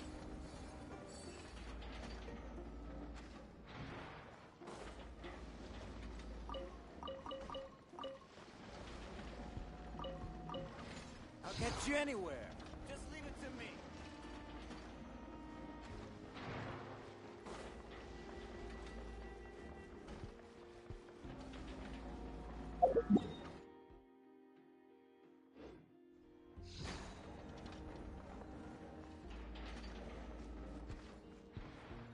Behold!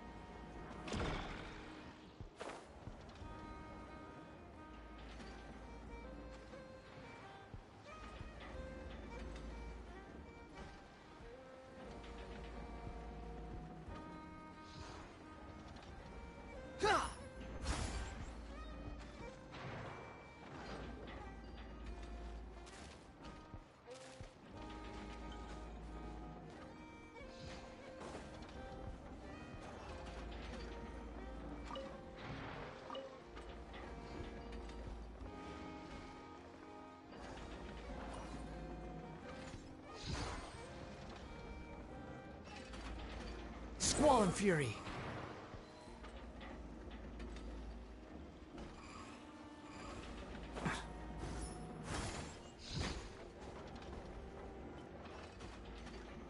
The wind rises.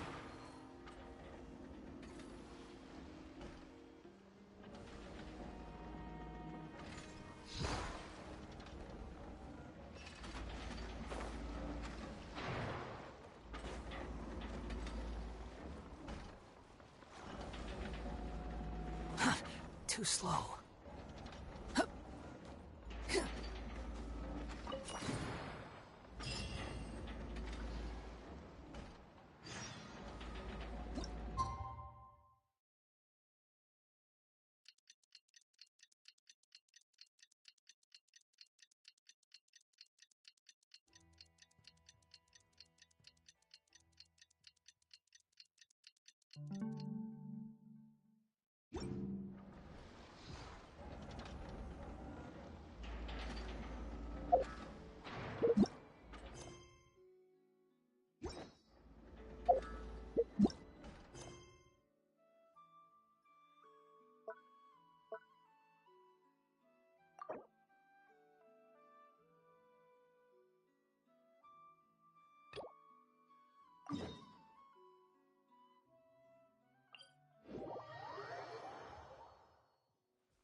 Squall and Fury.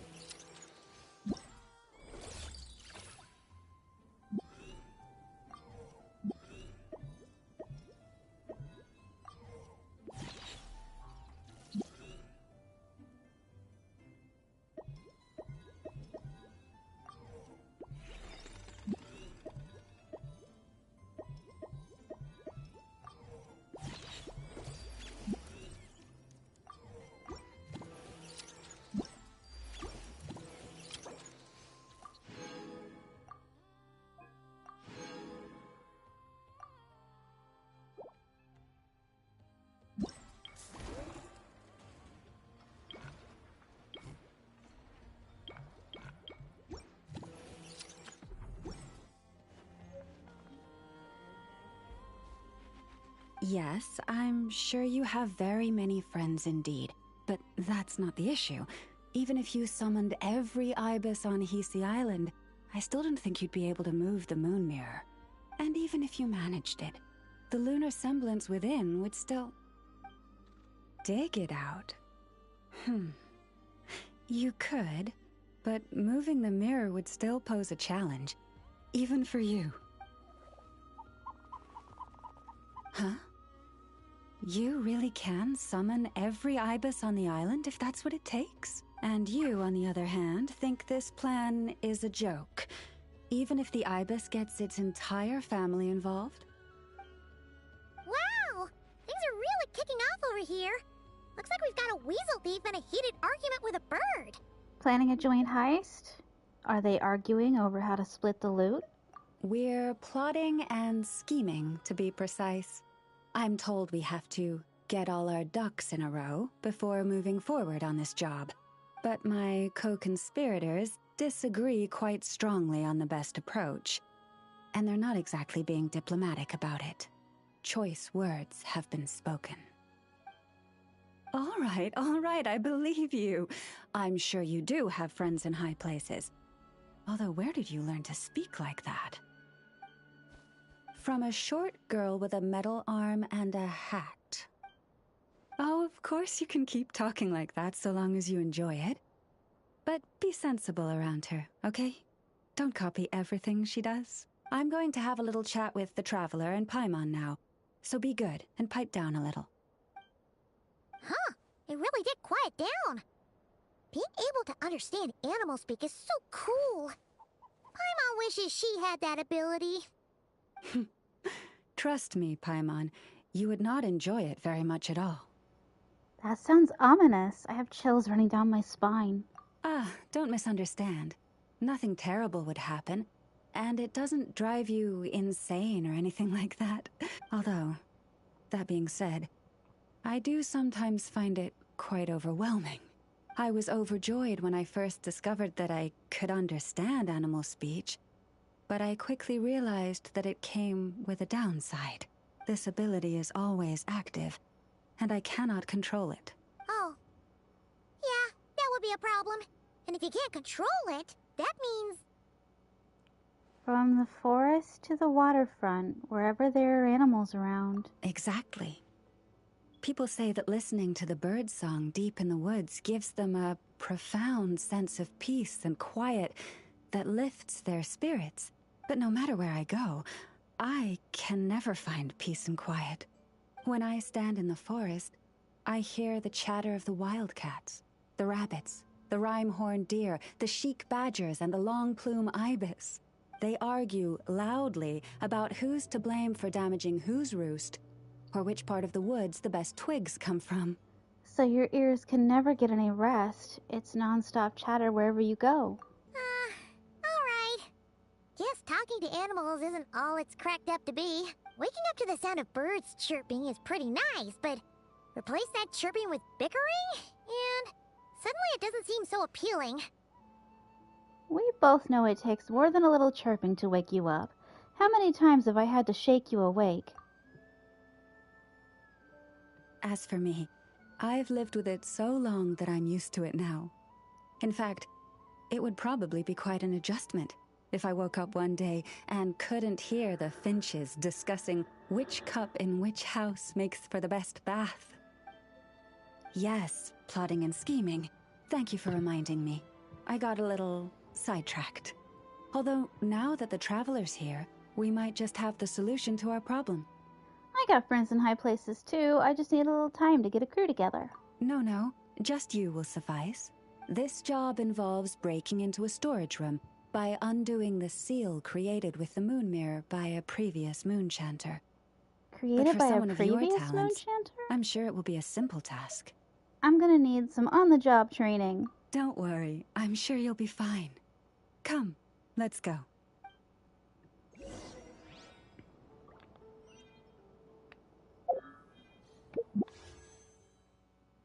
Always so close, but not enough for one pool. Come on, man. I need to feed my gambling addiction. Let me have this.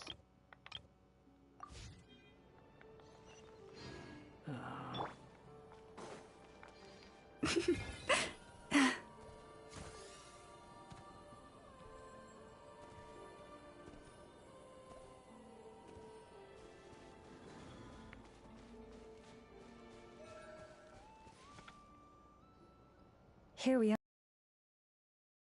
Is the moon mirror, within which the lunar semblance is sealed. Oh, must be a pretty precious statue if they went to all this effort to steal it away. Will there be some traps inside? You know, the kind that send arrows flying out if you step in the wrong place? I'm ready either way. I'm used to this sort of thing. Do not worry. This little one did some scouting for me ahead of time. The seal does not contain any such fatal traps. Aww. Cute. Oh, nice. That's good to know. And yeah, that sounds like a job for a weasel thief. But from the looks of it, this weasel thief doesn't work for free. That's true. Each time I ask it for help, I have to pay it one more the next time we meet. Huh, what a thieving little weasel! Oh wait, that tracks. But considering that it's helping you keep watch on the lunar semblance, it might need a name change. How about... Weasel Guardian! Sailor Weasel.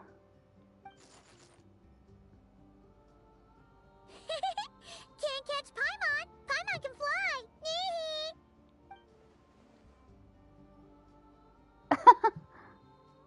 Hey, don't climb onto me. Not the hair, not the hair! Come on, be nice to our guests. So, how do I help?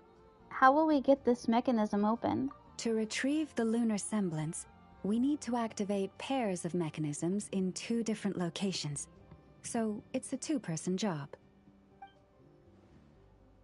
If you head over there and take the mechanism on that side, I'll take this side. But how do we make sure we activate them simultaneously? That won't be a problem. I have eyes in the sky. It will keep me updated on where you are and which mechanism is in front of you. Don't worry. All you have to do is follow my instructions.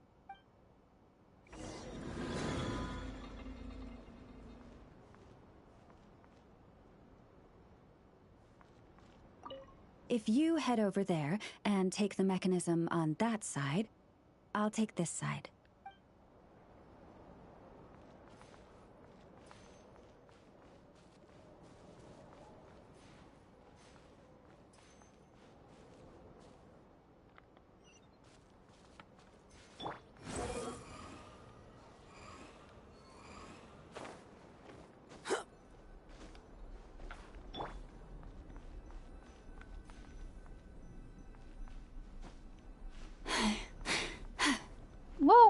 Whoa, where are you going? Get back up there. This way.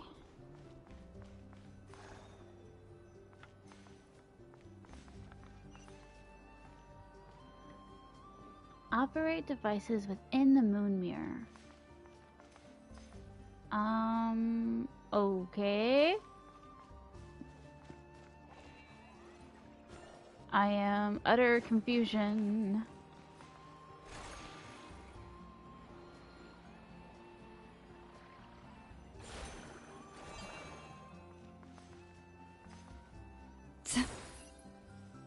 What am I supposed to be doing? Leave this place.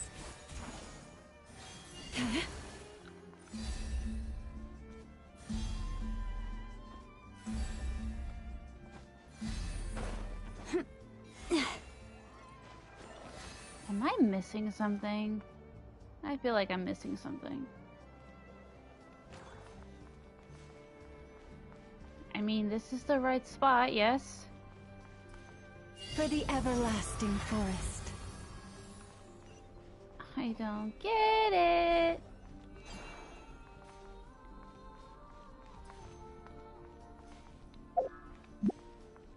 Alright, I gotta look up a guide on this one. I'm so lost. What is this called? Oh, that's not it. I don't know why I clicked on that. Blessings of the Frost Moon. You encounter Lama, who is deep in thought at the Frost Moon Enclave. Well, yeah. Deep in thought on how to get in here. Blessings of the Moonfrost. Guide. You must first complete the first part of the Archon quest. I already did. After that, the World quest will appear in your quest log, and you'll need to follow the... Well, I'm trying to follow the objectives. Locate Lama. Operate the moon mirror. Okay, let me just type in how to operate the moon mirror.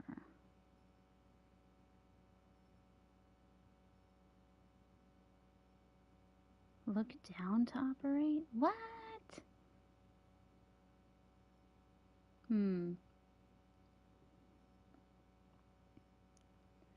Pressing the direction button to move it upwards?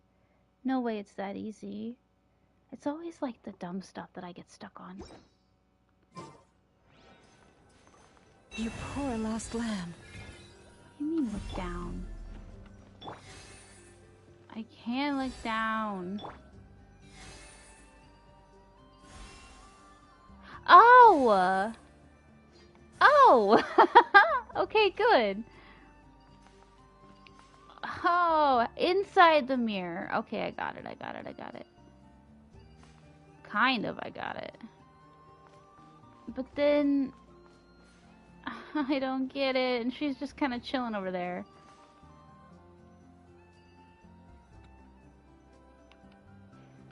But how do I get it to stay put? I don't understand.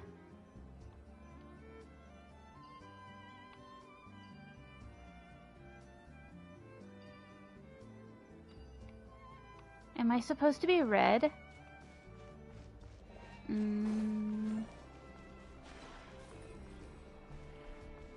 Wait, am I supposed to be red?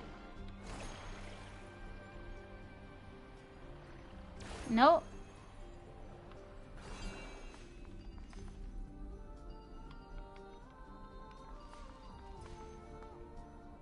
Understood. I will retrieve the lunar semblance now.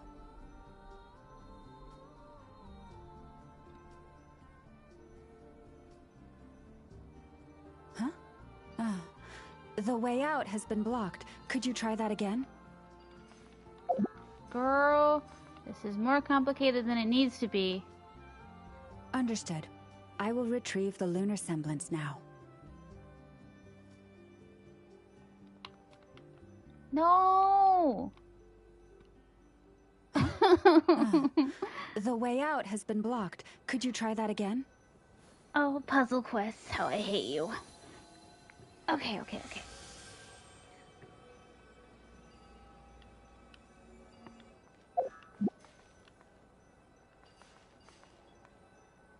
Understood.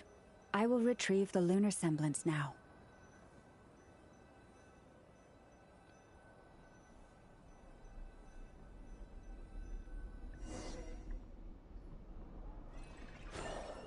Ooh, finally. Wow! What a huge statue! Yeah, no amount of birds or weasels is shifting that. He probably couldn't even get past the mirror. So, Lalma, just how valuable is this statue anyway? In terms of Mora? Not much, I suspect. It's crudely fashioned, and the kind of stone it's carved from is found everywhere around these parts. But to the Moon Chanter of that era, and to the Frost Moon Scions of today, it is a priceless treasure. If nothing else, I now have concrete proof of its existence. That's enough to confirm the reliability of several documents on the topic. To me, that makes this a very successful trip. Thank you for your help. I knew I had judged you correctly. The Moon Mirror posed no obstacle to you, and our little friend here was very impressed with your mechanism operating skills. What is it saying, Lalma? It says that the Traveler is the best treasure hunter it's ever seen. It wishes it could join her on a quest to unlock all the treasure chests in the world. Gee, that makes me sound like a thief. It's true that I've opened a ton of chests, though. From now on, I'll call on you if I ever find a treasure chest I can't crack. Okay. Bye then. Didn't even give us a choice in the matter. Don't worry, it won't come knocking on your window every day with a Mora coin in its jaws trying to drag you off on a treasure hunt. And it certainly won't be visiting your room in the dead of night, moaning about locks it can't pick. Uh-oh. We better make sure to lock all our doors and windows before we go to sleep tonight. Relax. That weasel's only a child. It means no harm. It's just more talkative than most. All right, let's head back. It's almost time for dinner. Oh, and we still need to figure out how to get this statue back to our library. It seems like I'll need a little help from my friends, after all. No more.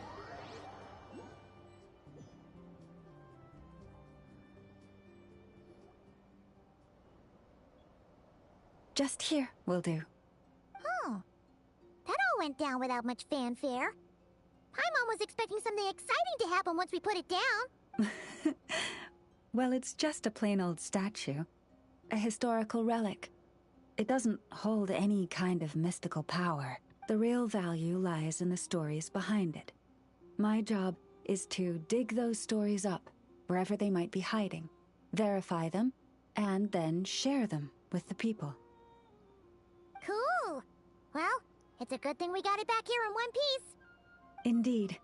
And you two have my thanks for that. Please, take these fruits and quench your thirst. I had the animals gather them in the woods. And after that, forgive me, but I have another request to make of you. Sure, what do you need? I apologize if this is presumptuous of me, but I've seen how well connected you are, and I've heard of your many travels into secret and forgotten places.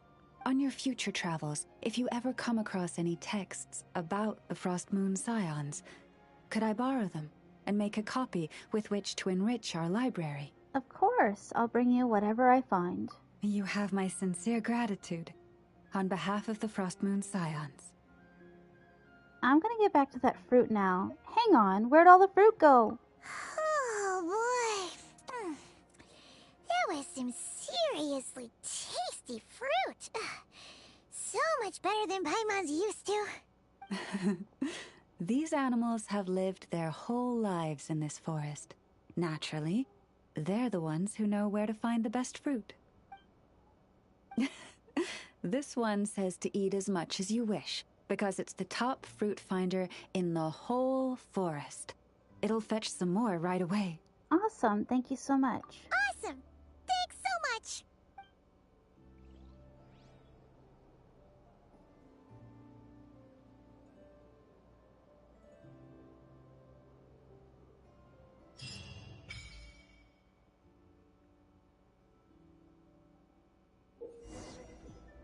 You can obtain Luna sigils during your adventures in Nodcry. After meeting certain criteria, these sigils can be used to contribute to the construction of meeting points, increasing your construction level and earning valuable resources.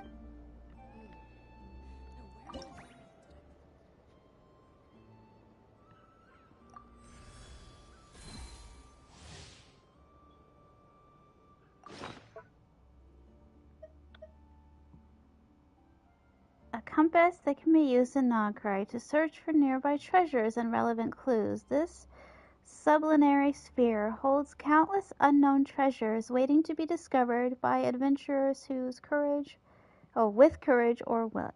I can't say wilt. With courage or wit. Okay.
What is that? Oh, it's this place.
Shh.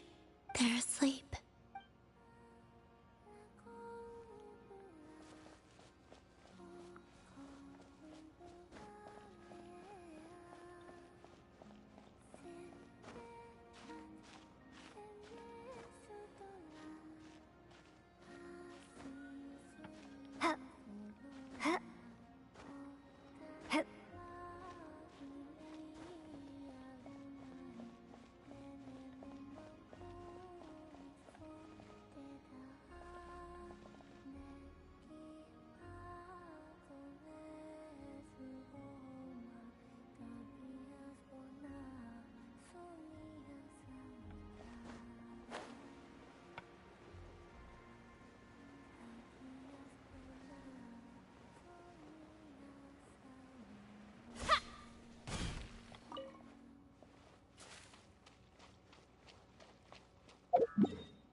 guiding stars!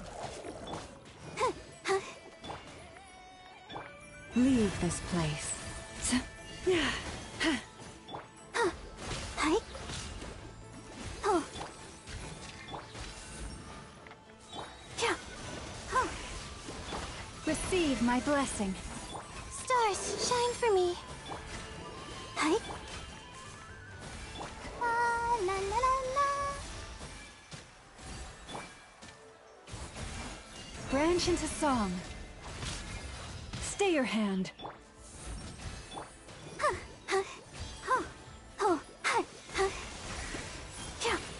Behold! Know your place! Receive my blessing. The moonless night approaches. Not now.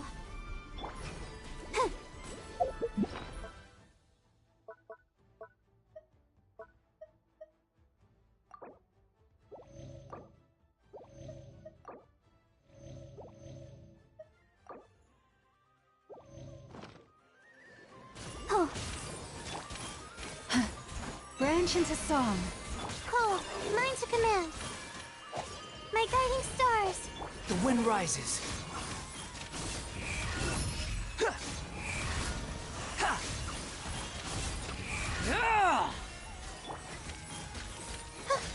Stars, shine for me. Not now. Receive my blessing. Ha!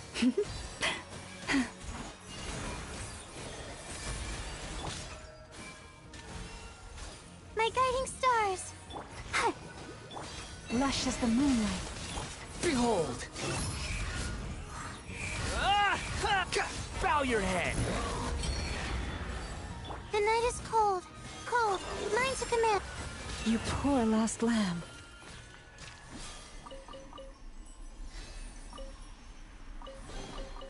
Perhaps this treasure has been waiting for you all along.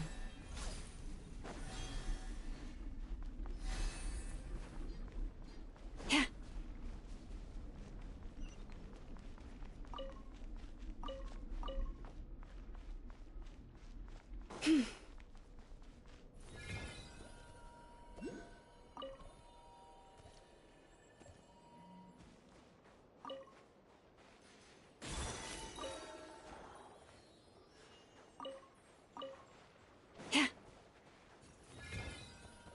Yeah.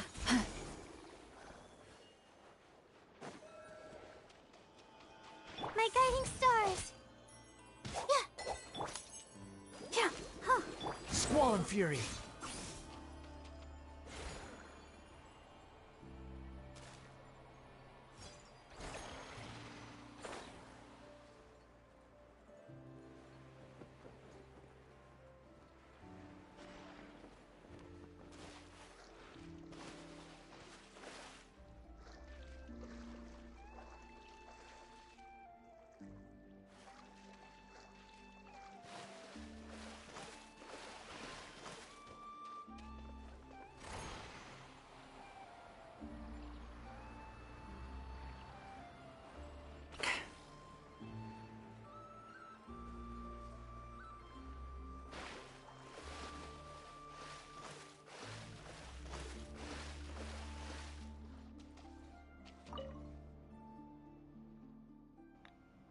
$25, $26.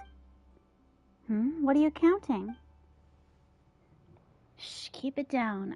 Forget it. Not like I was gonna catch anything anyway. Come on, kid, isn't it obvious? I'm timing my cast. What, did you think I was waving this rod around to cast spells or something?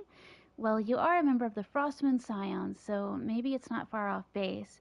Maybe you're catching a catching a bestest travel companion? Who knows? Oh, like Paimon, I get it. Huh? Hey, don't make it sound like anyone can fish up their bestest travel companion with a casual cast. Wait, that's not even the point here. Anyway, this is the first time Paimon's seen someone time their fishing down to the second. Well, what matters is your fishing technique, not how long you stand on the shore. Old Ilmari never got that. No wonder he never caught anything. So I take it you two must be treasure hunters? No, we're adventurers, but we do take on work. Do you need something? Pretty much. As long as you're up for getting paid to do a job, who you are is all the same to me. I've got something you could help with if you've got time. You see, I'm the best angler on Hisi Island by a long shot. No one, not even successive generations of moonchanters, could surpass me in fishing. Really? That's amazing. Wait, that doesn't mean anything. Fishing isn't even part of a moonchanter's job. Still, even with all this skill, I haven't caught a single fish lately. Makes no sense, right? So obviously, the problem isn't with me, but with the environment. Just as it is with the cursed eye of Krati, there must be something underwater affecting the fish. Seems like quite the leap in logic. Anyway, I was hoping you two could check the nearby water. See what's scaring the fish off. Don't worry, you'll be properly compensated for your efforts. Well, since there's a reward involved, we'll take a look around, but no promises we'll actually find anything weird, okay?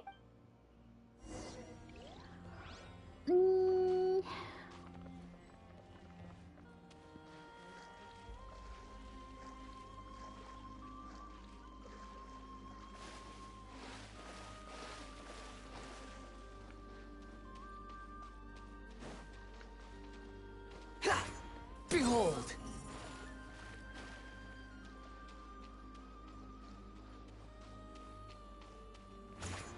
Squall and fury! Quit following me. The wind rises.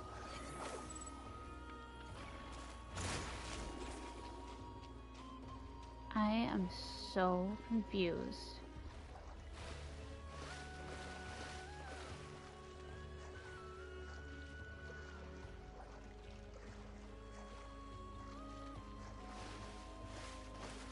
Fishy!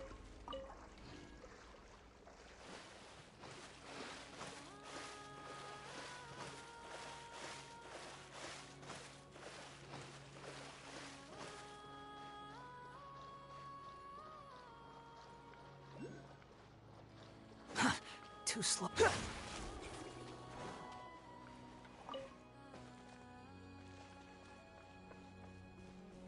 What am I looking for? I don't quite know.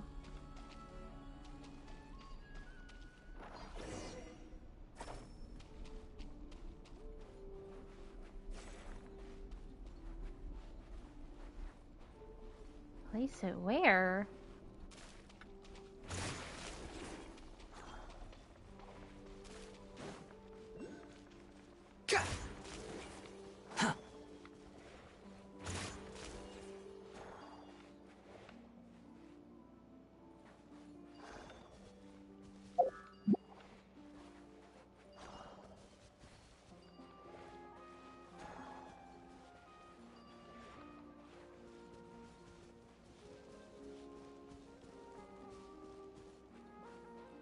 Behold!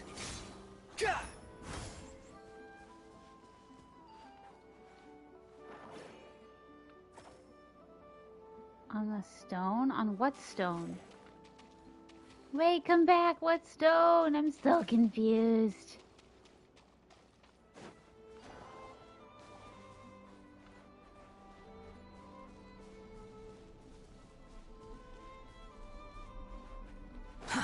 Too slow.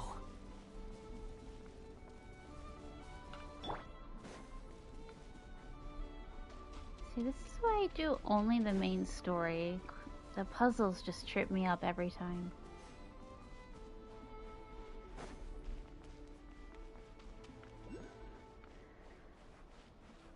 What the heck is that?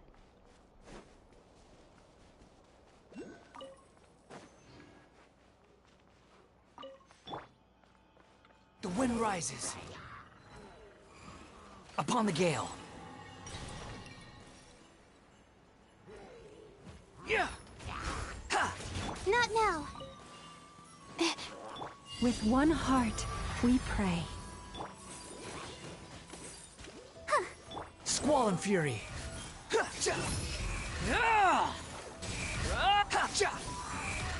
How amusing.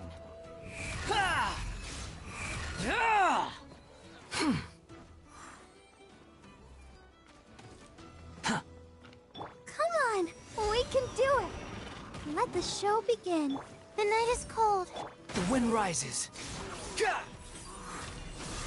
Ha! Yeah! Ha! Ha! You dare to gaze upon me?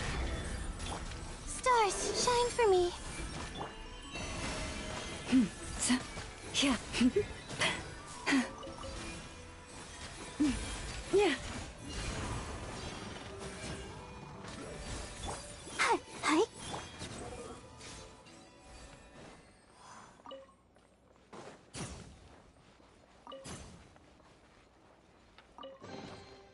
Unnecessary.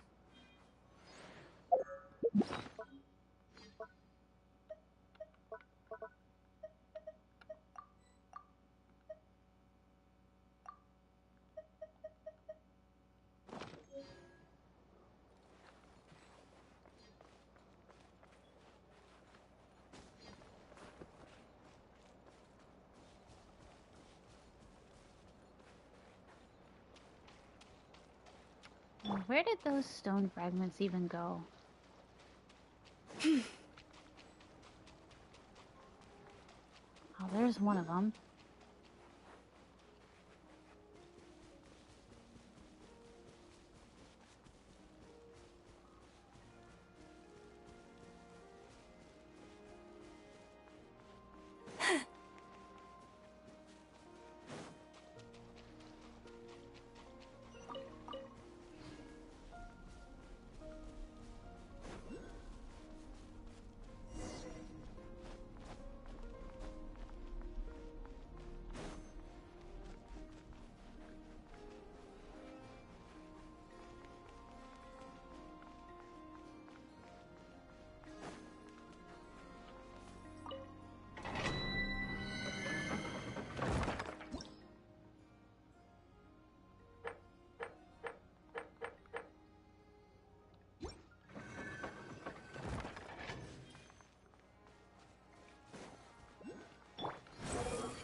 No, not another mirror. Stupid mirrors.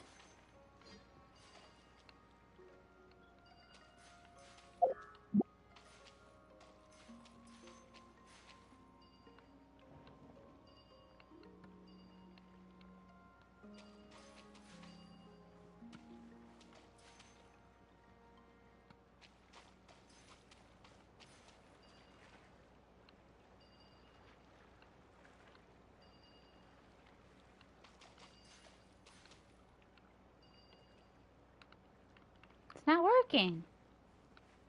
I'm looking right at it and it's not working. Hello?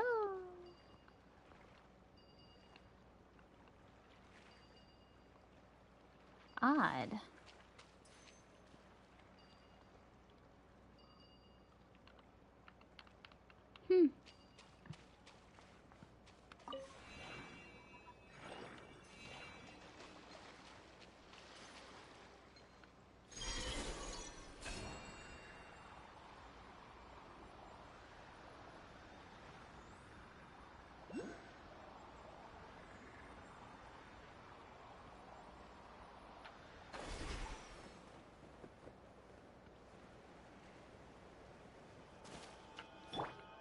Behold! Ha! Gah!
Receive my blessing. How do I pick it up? I don't know how to activate the moon's blessing. Like, there's gotta be a specific spot for it, right? Forest, protect us. Oh, it's right here.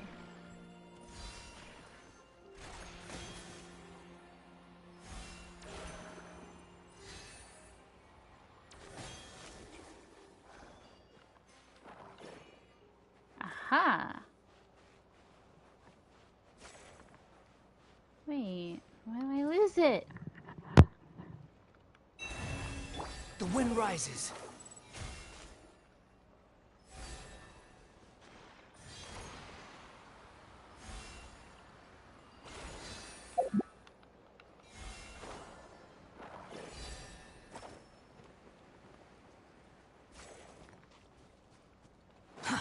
Too slow.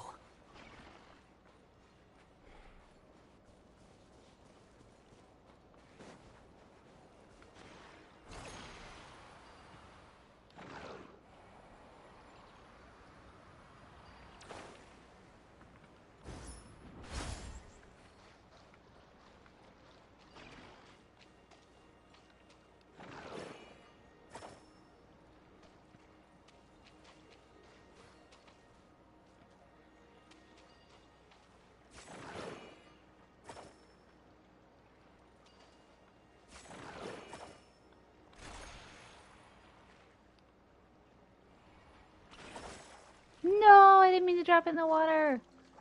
That's not a good place to put it.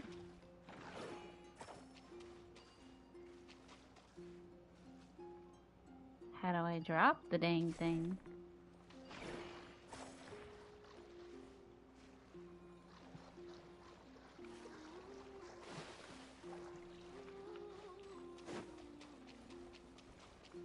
Squall and fury.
The wind rises.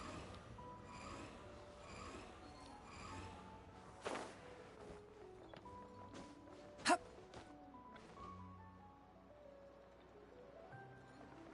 Nothing here is particularly rare or valuable.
Childishly written notice. Spin the wheel, and when it stops, hot dog will tell you your fortune.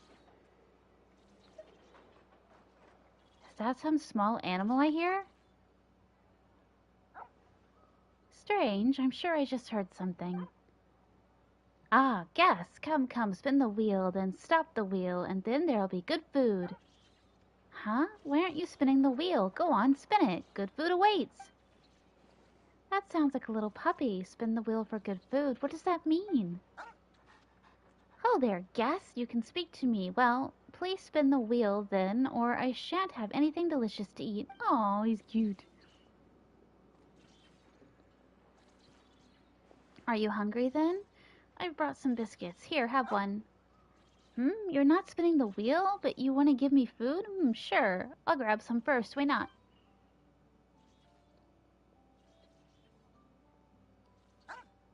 Thank you, guest. Pavlov's the name, and thanks for the biscuit. It was delicious. Still, you didn't spin the wheel.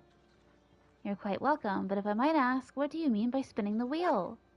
If the wheel is spun, then stopped, good food will drop down. That's how it always is. Won't you spin the wheel, dear guest? Everyone feels happy after spinning it. I suppose I shan't. It seems you are living well here. Of course, of course. People play with me. The wheel plays with me, and there's good food. Then that is well. Say hello to your owner for me. I'll be off now. Oh, see you, guest. Come again.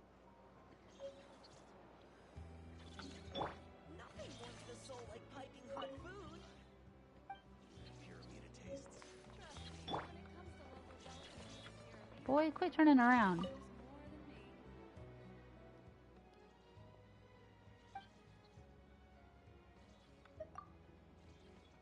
Katia says it's not only customers who get to spin the wheel, passers-by can try their luck as well. But everything here belongs to Speranza. Don't go taking anything away. Pavlov's watching.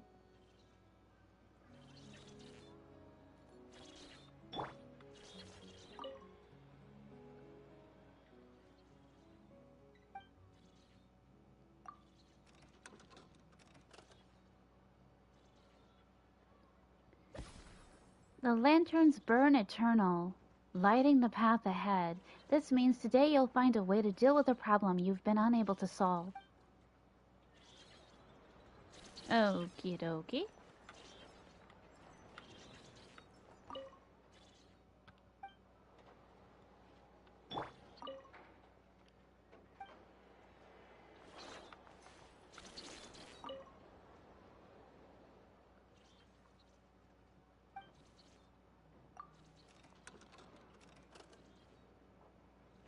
The sea serpent writhes. The storm is raging. This means you'll run into obstacles no matter what you do.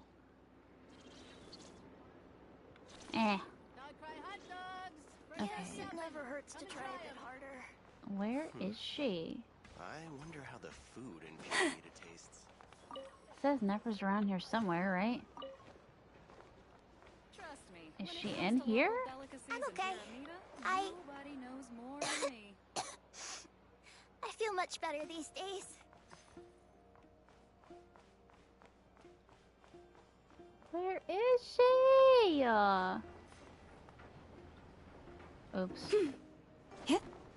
Oh no. I'm stuck. What did I just do? Oh my god. I think I just glitched. Okay. Whew. I got scared there for a second.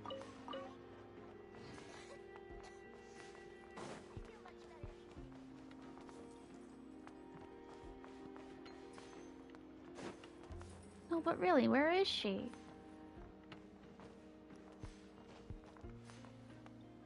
Squall and Fury!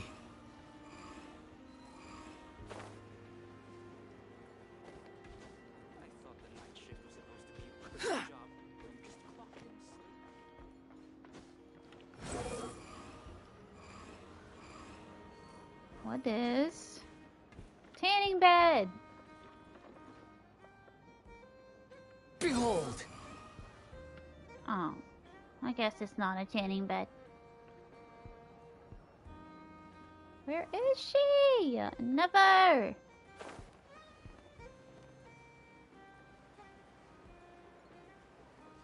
chest around here somewhere, right?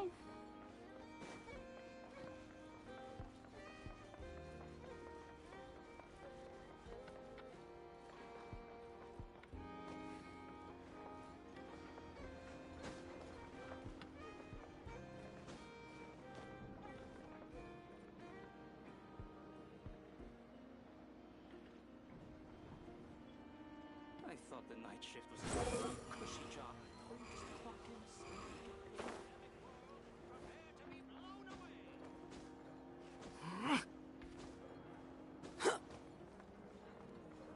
Am I directionally challenged or what?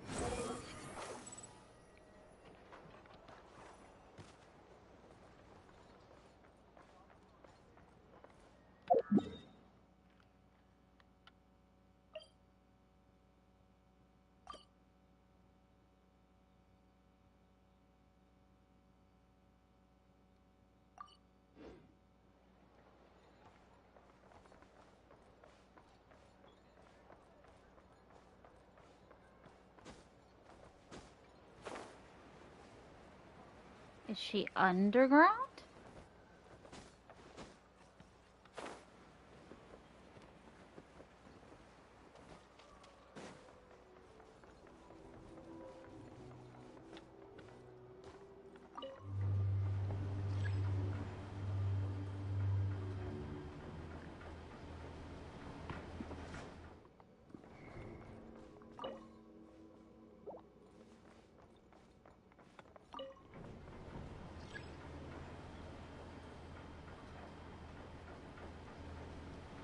I can't find her. Where is she? You're not here looking for work, are you? Heed my words and get out while you still can. Quit following me.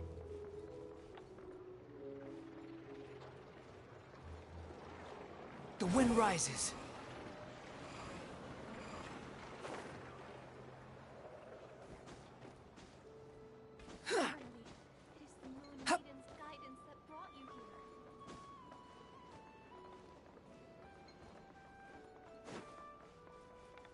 Squall and fury.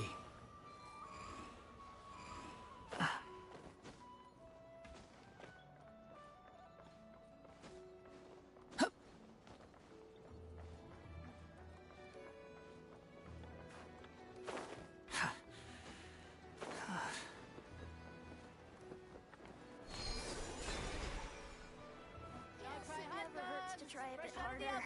Come and try 'em.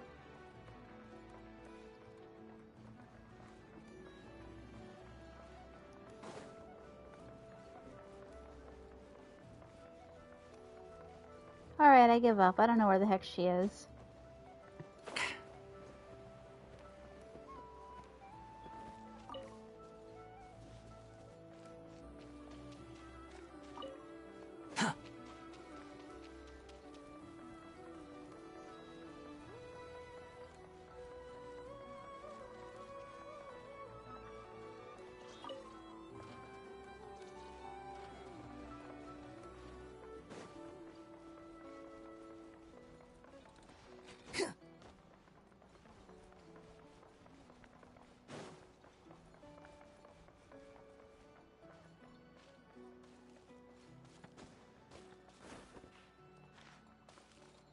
Behold!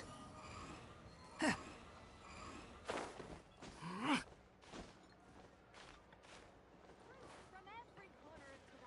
the kids come over again today, I think I'll give them these toys. Squall and fury.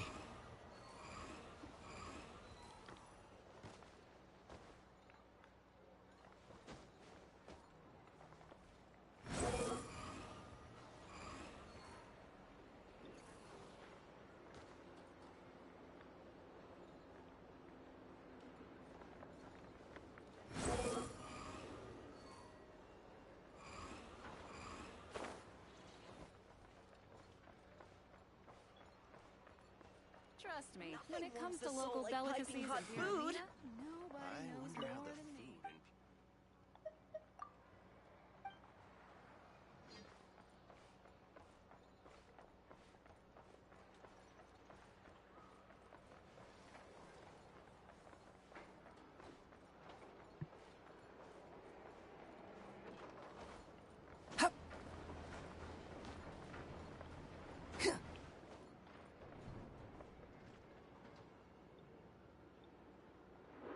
The wind rises.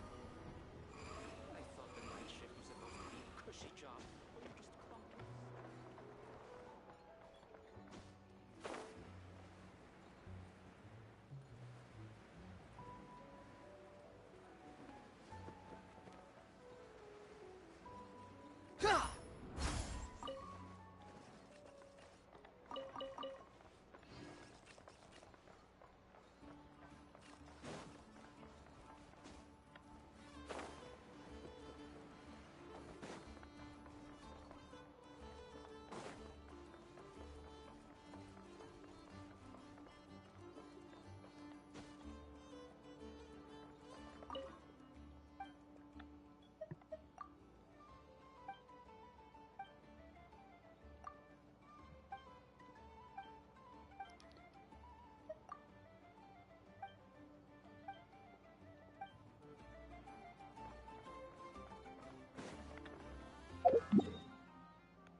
Too slow. Behold!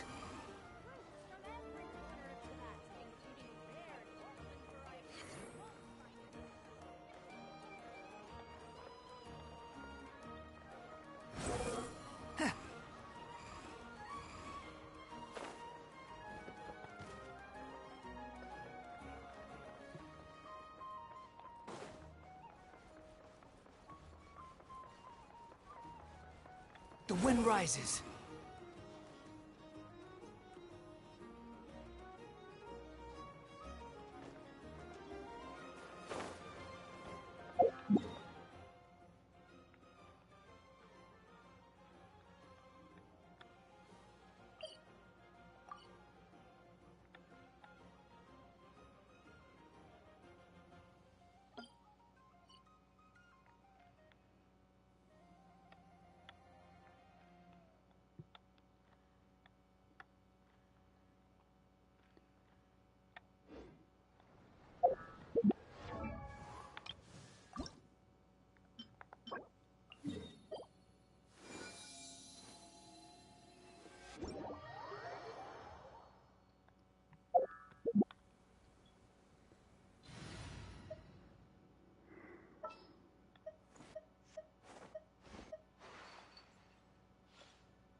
What'd they do this time?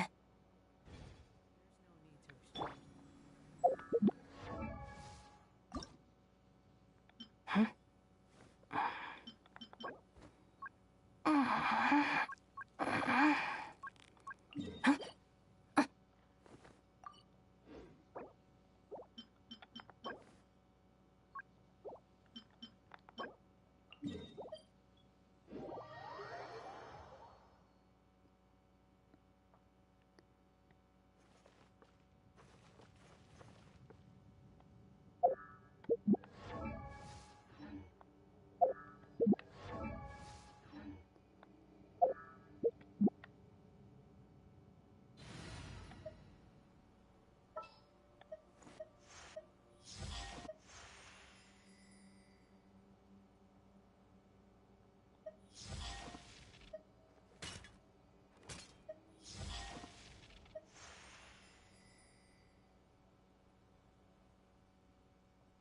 Anything I can help you with?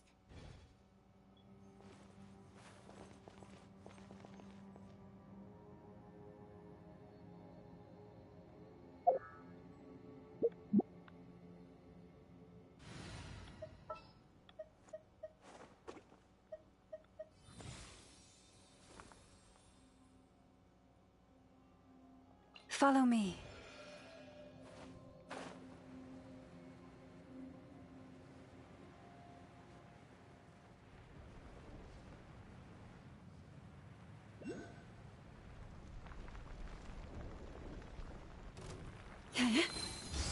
My guiding stars!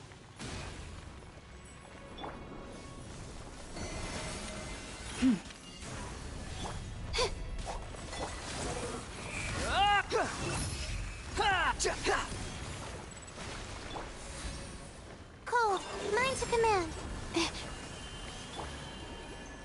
Behold! Yeah! Yeah! Know your place! For the everlasting forest. Not now. Squall and fury. Upon the gale.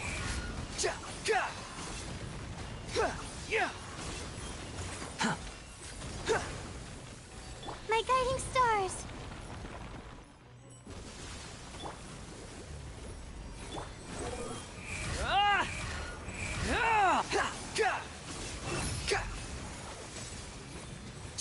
The night is cold. Don't be scared. You poor lost lamb. Behold!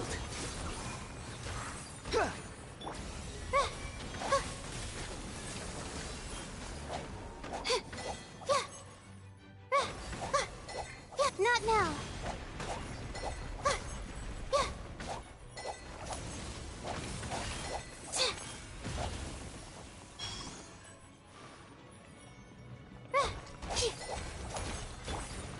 Squall and fury. The night is cold. Wretched vermin!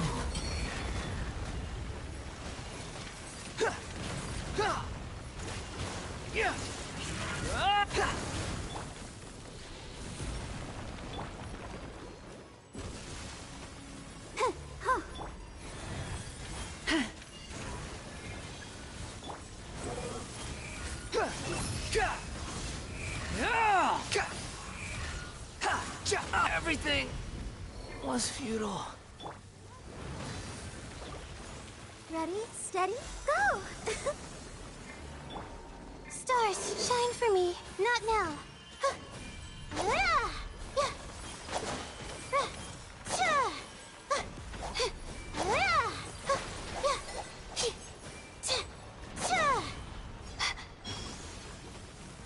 My guiding stars.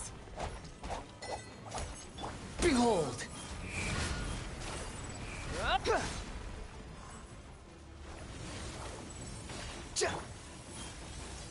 The night is cold.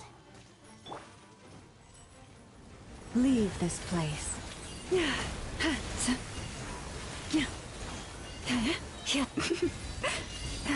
With one heart, we pray. My guiding stars.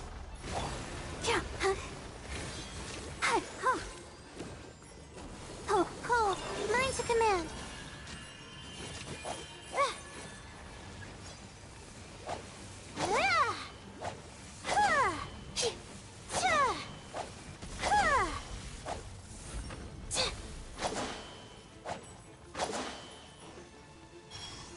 Lush as the moonlight.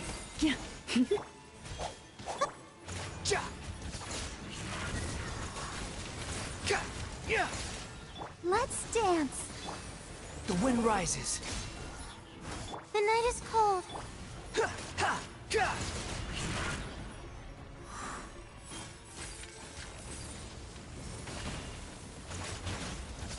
Receive my blessing. Not now.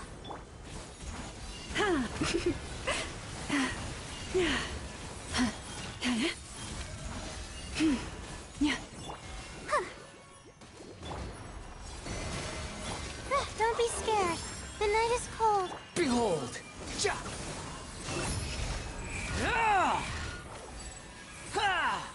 Cry louder! For the everlasting forest. Branch into song. Let the show be. My guiding stars.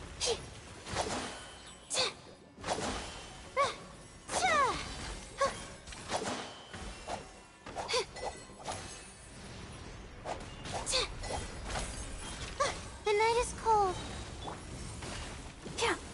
Cold. Line to command.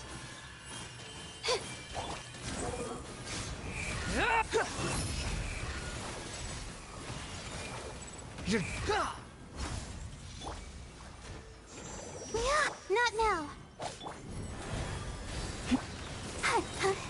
Come on, we can do it.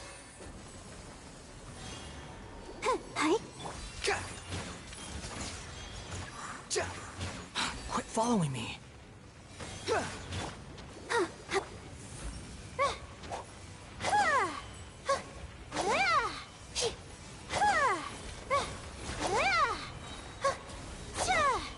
Lush as the moon.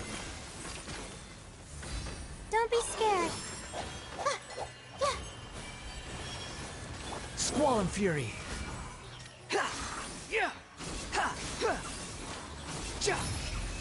Bow your head. My guiding stars. You poor lost lamb. Yeah. The night is cold.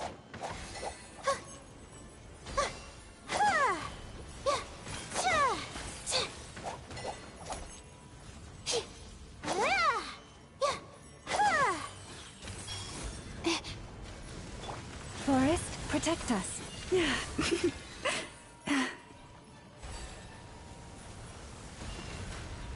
Behold!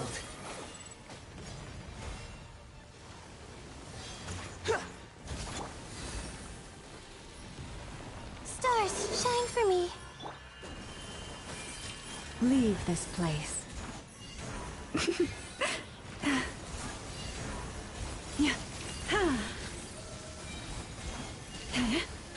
With one heart, we pray. Let's dance.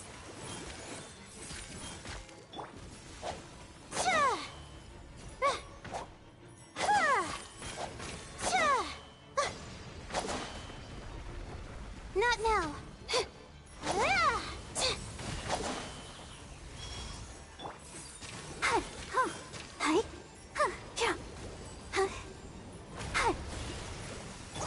Come on, my guiding stars. Not now. I'll protect us.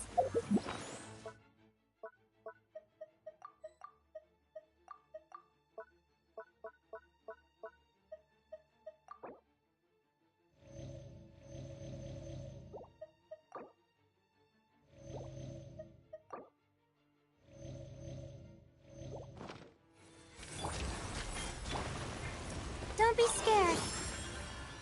Branch into song.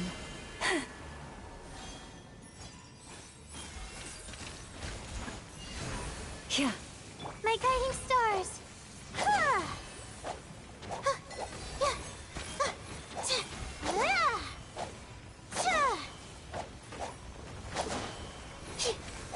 Not now.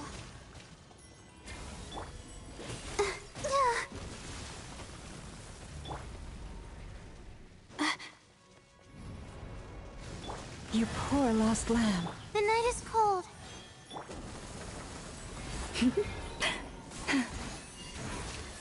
Yeah.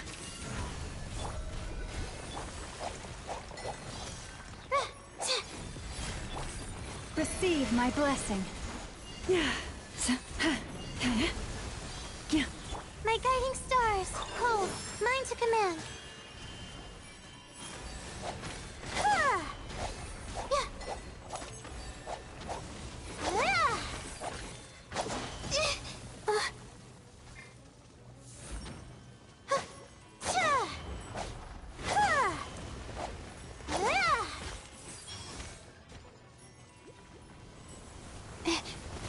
Squall and fury. The night is cold. Forest, protect us.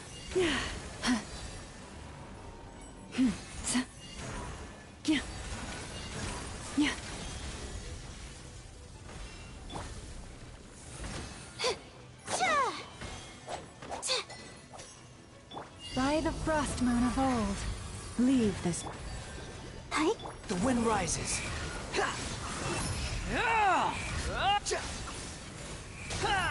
Know your place.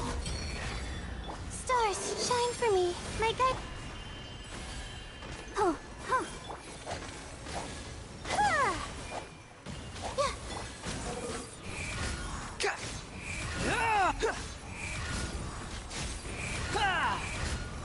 Not now.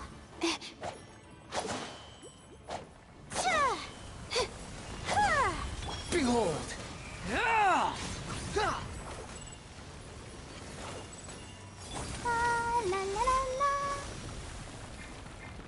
My guiding stars!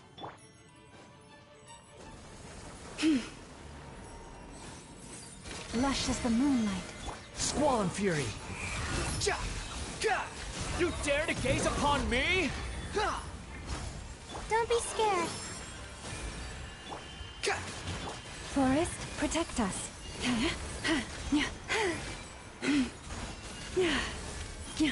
Stay your hand. The night is cold. Leave this place.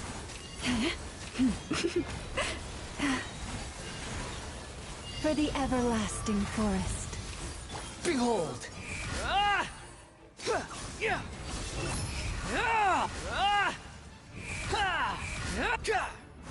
Not now.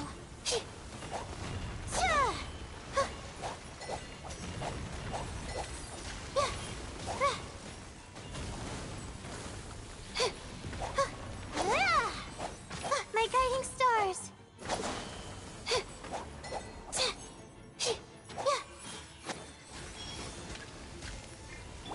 You poor lost lamb. Squall and Fury!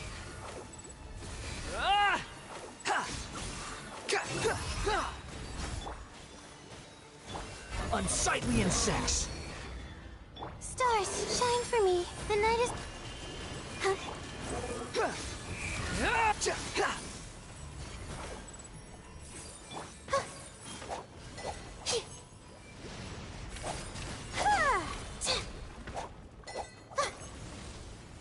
My guiding stars.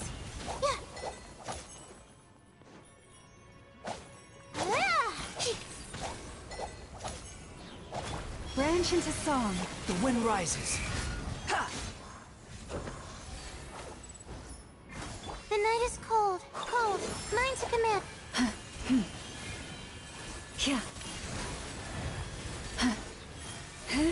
Squall and Fury!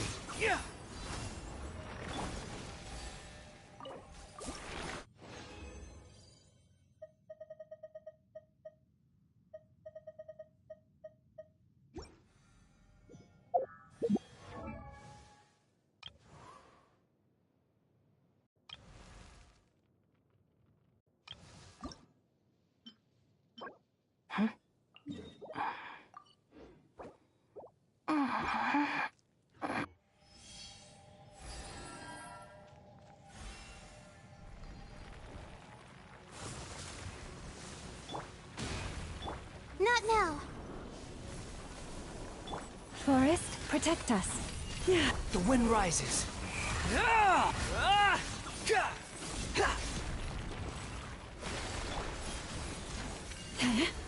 With one heart, we pray. The night is cold. You poor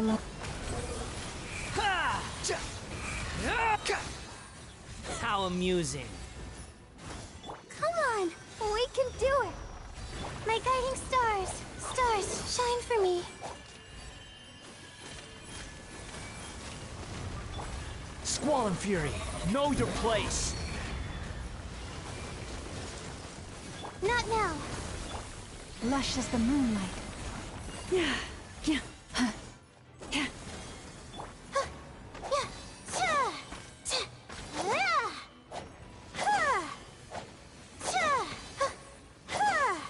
The night is cold.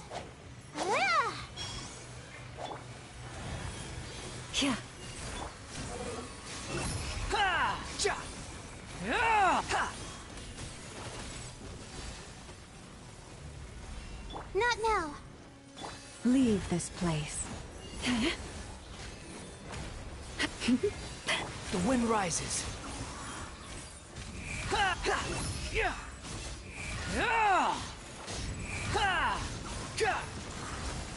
Cold. Mine to command. The night is cold. Behold!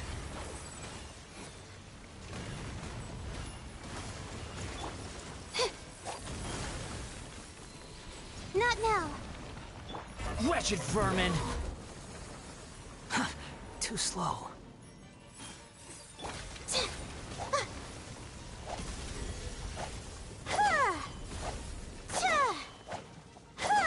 The night is cold.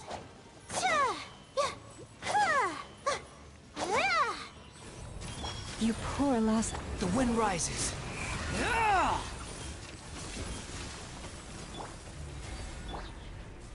For the everlasting forest. My guiding stars! Squall and fury.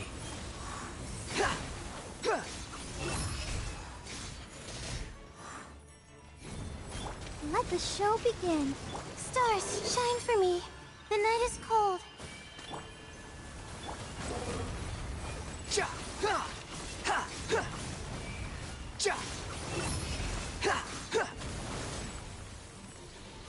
That's far enough.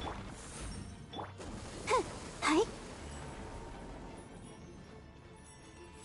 Forest, protect us. Behold! Surge forth! My guiding stars!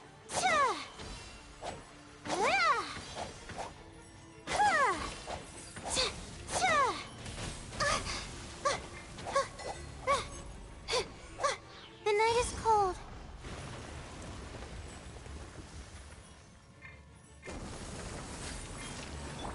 Leave this place. Unsightly insects! Let's dance. La, la, la, la, la. Not now. Don't be scared.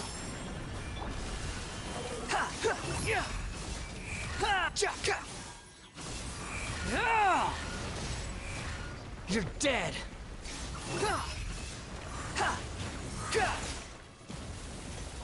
The night is cold.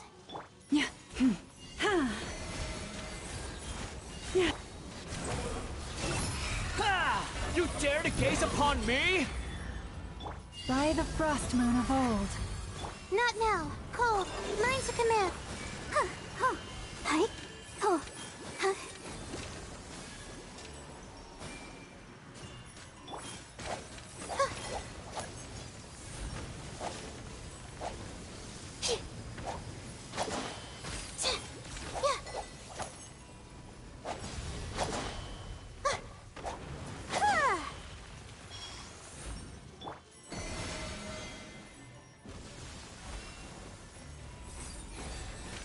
Let the show begin. The wind rises.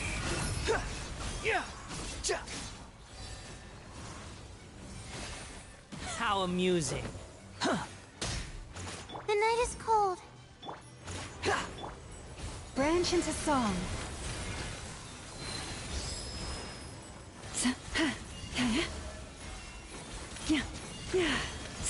My guiding stars. Stars, shine for me.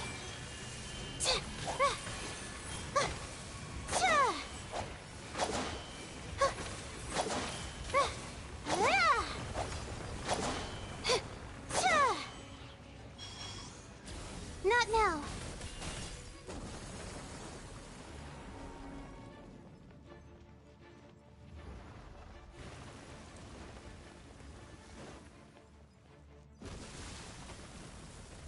My guiding stars.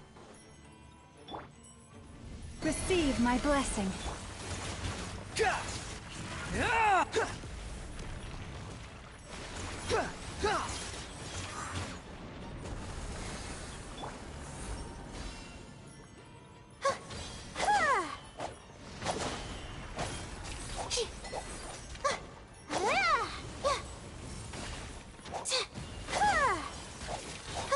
The night is cold.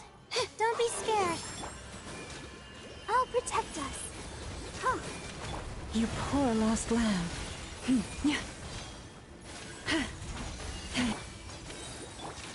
My guiding stars.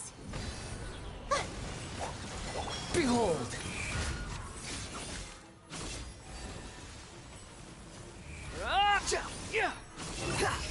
Bow your head!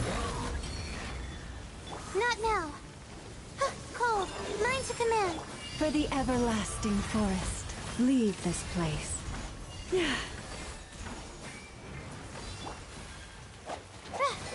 night is cold.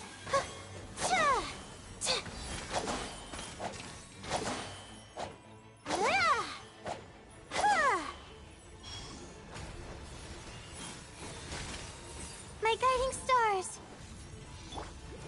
let the show be...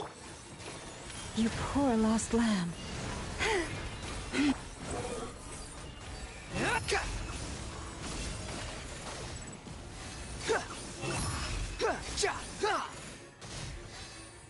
Not now. Come on, we can do it.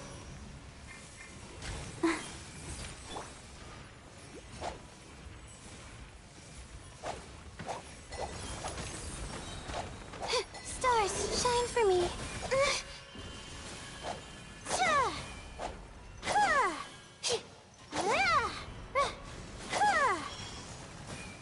My guiding stars, I'll protect us. Yeah. Squall Fury!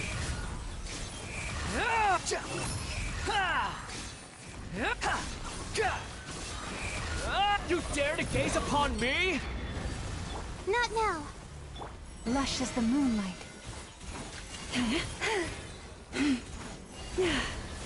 Behold!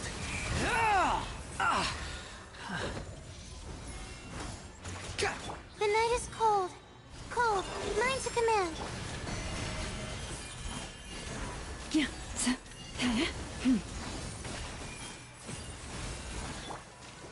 Hi. By the frost moon of old. My guiding stars.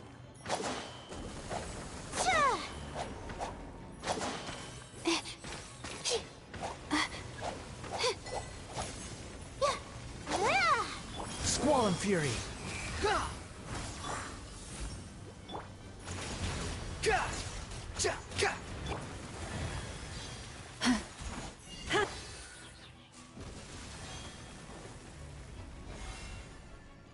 Not now. Behold!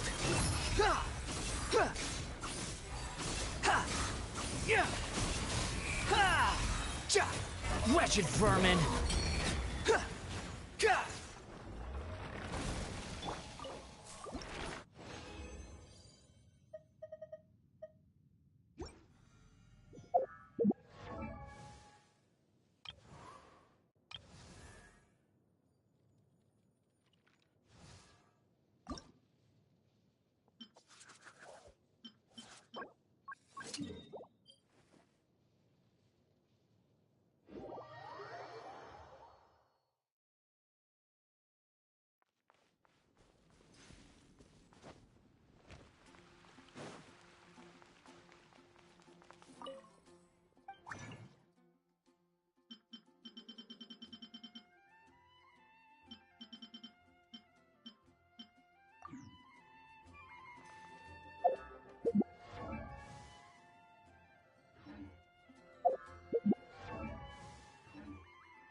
Wait for my signal. Let's dance. Dissipate. How can I help you?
This had better be important.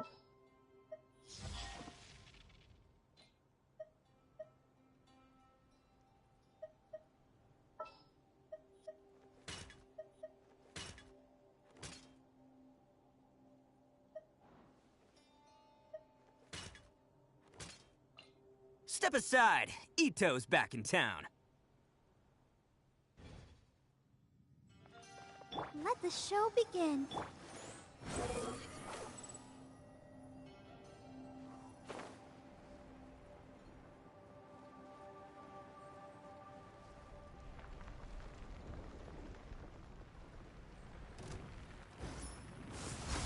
My guiding stars. Stars, shine for me. Huh? Attaboy!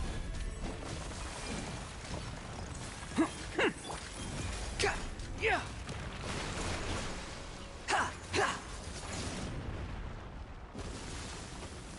Not now.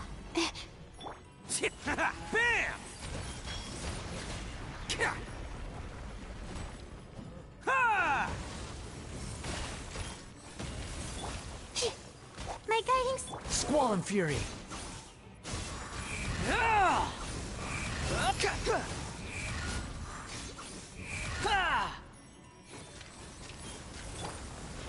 Not now. Cold, mine to command.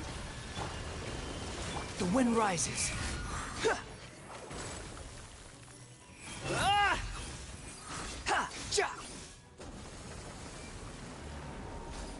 The night is cold. Let's roll! Oni coming through! Know your place.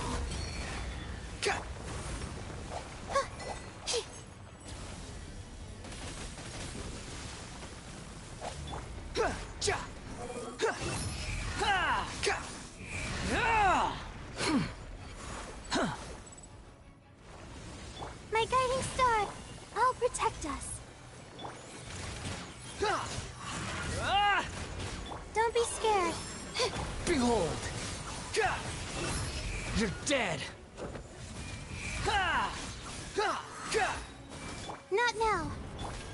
La la la la la.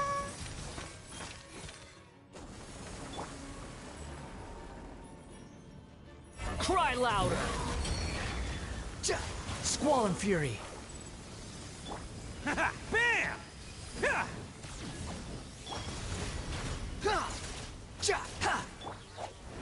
The wind rises.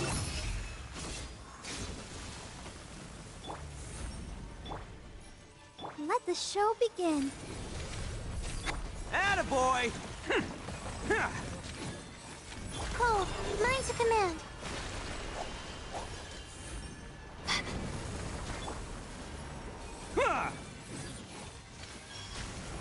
Bam!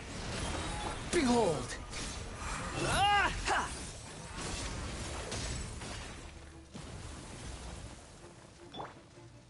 I'll protect us. Attaboy! Who wants some of this? Never underestimate it. My guiding stars.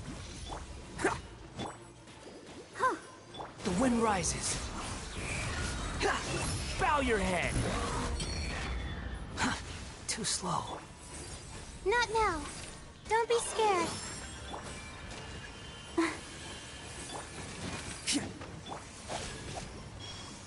Behold!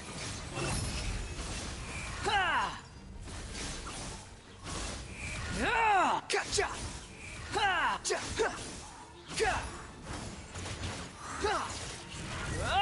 My guiding stars.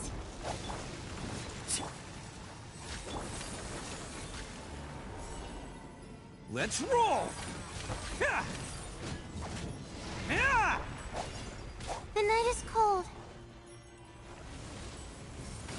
Cold, mine to command. Squall and Fury.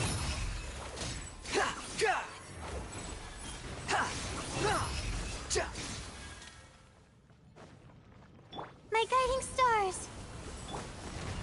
Ready, steady, go! Upon the gale.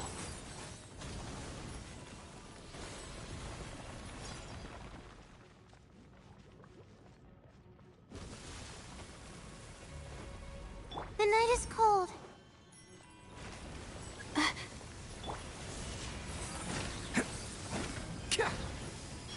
It's showtime! Ha! Ha! Behold! Ha! Ah! Don't be scared.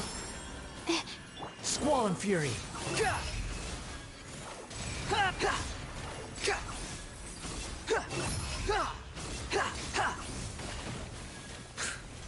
Let the show begin.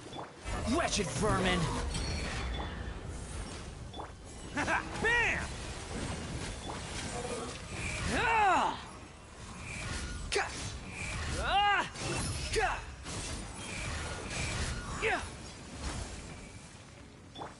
Let's roll! Not now. Cold, mine's a command.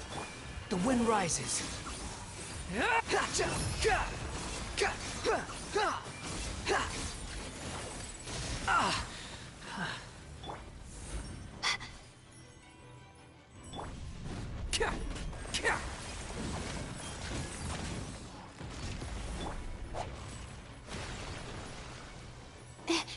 My guiding stars. Bam! Squall and fury. Ah! Know your place.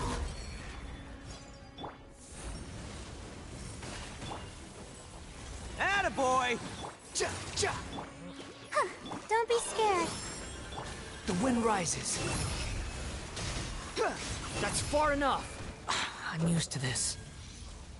Let's dance. Not now. Who wants some of this? Cha! Yeah!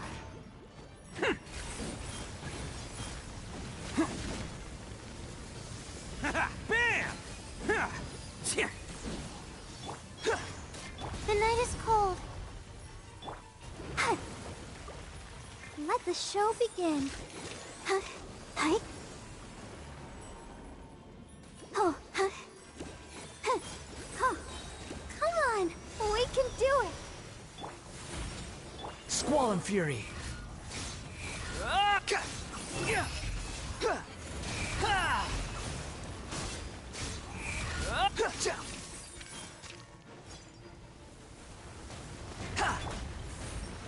Cold, mine's a command. Search for it.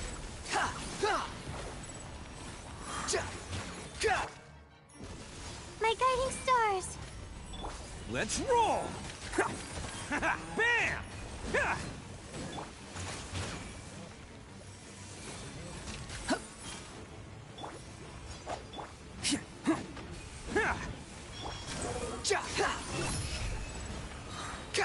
Unsightly insects! Falling into the abyss.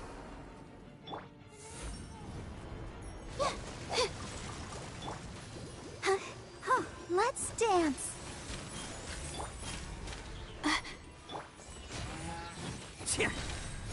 Stars, shine for me. Not now. It's showtime!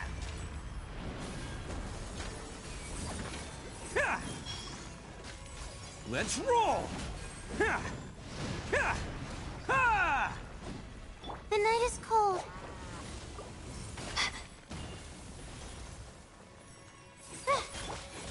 Bam!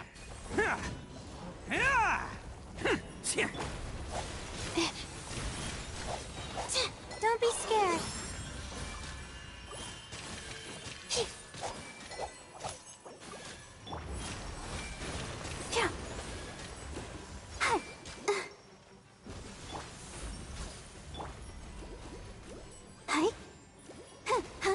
Attaboy! Cha! My guiding stars. The wind rises.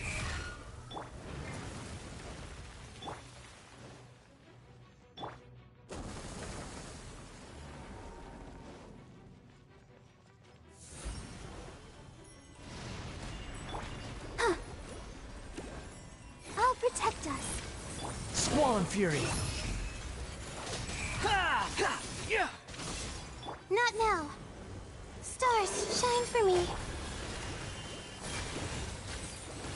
Huh. Behold! La, la, la, la. My guiding stars. Squall and Fury.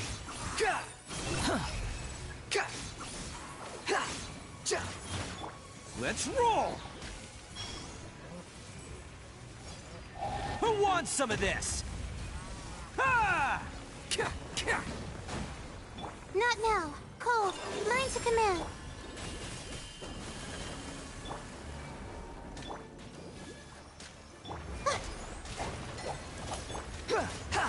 Wretched vermin!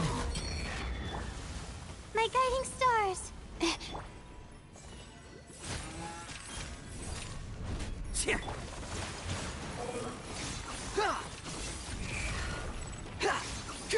Search for it! Bam!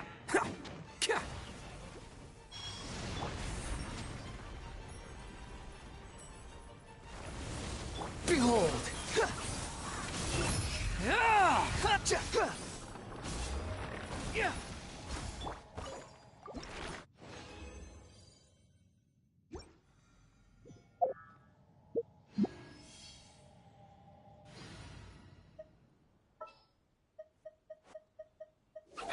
What'd they do this time? Earning an advanced certificate is not easy. It requires both talent and actual combat experience.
Okay, I'm getting sleepy.